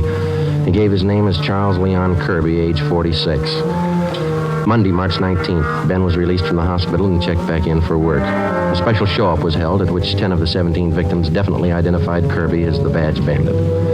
The suspect had finally been apprehended. Now we started the slow process of formally charging the man and presenting our evidence against him to bring him to trial. 10 a.m., Ben and I went across the street to the 6th floor of the Hall of Justice to present our case against Kirby and to obtain a formal complaint against him. We met with Deputy District Attorney Broker. When'd you get out of the hospital, Ben? This morning. Sure got sick of that place. Heard about your accident. That guy sure gave you enough trouble, didn't he? Yeah, he's still giving us trouble. How's that? He got in a tangle with another prisoner out in the Hollywood Division. Yeah? The other prisoner gave Kirby a pretty bad going over. Cut him up and broke his left forearm. They're moving him in an ambulance from Hollywood to the prison ward at the General Hospital. When did this happen? Just this morning. I think they're moving him downtown now. Tough one. Now, how about your reports on Kirby? Are they all in order? Well, here's a summary report. Alleges 10 positive identifications containing 10 counts of robbery and 10 counts of forcible rape. All right. And here are 7 other crime reports. Only partial identification on these. Okay. What do you got for corroborating evidence against him? Oh, we went through Kirby's apartment. Found at least a dozen pieces of property that he took from his victims, mostly watches and jewelry.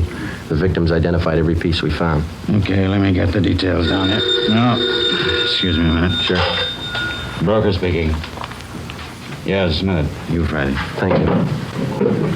Friday. When? Yeah, right away. Well, that does it. What's the matter? Kirby. He just broke out of that ambulance.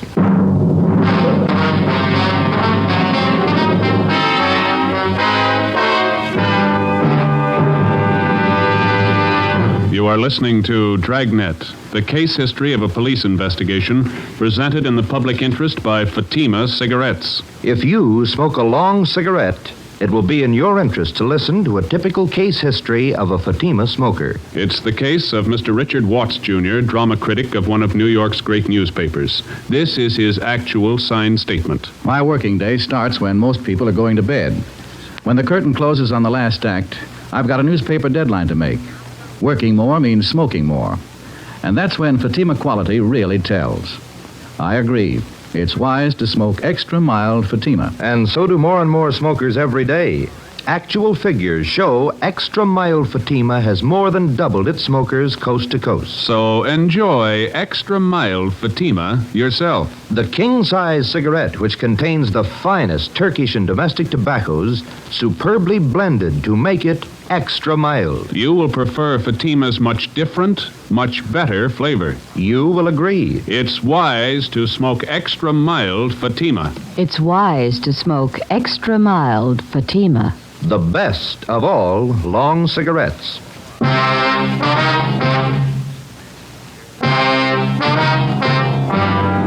As soon as word of Kirby's escape came through, the information was broadcast to all points. All available cruiser cars and men were rushed to the escape area, and a door-to-door canvass got underway.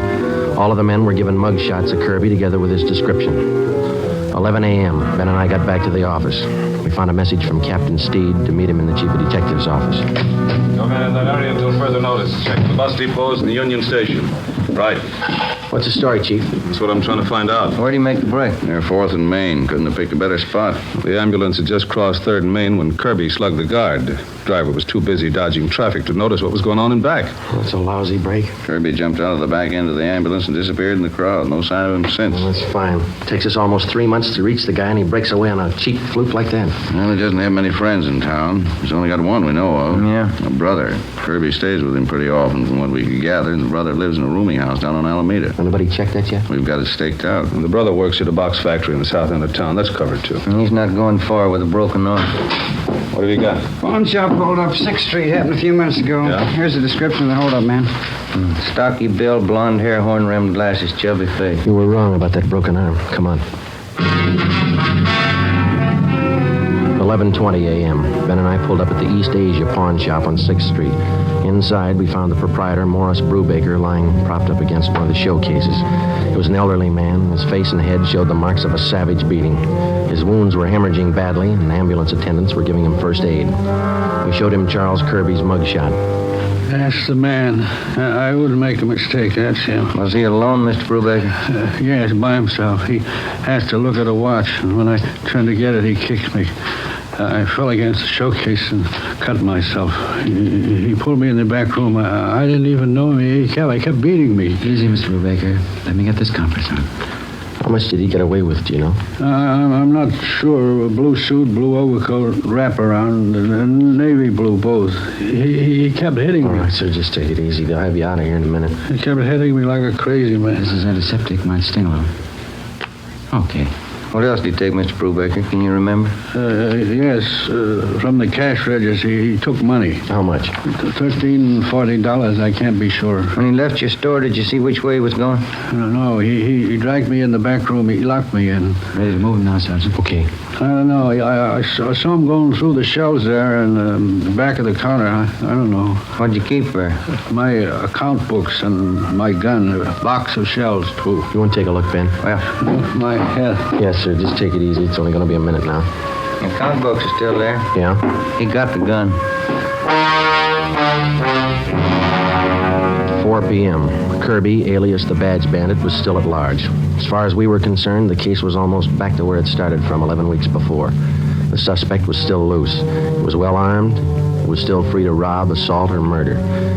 We had two big advantages. Kirby's possible broken arm, which would need medical attention, and secondly, the lead to Kirby's brother. At 5:30 p.m., we had a report that the suspect was seen purchasing a ticket at a theater box office out on Hollywood Boulevard. We ran it down. It didn't pay off.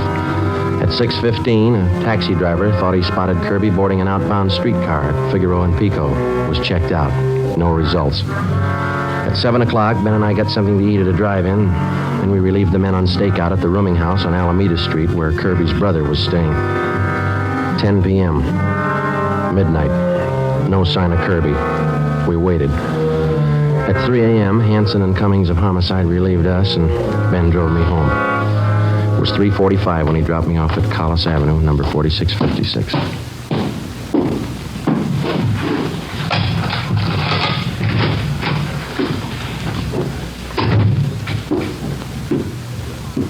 Joseph, that you? Yeah, Ma, I didn't mean to wake you. What time is it? Almost 4. Oh, my. These late hours, you've got to get your rest, Joseph. We'll be all right, Ma. Got something to eat in the icebox? There's a little cold meat and some cheese in the cupboard. Just want a sandwich. You go on back to sleep.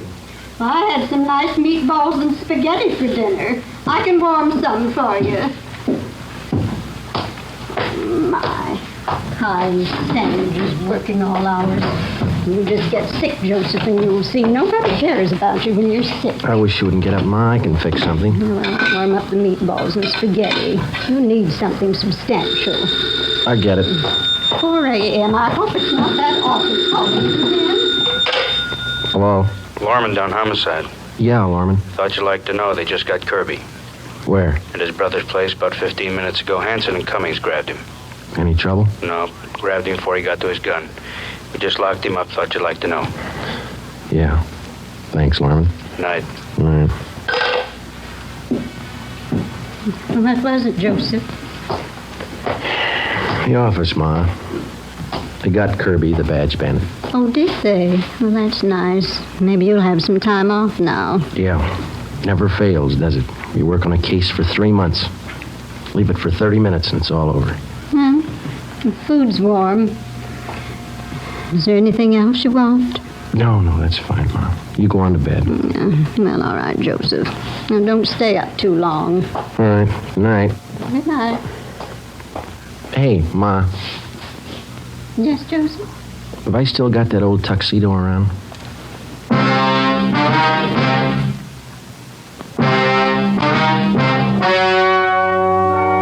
The story you have just heard was true. Only the names were changed to protect the innocent. On June 27th, trial was held in Superior Court, Department 87, City and County of Los Angeles, State of California. In a moment, the results of that trial. It's amazing how many long cigarette smokers are changing to extra mild Fatima. Here is the actual report. From coast to coast, Extra Mild Fatima has more than doubled its smokers. Yes, more and more smokers every day are discovering that Fatima is the king-size cigarette that is extra mild. Extra mild because it contains the finest Turkish and domestic tobaccos, superbly blended to make it extra mild, to give it a much different, much better flavor and aroma. Enjoy extra mild Fatima yourself. The best of all long cigarettes. It's wise to smoke extra mild Fatima. It's wise to smoke extra mild Fatima.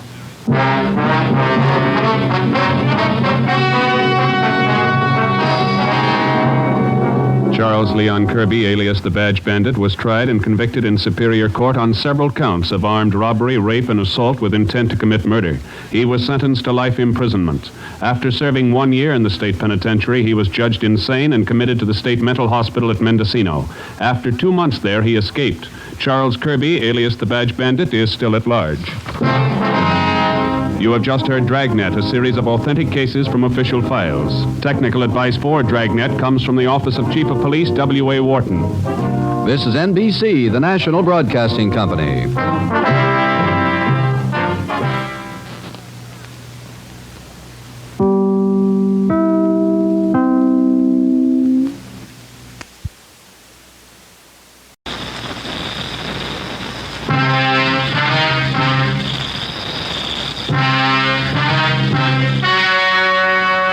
The story you are about to hear is true. Only the names have been changed to protect the innocent. Fatima Cigarettes, best of all long cigarettes, brings you Dragnet.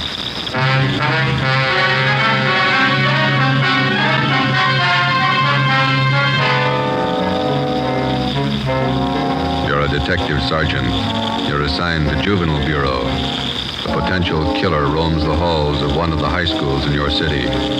Girl students have been brutally slashed by the criminal. Your job, stop him.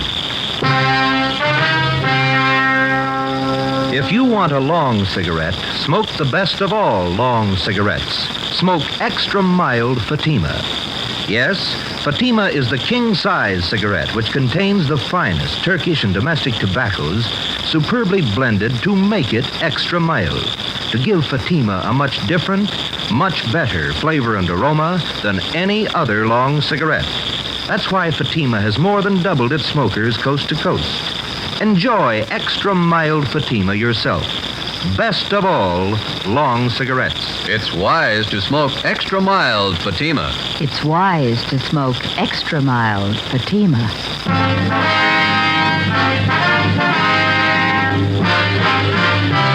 Dragnet, the documented drama of an actual crime. For the next 30 minutes, in cooperation with the Los Angeles Police Department, you will travel step by step on the side of the law through an actual case from official police files. From beginning to end, from crime to punishment, Dragnet is the story of your police force in action. It was Thursday, November 4th. It was windy in Los Angeles. We were working the day watch out of Georgia Street Juvenile Bureau. My partner's Ben Romero. The boss is Captain Bowling, Commander Juvenile Division. My name's Friday. It was 2:45 p.m. when we got to Charter High School, main entrance. Which way, Joe? I don't know. We can ask this boy. Hey, son. Yeah? Where's the principal's office? Straight down the hall. Last door on the left. Thank you. What's all the noise about? Football rally. We're playing Piedmont today. Probably lose. Can't beat confidence like that. Kids are sure funny nowadays. Yeah. Check that sign. Mm-hmm. Junior prom. $1.25 for cuffing. Makes you feel old, doesn't it? I never did go to those high school dances. How come? Couldn't dance.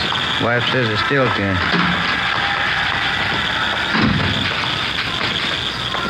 Yes, sir? Like to see Mr. Chase? Could I have your names, please? Romero and Friday. Oh, yes, he's expecting you. You can go right in. That door there. Thank you, miss.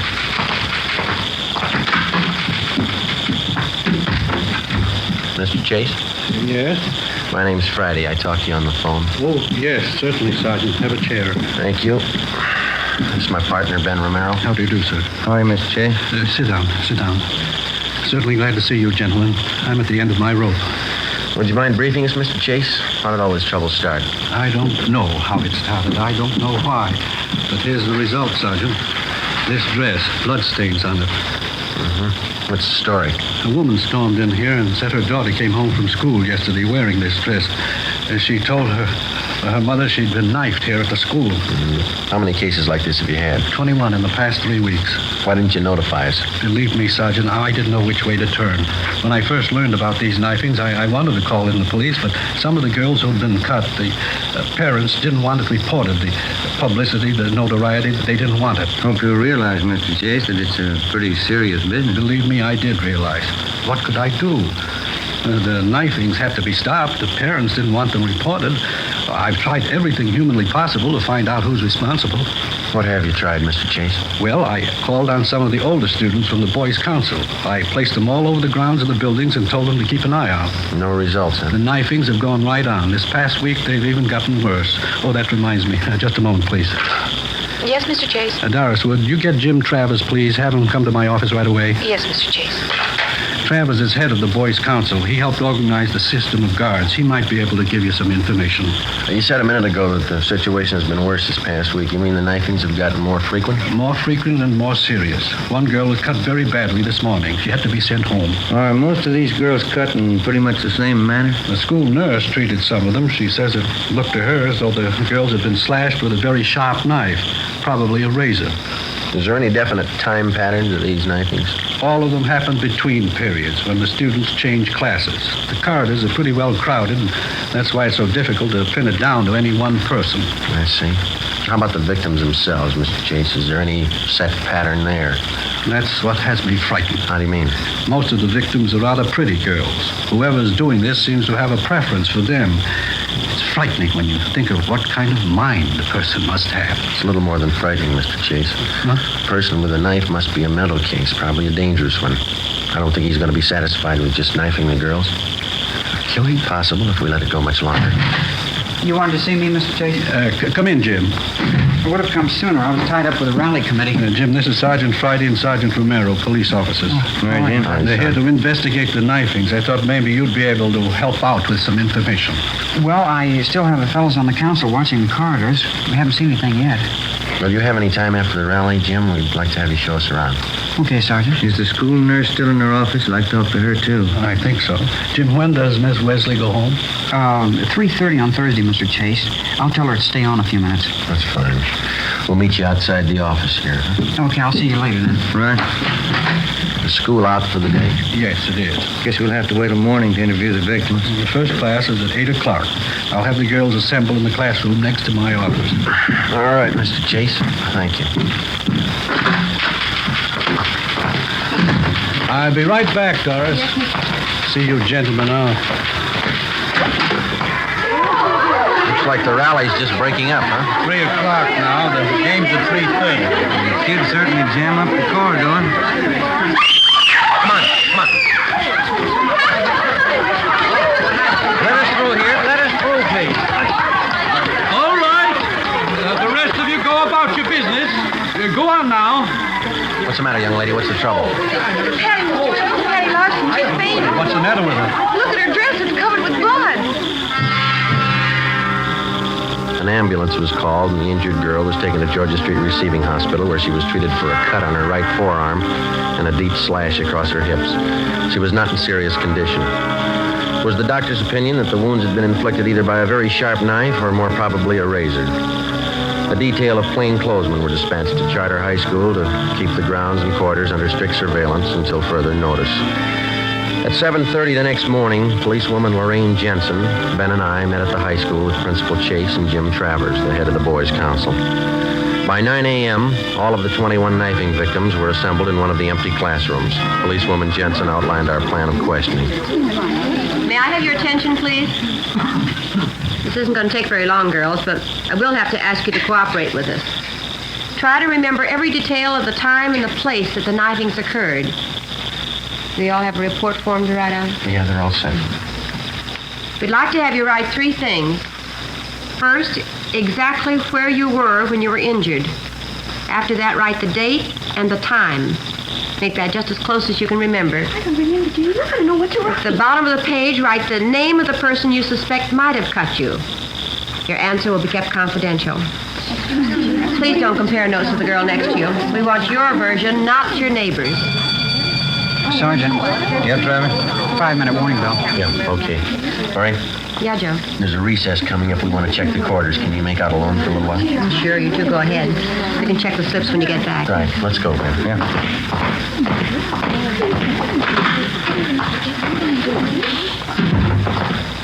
Top of the stairs is best, Sergeant. Okay. If you stand back a little from the railing, no one down below can tell if they're being watched either. Okay. I'm pretty much interested in police work. You know, the lie detector and stuff. Uh-huh. Will you keep on going here? One more flight. All right. I wrote a paper once on the lie detector for our physiology class. The teacher liked it. That's so? Yeah. I've been reading how they take fingerprints, cloth imprints, and all that. Pretty interesting. Here we are. We can keep an eye on the whole corridor from here. Okay. What detail do you officers work out of? Georgia Street Juvenile. You know Lee Jones or Ray Pinker? Oh, yeah. I've read a lot about the crime lab. Why don't you come downtown some afternoon? We'll show you around. That'd be swell. Okay. Must be interesting, meeting all kinds of people, watching how they behave, you know. Yeah, it's interesting. During the recess, while the students moved from classroom to classroom, we kept the main quarter under close surveillance. The other men from Juvenile Bureau covered the rest of the quarters. We kept an eye on the main quarter during the third recess between periods at 11 a.m. Again, no results.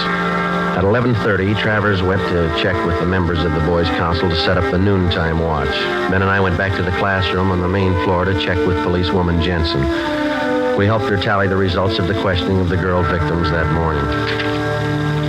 Let's see, 17, 18, 19. Well, that takes care of the lot. Let's see. There it is. Now what's it mean? Well, 12 say they were knifed on the main corridor, 3 knifed outside the building, 4 on the stairway, 2 in a classroom. The times they list. Doesn't look like there's any pattern there. How about the suspects that they wrote down? That's even got me beat. We've got more of them than we have victims. Here. There's 4 pages of names. Some of the girls wrote down as many as 5 suspects. That's going to help a lot. How many altogether? Let's see. 34. Oh, hi, Mr. Chase. Did you find out anything? Oh, it didn't turn out too well. Nothing definite. Terrible morning. Parents calling up, newspapers. I don't know. Certainly out of my hands. Are there any assemblies scheduled for this afternoon? Yes, after the 5th period. Why? Well, I think maybe you better cancel it. Seems like every time the kids are crowded together, we just ask for trouble. All right, I'll have it canceled. Fine. Something else, Mr. Chase. Yes? The girls that we had in this room this morning, the victims, we'd like to have every one of them brought back here after the next class, can we? All right, Sergeant. I'll have excuse slips sent to each one. Thank you, sir. Gives you the chills. Those kids getting cut up in broad daylight. Whoever it is, the guy's got a stomach for it. How do you know it's a guy? It's as good a guess as any. How about the school employees, the janitors, and the rest of them? Checked them all out this morning. When we get the girls back here, we'll go through the same routine. And one thing we missed the last time we talked to them. Yeah? We asked them to pick suspects. We might have more luck if we have a bigger choice. Well, how do you mean?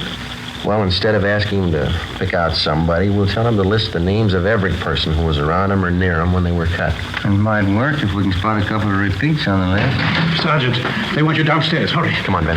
What's the matter? It's terrible, terrible. I found her. You found who? Betty Price. Where? Downstairs, unconscious. I'm afraid. What do you mean you're afraid? I'm not sure she's alive.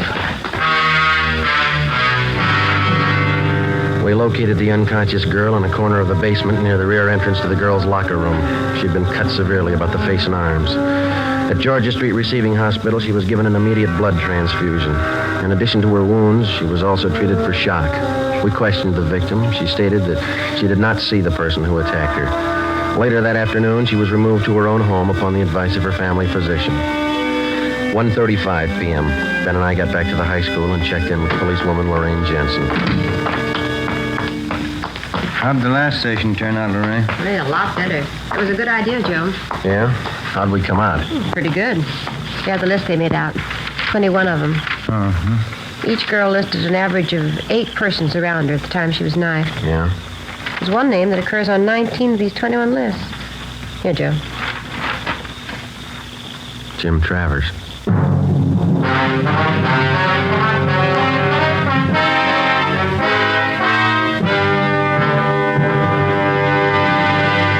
You are listening to Dragnet, the case history of a police investigation, presented in the public interest by Fatima Cigarettes. If you smoke a long cigarette, it will be in your interest to listen to a typical case history of a Fatima smoker. It's the case of Mr. Frank Fenton, well-known author and Hollywood screenwriter. This is his actual signed statement. When a writer gets absorbed in his work, he loses track of time, smokes more than usual. And this happens often to me. As a result, I appreciate a mild cigarette. Fatima is extra mild. I agree it's wise to smoke extra mild Fatima. And so do more and more smokers every day. Actual figures show extra mild Fatima has more than doubled its smokers coast to coast. So enjoy extra mild Fatima yourself. The king-size cigarette, which contains the finest Turkish and domestic tobaccos, superbly blended to make it extra mild. You will prefer Fatima's much different, much better flavor. You will agree. It's wise to smoke extra mild Fatima. It's wise to smoke extra mild Fatima. The best of all long cigarettes.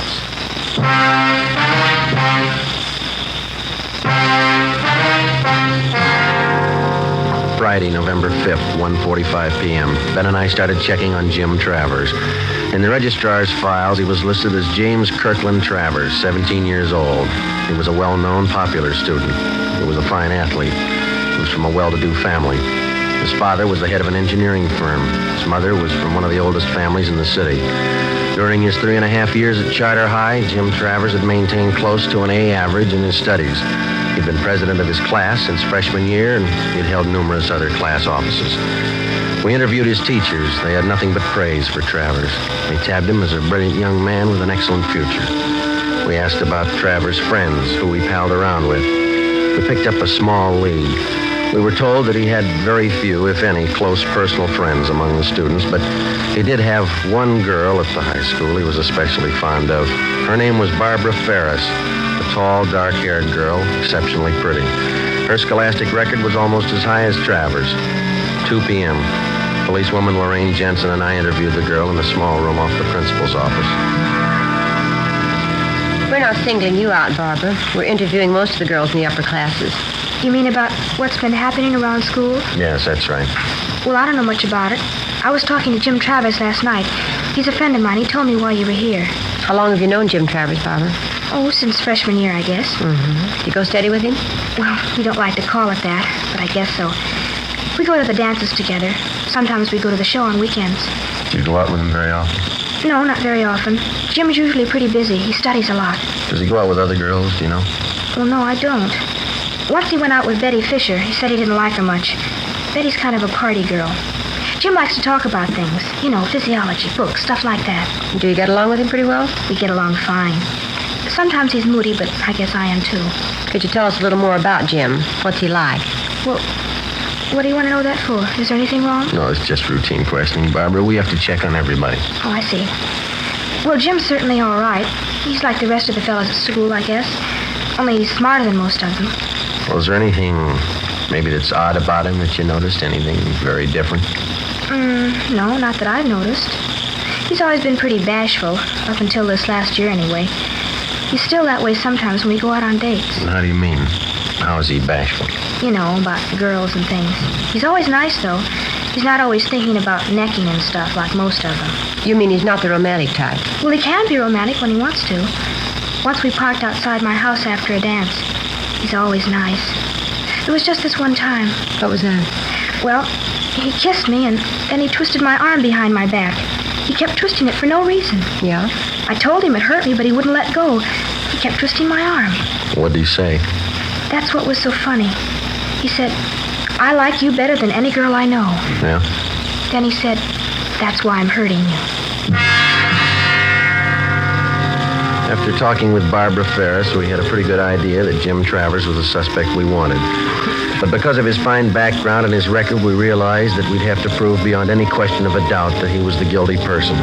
We had only one thing to go on besides the information Barbara Ferris had given us. During the morning recesses, when Travers was with Ben and I was watching the corridors, not one knifing took place. When we had left Travers and gone downstairs to check with policewoman Jensen, a girl had been found slugged and cut at the rear of the girls' locker room. 2:30 p.m., Ben and I met with the suspect. How's it going, Sergeant? Any luck?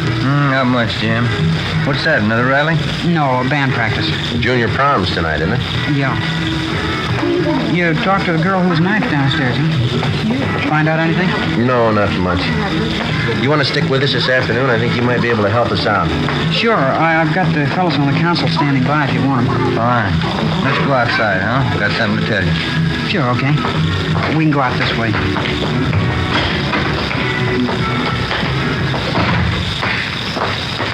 I certainly appreciate your letting me tag along. Hope I can help you. I think you can, Jim. So when we talked to those girls this morning, we drew up a new list of possible suspects. Yeah? Funny thing, one of the names on the list was yours.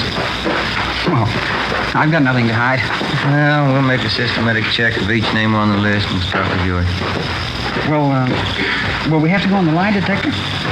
I'd like to try that. I never saw one. Only pictures of it. No, you won't have to go through that. It'll just be a couple of questions, and then we're going to check your locker. Okay, I'd be glad to show you.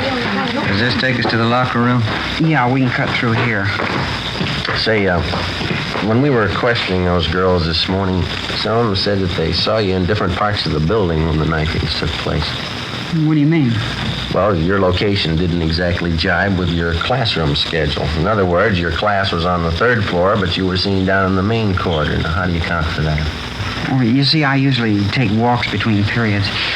Sitting in classrooms makes me nervous sometimes, you know. Uh-huh. Here, I'll get the door. Any other questions I can answer, Sergeant? No, that's all. How'd you happen to get interested in police work, Jim? You said your father was an engineer, didn't you? Yeah, that's right. I don't know how I got into it. I just took to it, I guess. I always like to watch people's reactions and their behavior. Fascinating. The locker room's down this way. Okay. What are you planning on doing when you graduate?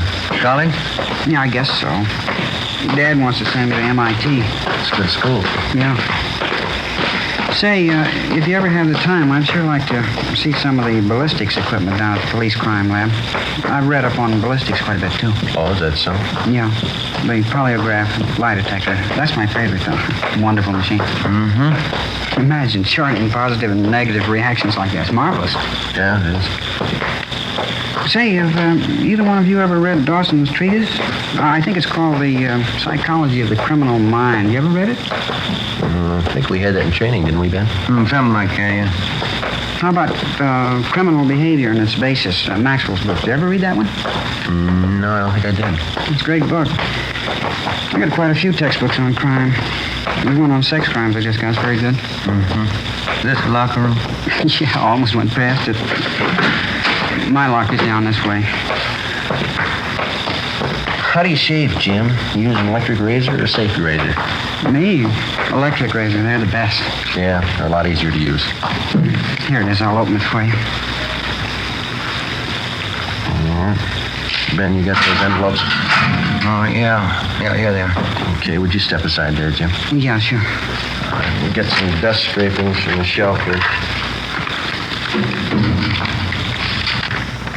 All right, there you are, Ben. You want to mark it? Yeah. Jim Travers, dust scrapings from locker. All right. Let's see here. Here's some more scrapings from the bottom of the locker this time. Huh? Okay, I'll seal these envelopes. Oh, here's a nail file. Okay, Jim. Now, will you hold out your right hand? Oh, yeah, okay. Hold an envelope under his hand, will you, Ben? Catch the nail scrapings. Yep, here we are. Say, what's all this for, Sergeant? Oh, it's just routine with everybody, Jim. Just gonna take some sample specimens to run through the spectrograph. The spectrograph? Mm-hmm. Now, let me scrape that middle fingernail a little. Oh, okay. That's it. Now the index finger. What about the spectrograph? We use it all the time. Well, it won't work in a case like this, will it? All right, that's all for the right hand, Ben. Don't forget to mark the envelope. Yep. Let's see, Jim Travers, scrapings from fingernails of right hand. There we go. All right, now the left hand, Jim. Yeah. No, we don't know if this is going to work or not. It's worth a try. We'll know this afternoon. This afternoon? Yeah. We'll have to run you through on the machine. Hold the envelope a little closer, Ben. Yeah. Well, how's it going to help you? It might tell us what you had for breakfast a week ago. It might tell us what kind of clothes you wore 3 days ago. The kind of objects you came in contact with. Oh. Well, what kind of principle does it operate on? Oh, I don't know. We can ask Lee Jones. Here, let me get the scrapings from your thumb. All right, there it is, and I'll seal it and mark it, Ben. You want to call the office and tell them we're on our way in? Yeah, I'll be in that room right next to the principal's office. Okay.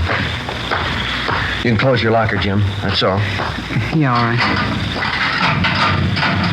We'll check the things in your pockets when we get to the crime lab. Let's go. That spectrograph must be a marvelous machine. Well, it's worked for us a lot of times. If we've got evidence on a suspect, it either convicts him or it clears him. You'll probably get a kick out of it. I'd like to see it.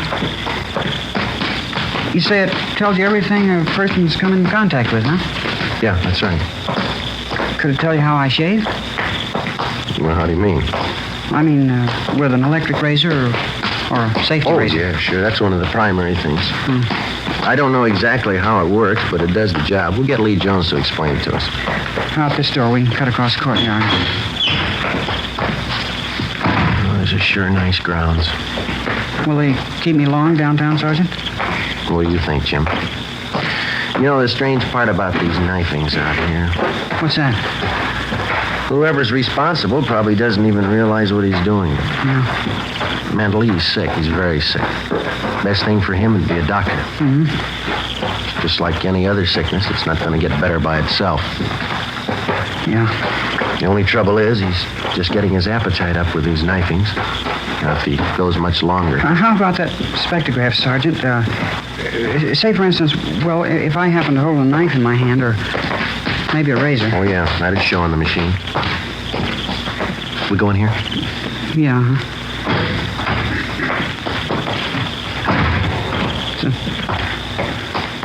Terrible thing. Whoever it is. Terrible thing. Yes, it is. In here, Jim.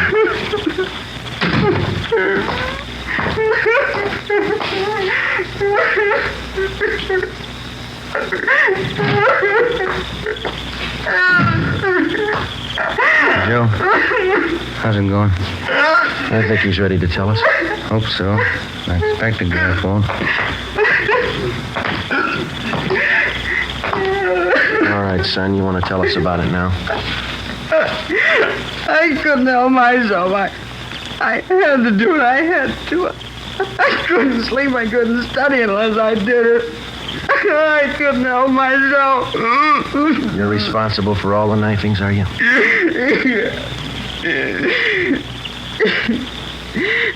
You knew, didn't you? Who told you? You told us, Jim. I'm glad you caught me. It was getting worse. Might have been too late. I'm glad you caught me. Why? Barbara.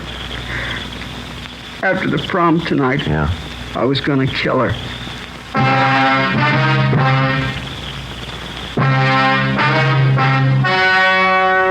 The story you have just heard was true.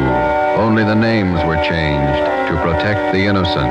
On December 15th, the hearing was held in Juvenile Court, Department 38, City and County of Los Angeles, State of California. In a moment, the results of that trial. It's amazing how many long cigarette smokers are changing to extra mild Fatima. Here is the actual report. From coast to coast, Extra Mild Fatima has more than doubled its smokers. Yes, more and more smokers every day are discovering that Fatima is the king-size cigarette that is extra mild. Extra mild because it contains the finest Turkish and domestic tobaccos superbly blended to make it extra mild, to give it a much different, much better flavor and aroma. Enjoy extra mild Fatima yourself.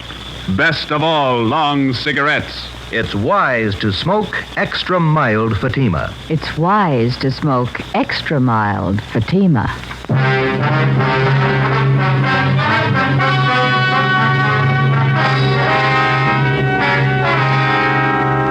17-year-old James Travers was examined by court psychiatrists who found him to be one of the most dangerous mental cases they had ever examined. The boy's parents, who cooperated to the fullest with the police officers and with the court, made only one request, that the boy be committed to a private sanitarium. James Travers is now under confinement at that sanitarium for an indefinite period of time. You have just heard Dragnet, a series of authentic cases from official files. Technical advice for Dragnet comes from the Office of Chief of Police W.A. Wharton, Los Angeles Police Department. Fatima Cigarettes, the best of all long cigarettes, has brought you Dragnet from Los Angeles. Screen Directors Playhouse presents a Damon Runyon story tomorrow on NBC.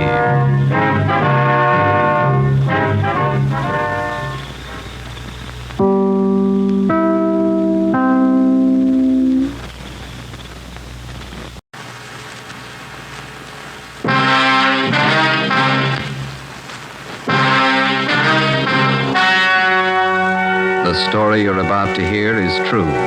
Only the names have been changed to protect the innocent. Fatima Cigarettes, best of all long cigarettes, brings you Dragnet.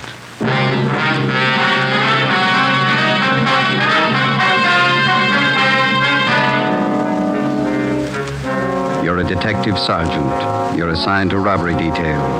An elderly woman on her way to the bank has been robbed and beaten senseless. The suspects are cruel, ruthless. Your job, get them. If you want a long cigarette, smoke the best of all long cigarettes. Smoke extra mild Fatima. Yes, Fatima is the king-size cigarette which contains the finest Turkish and domestic tobaccos superbly blended to make it extra mild, to give Fatima a much different, much better flavor and aroma than any other long cigarette. That's why Fatima has more than doubled its smokers coast to coast. Enjoy extra mild Fatima yourself. best of all, long cigarettes. It's wise to smoke extra mild Fatima. It's wise to smoke extra mild Fatima.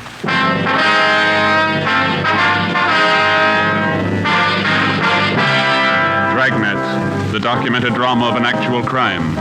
For the next 30 minutes, in cooperation with the Los Angeles Police Department, you will travel step by step on the side of the law through an actual case transcribed from official police files. From beginning to end, from crime to punishment, Dragnet is the story of your police force in action. It was Saturday, August 9th. It was hot in Los Angeles. We were working the day watch out of robbery detail. My partner's Ben Romero. The boss is Ed Walker, captain of robbery. My name's Friday. It was 10:14 a.m. when I got to room 27A, robbery detail. Hi. Hi. Hello, Joe. Hi, Win. How is he? Won't know for a while. What'd the vet say? Thinks the dog picked up some kind of poisoned food. Oh, that's too bad. Sure hot. You got a penny? Yeah. Yeah, there you are. Thank you.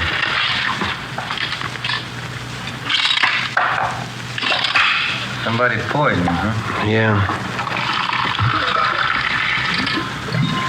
That's what the vet says. I never could figure why some people poison dogs. I can understand some people not liking animals, but I can't see why they poison food and then just toss it around and wholesale loss. You know how I feel about that dog of mine. If anything happens to him, I don't know what I'll do. Oh, he'll be all right. Those vets can do wonders these days. I sure hope so. They told me to check back with him about noon. I'm about to melt in this heat. Yeah, doesn't seem to be any air at all. Well, tomorrow's Sunday. Guess I'll just lie out in the backyard. It's going to be good to just loaf around and read the Sunday papers, huh? It's a hot shot. I'll take it. My wife wants me to get out and get a little color. She says I'm better looking with a tan. She ought to know. All right. Will you get married, Joe? After so long, you get so you believe everything they tell you. Here's one to roll on. Yeah? Robbery and shooting. Victim's car was stolen. You want to get on it? All right, let's go, Joe. Bank job. Don't make any plans for Sunday. 10:53 a.m. Ben and I pulled up in front of the Union Trust and Savings Bank at Melrose and Logan. We made our way through the usual crowd that was milling in and around the bank. We spoke with the manager, a Mr. Bill Fore. He told us that he didn't see the actual robbery. The victim was taken in the parking lot next to the bank. Her name was Myrtle Shaw, a longtime customer of the Union Trust and Savings. Fore told us that she always did her banking at the same time each day, around 10 in the morning when the bank first opened. He said she was the proprietor of Myrtle's Cafe, 4 doors west of the bank. Let us through, please. Sorry, let us through here. Officer, over here. Yes, sir. Friday and Romero, Central Robbery. Did you answer the call? Yes, we did. Freeman and Welsh, Unit 13R. Ambulance just left. Victim didn't want to go to Georgia Street, said she wanted her own doctor. Okay, is she inside the cafe? Yeah. Let's go in, Ben. Are you Freeman? No, I'm Welsh. Freeman's inside. See if you can clear this crowd a little, will you, Welsh? Right. Thank you. All right, you've seen everything now. Now, let's move along. Come on. Get blocking the street there. All right, officer. There she is, over in the last booth. Freeman? Yes, sir. Friday and Romero, Central Robbery. Is this the victim? Yes, that's right. Her name's Myrtle Shaw. Miss Shaw? Yes, that's right. My name's Romero. This is Sergeant Friday. We're from Robbery Division downtown. You men detectives? Yes, ma'am. We'd like to ask you a few questions. Yes, all right. I hope you can catch the men that did this. Well, we're going to do all we can. It's a little hard for me to talk. My face is so swollen. I heard something terrible. What happened? One of them struck me, Yes, ma'am, we know that. Do you want to tell us how it happened? and I was on my way to the bank. I drove in the parking lot there next door. Yeah? I just got out of my car when these men walked over to me. You're only 4 doors from the bank. Do you always drive such a short distance? No. I just picked up my car from Edgar's filling station. I have it greased once a month. I see. Where was I? You'd just driven into the parking lot when these men walked up to you. Yes. Oh, yes. Well, one of them said, just hand over the money and there won't be any trouble. The other one said, this is a gun in my pocket, Grandma. Yeah? My head's splitting. Did someone call Dr. Van Hale? Yes, ma'am. He's on his way. Oh, thank you. Well, I carry my day's receipts in a cloth bank bag. I had it in my purse, and I wasn't sure if they knew I had any money. Yeah? I told them I didn't have any. And I was going in to draw some out, and one of the men said, "Look, old-timer, we don't want to get rough. Just hand it over. We know you got it." What'd you do? Well, I turned and started to walk away, and I saw this one man's arm flash out of his pocket, and then something hard like a rock struck me on the side of the face. Must have slugged you with his gun. Oh, yes, it couldn't have been his hand. I don't think he could have cut my face like this with his hand. You should have let them take you to the emergency hospital. No, I don't want to go in an ambulance. I want my own doctor. He'll know what to do. The ambulance crew gave her first aid. She wouldn't let him take her. Thanks. Miss Shaw, would you know the men if you ever saw them again? Well, I think so, yes. One of them looked like the worst kind of a hoodlum. And then they got your money, huh? Oh, yes. And they tell me they got away with my car, too. How much money did you lose? $116.23. Do you own this cafe? Yes, I do. It's a small place, as you can see. I do all the cooking and serving up to 11:30 in the morning. Then I have a college girl that waits on tables in the afternoon and evening. Do you think those men have ever been in here in the cafe? No. Have you ever seen either of them before? No, I never laid eyes on them before today. How about the girl who works for you? You think she's ever seen them before? I don't know. You can ask her. She should be here soon. What time is it now? 11:20. Yes, she'll be along any minute. Oh, I wish there was something to stop this aching. We know you must have a lot of pain, Miss Shaw, but we've got to ask a few more questions so we can get right on this. Yeah, I understand. I'll tell you all I can. Ben, do you want to get the dope on the stolen car and a description of the man? I'll call the office. Right. Say, is there a payphone I can use here, Miss Shaw? Yes, right over there behind the fountain. Thank you. Do you need change? Yes, ma'am, I'm afraid I do. Well, just help yourself in the cash register there. Thank you.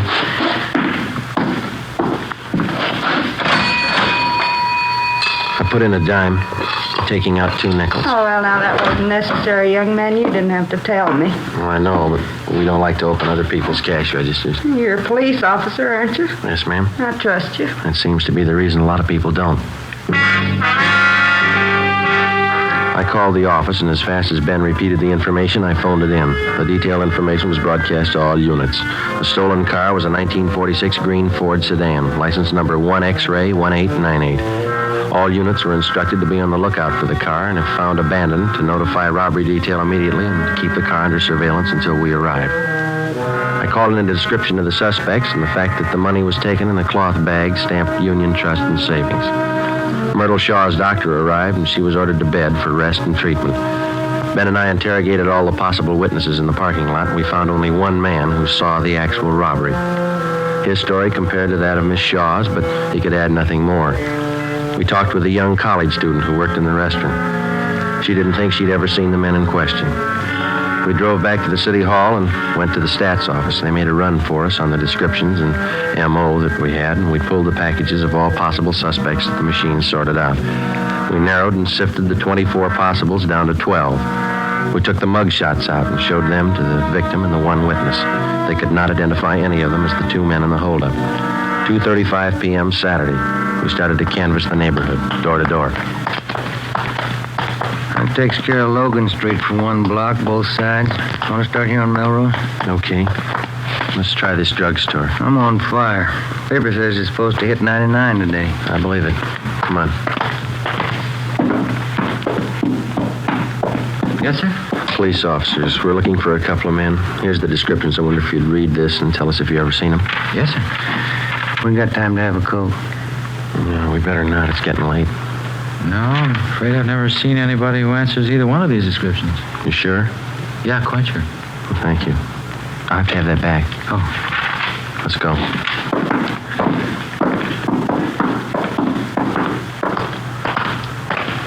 Is it just my imagination, or does it seem to be getting hotter to you? Talking about it doesn't help. I've tried ignoring it. That don't help neither. Let's try this bakery. How do you do, gentlemen? How are you? Police officers. Wonder if you'd read the 2 descriptions listed here and tell us if you've ever seen either of these men. Yes, of course. No. Sure smells good in here, doesn't it? No, Yeah. I don't seem to recall anybody that looks like this. Anybody else in here who might have seen him? No, I don't think so. I wait on trade. Okay, thank you, ma'am. Let's go. That smells just like good old apple pie, doesn't it, Joe? We're baking Danish coffee cake at the moment. The next place here is a plastic factory. Yeah, looks like they're closed. Half-day Saturday again. Somebody in there cleaning up. Guess he didn't hear me. Oh, here it comes. Yeah. A lot of money in this plastics business. Mm-hmm. Really came into its own during the war, didn't it? Oh, yeah.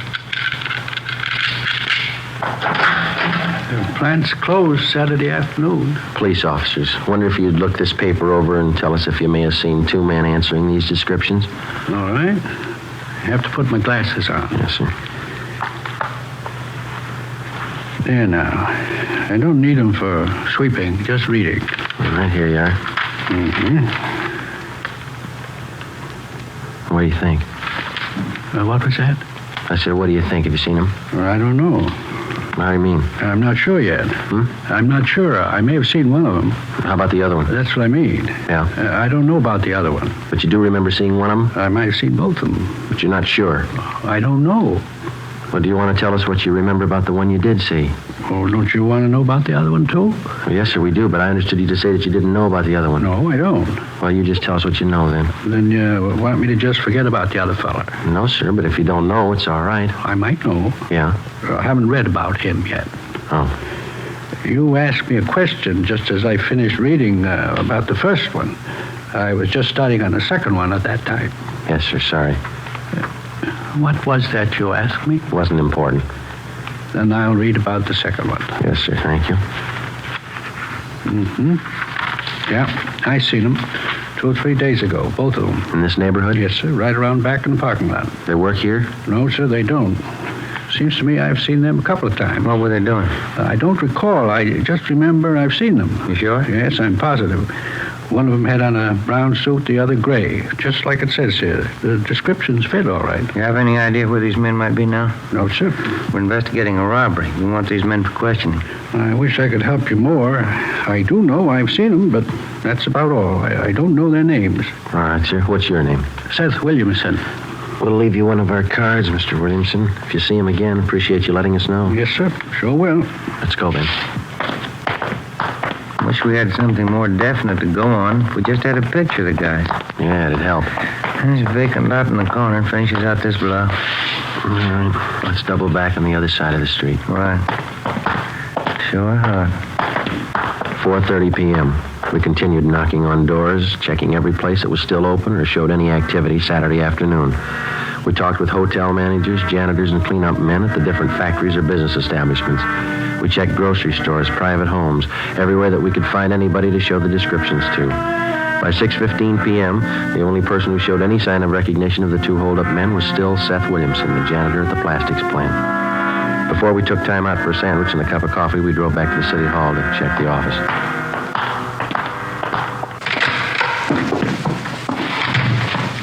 Hi, Friday. What do you say, Marty? A couple messages for you here. Thanks. What's the matter with you, Romero? I'm dehydrated. That sun almost fried me. Oh, Joe, that one call there's from your mother. Said tell your dog's out of danger. Oh, that's fine. Called in around 2, huh? Yeah.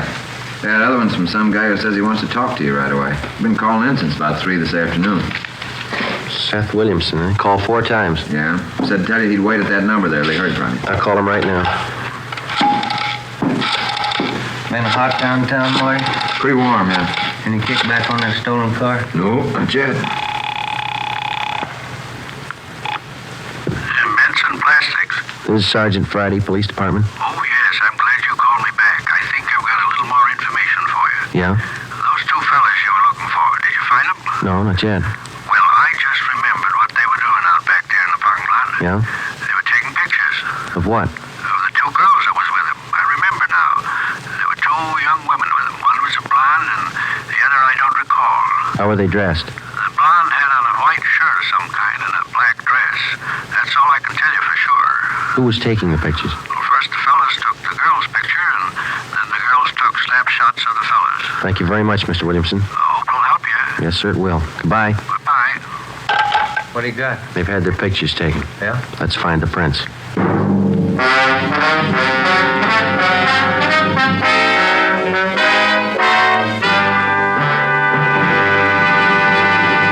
You are listening to Dragnet, the case history of a police investigation presented in the public interest by Fatima Cigarettes. If you smoke a long cigarette, it will be in your interest to listen to a typical case history of a Fatima smoker. It's the case of Miss Nancy Appel, a night news writer for one of the world's great press services. This is her actual signed statement. When you're working hard, smoking more, it's nice to enjoy a really mild cigarette. I've found the king-size cigarette that has this quality above all others. That cigarette is Fatima. Because it's extra mild, Fatima is always more enjoyable. That's why I agree. It's wise to smoke extra mild Fatima. And more smokers agree to that every day.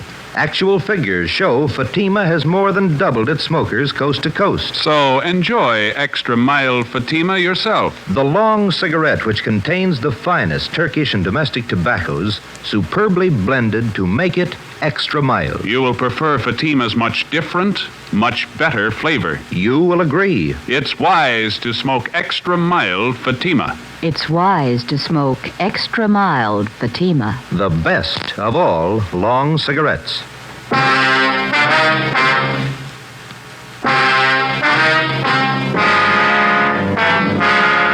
Ben and I figured if we could possibly turn up the photographs that had been taken, we'd have something more definite to go on. We still had a lot of doubts. Maybe the janitor, Seth Williamson, was wrong. Maybe there were no pictures. If the snapshots had been taken, maybe they were still in the camera, undeveloped.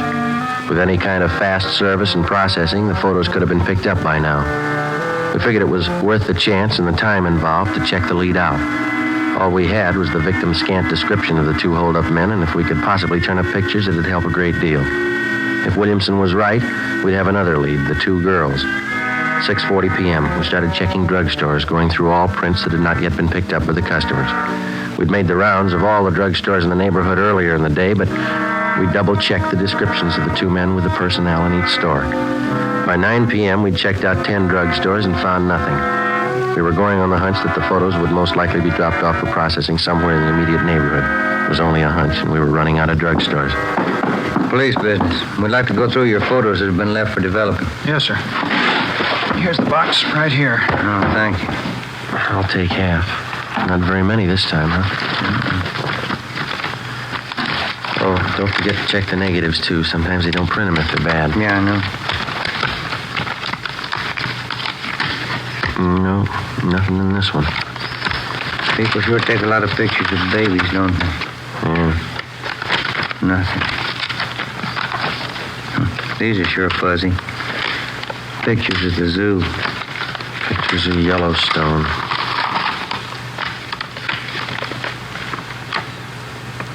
Ben. Yeah? Pay dirt, maybe. Let me see.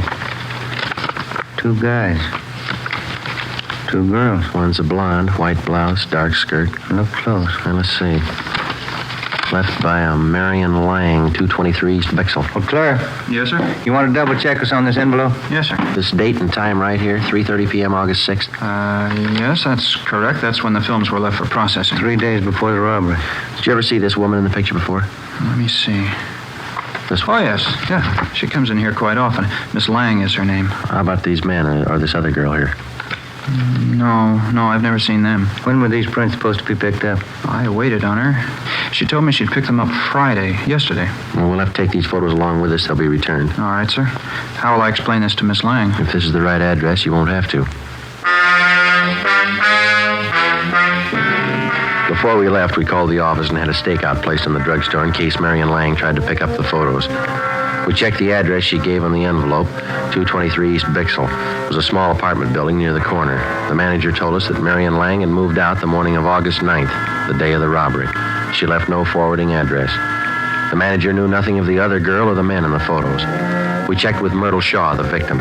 She positively identified the two men as the ones who robbed and slugged her. She knew nothing of the two girls, hadn't seen them before. We put out a warrant on Marion Lang and gave the photos to Lieutenant Frank Cunningham in the Record Bureau. Monday morning, August 11th. Morning, Frank. Hello, boss. Any record on the guys? Nothing we could find, no. I'm having copies sent out right now. Kind of thought maybe if we came up with pictures, we'd be halfway home. Maybe we are. How do you mean? I had Tony make some blow-ups from the negatives. full of grain. Probably taken with a cheap box camera of some kind, but it might help. What'd you find? I just checked the enlargements. They were still in the wash, but I think we got something. Let's go over the photocopy. All right.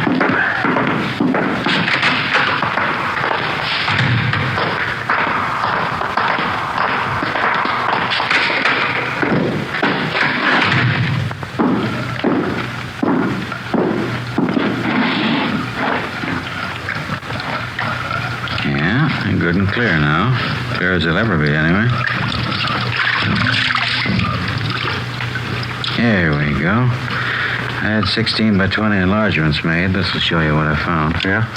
You guys take a good look at the face of this one man here. Thought we did. Why? It's pretty hard to see on those small prints. Look here. You see the nose on this one? Mm-hmm. I'd guess it's been broken one time or another, wouldn't you? Yeah. You see here? Scar over the left eye, scar over the right eye. A couple of them. Yeah? Look at the right ear. See how mashed it is? We couldn't come up with any names for you, but I'll bet it'd be safe to guess his line of work. Looks like a prize fighter. Nothing in the oddity file. I checked and double-checked everything I could lay my hands on here in the department. I don't place him if he was a boxer of any standing. I don't recall him. Isn't much. Wish I had something else for you. It's a lead, isn't it? Might be. More than we had. It was possible that one of the two hold-up men in the photos could have been a professional fighter. From his appearance and build, we felt it was a fair guess. We took copies of the snapshots to the State Boxing Commission, Los Angeles branch. We spoke with a Mr. Farmer, who couldn't seem to recall the man from his picture. We went over the description that the victim had given us. Farmer said that he knew a great many of the fighters because at one time or another they all check in and out of the commission before a bout. But the man in the snapshot remained unidentified. He checked through several hundred cards bearing the photographs of boxers in the files. No luck. Farmer suggested that we try the Spring Street gym where the out-of-town fighters get into shape and the boxers in town train. We left him a copy of the photograph and our card so that he could continue checking back through his files. It was 10:22 a.m. when we got to the Spring Street gym. Here's the manager's office. Come in. You the boss here? Yeah. What can I do for you? Police officers. Yeah? We're looking for a man we think might be a fighter. I wonder if you can help us out. Sure, try. I'm Sergeant Friday. This is my partner, Ben Romero. Hi. My name's Charlie Coleman. Here's a couple of photographs for you to look at, Mr. Coleman. Have you ever seen this fellow on the right? Let's see here. Let's walk over by the window, get a little light on him. Wait a minute. Used to work out here all the time a couple of years back. Name's Billy. Marshall, yeah, that's right. One of them named Billy the Kid Marshall. Is he still around? Oh, gee, I couldn't tell you. It's been a good 2 years since I seen him up here. Any idea where we might locate him? I doubt it. Used to be a Benny Farber stable. Benny's been east now over a year. Let me check back through my locker listings. Maybe I still got something on it. Yeah, let's see. Out cards. Yeah, that's what we want. Let's take them over here by the window where we can read them. As I recall, Marshall wasn't much of a fighter. Farber nursed him up through the prelims, got him in the semi-windups. He started hitting the bottle. Played the dames. Oh, yeah, here we are. Can I see that, please? Oh, sure. Here you are. Thank you. Billy the Kid. Big, beefy boy. Real sucker for right cross. 1637 Carver Avenue. That's the last address you got on him? Whatever the card says, yeah. Real sucker for the old right cross. Thank you very much, Mr. Coleman. You're welcome, boys. Anytime. What's he done? We just want him for questioning. Oh, I see. If you should hear from him, don't tell him we're looking for him. Let's go. Thanks again. What do you think he did wrong? I don't know. How do you block a right cross? We called the new information into Captain Walker, and he sent a crew of men to the Boxing Commission to check further. 1637 Carver Avenue. It was a cheap rooming house on the west side of town. Marshall hadn't lived there for over a year and a half. The landlady gave us a forwarding address. The next place hadn't seen him for a year. We kept checking and rechecking, going from one end of town to the other. Each place was a little better than the last. It was easy to trace Billy the Kid's rise in the fight game, such as it was, by the condition of the places he lived in. We covered 6 different rooming houses, boarding houses, and apartments. Each time his residence had been a little more recent. 5:15 p.m., Monday, August 11th. We pulled up in front of the Sunflower Hotel, 433 Banyan Street. Rates, $2 a week and up.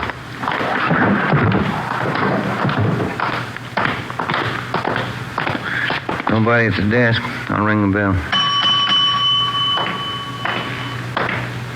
How do you do? Police officers.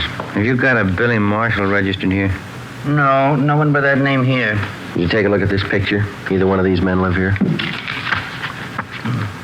Oh, sure, that's Tom Green and George Martin, room 9. They in now? I could buzz their room and see. No, never mind. Room 9, you said. Yes, sir, that's right. Let's go.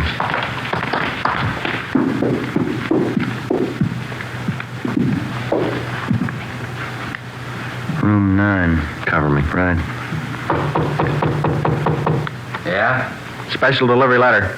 Slip it out of the door. You have to sign for it. All right, stand still, police officers. Pass, Tom. Watch it, Ben. Take the other one, Tom. Joe, look out!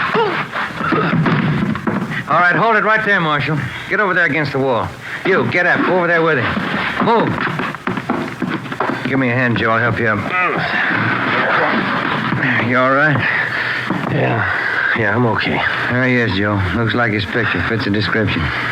Except for one thing. Yeah? He's no sucker for a right cross. The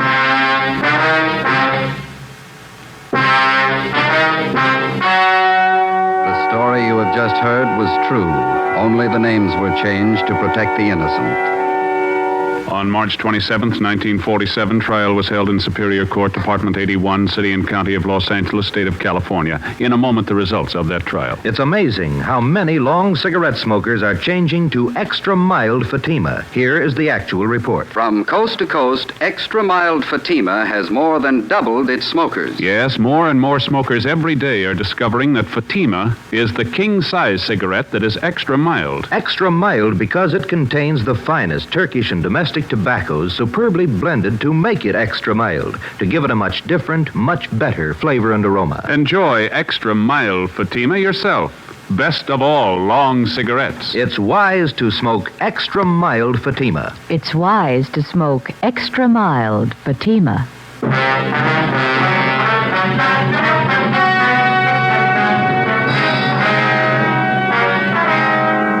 Both William Marshall and his accomplice were found guilty of armed robbery and grand theft auto and are now serving their terms as prescribed by law.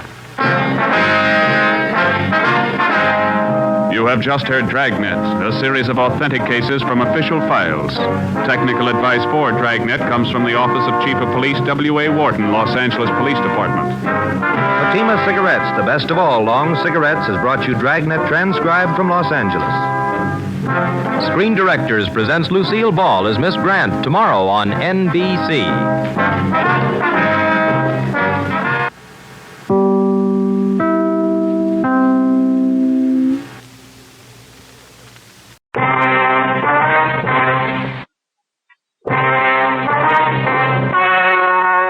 The story you're about to hear is true. Only the names have been changed to protect the innocent. Fatima Cigarettes, best of all long cigarettes, brings you Dragnet.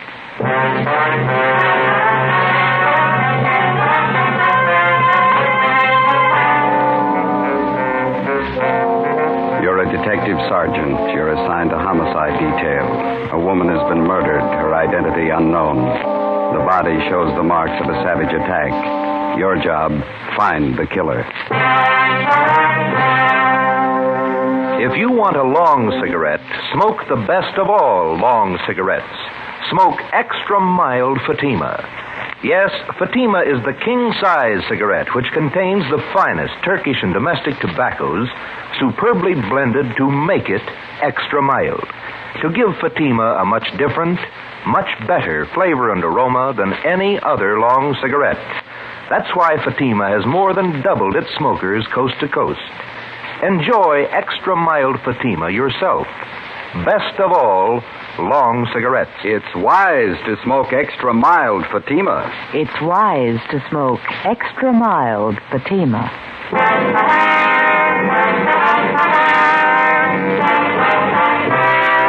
Dragnet, the documented drama of an actual crime. For the next 30 minutes, in cooperation with the Los Angeles Police Department, you will travel step by step on the side of the law through an actual case transcribed from official police files. From beginning to end, from crime to punishment, Dragnet is the story of your police force in action.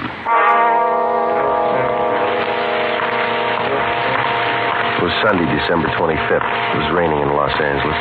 We were working the day watch out of homicide detail. My partner's Ben Romero. The boss is Blaine Steed, captain of homicide. My name's Friday. It was 39 minutes past 5 a.m. when I got to San Andreas Cathedral on 1st Street. Churchyard.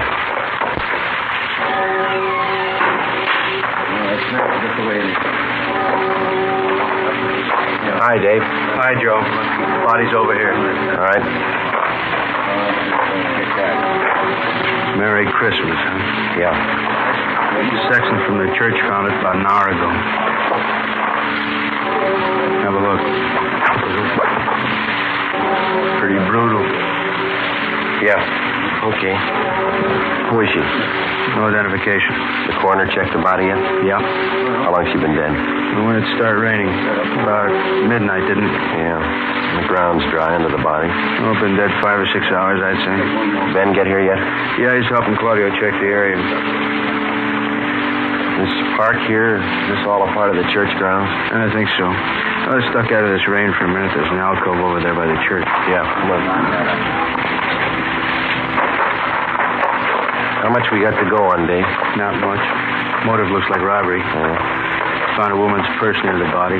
Pretty well picked over. Purse is wet. Lee Jones is dusting the contents for prints. Coroner's checking. Any idea what the killer used in the woman's face? The coroner figures a sharp instrument of some kind. A nasty one. Yeah. Friday, you look wet. Hiya, Lee. So do you. Everything happened on Christmas. Purse was soaking wet. Ordinary black handbag, huh? Raise any prints on the stuff inside? Not a one. Here, you can check the contents. Thank you, Lee. Let's see. Small comb. Most of the teeth out of it. 3 pennies. Hairpins, mirror, lipstick. That's it, Holly. A couple more things. Yeah. This fountain pen, this door key. Armstrong found them in the grass a few feet from the body. Can I have a look at those? Yeah, it's an ordinary ballpoint fountain pen. Buy them in any drugstore for 69 cents. No sign of rust on the key. Must have been dropped recently. Maybe this will explain what happened to her face. Broken beer bottle. Where'd you find that? Laughlin found it back in the bushes over there. These jagged edges here smeared with blood.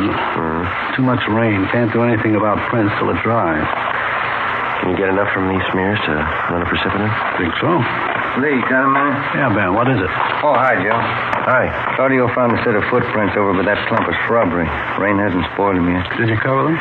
Yeah, I think you can get a pretty good cast from them. Better get a picture of them right away. Hey, Charlie. Right with you, Lee. I'll get the stuff from the car. You mind giving me a hand, Dave? Oh, let's go. Well, this takes care of Christmas, Joe. Yeah. Did you get a chance to check the body yet? Mm-hmm. What do you think? Well, there's no sign of struggle. Could have happened after a Christmas Eve brawl, maybe. Yeah? Whoever the victim is, she was probably acquainted with the killer. The two of them came in the park, and the victim got it before she knew what was happening. Might work easier if we find out who the victim is. And we can check her prints through R&I when we get back to the office. What'd those footprints look like? Seemed like a heavy print, maybe work shoes of some kind.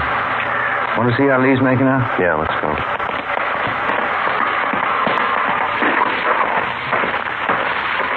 Gonna miss Christmas dinner again this year. Footprint, fountain pen, and key. Where do we start? It's a cheap pen. They sell thousands of them. Want to smoke? Oh, thanks. Footprints will help convict the killer. Gotta find him first. Thank you. I don't know. Maybe we can work a switch. How's that? Find the lock that fits the key. 9 a.m., Christmas Day. Sergeants Dave Arroyo, Robert Claudio, Ben, and I went back to the office and took stock of what we had to work with. It wasn't much. The woman had been murdered. Who was she? Why was she killed? Who was the killer? Dave and Claudio had the dead woman's fingerprints taken, and they were run through the record bureau. Ben and I checked with Lee Jones at the crime lab. The results of the precipitant test showed that the type of blood found on the broken beer bottle matched that of the victim. From the casts of the foot impressions found at the scene of the killing, Lee estimated that they were made by a person approximately 5 feet 9 inches tall, weighing about 160 pounds. He figured the foot gear must have been of a heavy type, either a boot or a dress shoe with thick double soles, size 11. 9:40 a.m. We checked in at the basement of the Hall of Justice, the county morgue.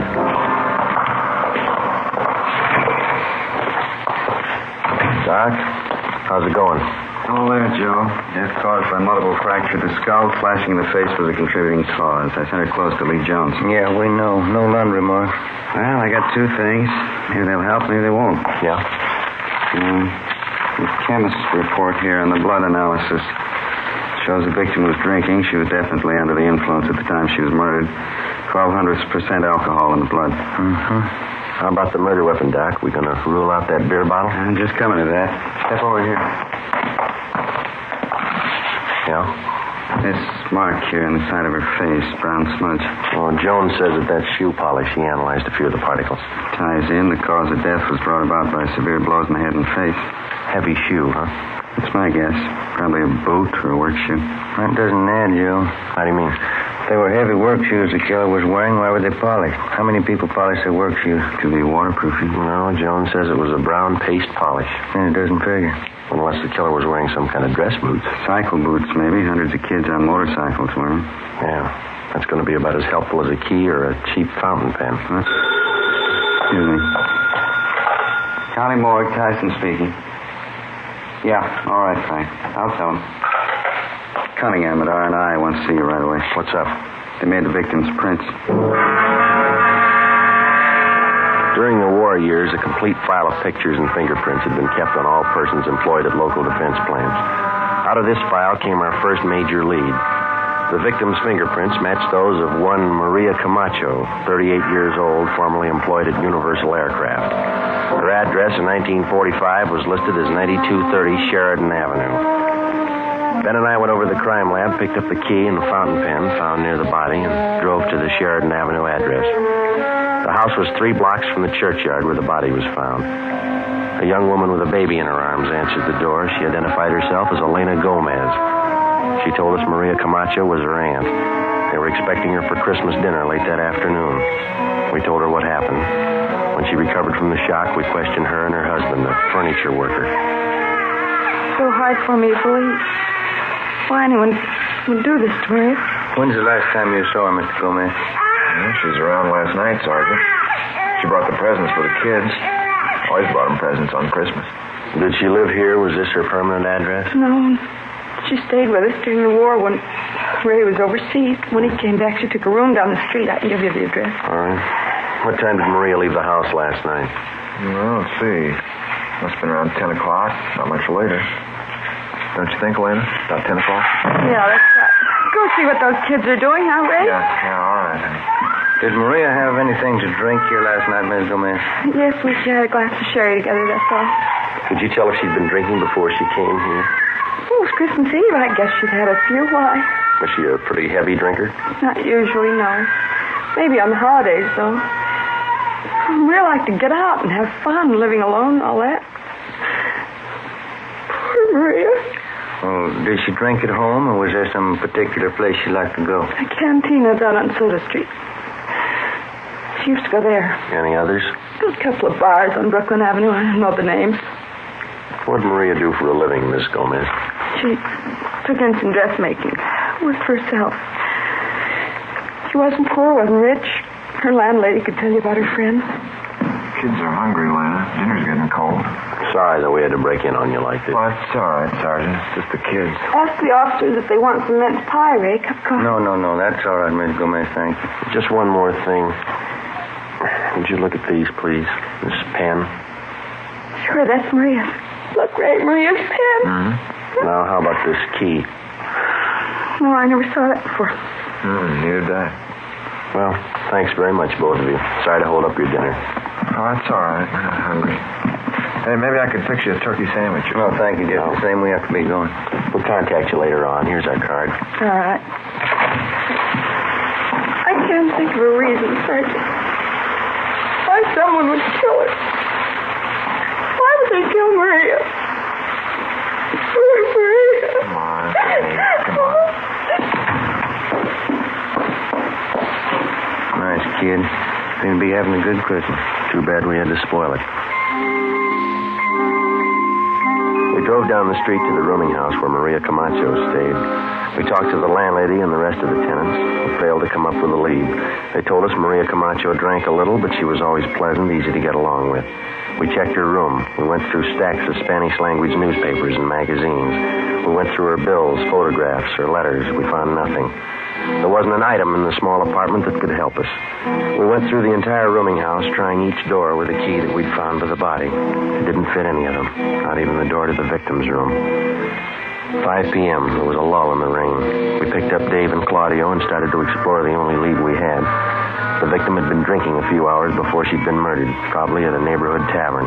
For the next 6 hours, we canvassed every bar in the vicinity. 11:15 p.m., Christmas night. The four of us met in a combination bar restaurant at Brooklyn and Soto for a bite to eat.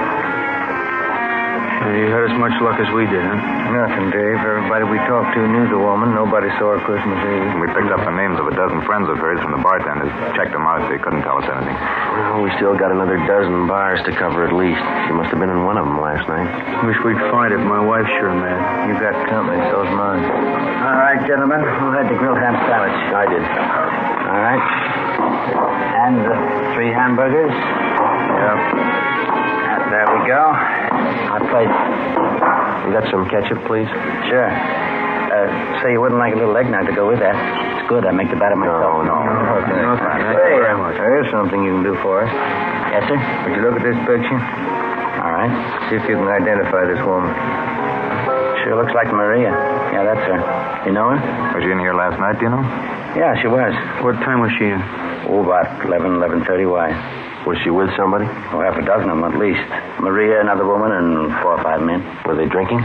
Well, they were well behaved. Just having a little Christmas cheer, that's all. They liked my eggnog. At what time did Maria leave? Do you remember? Well, no, not exactly, but she left before the others. They closed the place. You fellas cops? Did she leave alone? No, Tony followed her out. I think it must have been sometime around midnight. I'm not sure. Who's Tony? Tony Perez. He's busboy here. He knows Maria. Where's he now? Christmas. He's off. Lives in a hotel down the street someplace. I don't know. Time fit. Maybe the key does. Dave and Claudio started to check the neighborhood to locate the hotel where Tony Perez stayed. Ben and I continued our canvass of bars and restaurants in the area. 1 a.m., the rain started in again. We checked in at a bar on Brooklyn Avenue near Cornwall, the Cantina Sinaloa. Yes, sir. Gentlemen? Police officers, would you look at this picture, please, see if you can identify? Wait till I dry my hands. Let's just getting some of these glasses out of the way. Let's see. Never see her before? Oh, yeah, that's Maria. Too bad. I read in the papers about it. Can you tell us if she was in here last night? No, I didn't see her. I read in the papers about it, though. Terrible. Poor Maria. Is it possible she might have been in? You didn't see her? No, I always know when Maria's here. She was always full of fun. She liked to sing. I better get these glasses finished.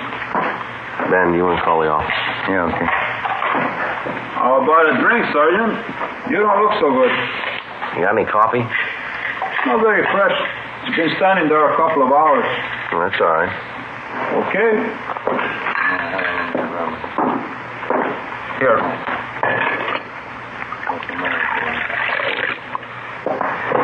Here's the sugar. Okay, thank you. Yeah, that's not very warm, huh? That's okay. What do you think, officer? The guy was crazy? I don't know. He must have been crazy. Lots of nice rain. That's good for the farmers. Yeah. Sure. You ever see this key before? Let's see. I don't know. Joe. Yeah. Dave and Claudio found the hotel that picked up Tony Perez. Took him in. What did he tell him? Dave says they're talking to him now. He won't say much. Did they find anything on him? He's wearing a pair of dark brown boots. Yeah? Well polished.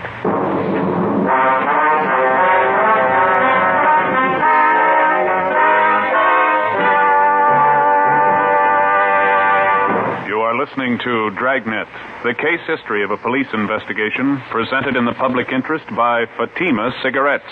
If you smoke a long cigarette, it will be in your interest to listen to a typical case history of a Fatima smoker. It's the case of skater Larry Jackson, one of the stars of the Los Angeles Ice Capades. This is his actual signed statement. When the excitement of the show is over, a mild cigarette is important for smoking enjoyment. I found Fatima the most enjoyable king-size cigarette because it's extra mild. I agree, it's wise to smoke extra mild Fatima. And so do more and more smokers every day.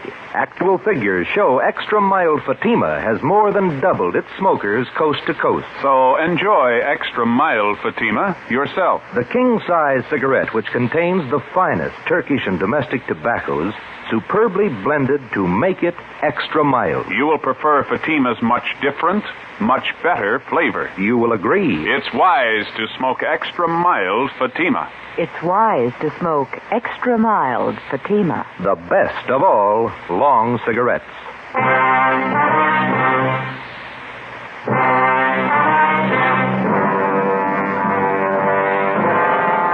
Monday, December 26th, 9 a.m. We checked Tony Perez through R&I. He had a record of 7 arrests, but no convictions. During the past year, he'd been booked on suspicion of 211 PC, assault with intent to do great bodily harm, and second-degree burglary. In each instance, he'd been released for lack of evidence. All of his shoes and clothing were brought to the crime lab for examination.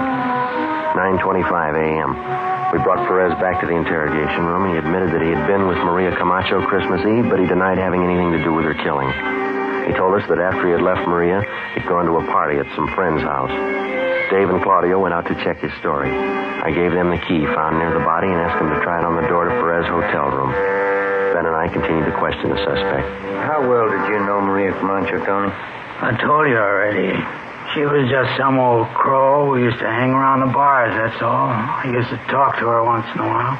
You ever have any arguments with her? No. How many times are you going to ask me that? It would help a lot if you could tell us exactly where you left Maria Christmas Eve and when you left her. I told you already. I don't remember exactly. We were drinking. We were all drinking. I don't remember. How'd you get to that party? I walked. Place down on Malabar Street. Maria stopped at a bar someplace along the way, and that's the last time I saw her. Did you go in with her? No, she went in alone. I went to the party. That's all I know. Interrogation room, Friday. Lee Jones, Joe. Yeah. Check the polish on Perez's boots. It matches with the smear of polish on the victim's face. Wax components are exactly the same. Good. How about the cast? Nope, they didn't match. The prints we cast out there were size 11, big heel. Perez wears a 9, pretty small heel. No match at all. What about the other stuff? Went over the rest of his shoes and his clothes. Nothing that ties in. Okay, Lee. Thank you. Do you shine your own boots, Tony? No. Why? Where do you get them, Shine? I go to Angelo's, Chicago Street, right near First. When's the last time you got a Shine? Oh, Christmas Eve. What time Christmas Eve, Tony? When I got off work, about 2 in the afternoon. Hi. Hi, Dave. See one of you outside a minute? Yeah.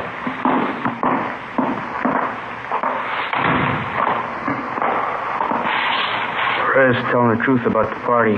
He was there. We timed out how long it'd take him to walk from the restaurant to the party. Yeah? Pretty close. His friends say he got to the party about 12:30. Doesn't look like he had time to kill that woman. Well, where does that leave us? Still got those boots? No, no more. They don't match the impressions at the murder scene. Well, that makes us even, huh? Here's your key back. Didn't fit. Tony Perez was held for further investigation. Dave and Claudio took up the canvassing of bars in the same area where we'd left off the night before. Ben and I drove down to Angelo's Shine Stand. It stood just outside a barber shop, 4 chairs with an awning full of cigarette holes over them. He identified Maria Camacho's picture immediately.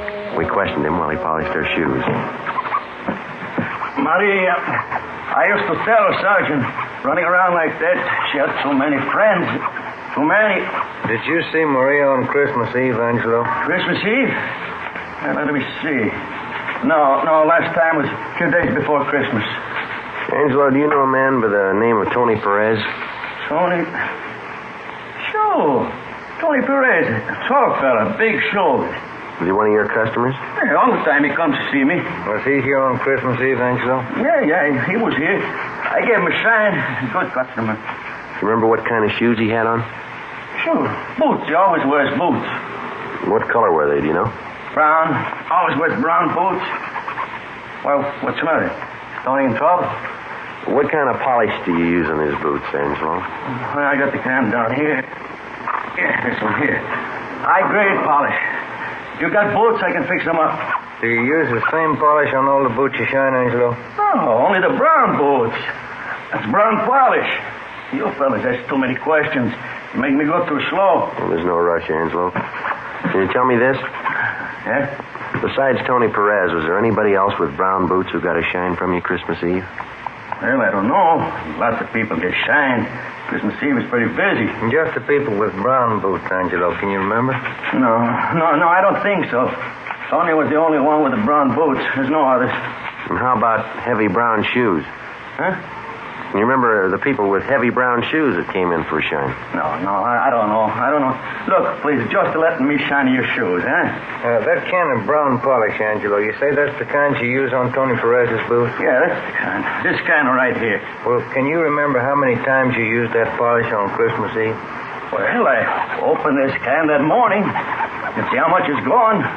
Maybe I use it, maybe half a dozen times. Can you remember the people whose shoes call for this kind of polish? Yeah, lots of them. Brown shoes. I know the feet when I see them. I don't know the faces. Don't you remember any of them? If they like the shine, maybe by and by they come back. There were 3 or 4 fellas, maybe. I see them before. I don't know their names. Okay, finished. You like it to shine? Oh, yeah, fine. Say, I'm going to buy that can of polish from you, Angelo, and we're going to check back with you later. Okay. Here it is. That's fine polish, Sergeant. Best you can get. Yeah, but it rubs off.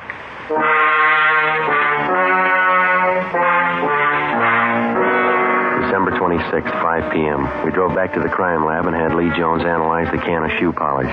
It matched exactly with the particles of shoe polish taken from the victim's body and from the boots of Tony Perez. We arranged for a stakeout at Angelo's shine stand. In case the people with heavy brown shoes returned, Angelo could point them out immediately to the men on duty. 5:30 p.m., Dave and Claudio called in. They thought they had another nibble, this time from the bartender at the El Cedello Tavern, a bar on Soto Street. We drove down to South Main and Harlem Place for a meet.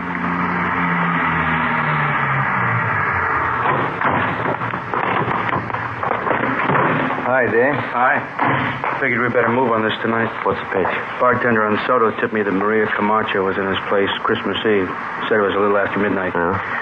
Said she had a drink, left the place about 10 minutes past 12 with a guy called Frank Tolano. Nosed around, found Miss Tolano works at the Midnight Mission.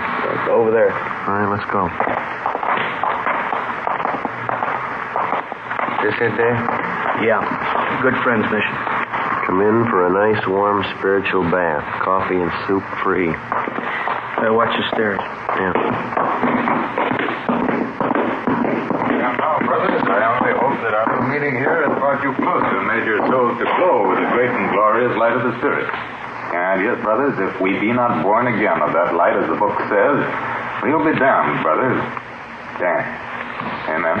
Now, brothers, while Sister Myrtle Ferguson plays one of her stirring marches, let's join arms, brother to brother, and march into the lunchroom where, through the kind graces of one of our benefactors, Pete Bouduris of the Acropolis Cafe, each one of you will be entitled to a bowl of turkey soup, some of Sister Wilson's homemade bread, and a cut of mince pie. Sister Ferguson, march.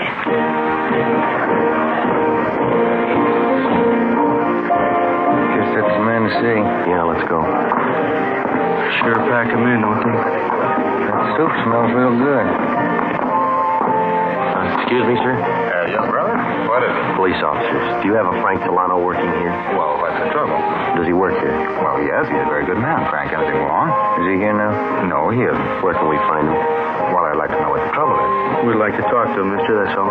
Well, he has a room at Good Friends Mission Annex. That's over on San Pedro Street. Is that his permanent residence, the Mission Annex? Yes, Frank's very helpful. He works for a small salary, and we give him room and board. Is he over at the Annex now? Yes, but maybe you'd better not see him now, officer. Why not? Well, Frank's not at his best. He's been drinking again. That's the surest sign. How do you mean? Well, whenever Frank starts drinking, that means that he's worrying. He's one of those. He drinks to forget. Yeah. He's been drinking for 3 days. He must have a lot to forget. Come on. 6:30 p.m. We drove over to the Good Friends Mission Annex on San Pedro Street. The man in charge told us that Tolano had a small room to himself at the rear of the second floor. Dave and Claudio went around to cover the Mission Annex from the back. Ben and I went up a narrow flight of wooden stairs. The plain white plaster walls were chipped and cracked and scrawled with pencil markings. We walked down to the end of a wide hallway to a brown paneled door with a transom above it.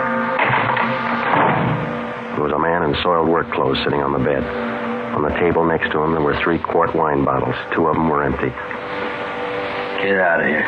You Frank Delano? What about it? Police officers like to talk to you.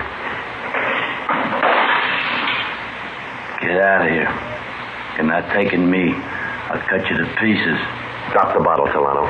Get out of here. Drop the bottle. I'll cut you to pieces. Like you cut Maria. I'll kill you. Put it down, Delano. Drop it. Get the cuffs on him. Yeah. Let's go. Just a minute.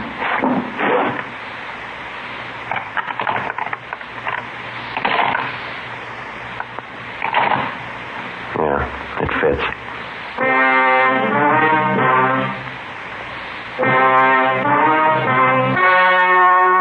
The story you have just heard was true. Only the names were changed to protect the innocent.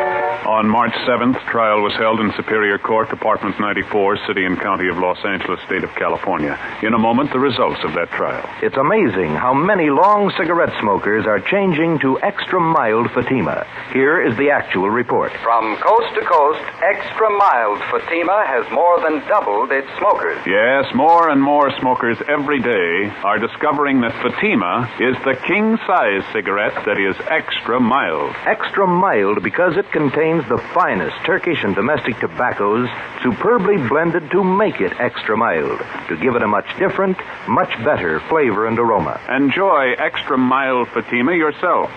Best of all, long cigarettes. It's wise to smoke extra mild Fatima. It's wise to smoke extra mild Fatima.